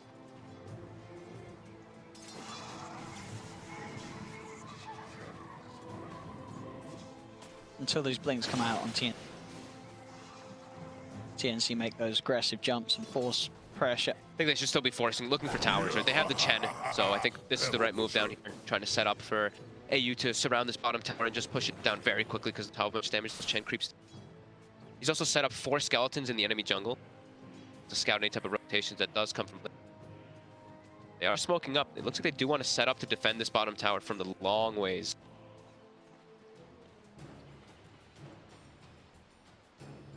Skeletons sent out. Scout out. Will now spot AU. Yes, he is microing. He will die very quickly. Tower, they won't be able to put the pressure on it at all. Preemptively have set up. Chasing the creeps. GH, he wants them. Oh, delicious gold. Yeah, all 3 of them here. GH takes the last. That's mine. Are fortified. Miracle gets silenced up. He's walking back. Armel tier though. Miracle, the trap is sort of set, but still the movement speed. He's running around. Miracle's got a little bit of mana. He's tried for these kills, but he dies for it. That's a straight up feed. That was a little over aggressive, we'll call it here. Yes, that's a lot of money for Tims. It definitely is. And Tims is going for a pretty scary item if you are Miracle. He is going for a rushed Athos build. Dire's middle tower is under attack. He's closing in on him. Getting kills like that. Blink Dagger's done for both of them. Cuckoo. Yeah, the double blink. Yep, double blink with a Skyrath as well. So Tims, he's got partners now that he can pair up with to look for those kills. But Armel, he's bottom lane. There's backup coming in, and Cuckoo gets in with the 2-man epicenter. Armel's going to be kept safe. The rest of TNC ready to close down onto GH. Tossed over. GH will fall. The Avalanche again catching the 2 of them. They'll find mind control. Guro's going to get the boat through and will allow it to get in a response. Miracle back in. Try and focus down. Cuckoo. Cuckoo gets the power strike off. They can see him though. They've got the detection. They'll kill him off. Miracle diving in for more. There's Miracle again. He's under the tower, and Armel's going to be able to kill him off. That's a triple kill for Armel. As Miracle tried his best to turn things around, but just ended up feeding more money to Armel. As TNC closed that net worth gap, shut it down. And Liquid, they're letting it slip away a little bit. Yeah, it's an even experience change, but yeah, TNC coming out quite a bit ahead there after they get that kill there onto Miracle. Now Gabby, he's sticking down here a little bit too long. He gets gusted up. The control's coming out. The damage. Will he be able to get the rage up? He's getting to the tree line. Got the hand of God. TPs are coming down. They want him. It's 4 heroes hunting for Gabby. They can't actually. Too speedy. Out of there. So, you know, Gabby's recovery continues. He's now top 4 net worth. This is the power of the Gabby Lifestealer. It doesn't matter how shut down he gets in the lanes. He always finds the places to be, and he will make that comeback. Pushing this into this tower here, as they do have that catapult, of course, too. Dire's structures are fortified. All rallied around GH. 1550 HP Crystal Maiden with double bracer drum.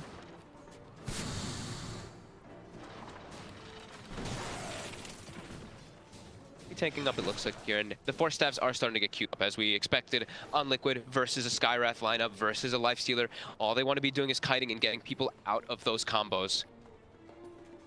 The next few moments. Position down here, looking to aggression going. 8 heroes down on this bottom side, as well as Gabby are just kind of.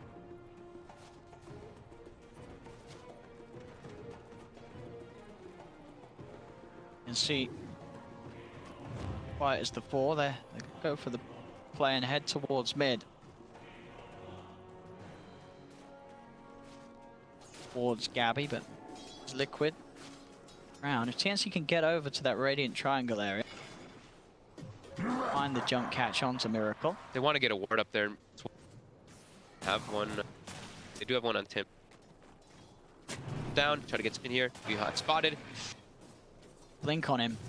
He's gonna get jumped for sure. He's in. There's the combo. TPs are coming in, but he gets absolutely destroyed by the high magical output from TNC. The silence is there on mind control. Be a TP out for Tim. Does get cancelled by the Frostbite. Miracle will strike back and get Tim's in return. TNC, though, they're going to try and fight forward. This is by the shrine. Freezing the field. boat is out. GS's freezing field will continue to persist as Gabby's rage wears off. He's got to back off. Armor pops the charges, but Miracle's in. Has enough mana to get on top of him, and this time Liquid will punish TNC for taking a bit of a greedy fight, trying to push up, go for more around that shrine spot. Cuckoo with the blink timing will going to break himself out of there. Very nice quick. But yeah, they go a Instant bit too reactions from far, Liquid. right? Yeah, they get the kill and they stick around. Tim's went really deep forward in, and the team kind of got baited to try to help him out a little there. Armel off there because of it, as now Liquid can transition this in tower and some map control for themselves too. And they're probably going to get some D wards out of all this too. They know TNC invaded this area. One or two of these, if not, yeah, one or two will get D warded for sure. You have to imagine, we'll know that that's there with the way they jumped Weehaw.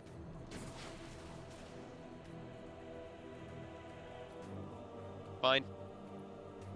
This one's actually just on the. It's just out of range, right? Of it, right? Maybe they actually won't find these two for. Pretty huge. It could definitely set up really for nice for yeah, another play from TNC. Love that. Obviously, yeah, I'm going to try and stick around long enough. They do. Easy kill. The combo. Power of the Skywrath, this Mystic Flare, just almost guaranteed kill on a lot of these heroes. Even Kuro's a 50 gold left for the Atos. Yeah, he's going to have great ways to catch. Kick line to Miracle. Miracle. He's going for greed. He is going for greed. There's no defensive item being queued up by Miracle. He's going to depend on his teammates just to force staff him out of that early on, pretty much. He does have protection, right? They at least have the Rum that can't come out that does help him with that too, and he is going to be pretty tanky. I think if he's rotted, they've got the bursters. There's the setup, the silence, the epi. Easy kills. Miracle is found out again on his own, a little too deep. The edge was close by, but at least at this time before the force is going to be farmed. Yeah, nothing that he can do to keep Miracle safe there. And these two are a big threat. They can just kill. They just roam the map, kill as a duo. Yep, now the Veil is also finished up too. With that Atos, they can easily set up for kills on anybody. You see the build as well, Tim's. 224, just maxing that Ancient Seal, making sure that he has that extra duration silence first. They're continuing to look for pressure. Liquid's heroes, they do get arm out, but there's Cuckoo with the counterplay. The two-man burst strike, sentries down though. A lot of liquid here around the river as they'll look to fight. Boats coming down onto Cuckoo. Cuckoo will fall. The toss back there, into the setup, stun. Beautiful setup from Armel, followed up by AU's Centaur Conqueror. Now let's see if they can get more. Mind control is healing up. Gabby's rage will finish. They'll drag back Armel into the Torrent combo. Miracles respawn. He is tanky. So Armel will head up. Miracle going for the big zip, but the silence, he zips straight into his death. Miracle dies as Armel, he finally falls. Losing fields out, but the rage is back up. Gabby can get up to the high ground. They're still trying to chase mind control, starting to fall a little low on the mana. But the control's there from Kuro. Drags back Tim as Liquid will be able to find the 3 kills. Miracle is definitely getting punished for his greed. Upping in that far forward versus a Skywrath. Not having any type of defensive items here whatsoever. Time goes on and Gabby continues to survive these fights. That Radiance gets closer. Relic gold now done for Gabby. He's actually top net worth in the game now, after being bottom 3 for quite a while. This is why teams, you know, was a Chaos Elite, they were banning this out first phase. I think, you know, the Gabby Lifestealer, you gotta be scared of it. You gotta respect it. Again. This toss back was so nice. Yeah, into the by combo. Armel. Just lands, it landed right on top of mind control too, so it was just like, oh nice, a double stun. Pop, boom. They get the damage to be able to bring him down nice and easy. So without Weehaw also, their team fight becomes a lot weaker because they don't have the aura, right? You see mind control, his attack speed is so much slower with him throwing out those impetus. They really need to make sure they protect Weehaw as he's got the Hurricane Pike finished up and we see those BKBs being queued up next. Just trying to deal with that heavy amount of magical damage that TNC does have. Miracle. He's going for the greed still, right? Bloodstone, and then he's got the beak. All just trying to protect him. Skywrath saying. Radiant's bottom tower. Found him here. And they'll get him. Around this area with the sentry, an easy pick for Liquid. They're right next to the Roche pit too. With the Drow aura, it's definitely a temptation. Will be spotted by TNC, of course, with that creep. They'll know what's going on. They are without the Sand King. They do have wards all set up in the area here too, so they have great information if TNC does try to set up for something. They should get away with this one. Does die very fast. It's hard to contest. Okay, Cuckoo's buying back. With Cuckoo back in the game, Liquid's got to be careful, and they will start to immediately back out of the Roche pit. Yeah, they're not healthy on mana on Miracle either. He still has a Shrine right next to him, but yeah, half mana here. Here we go, next fight. Radiance is out for Gabby. Make that fight a lot more annoying. They're gonna go for the fight right now. Tim's TP's back to base, gets raptured back in. They're gonna smoke and look for the play here. He spot as well. Radiant are scanning. Fine, Liquid are going to play it safe, stay on the high ground. On the top side.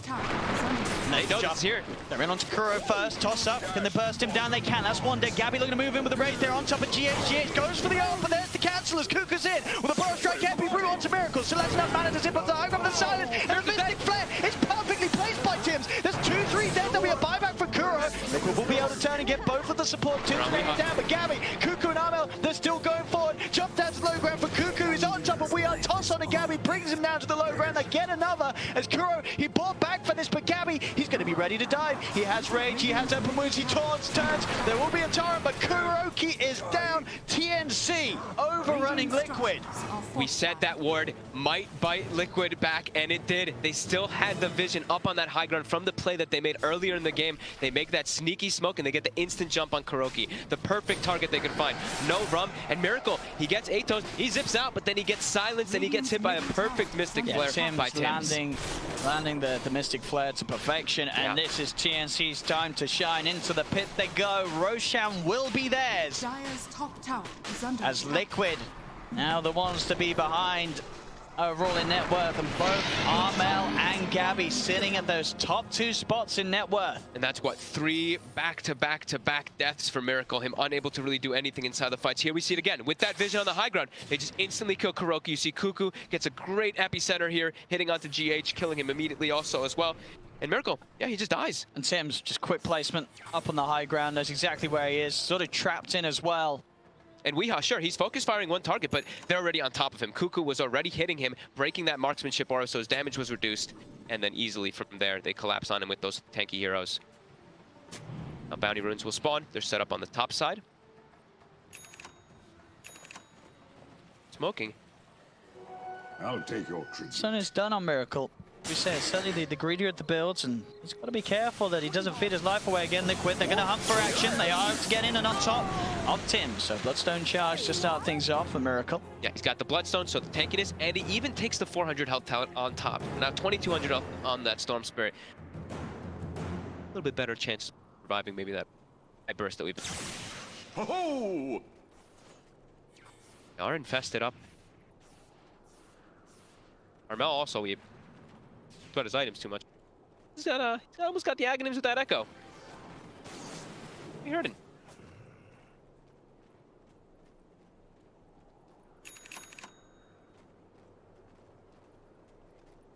Scouting up creeps, they will see it burning.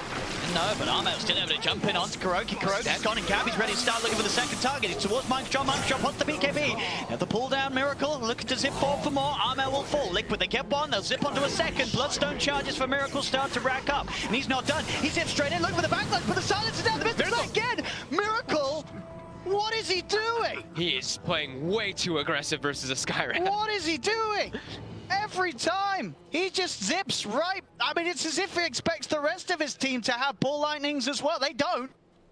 He goes right past and he's defeated. He can't be doing those plays without BKB. As quick as he gets those Bloodstone charges, he loses them straight away. Back down to the default 14. Need Miracle to stay alive.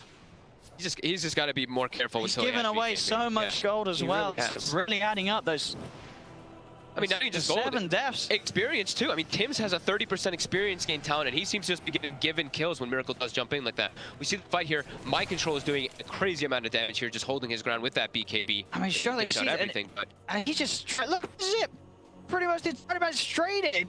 Instantly into Tim's, silenced. Gabby, and Cuckoo. And the rest, no one else is able to follow that up. Just gotta be more careful. Be doing those. I think he probably knows that for himself too. He's probably gonna be playing a little bit careful. I mean, you'd think so, but then we said that a few of those plays ago.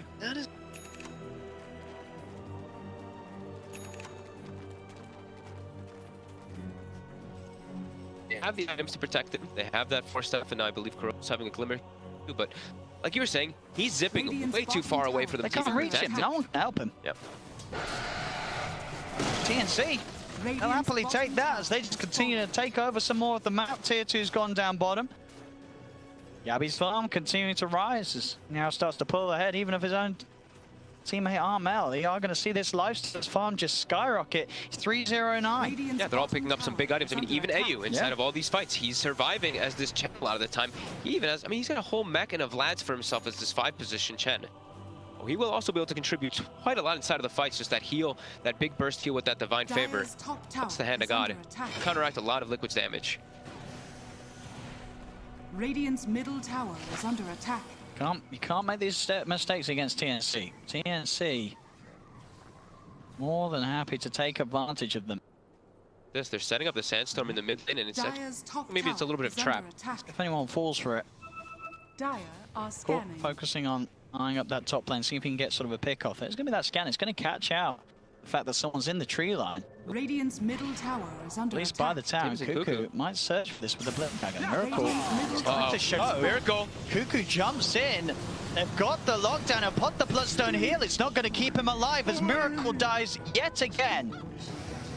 As TNC, they're just playing at a fair few levels ahead of what Miracle's bringing to this game. They're outplaying him every single... I mean, he's outplaying himself. They're always in the right place at the right time. Tim's always being there. Same thing with Cuckoo. They're playing it, I mean, playing it extremely well, but Miracle is playing a little bit too risky still. Jumping forward there, not expecting people to be there. Might have a bit of a poke buying time for the rest of the team to come over, but then quite close enough to do anything with that. Radiant's still have a tier 1 tower. Is under attack. He's diving past the tier 2s. They'll look to just clean that one up here. Gabby. Aegis did get reclaimed about 18 seconds ago here, so Gabby, that Hyperstone here, and now they will claim this high ground as well. Liquid, they're trying to reclaim it themselves here with these wards here. Cuckoo will get spotted. The X mark to lead in. He's able to dodge the combo with the Eels. The rest of TNC sat behind Liquid. They're trying to poke at this. Cuckoo breaks away with the burst strike. Mind Control pods the BKB, starts to move forward. Zipping from Miracle now will zip back defensively. They'll try and sit back and wait for the first kill to happen, and it will. The impetus is kill off Cuckoo. 1 for 1. See if they can jump in. Armel gets the toss back onto Mind Control. He's surrounded. Gabby's on top of him with the open wounds, with the force down to the low ground. Will save him. The trees being thrown in won't be enough. Yeah, nice 4-step there from Weehaw. He's calling for it from one of his teammates immediately as soon as he starts walking toward that there. And yeah, they lose Cuckoo. Quid back to taking a trade that's in favor of them. The Miracle. He zipped into this, but Armel's waiting with Gabby. Miracle. Stupendous. This time he'll live. A little bit of a scare. He probably had a little heart attack there for a moment. Suddenly there's Tiny with a life stealer inside him. Yes, he will still hold on to League's bounties. But coup off the map, at least will give Liquid a little bit of breathing. Plays are unlikely to happen from TNC's perspective for the next 40 seconds. He's looking pretty good here so far for TNC with these tanky frontline cores, right? Versus that Drow Ranger, versus that Storm Spirit, versus that Enchantress being able to get in. Mind Control definitely still being the biggest issue, though, it does seem, for TNC. 8-1 and 8. He's still dealing a heavy amount of damage, now also level 18, so that maxed impetus is online.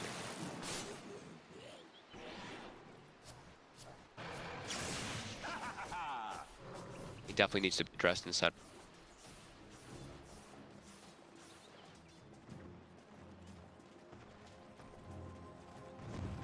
Top. Let's see. Cut from the high ground. Go. Maybe see if they can wait and use a bit of a bait. Miracle. Miracle's gonna. They're like Miracle's gonna go for this for sure. Oh, look at him! The he got baited. He got baited. TNC, they got his number. They really do. They are working Miracle this game. They're just predicting him.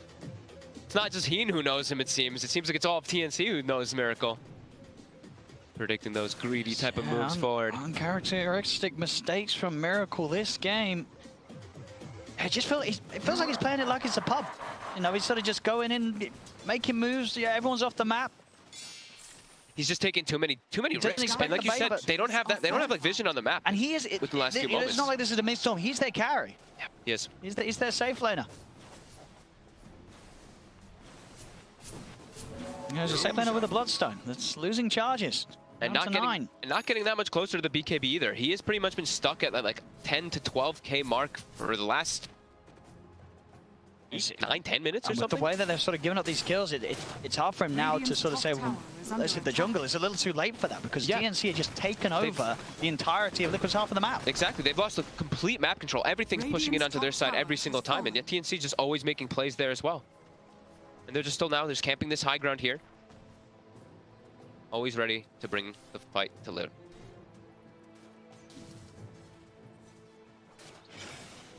So yeah, they have the saves, like we were saying. They have the, what, 3 Force Staffs now? Yeah, 2 Hurricane Pikes and a Force Staff to try to protect people. But the BKBs are so important versus that Skyra sinking. They have given up so many kills before those BKBs. Really it's already 33 minutes and they don't have them finished up. Roshan's up, TNC. They'll head into the pit. They'll be able to take it down very quickly down. Yep. Liquid know where they can even push out the waves and get to this, as TNC have just set up the map perfectly to allow themselves make all these sort of plays without, you know, Liquid, they just do not have the room to get out and do anything themselves. This really is, again, a showing of why you have to be prepared for TNC. Team, a lot of brilliant ideas. They really like their draft this game, and you're sort of just seeing the impact of it. The fact that they have this high magical burst. Gabby, second pick lifestealer, it doesn't matter. They are that good with it. Gabby, we saw 4th bottom in the laning stage. He's ended up at the top, but he's not just at the top, he's miles ahead at the top. And it's cool that they even bust out something like a Skyra, something you do not see very often. But you know, this Storm Spirit has a really, really hard game until he gets BKB versus that instant cast silence that does come out. It's very similar to, you know, the hexes that come out from the Lions, the hexes that come out from the Shadow Shamans. This is a very similar thing, but in fact, it just makes you take that much more magical damage. There's the BKB. There we go. He's got it. Did he end up? He sold the null, I think it was, like, for it. Okay. Now he can feel a little safer making those zip-ins. Ideally, he wanted to have the BKB so he can focus fire Tims and kill him during it, right? But Tims, he's got a Ghost Scepter, so he's got his own ways to protect himself. He's got a Ghost Scepter. Armel's got a Ghost Scepter. Yep, they're all building those items to protect themselves versus that heavy physical damage that comes out with that Drow Aura. Jump from Cuckoo. Kuro. Going on to Kuro. Kuro open wounded. Just Gabby is on top of him. Another Force. Force is coming into play. We'll get Kuro back up to the high ground. Push them away, all the way back into their base, though, as those bounty runes do spawn. Cuckoo immediately ports bottom, trying to set up for the both of them there. Away from GH. GH gets X'd, and he won't be able to get it. X back to the base. And see, can grow that lead. 11k net worth advantage. Having this Aegis, having this cheese, continue to grow that lead and sit themselves right outside the Liquid base. Just confirm.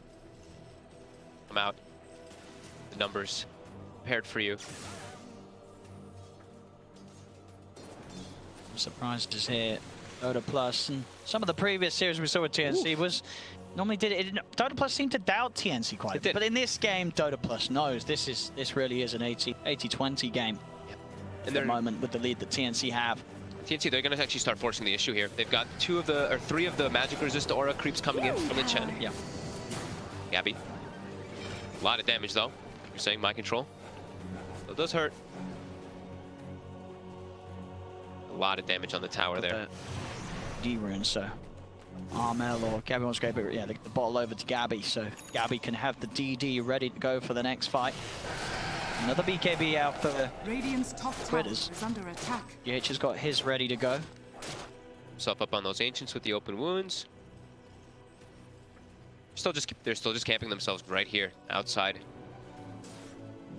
Let Liquid get out to get any farm whatsoever, because they have their, they have their side covered. They have a ward on that right side there watching the jump too. Out. No, it's Miracle. Full E-blade on Armel. To maximize that blast. And protection too. He can protect his teammates as well with it, which is really... It's all about TNC getting the jump before the BKBs are out. Do with those two very strong blink stunners with the Tiny, the Sankey, so certainly a possibility that they will out unless Liquid are early with the usages. Yeah, jump again. Miracle. With the BKBs, they'll focus straight away towards the Sankey, but there they have with the Ghost Scepter save. Cuckoo's going to be fine. He's able to get up with the Burrow Strike. Liquid's BKBs are going to start to wear off. With those BKBs usage, they didn't find the kills. Now the play will continue for TNC, and they'll run into the base. On top of Weeha, does get forced down to the Mystic Flame, but Cuckoo, he's in deep with the save. Burrow Strike and Epicenter is not enough to kill Weeha, and now Liquid, they're turning. They'll take Cuckoo, they'll look towards Gabby. The controls there, Gabby with the armor goggles won't get away. The Aegis is popped, Cuckoo buys back. AU is gonna probably bring him into the fight here with that Divine Favor. Oh, looks like we're having a little bit of problem here. Bug? What's happening? Bug? What's going on? What happened? Whoa. What's the bug? I know he bought back and he was trying to get Divine Favor. Oh, it's just a keyboard. Well, I thought he was implying something was wrong with the game of Dota 2, and I was like, oh dear, but no. Yeah, because he was trying to Divine Favor him back into the fight immediately after the buyback, and it looked like he was trying. He was sitting there like trying to cast and he couldn't. So he hasn't been able to. No, but he hasn't used it. He still has it. Yeah, he still has it. He wasn't able to actually click it. That's what he was saying. Oh, but he can click it now, right? I mean, hopefully. That's what he was saying is he couldn't.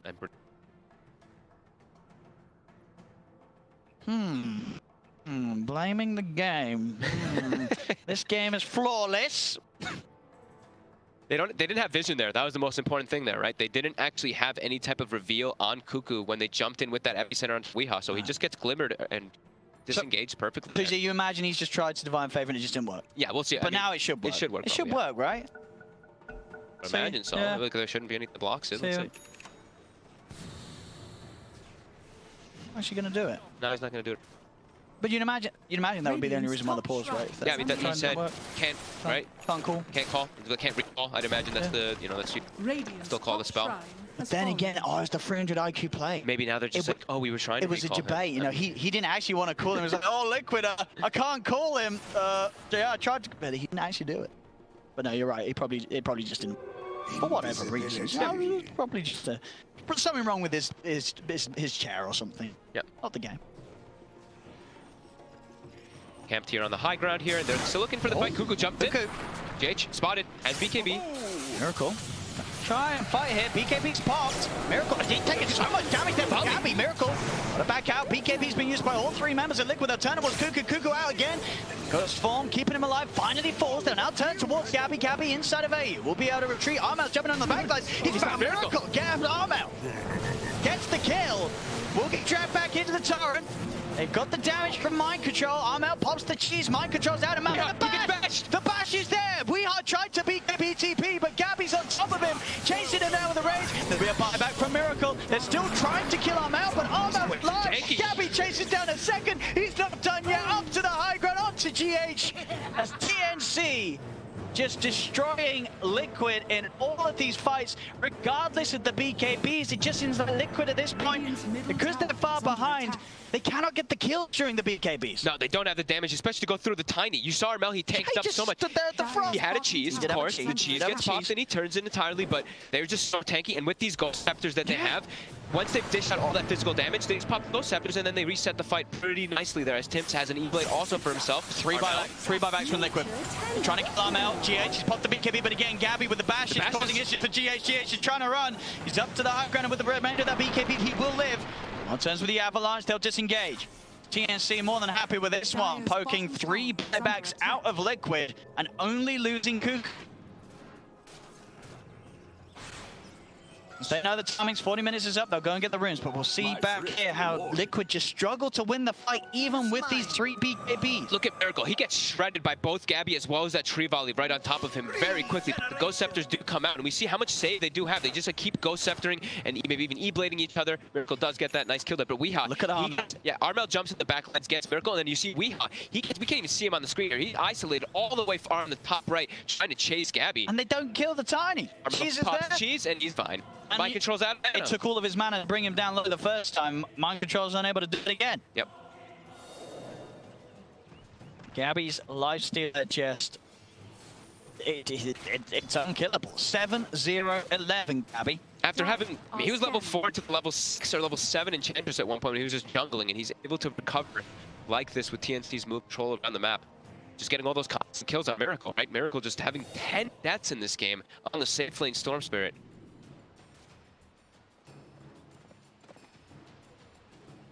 It feels like if you're not prepared to have a good draft, to deal with a lifestealer, you've got to ban this first phase. They did a trap on Gabby, but again, the ghost form being offered his way, keeping him safe from the right clicks. He's able to jump into AU, and TNC now look for this disengage. Miracle blocked the BKB, but now the BKB is one off, so Miracle's got to get out of there.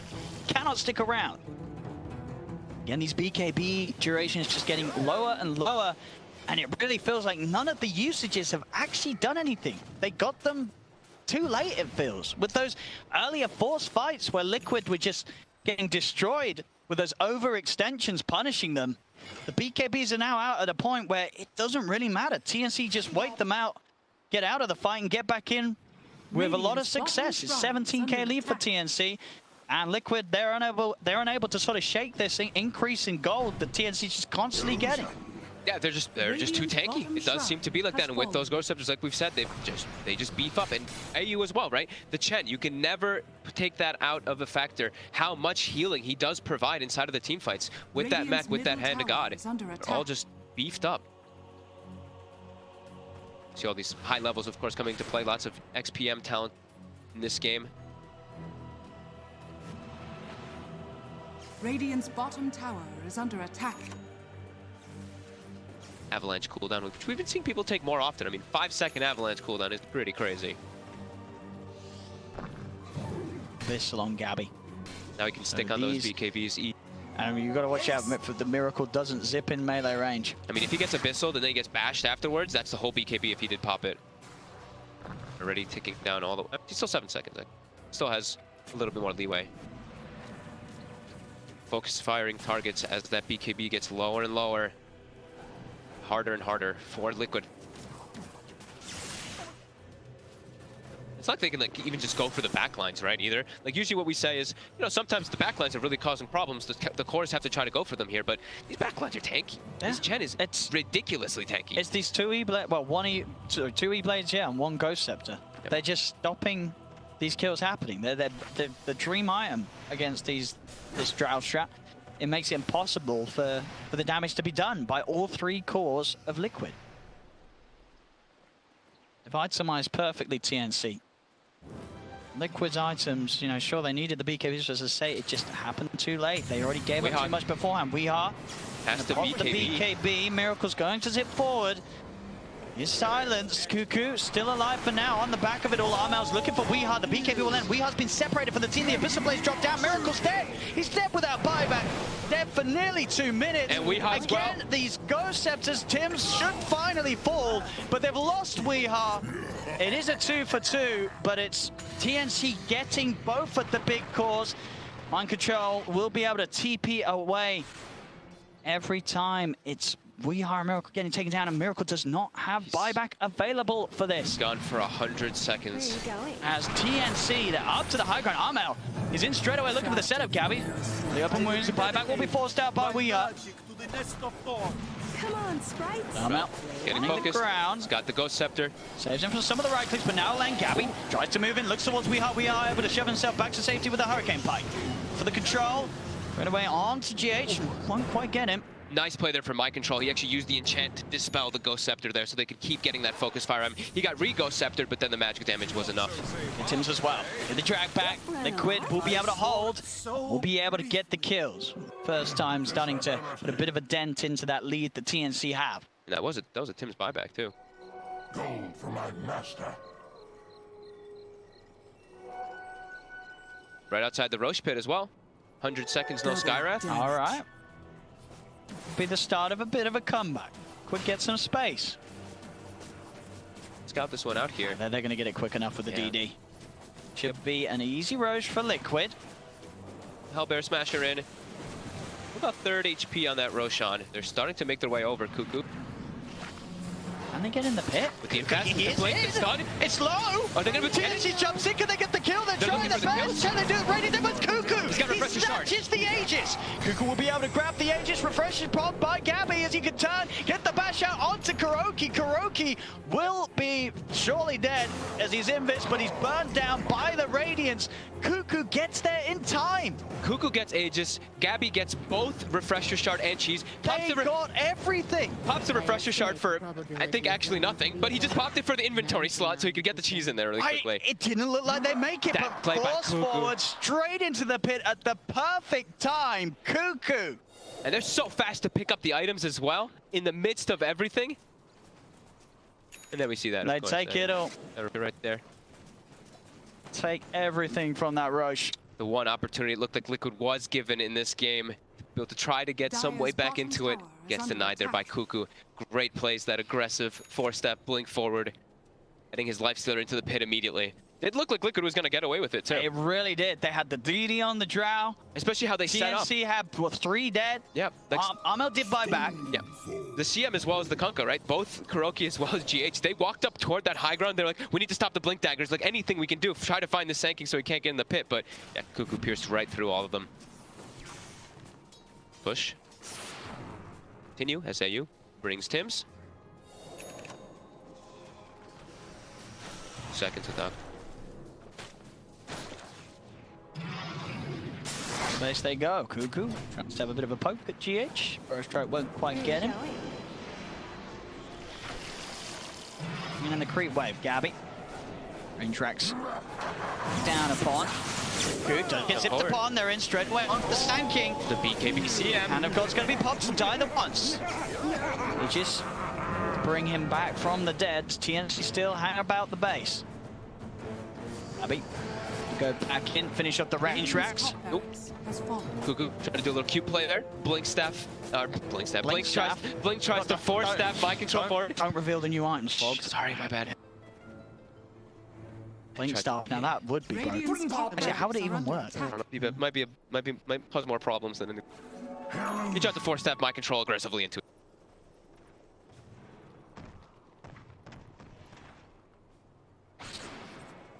They do have that momentum, going to be pushing in toward it from top as Liquid.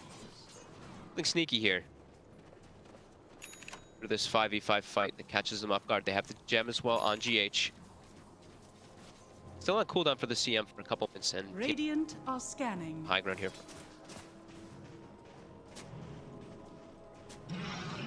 So hasn't shown him. He's in the front line. If he's next to the AC and the Solar Crest, that's a 53 armor. When he gets the Solar Crest. But yeah, everybody, look at them. Look how much armor they have when they're rallied around each. Skywrath, of course.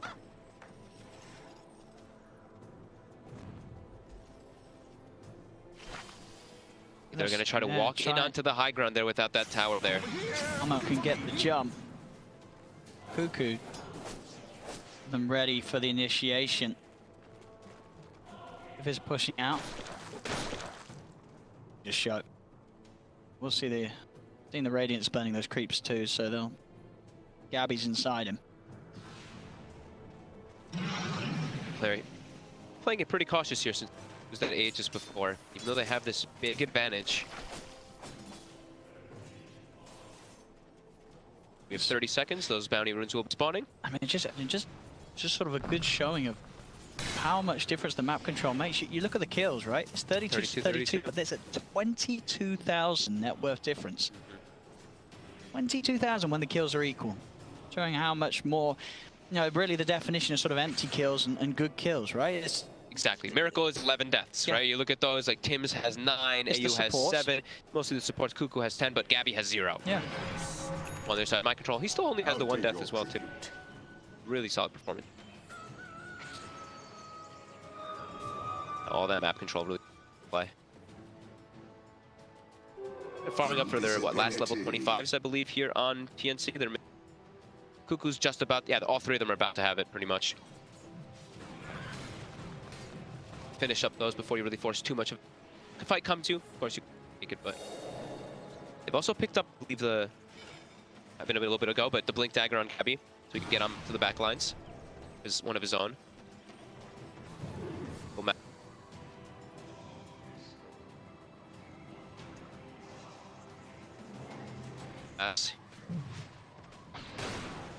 So having a full heart queued up if he wants to sell out something. He actually sells out. I guess he's headed for. And I did the full heart? Yeah. Huh. So it's your favorite? Would you like to explain? So the heart with lifesteal, of course, we know it works. Get your frogs ready in chat. Works with feast, works with open wounds, also buffed by divine favor. So the restoration amplification right now on lifestealer, health regen. Health regen amplification is incredibly high here. It works with feast and open wounds. Yeah. And probably with infest, I'd assume too, right? You probably get more healing out when you pop out too. It absolutely does. Yeah, I would imagine so. So you'll see, you know, as open wound time, what, 2 hits, he's going to be full HP? Yeah, he doesn't. Well, maybe 3. Maybe 3. He doesn't have talent, which you saw a couple people taking, sure, the 50% ones, but yeah, he's going to be lifestealing. Like, it's going to be very hard for heals he gets, as long as he's able to keep targets. And he's naturally just very tanky. It's a heart. It's a heart giving, what, I think it's like 1,000 something. Miracle's going to go for the combo place. He's got the Aghanim Scepter. Okay, their initiation was the one thing that Liquid has been pretty lackluster. They don't really have a natural initiator because they have an Enchantress in their lineup, unlike when it's tanking. So this is going to be that one to at least try to give them that better form of initiation here. I've got a good follow-up, I guess. Kunkka, Torrent, and Boat after a good sort of multi-man pull-in with the Vortex. And get the CM in position with the freezing field. They have got the combo. Problem is, you know, TNC, they've got a very, very good team fight combo themselves. They're playing it really smart and safe here on TNC. No need to force the issue going for a high ground. They have a minute until they find out when Roshan is. They've just got another level 25s. They've got absolute map control. Just wait for Rosh, wait for Aegis, wait for Cheese, get your Refresher Shard plus your Aghanim Synth, and then you can look to go for that player. This game, he does take the Hand of God heal. I think talent that overall, I think is a better one, just because how it's 1,200 healing when you're next to Divine Favor, and for a Lifestealer with a heart, it's gonna be it's gonna 1,800 healing probably if he's next to Divine Favor, maybe even more than that. Let's do the math. So what's 20% heal increase, right? Well, Gabby's getting focused. Okay, that's what. I'd rather do that than do maths. That's why I got to this career. Yeah, 2 + 1. Soon he pops out. He's gonna be full HP, right? And okay, almost full. 1 or 2 hits. Just a couple of hits and it's right back up. I'll be giving it Cheese. Lotus orbed up. Bladed as well. Wait up. It gets pulled. Track by the mind controls. Pop the BKB for this one, and the BKB is going to wear out. Doesn't get a kill. Drops pretty low. Just the mech alone healed him for over 600 because of that heart plus that divine favor next to him. With that heart as well, just allowing them to get away with this sort of poke and prog gameplay. Moving up, resetting. Miracle's going to zip in onto the backlines, goes to the Vortex, only gets the one of them. The Missile Blade down, Mystic Flame dead. Miracle's dead! He's got the buyback. That's probably why he was saving the BKB, but... I mean, you're giving them the benefit of the doubt there. Trying to find a reason why he didn't use that BKB for going in. He now continues to hit this tower here. Back in he goes. Still gets hit pretty hard here by the rest of the Liquid team. Gabby dropping low, the impetus. E-blade him up just in case. And he finds himself a free camp. Doesn't need, he's got the heart right. Yep. He's got the active of it. Ayu was pulling it over. He's like, hey man, you can open. Oh wait, you have a heart. Just kidding. The slow siege, the gusts, Weeha. Trying to slow it down. GH though. This time steps a little too far forward. The Abyssal Blade's down on him, and GH is dead. They cannot force him away in time. Buyback from GH. Ooh, the impetus. Really starting to add up. Dire structures are fortified. The fortification to keep this push on with the creeps. Back out. 3 towers falling. They'll focus him, but he's able to pop the rage, keep himself on the high ground, take the tier 3s onto the melee ranks. Now's the buybacks comes out from Miracle. He'll look for the zip forward. He'll put the BKB this time. He's trying to chase Gabby. Gabby's rage. Miracle cannot find the kill. They're hiding in the trees. The tree zip forward. They're going to look for Weeha. Weeha's having to put the BKB as they're back up to base. Liquid cannot find kills yet again during these BKBs. Miracle jumped forward. My control was at 0 mana when Miracle jumped, literally 0 mana. And then they all just got hit by tree volley in the backline and got dropped to like 20% HP. They had no follow-up. Protected again. Constant Ethereal Blades. It's also still got that cheese, you've got to remember. Yep. Miracle trying to clear out the creep wave. Didn't quite get it though. He did not. The angles weren't there. Pay attention in geometry. Gabby, continue to get poked out. Mind control again at 400 mana. Almost out here. Good to jump forward. He's in. They've got the catch. They've got the stun. A force to the side and a force back will separate mind control from Gabby. Come get healed. BKB is just being popped every single time. By Liquid Miracle trying to try for the jump, gets the two-man vortex. They're focusing down one, but again, the saves, the heals. Gabby's ready to just turn straight back in. Mind control silenced. He's low on mana as well. Mind control Miracle still trying to fight. They're focusing down Gabby. He's still fine. He is still, and he's still got that cheese. There's the pop. Another vortex drags him in. Cuckoo straight in with the two-man power strike, catching the both of them. They're on top of Weehar. Weehar pops the BKB, but the Abyssal Blaze down upon him. Weehar's dead. No buyback for 2 minutes. As he's not got the money. Gabby's just way too tanky. As Weehar, he's not got the money. He had it, but he's short. He's 500 gold short. He didn't save up. As TNC quickly takes out the racks. That should be the Megas. What can Liquid do? They haven't been able to do anything for the last 35 minutes of this game as TNC.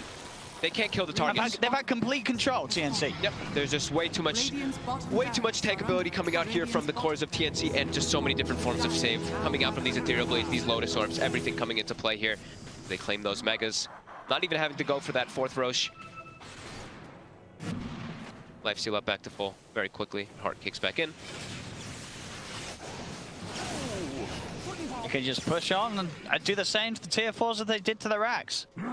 They know themselves. You know, TNC, there is no rush whatsoever. Nope, they can go pick up the rest of their items. They've got a full Bloodthorn now. They can go and get Roshan. And now they can back up.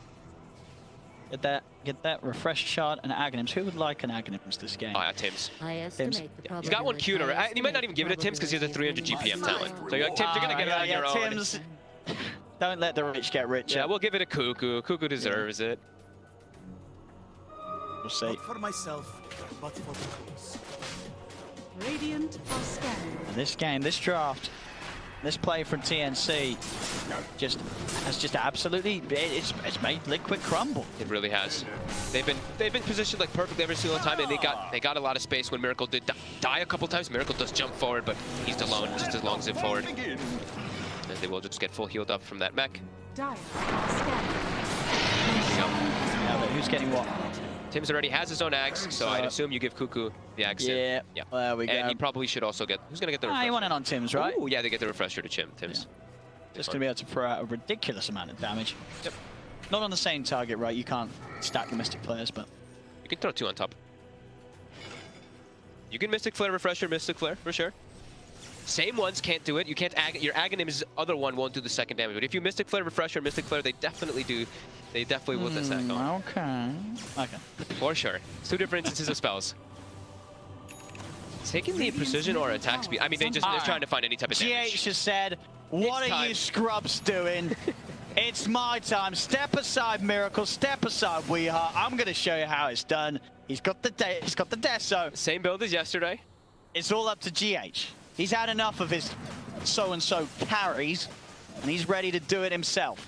46k deficit, though, that he's going to have to pierce through. And also a 100% win rate, according to Dota Plus. 100% Dota Plus. I didn't think it was going to say... I've never seen it actually say the 100%. It says the 100%. It knows. 100%. This one is in the bag for TNC.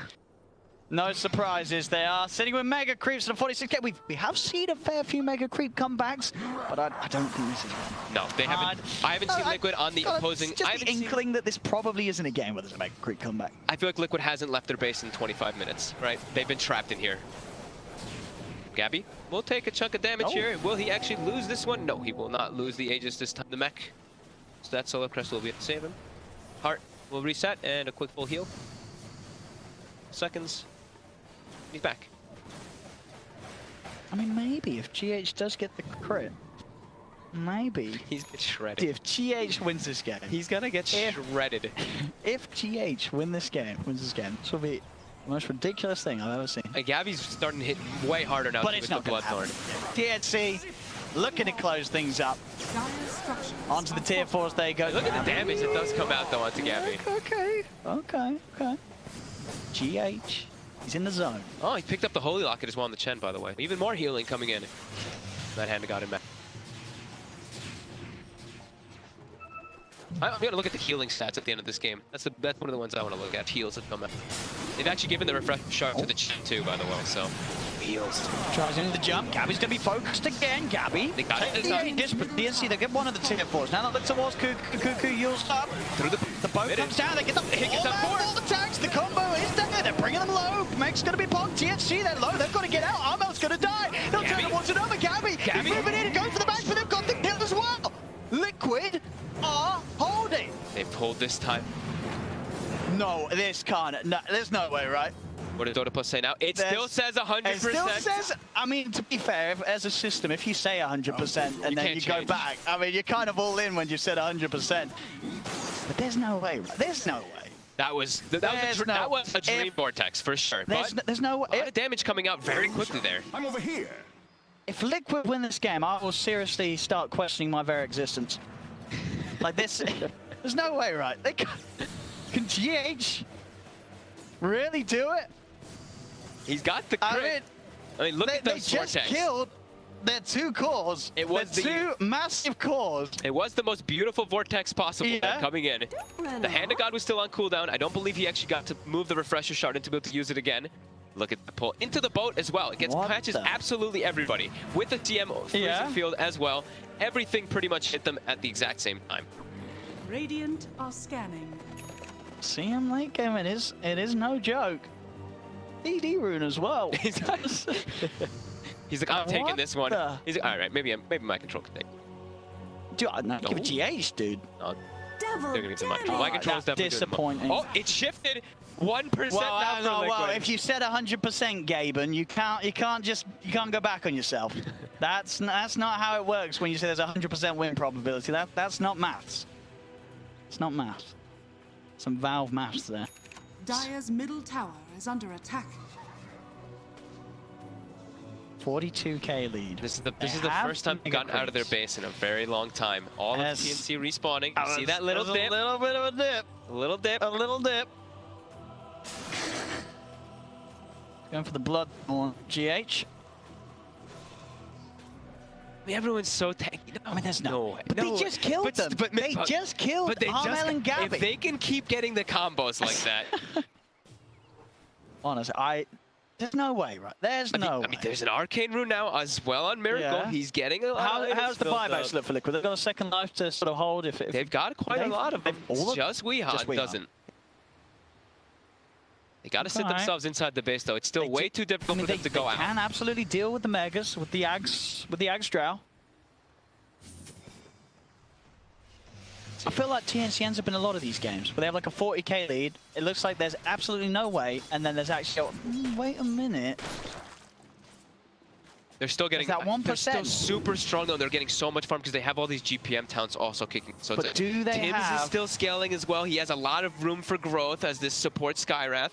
Look at Mind Control's hero damage in this. 88,000. Only 1 death so far in the man. So what's the dream build for Jay? Is the Bloodthorn done? Bloodthorn Rapier. Let's go. Too risky. Inching forward, TNC as well. I mean, surely you just jump the CM, right? Or this is hard with the BKB. They're scared of getting they got him. They got him. No, they haven't got him. The forces, they can save it again. Miracle, he's in with a 3-man vortex. Now we're forward from Market Judge, focusing Gabby. Goes forward, will give Gabby some sort of safety. Zipping across Miracle, getting these remnants built up. They're going to lose their Yuno. The heals come out. They'll turn, they'll kill Miracle. Miracle holding on to the buyback for now. Now a buyback GH with a freezing field in the midst of it all. They get Miracle. The 2-man vortex, he's zipping around. They're popping out the Magnus. They've got Gabby. They're going to look towards Cuckoo. They'll get Cuckoo as well. It's a double kill for GH as Liquid are holding. You have got to be kidding me right now. Miracle's getting the dream vortexes in these scenarios. Oh my. All of TNC is immediately panicking inside of the fight. They're just backing up, trying to reset. What do they do now? They're trying to end the game, but they can't. Did they even kill GH? They didn't even kill GH. They forced him back. The 4-star plays kept him safe. He's out of there. Are they actually doing this? I mean, sure, there's got to be a point with it. It's 3% now. Valve, come on. It's shifting. Here we go. Miracle, he looks for the perfect opportunity. He's waiting. Repent.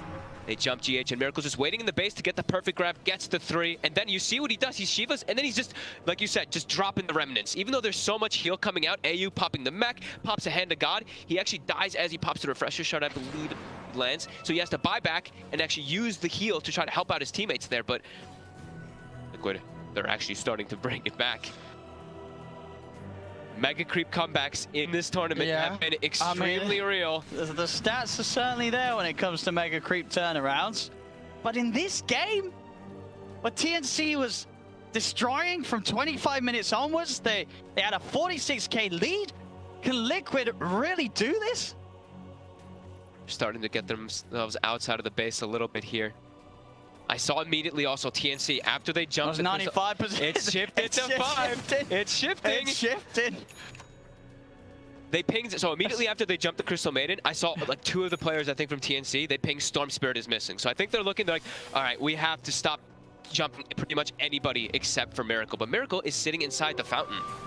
So they actually can't really look to try to grab him before he does go for those plays, so.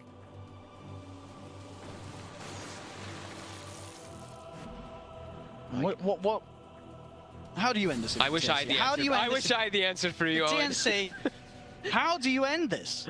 You've tried 2 times now, and all it's done is it's lost your. You're giving the money to Liquid. Liquid's getting back into the game. They've got to just split themselves up better, not getting 3-man pulled. 2-man Vortex might be okay, but I think the 3-man Vortex is causing 3+ Vortexes is giving way too much of an issue because it causes all of them to just panic. They, at least now, I believe Armel, he did pick up a BKB, so he has a 10-second BKB now to be able to prevent that from happening. Dire are scanning. But throw logic out the window here. Rallied around.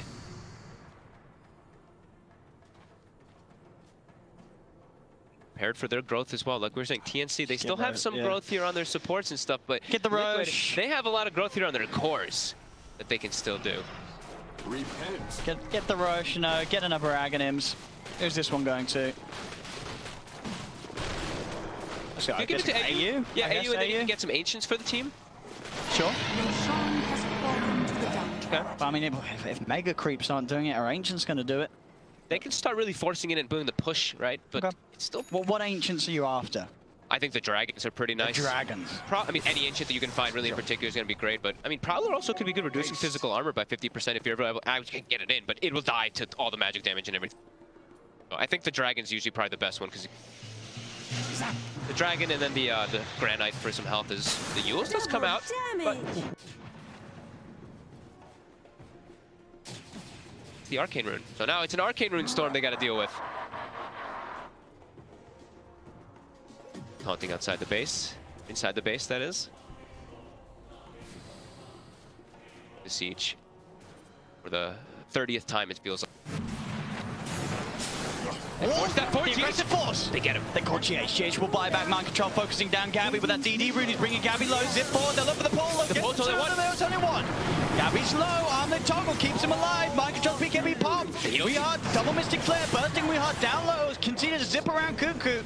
Been silenced, but again, the Ghost Form will get him out. Armel committing with the BKB. The Ancient now is back. Toss back on Kuro. Kuro forces back. Another force trying to get Kuro back towards the fountain. The Avalanche is there. Zip for Miracle. He gets the 2 of them. The focus by GH. He's got the right click damage, but Tibbs has got the double. The Magical's enough. Zip across. Tori catches the back. Miracle continue to lay down the remnants. They've killed off AU. Could be moving the bow straight. They've killed GH. Is it die back on the CM? The carry is down. Tibbs is cleaning up. Ultra kills there. Only Miracle and we are left alive. This should be TNC able to shut the game down as 3 dead on Liquid. They'll pop a fortification, but with TNC having 4 up, is there any way that We Are a Miracle could hold on their own? I don't think so. The 3-man pull. They're going to try the pull. The Abyssal Blades drop down onto Wheel, forced back towards the fountain. Gabby's diving. He's trying to chase this. We Are finally dropped. They're all dead. No buybacks. GG. TNC breathe the biggest sigh of relief that they ever have done, as they will manage to close up game 1. I think all of us breathe a little bit of a sigh of relief there. I think Valve as well, right, too? They're like 100%. But they're on the numbers on that, Gaben. They're able actually to close this one out with some really clutch plays. The Forest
TNC Predators turn to ban.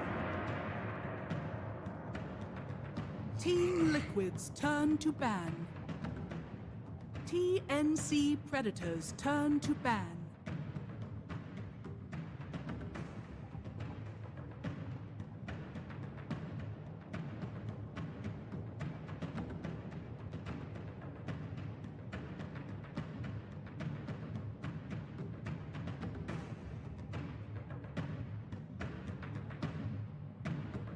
Ten seconds remaining. 5 seconds remaining. Team Liquid's turn to NC Predators turn to ban. Miracle.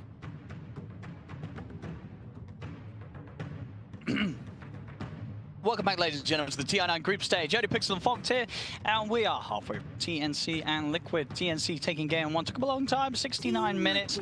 But for the most part of the game, it was TNC playing on another level to Liquid. Did struggle a lot in that game. Yeah, they had the lead for, what, how long was it? It was like, I mean, it looked like they had it. Let's just see what the gold lead and everything they had from the pretty much exact, like just before that 30-minute mark, and they kept it. Very solid performance. Pretty much everyone on TNC, Tim's and Cuckoo, looking like the standouts for me, just like the way that they were setting up every single time, prepared for Miracle. Gabby, of course, another one on the just dominating. Yeah, everyone did their job there on the TNC. Well, I mean, it still doesn't warrant an early ban from Liquid in their eyes. They've left the life stealer in the pool. They take out the Chen, though. I think that's definitely one that you have to start looking. See, AU and the rest of the boys, they play way too well around it the way that they are even always just putting the pressure on around the map. He's just calling and making plays everywhere. Okay, an Ember right away. And the Magnus. The reason we've seen Magnus banned a couple times versus Liquid. And with Liquid, is this likely to just be a safe lane Ember with Miracle? More than likely, yes. Yeah. Okay. All right. Yeah, that's putting it out there. Liquid with the Magnus opening. Yeah, I believe I saw them play. I'm going to check it. Ace, because I know that they played. Saw them playing at the Ember. 5 seconds remaining. TNC Predators turn. Oh, different route for Gab. Okay, it's gonna open up with the Sven. Team Being able to, it's very helpful for your teammates in particular. That work versus Sleight of Fist is pretty nice, but it's having that hard lockdown. So you are not gonna have a lockdown coming from your 5 position now, since you already have shown your AA. You're gonna at least provide that from your. Bans TNC. We'll see if they want to ban out anything else that partners nasty with the Magnus. That Bat Rider, one of the heroes that we've seen quite a lot versus Sven. Sven was super popularized. It was like people were just picking Bat versus crush him inside. And they opened up with a Ember Elder Titan yesterday as Liquid, so it was not with that Magnus. A couple other games, they didn't. Yeah, they did open up with it a couple. They opened up with the Ember.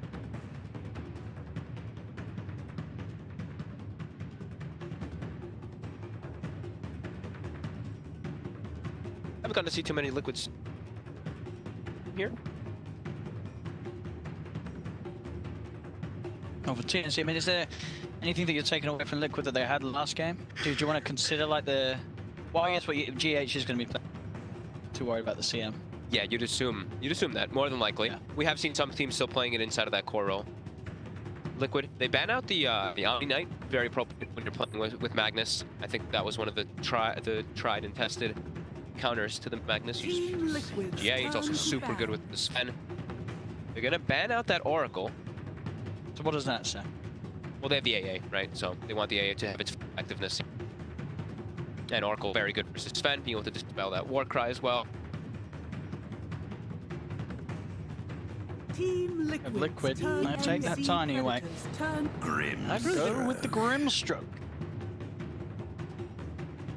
Nothing so far that necessarily works with the Soulbind, but you do have both of these heroes that eventually you're going to be able to get in with the Inkswell. Yeah, Ember Spirit, very easy to get in with Inkswell, and also with the lane too, right? If you are going with, well, with that guard, but the damage that the... 10 seconds. Let's see. Cuckoo tanking is still in the mix. Is obviously not was a forced to ban it themselves, make sure that Liquid not grab it. Psyking looks pretty good. Wondering something here. Team Liquid. They want some stun, some lockdown. Earth. It's gonna be the Earth Shaker. I was wondering if it was gonna be the Earth Spirit or the Earth Shaker in this. Be that Shaker. I think also this. I mean, okay. I guess it's also still a flex pick, right? Still Tim's or. I've even seen a couple. Get open for themselves there. Making sure, prioritizing. They see an Ember in the first two. 10 Make sure you have remaining. locked down that Ember. 5 Majority of the game. seconds So remaining. provide that. And for Liquid, do you think so the Ember empowered is enough, or are they still looking for their second core to be someone that really benefits from the buff? I think they could still look for something like a Wind Ranger for Weeha. It's definitely a possibility. Oh. Go for this Enigma. Enigma. We haven't seen too much Enigmas. Wow. So Magnus or Enigma, which would core, right? One of them is gonna have to be core hero. You haven't. I'm actually really liking Rubik. If they switch the Earthshaker to the offlaner and you picked him, I don't know if they don't really play it too much, but versus Enigma as well as Magnus, you've got amazing spells to steal, and also you can steal 5 seconds power. remaining. I know it was a while. Didn't Weeha used to play mid Magnet? He did. You're right.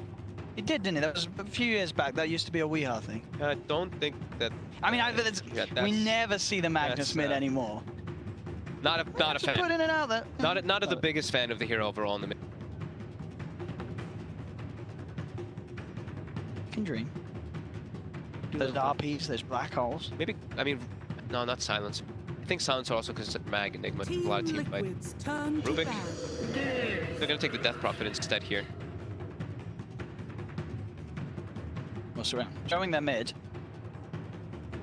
And Liquid still obviously with that option to the Ember safe and get something else in the mid lane. Silencer will still be They'll banned. ban it out, yeah. I think it's still too much of a problem for the Ember, the Mag, and it can absolutely fit in, as you say. Yep. Cuckoo and the Shaker, and then have supports the Silencer AA. A little bit awkward with your supports, you know, Silencer AA not the best, but done.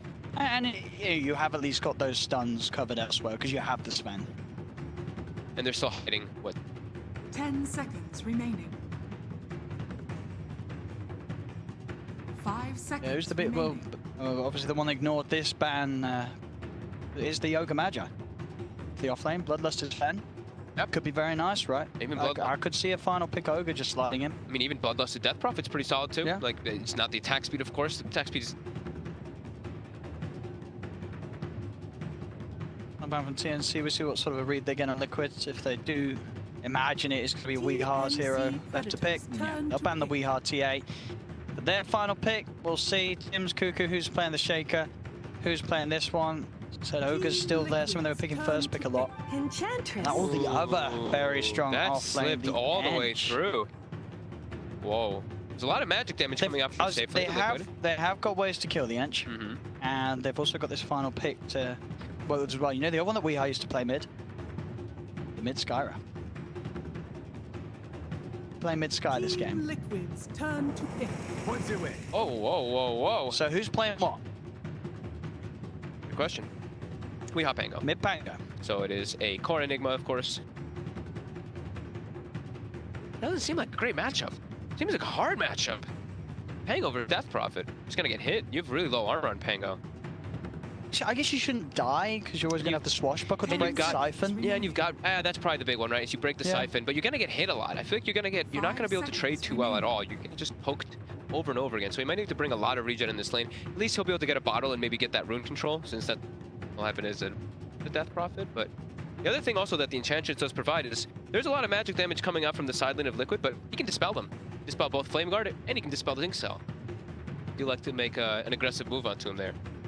And the Empower, right? And the Empower. Well, that's gonna be later on, yeah. Yeah, I mean, in the laning phase, yeah. All right, well, here we go. Liquid versus TNC. I mean, what do you reckon? There's ones you sort of prefer one of these drafts?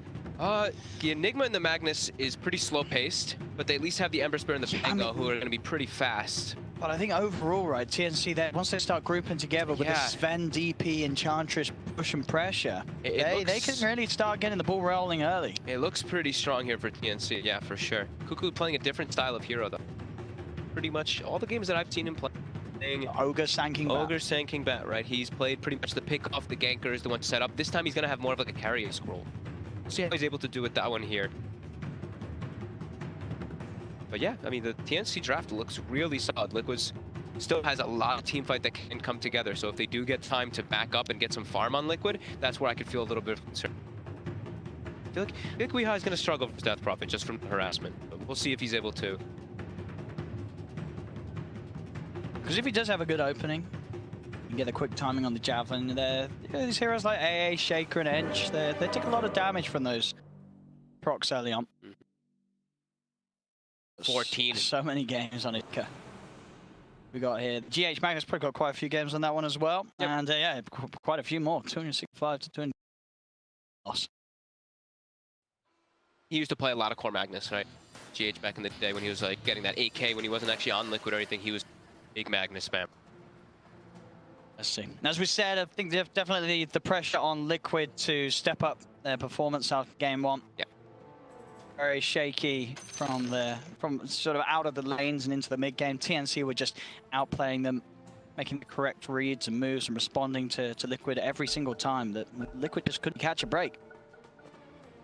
We'll see if Liquid are able to sort of reel themselves in and hold back from making similar mistakes this game.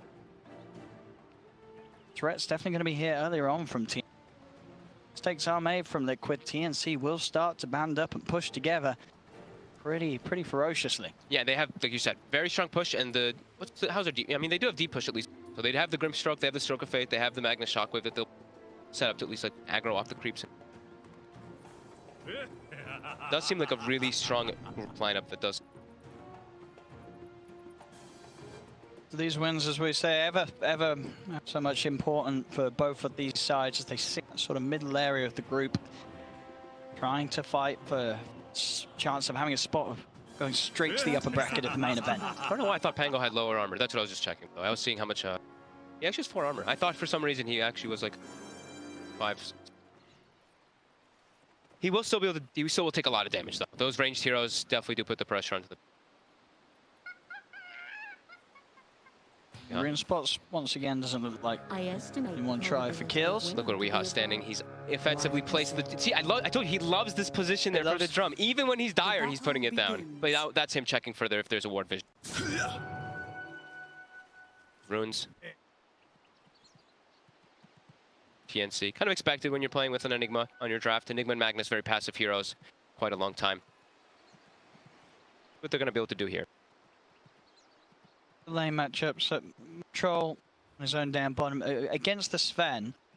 I mean, how does this sort of go? Can you put pressure on, or does the Cleave just deal too well with the Eidolons? They're going to shift somebody else down here. I don't think Sven wants to be... Just is going to get way too many...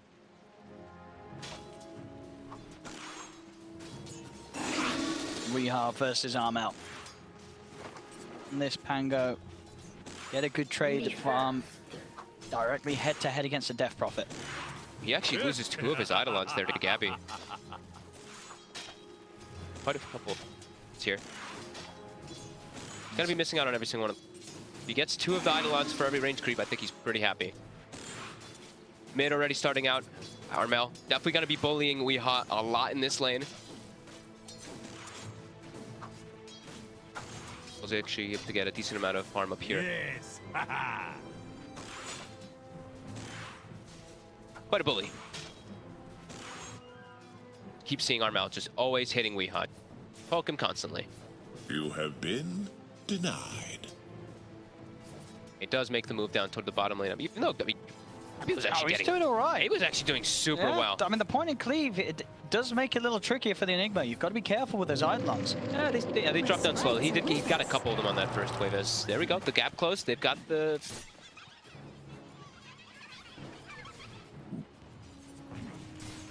Better spent making sure the Miracle just gets the last hits.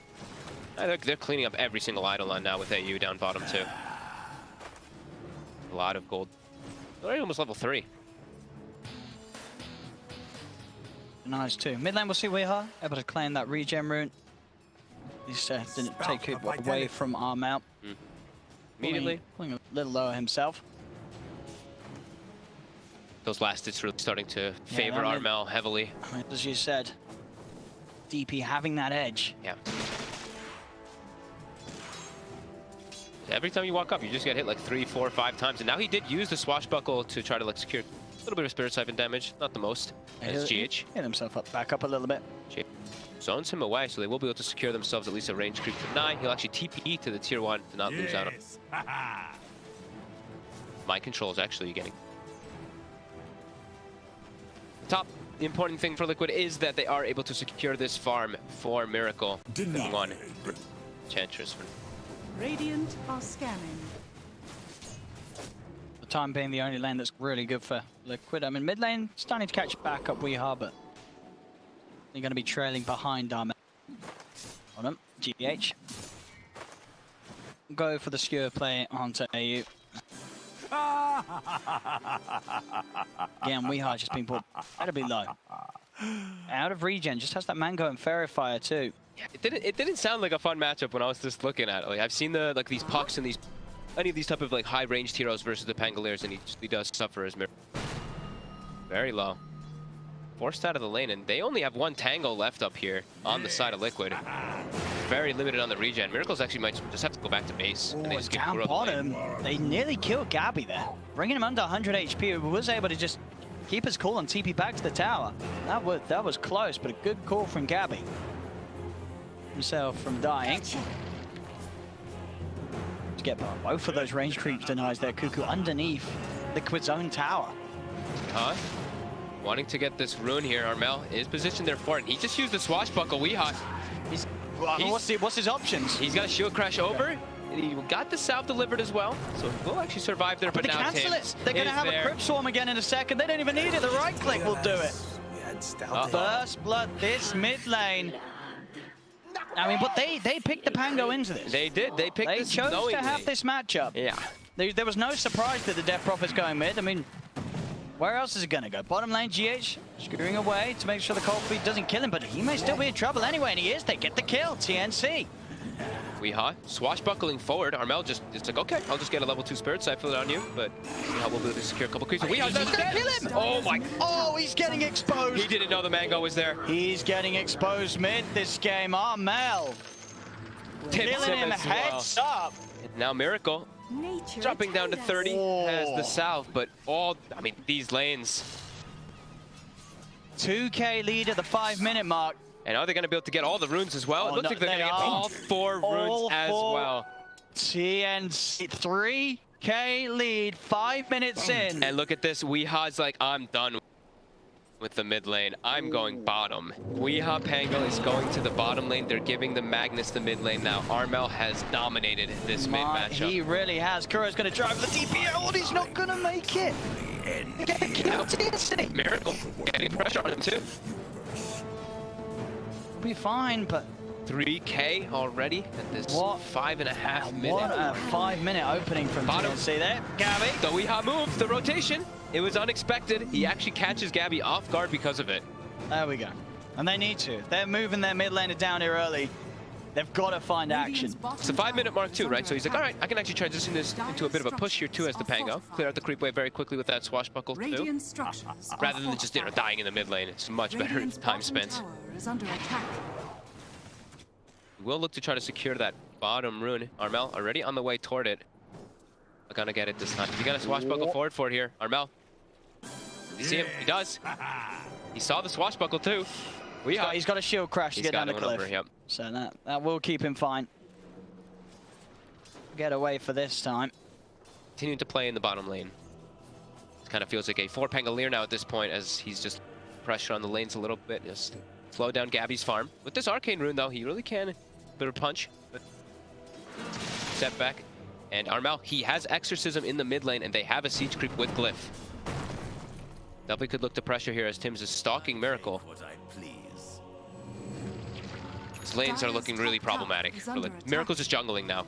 This Enchantress is almost level 6, so he actually cannot leave himself up top. So they're pressuring mid with that catapult wave, and also top with theirs. All the very fast aggressive moves. Are scanning. Really are holding on to this laning phase advantage that they've forced heavily against Liquid. Yeah, Gabby has been pushed out to the jungle, but he's got the 3 points in the cleave, and they have stacked a couple camps for him as well. So he'll be able to farm that. They'll lose their tier 1 though because of it. One silver lining there coming into play there for Liquid, as their cores are just not farming well. Miracle and Pangolier. Miracle and Weehaw both Tim's. bottom 5 net worth. Dive for this. He gets, if he can get another enchant totem off onto GH. GH will skewer across, but they've got the kill. GH is dead. Another kill for TNC. They continue to make every single lane a bit of a nightmare. Bottom lane, tier 1 tower is taken. Weehaw's appearance down bottom has allowed them to have that extra pressure. A little bit of something for Liquid. Oof, I was worried about the greed, right? When you have this Magnus, when you have this Enigma, both on the same team, it's really tough for you to play it like this. And then they also pick the Pangolier, the weak laner, in that mid lane. PNC. Good control of this in the first 8 minutes, as they have their, they have prepared a catch up for Gabby, like I was mentioning. If you look right now, where's he at? He's at the Ancients. They got a triple stack already prepared for him there, as Tim as well as him will work on it and stun it down, so Gabby will be able to clear it and keep that farm going. So he's farming at infinitely faster pace than Miracle is. To recover his mind control. We got the wraparound. 3 of them coming in. TP's are going to come through. Cuckoo's going to get rolled over as the 6 is hit. Weehar's got the damage as he'll bounce around him. In fact, looks to cross over and maybe be able to get a second one. They're on top of AU. Swashbuckle out as well. They'll get the 2 of them. Coming in deep with the 3-man wraparound. It gets them the kills. Much needed there as Weehaw gets that. They want to try and go for Armel as well. Eyeing him up, another ring swell comes in. Armel needs help. He'll get 1 siphon, 2 siphons out, so he's starting to heal back up. Mind control, dying to the tower here. He'll fall. And Tim's, he's got his eyes on Kuroki. So Liquid getting greedy there. They did get the 2 kills, but they are, by the looks of it, going to give up 2 kills in return for it. Well, it's 9 minutes in, and they're just behind tier 2, getting chased out. Not there that time. To get themselves that nice kill. If they didn't actually get the Enchantress burst down there, that could have been really... Because he had 15 wand charges, he had the double fairy fires, yeah. Kind of surprising to see that he put the 3 points in the untouchable instead of putting like 2 points in the untouchable.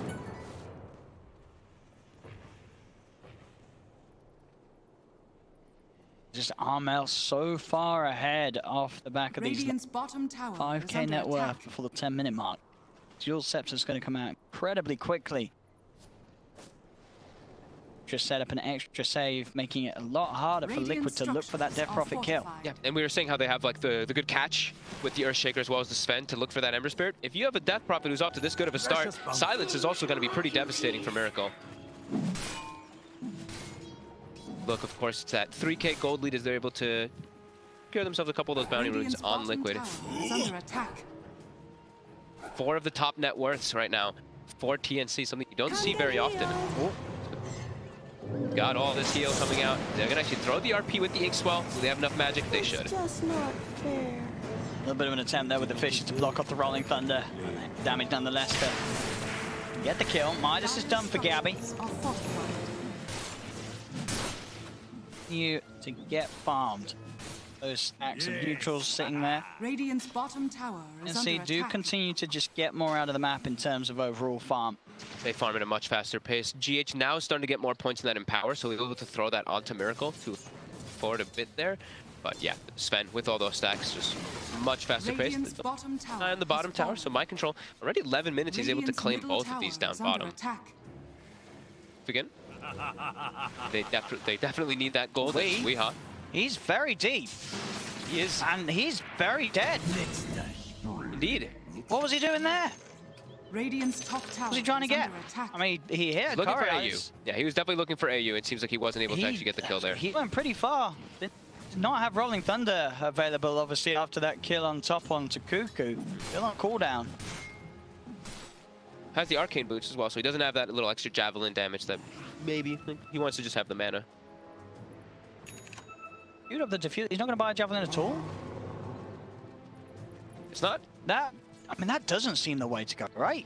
Javelin does so much for this hero. I don't think I've ever seen a Pango skip the Javelin. It's pretty rare seeing it happen, yeah. Why would you skip the Javelin? Maybe feeling like he's... I don't know. The diffusal takes a long time to build up. It really does. Maybe feeling your damage maybe he does switch it up. Okay. Maybe, yeah, I mean, he's got to buy a Javelin, right? There's no reason. He'll buy a Javelin. Well, I'm sure he's just not got it. Well, they roll in. Ice Blast is out. And we'll set up for the first one, and we are holding on. It's not going in yet. Waiting for the rest of the team to come across. Starting to bring Miracle down here. He's got that empower. He's got the max slight, so he's starting to deal out a good amount of physical damage. Double cinch. It's down. Dominator also finished. A little bit stronger around this area here. Very good control. Tim's is about 600 gold from a Blink Dagger already on too. 3-0 and 4, getting him a lot of kills. Set up some stacks for the team too, so he's got a lot of bonus gold. It's gonna be a very early Blink Dagger though. Definitely cause problems for Miracle. Right now, Liquid. Smoked. We're trying to get a wraparound here onto Armel. Mind control, trying to go for a bit of a solo play onto Cuckoo. It has the black hole down. This blast is coming out. That's black hole used RP onto the one of them. It's deep though, and the rest of TNC are coming in to turn things around. As that is black hole RP used, gets no kills. And now Miracle. Mind control's dead. Miracle, he's got a remnant ready to throw back to the side, but TNC, they're there in preparation. They'll chase him down, they'll move over him in position. They're gonna get Miracle as well. As Liquid, they're having another bit of a question mark game so far.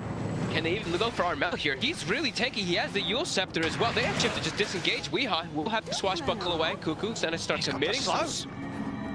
They've got the silence. Weehaw. He's hiding in the trees. They're bit soulbound. They're going to move in with the ghost. Weehaw will head up to the side. He will survive, but the fish is there. Weehaw continuing to back off. Mind control comes in.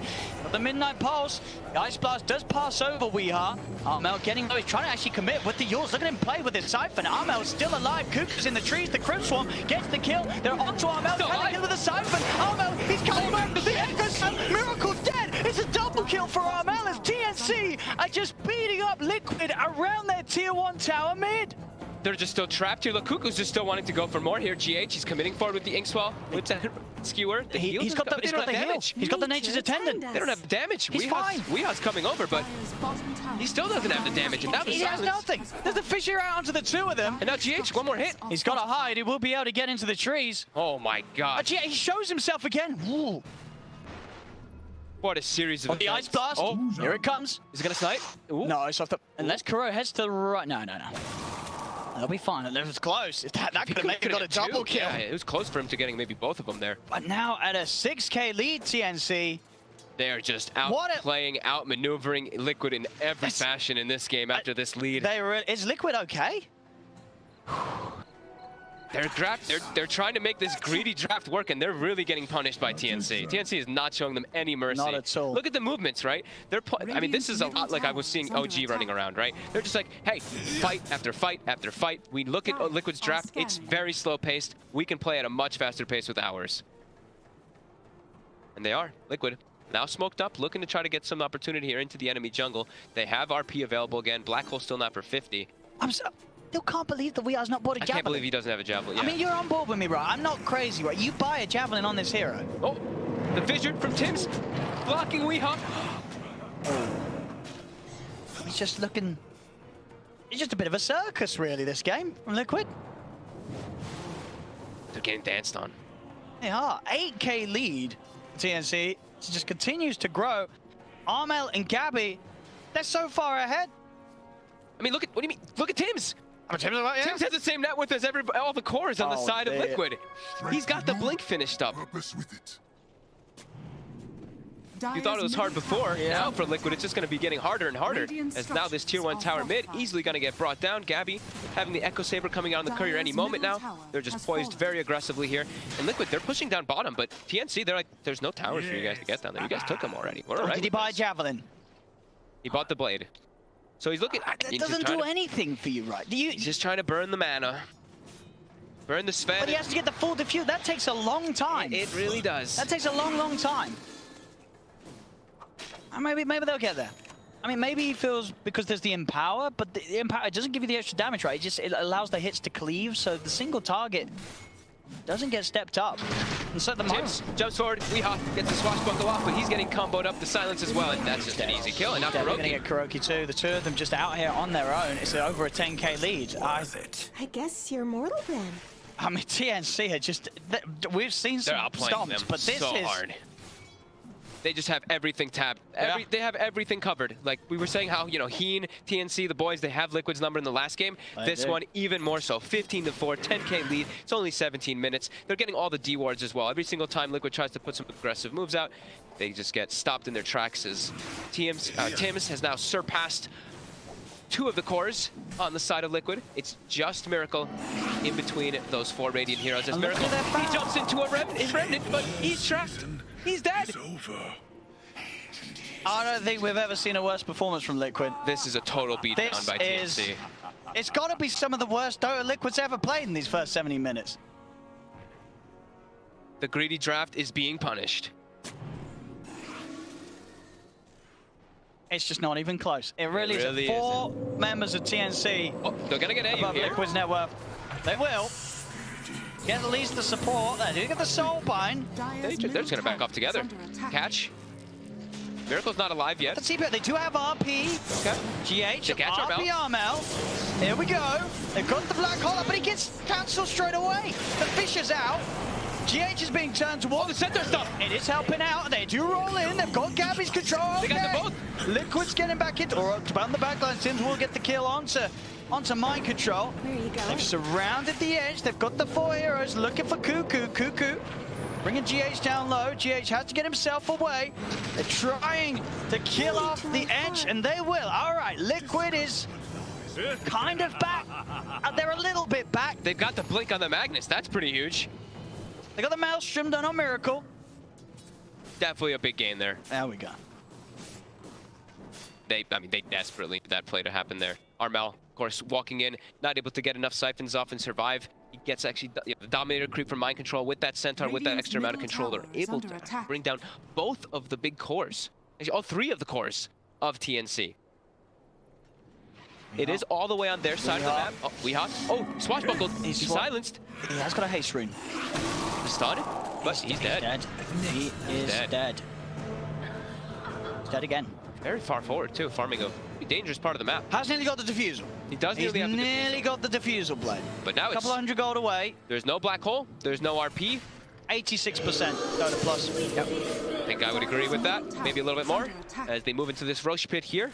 As there's no way that Liquid can really contest this unless they want to do something crazy without 2 big ultis and without their Pango.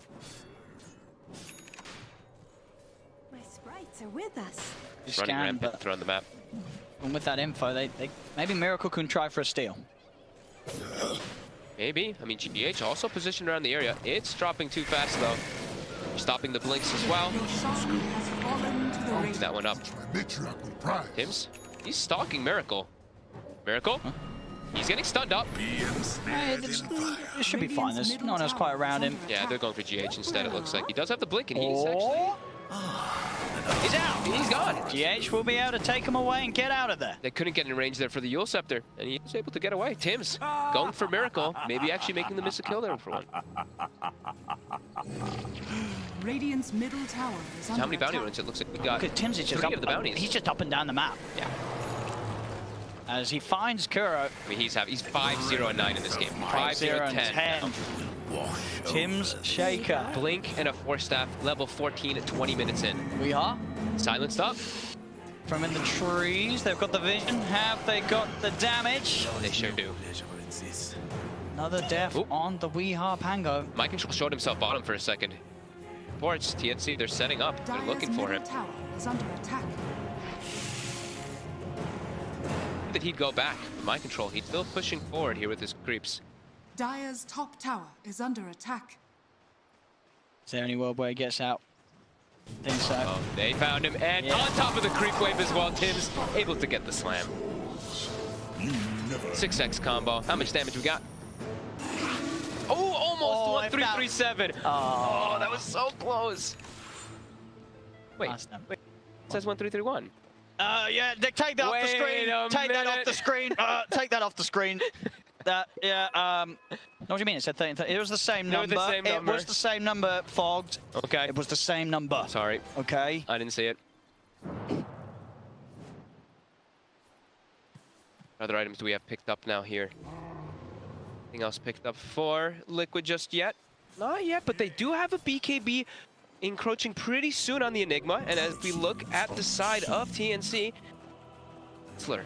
That BKB black hole could maybe be something that Liquid can come back with, but it's gonna have to be something perfect. It's gotta be something big.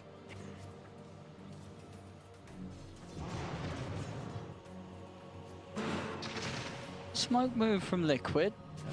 We are found Tims. This is a good one to find. Get the Shaker out of the fight. There's the slow, the setup. They're on top of the Shaker. They'll get the kill. Tims is dead. GH. Up by the Inkswell, he's on top of Cuckoo. Cuckoo does get the heal pumping. There'll be a TP back over towards the Shrine as they focus down the edge. Silence onto GH. TNC, they're ready to try and move in. Setups there, stun into Ice Blast. GH will fall. Do lose the courier TNC, but they're ready to try and chase for more kills. He's got a Swashbuckle available. Will be able to get up to the high ground, but he's suddenly trapped himself. He's up to the cliff. There's no way down. We are dead again. That was nice micro there by Cuckoo. That was actually his Centaur Conqueror that he took, I believe, from the Dominator creep. Set up there and get the stun. So they get Tims. They finally get a kill on Tims, but they lose quite a bit out of it as it naturally pushes into a tower for TNC because the aggressive moves the TNC are making are on the opposing side of the map. While Liquid, they're just, they're not the ones dictating the pace of the game, so they're not able to take any objectives. I want to. Does We Have play a lot of Pango? I think he does, right? I do believe he does. I guess he's just having a really rough game. Nah, he is 2-7-7. Really tough lane that he got put in versus that Death Prophet, as we were saying throughout the draft. They last picked it. It's going to be a tough one here as Armel, BKB, Yules, Gabby just coming forward. Just straight in with the BKB. Wants Kuro, the Ice Blast.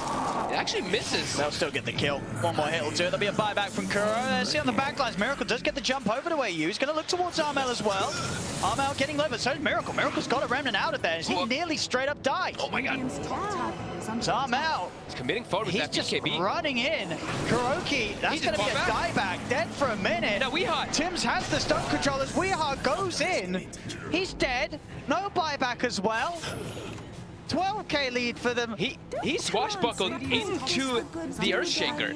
No, like right on top of him. That was painful. And TNC, they'll be really happy with that. They got a tier 3. They lost AU, they lost Cuckoo, but whatever. Duck and Kuroki, tier 3 tower taken. They can go back, fall into that mode where they just start to rock the map. Absolutely. They've got all these wards placed down too. They've got that ward placed inside the base. They've got the ward placed there, watching the Enigma and the Magnus movements too. So they've got all the information possible here. And they've got these double BKBs on both Gabby as well as Armel. So they're very confident and still just building up into these next for the Death Prophet. I'm saying here. Well, levels are still good for Miracle. Miracle's level 18. 18. He's got his BKB Maelstrom. But Weeha's 13. 13 CS. Level 13. Oh, okay. That's all right. Well, no, it's not really. It's pretty far behind. And he's 1300 HP as well, so not a tanky Pango whatsoever. Even if he gets multiple shield crash targets, he just doesn't have the effective HP. Very confidently placing themselves forward. Here's the smoke. The BKB is finished on mind control. They've got also a couple more items here. You can get that jump on mid. Starts backing away toward his team. No Echo for 40. They don't have Exorcism also for 14, so it looks... Trying to wait for that at least here before they get into a fight. We'll spot the smoke though. He's going to see all of this. He actually just Athoses them. Yeah, GH goes him back. Silence comes out and Gabby, he's onto GH. GH is not going to get the chance to pop anything. Mind control goes for the BKB black hole. It's onto Gabby. He's got the buyback from GH, but indeed there's no follow-up damage, and now they can turn down to run towards mind control. Kuroki's frozen up as Kuroki will fall. They did get Cuckoo and they did get Tims. It was both BKBs used by Armel and Gabby, so they were starting to back up here a little bit afraid of Miracle as he did clean up. Oh, Gabby's going back. Dodge from the start. Oh my, Miracle. Oh, and now with the skewer back in, the RP down, they're surrounding Gabby, but the 3-man silence from Armel as Armel's ready to start running back in. There's a buyback for Tims, they're coming over, the silence allowing them to chase down Wheels down to the low ground, but look who's there waiting for him. Tims jumps in, beats him down with the enchant totem. Weehar's dead. Miracle gets silenced as well. He's only got a remnant right here, but he will be able to back away. That was a quick sleight of fist dodge on the Stormhammer there by Miracle. So unable to get anything forward there. Able to close a little bit of the gap. It does swing in Liquid's favor because of course how high value the kills are at the moment on TNC. And Tim's buying back how much it costs him. Far ahead here. It's pretty much a 3-position Earthshaker. If you look at him and I'll see this dodge again. Look at that dodge. That was so fast. You blink and you miss it. It really didn't happen that quickly. They got the Glimmer, though, onto the Sven, so he was very protected from anything there. SGH spotted again. He pulled back for that, right? And that's the ward they had. That's 70 seconds, no Magnus. Yep, the ward vision that they had placed earlier from TNC. Radiant structures. Mid. Miracle. Get comboed. He's got the slight. He's got the jump. Yeah, but look, Gabby, he knows the force forward. Gabby's in, but the BKB's popped by Miracle. We'll be there in time to make sure he doesn't get stunned, though. Kuro will pay for that, though. As he's at the side, Miracle will be able to retreat. Tims is chasing. He knows that Miracle's greedy. He knows that he's on this. He knows. Tim's predicting it. He's got him. He's so goddamn smart. He knows how greedy. He's in Miracle's mind. Oh my God. Tims. He knew it. He knows. He knew. Tims. What a smart man. How many levels did he get for that as well? I think he got like 3 levels for that kill. He's up to 19 now. I mean, look at this man. He doesn't care. He's killing every single core. This man. Dude, this guy is good. This guy is very, very good. Oh my God. Tim's donut, baby. It's as if he has map packs. I mean, he literally knows exactly where everyone is going, where everyone's going to be. Under attack. He has map hacks and can read the future. And look at this. He just knows. He just knows that Miracle's going to be greedily farming the camp. And the fact that he's straight in back there, goes bottom, gets the kill on Weeha. What on earth? This guy is... This Shaker. What a madman. Relentless. I love it. Liquid just getting dismantled by Tims and boys. It's now Tims and the boys after that. Yeah, it is. This is Tim's NC. Dire's bottom barracks are under attack. They make their way on the high ground. God Strength, Exorcism committed. They've got the Aghanims as well on that Death Prophet. Liquid, they're gonna need a miracle here. Just take the racks. They've got the BKB. They play back. Call on Super. Mind control's just dying. The Exorcism, it's too much. The BKBs are still there, keeping them safe. No one's died yet on TNC. In fact, no one's gonna die at all. TNC, they live through it all. Liquid are getting wiped. Ultra kill for Armel. And TNC, they're broken, Liquid. They've absolutely destroyed them. They just got eviscerated inside. I mean, the BKB, but didn't matter. The Exorcism just shreds them in no time. They're desperately trying to back up to the fountain here, and TNC just camping inside their base. See that fight recap here. Look at that Exorcism damage. Miracle was able to dish out a decent amount too, but he ends up dying from all the damage from those ghosts. Tims, he's in. You'll set up. We'll be able to dodge the opening stun. Miracle with the remnant prepared. Pokes are cuckoo, but they're losing the middle lane as well. Mid tier 3 is down. They're starting to back up here, even though Liquid has none of their ultis available. TNC does not have their Death Prophet or Sven either. They still have Tim's. Still gonna be looking for something. You've got to keep your eyes on this man. They do. Liquid, they do see him with the ward. This is a level 21 Earthshaker. They know that Tims is split away from his team. They're actually trying to make an aggressive move while the Earthshaker's not here, since they see him with that ward. Poking, he is getting low. Tim's starting to walk over. He can beast pop. Miracle wanting to commit for the kill. He'll get it. It'll be a buyback straight away from it. We are. Tims, he sees Miracle. Well, he wants him. Look at the angle he does. There's another dodge with the remnant. Miracle's able to get down to the low ground. Weeha bouncing around, but the impetus is hurting. Weeha, he's dying. Swashbuckles up to the high ground. Two of them, the Ice Blast will miss. It doesn't matter. The impetus is enough. Weeha's dead. Tims with the chase. He's got the force in the Yules. Will be able to get up to the high ground. Yulesing Kuro up into the air, allowing Gabby to have the time to catch him up, kill him off. TNC just way too far ahead in this game. They have 4 cores. They're just running it over. Completely running over Liquid here. They're just making Liquid look like a relic of their former selves. Yeah, it doesn't really feel like there's anything Liquid can do. Even if they do have this combo, all these this big black hole from the Enigma with the BKB, it doesn't matter. They don't have the damage inside of that black hole anymore versus what TNC has with this lead. They'll jump forward, mind control, forced to pop the BKB, and but he's dying. He's just dead. He is. No buyback. Rack's cleaned up, going for the last final set. We've seen some painful series, but this has got to be one of the most painful for a team. Okay, nice dodge, GH, nice dodge. Poor Tims, you know, just wanted to echo slam someone, but it was a nice dodge from GH. We'll get him out of there. Miracle's going in with the BKB. The Exorcism does wear off. He's trying to make something happen here. Tower is cleaned up, but he's all alone here. And the BKB wears off. He's got to back up. Your Scepter's there. Fisher will be dodged by the Sleight of Fist. Miracle trying to get back to base. He will do so. There'll be a buyback from Mind Control. He's got the hole, but no BKB.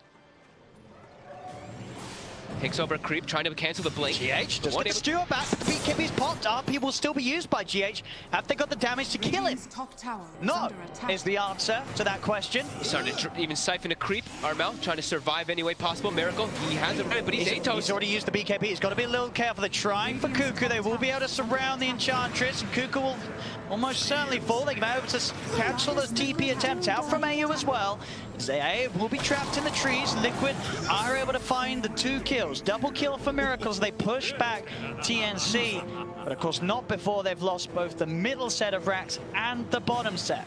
TNC still hold on to this massive advantage, 24,000 gold in at 32 minutes. And they keep their 3 actual cores alive. You know, Kuku, whatever, you know, Tim's lives. Tim survives, and that's all that matters.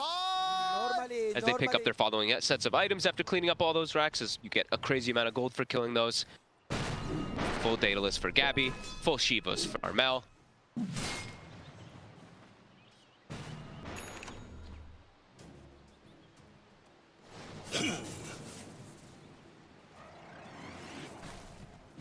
Quid around the Roche pit.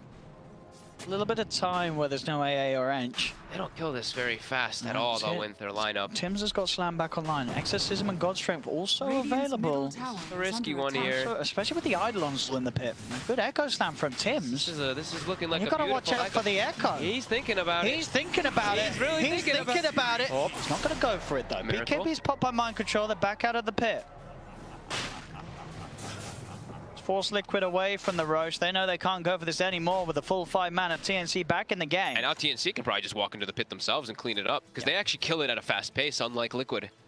So Gabby, he's going to be the one to walk in. Taking out that vision, of course, too, and they will actually commit the Exorcism just to be sure to kill it fast-paced without having to commit the God Strength.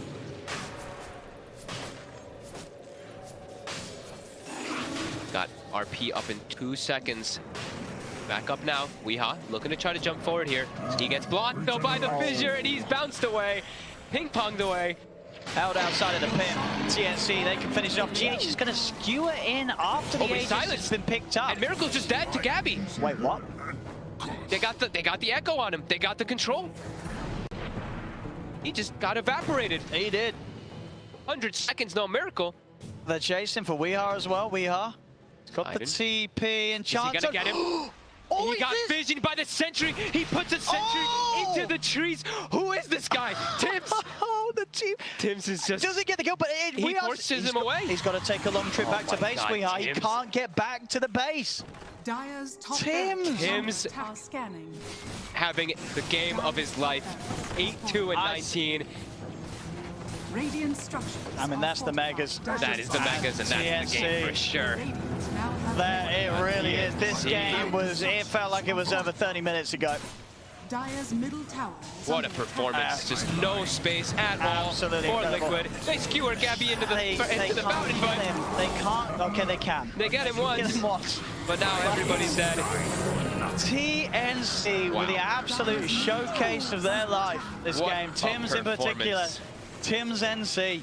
They've done it. GG is called. And you know what that means? According to this piece of paper that I've been handed, TNC is in the upper bracket. Right? I think so. I think that's what that paper means. So what this says is, with this result, LGD, Secret, Newbee, and TNC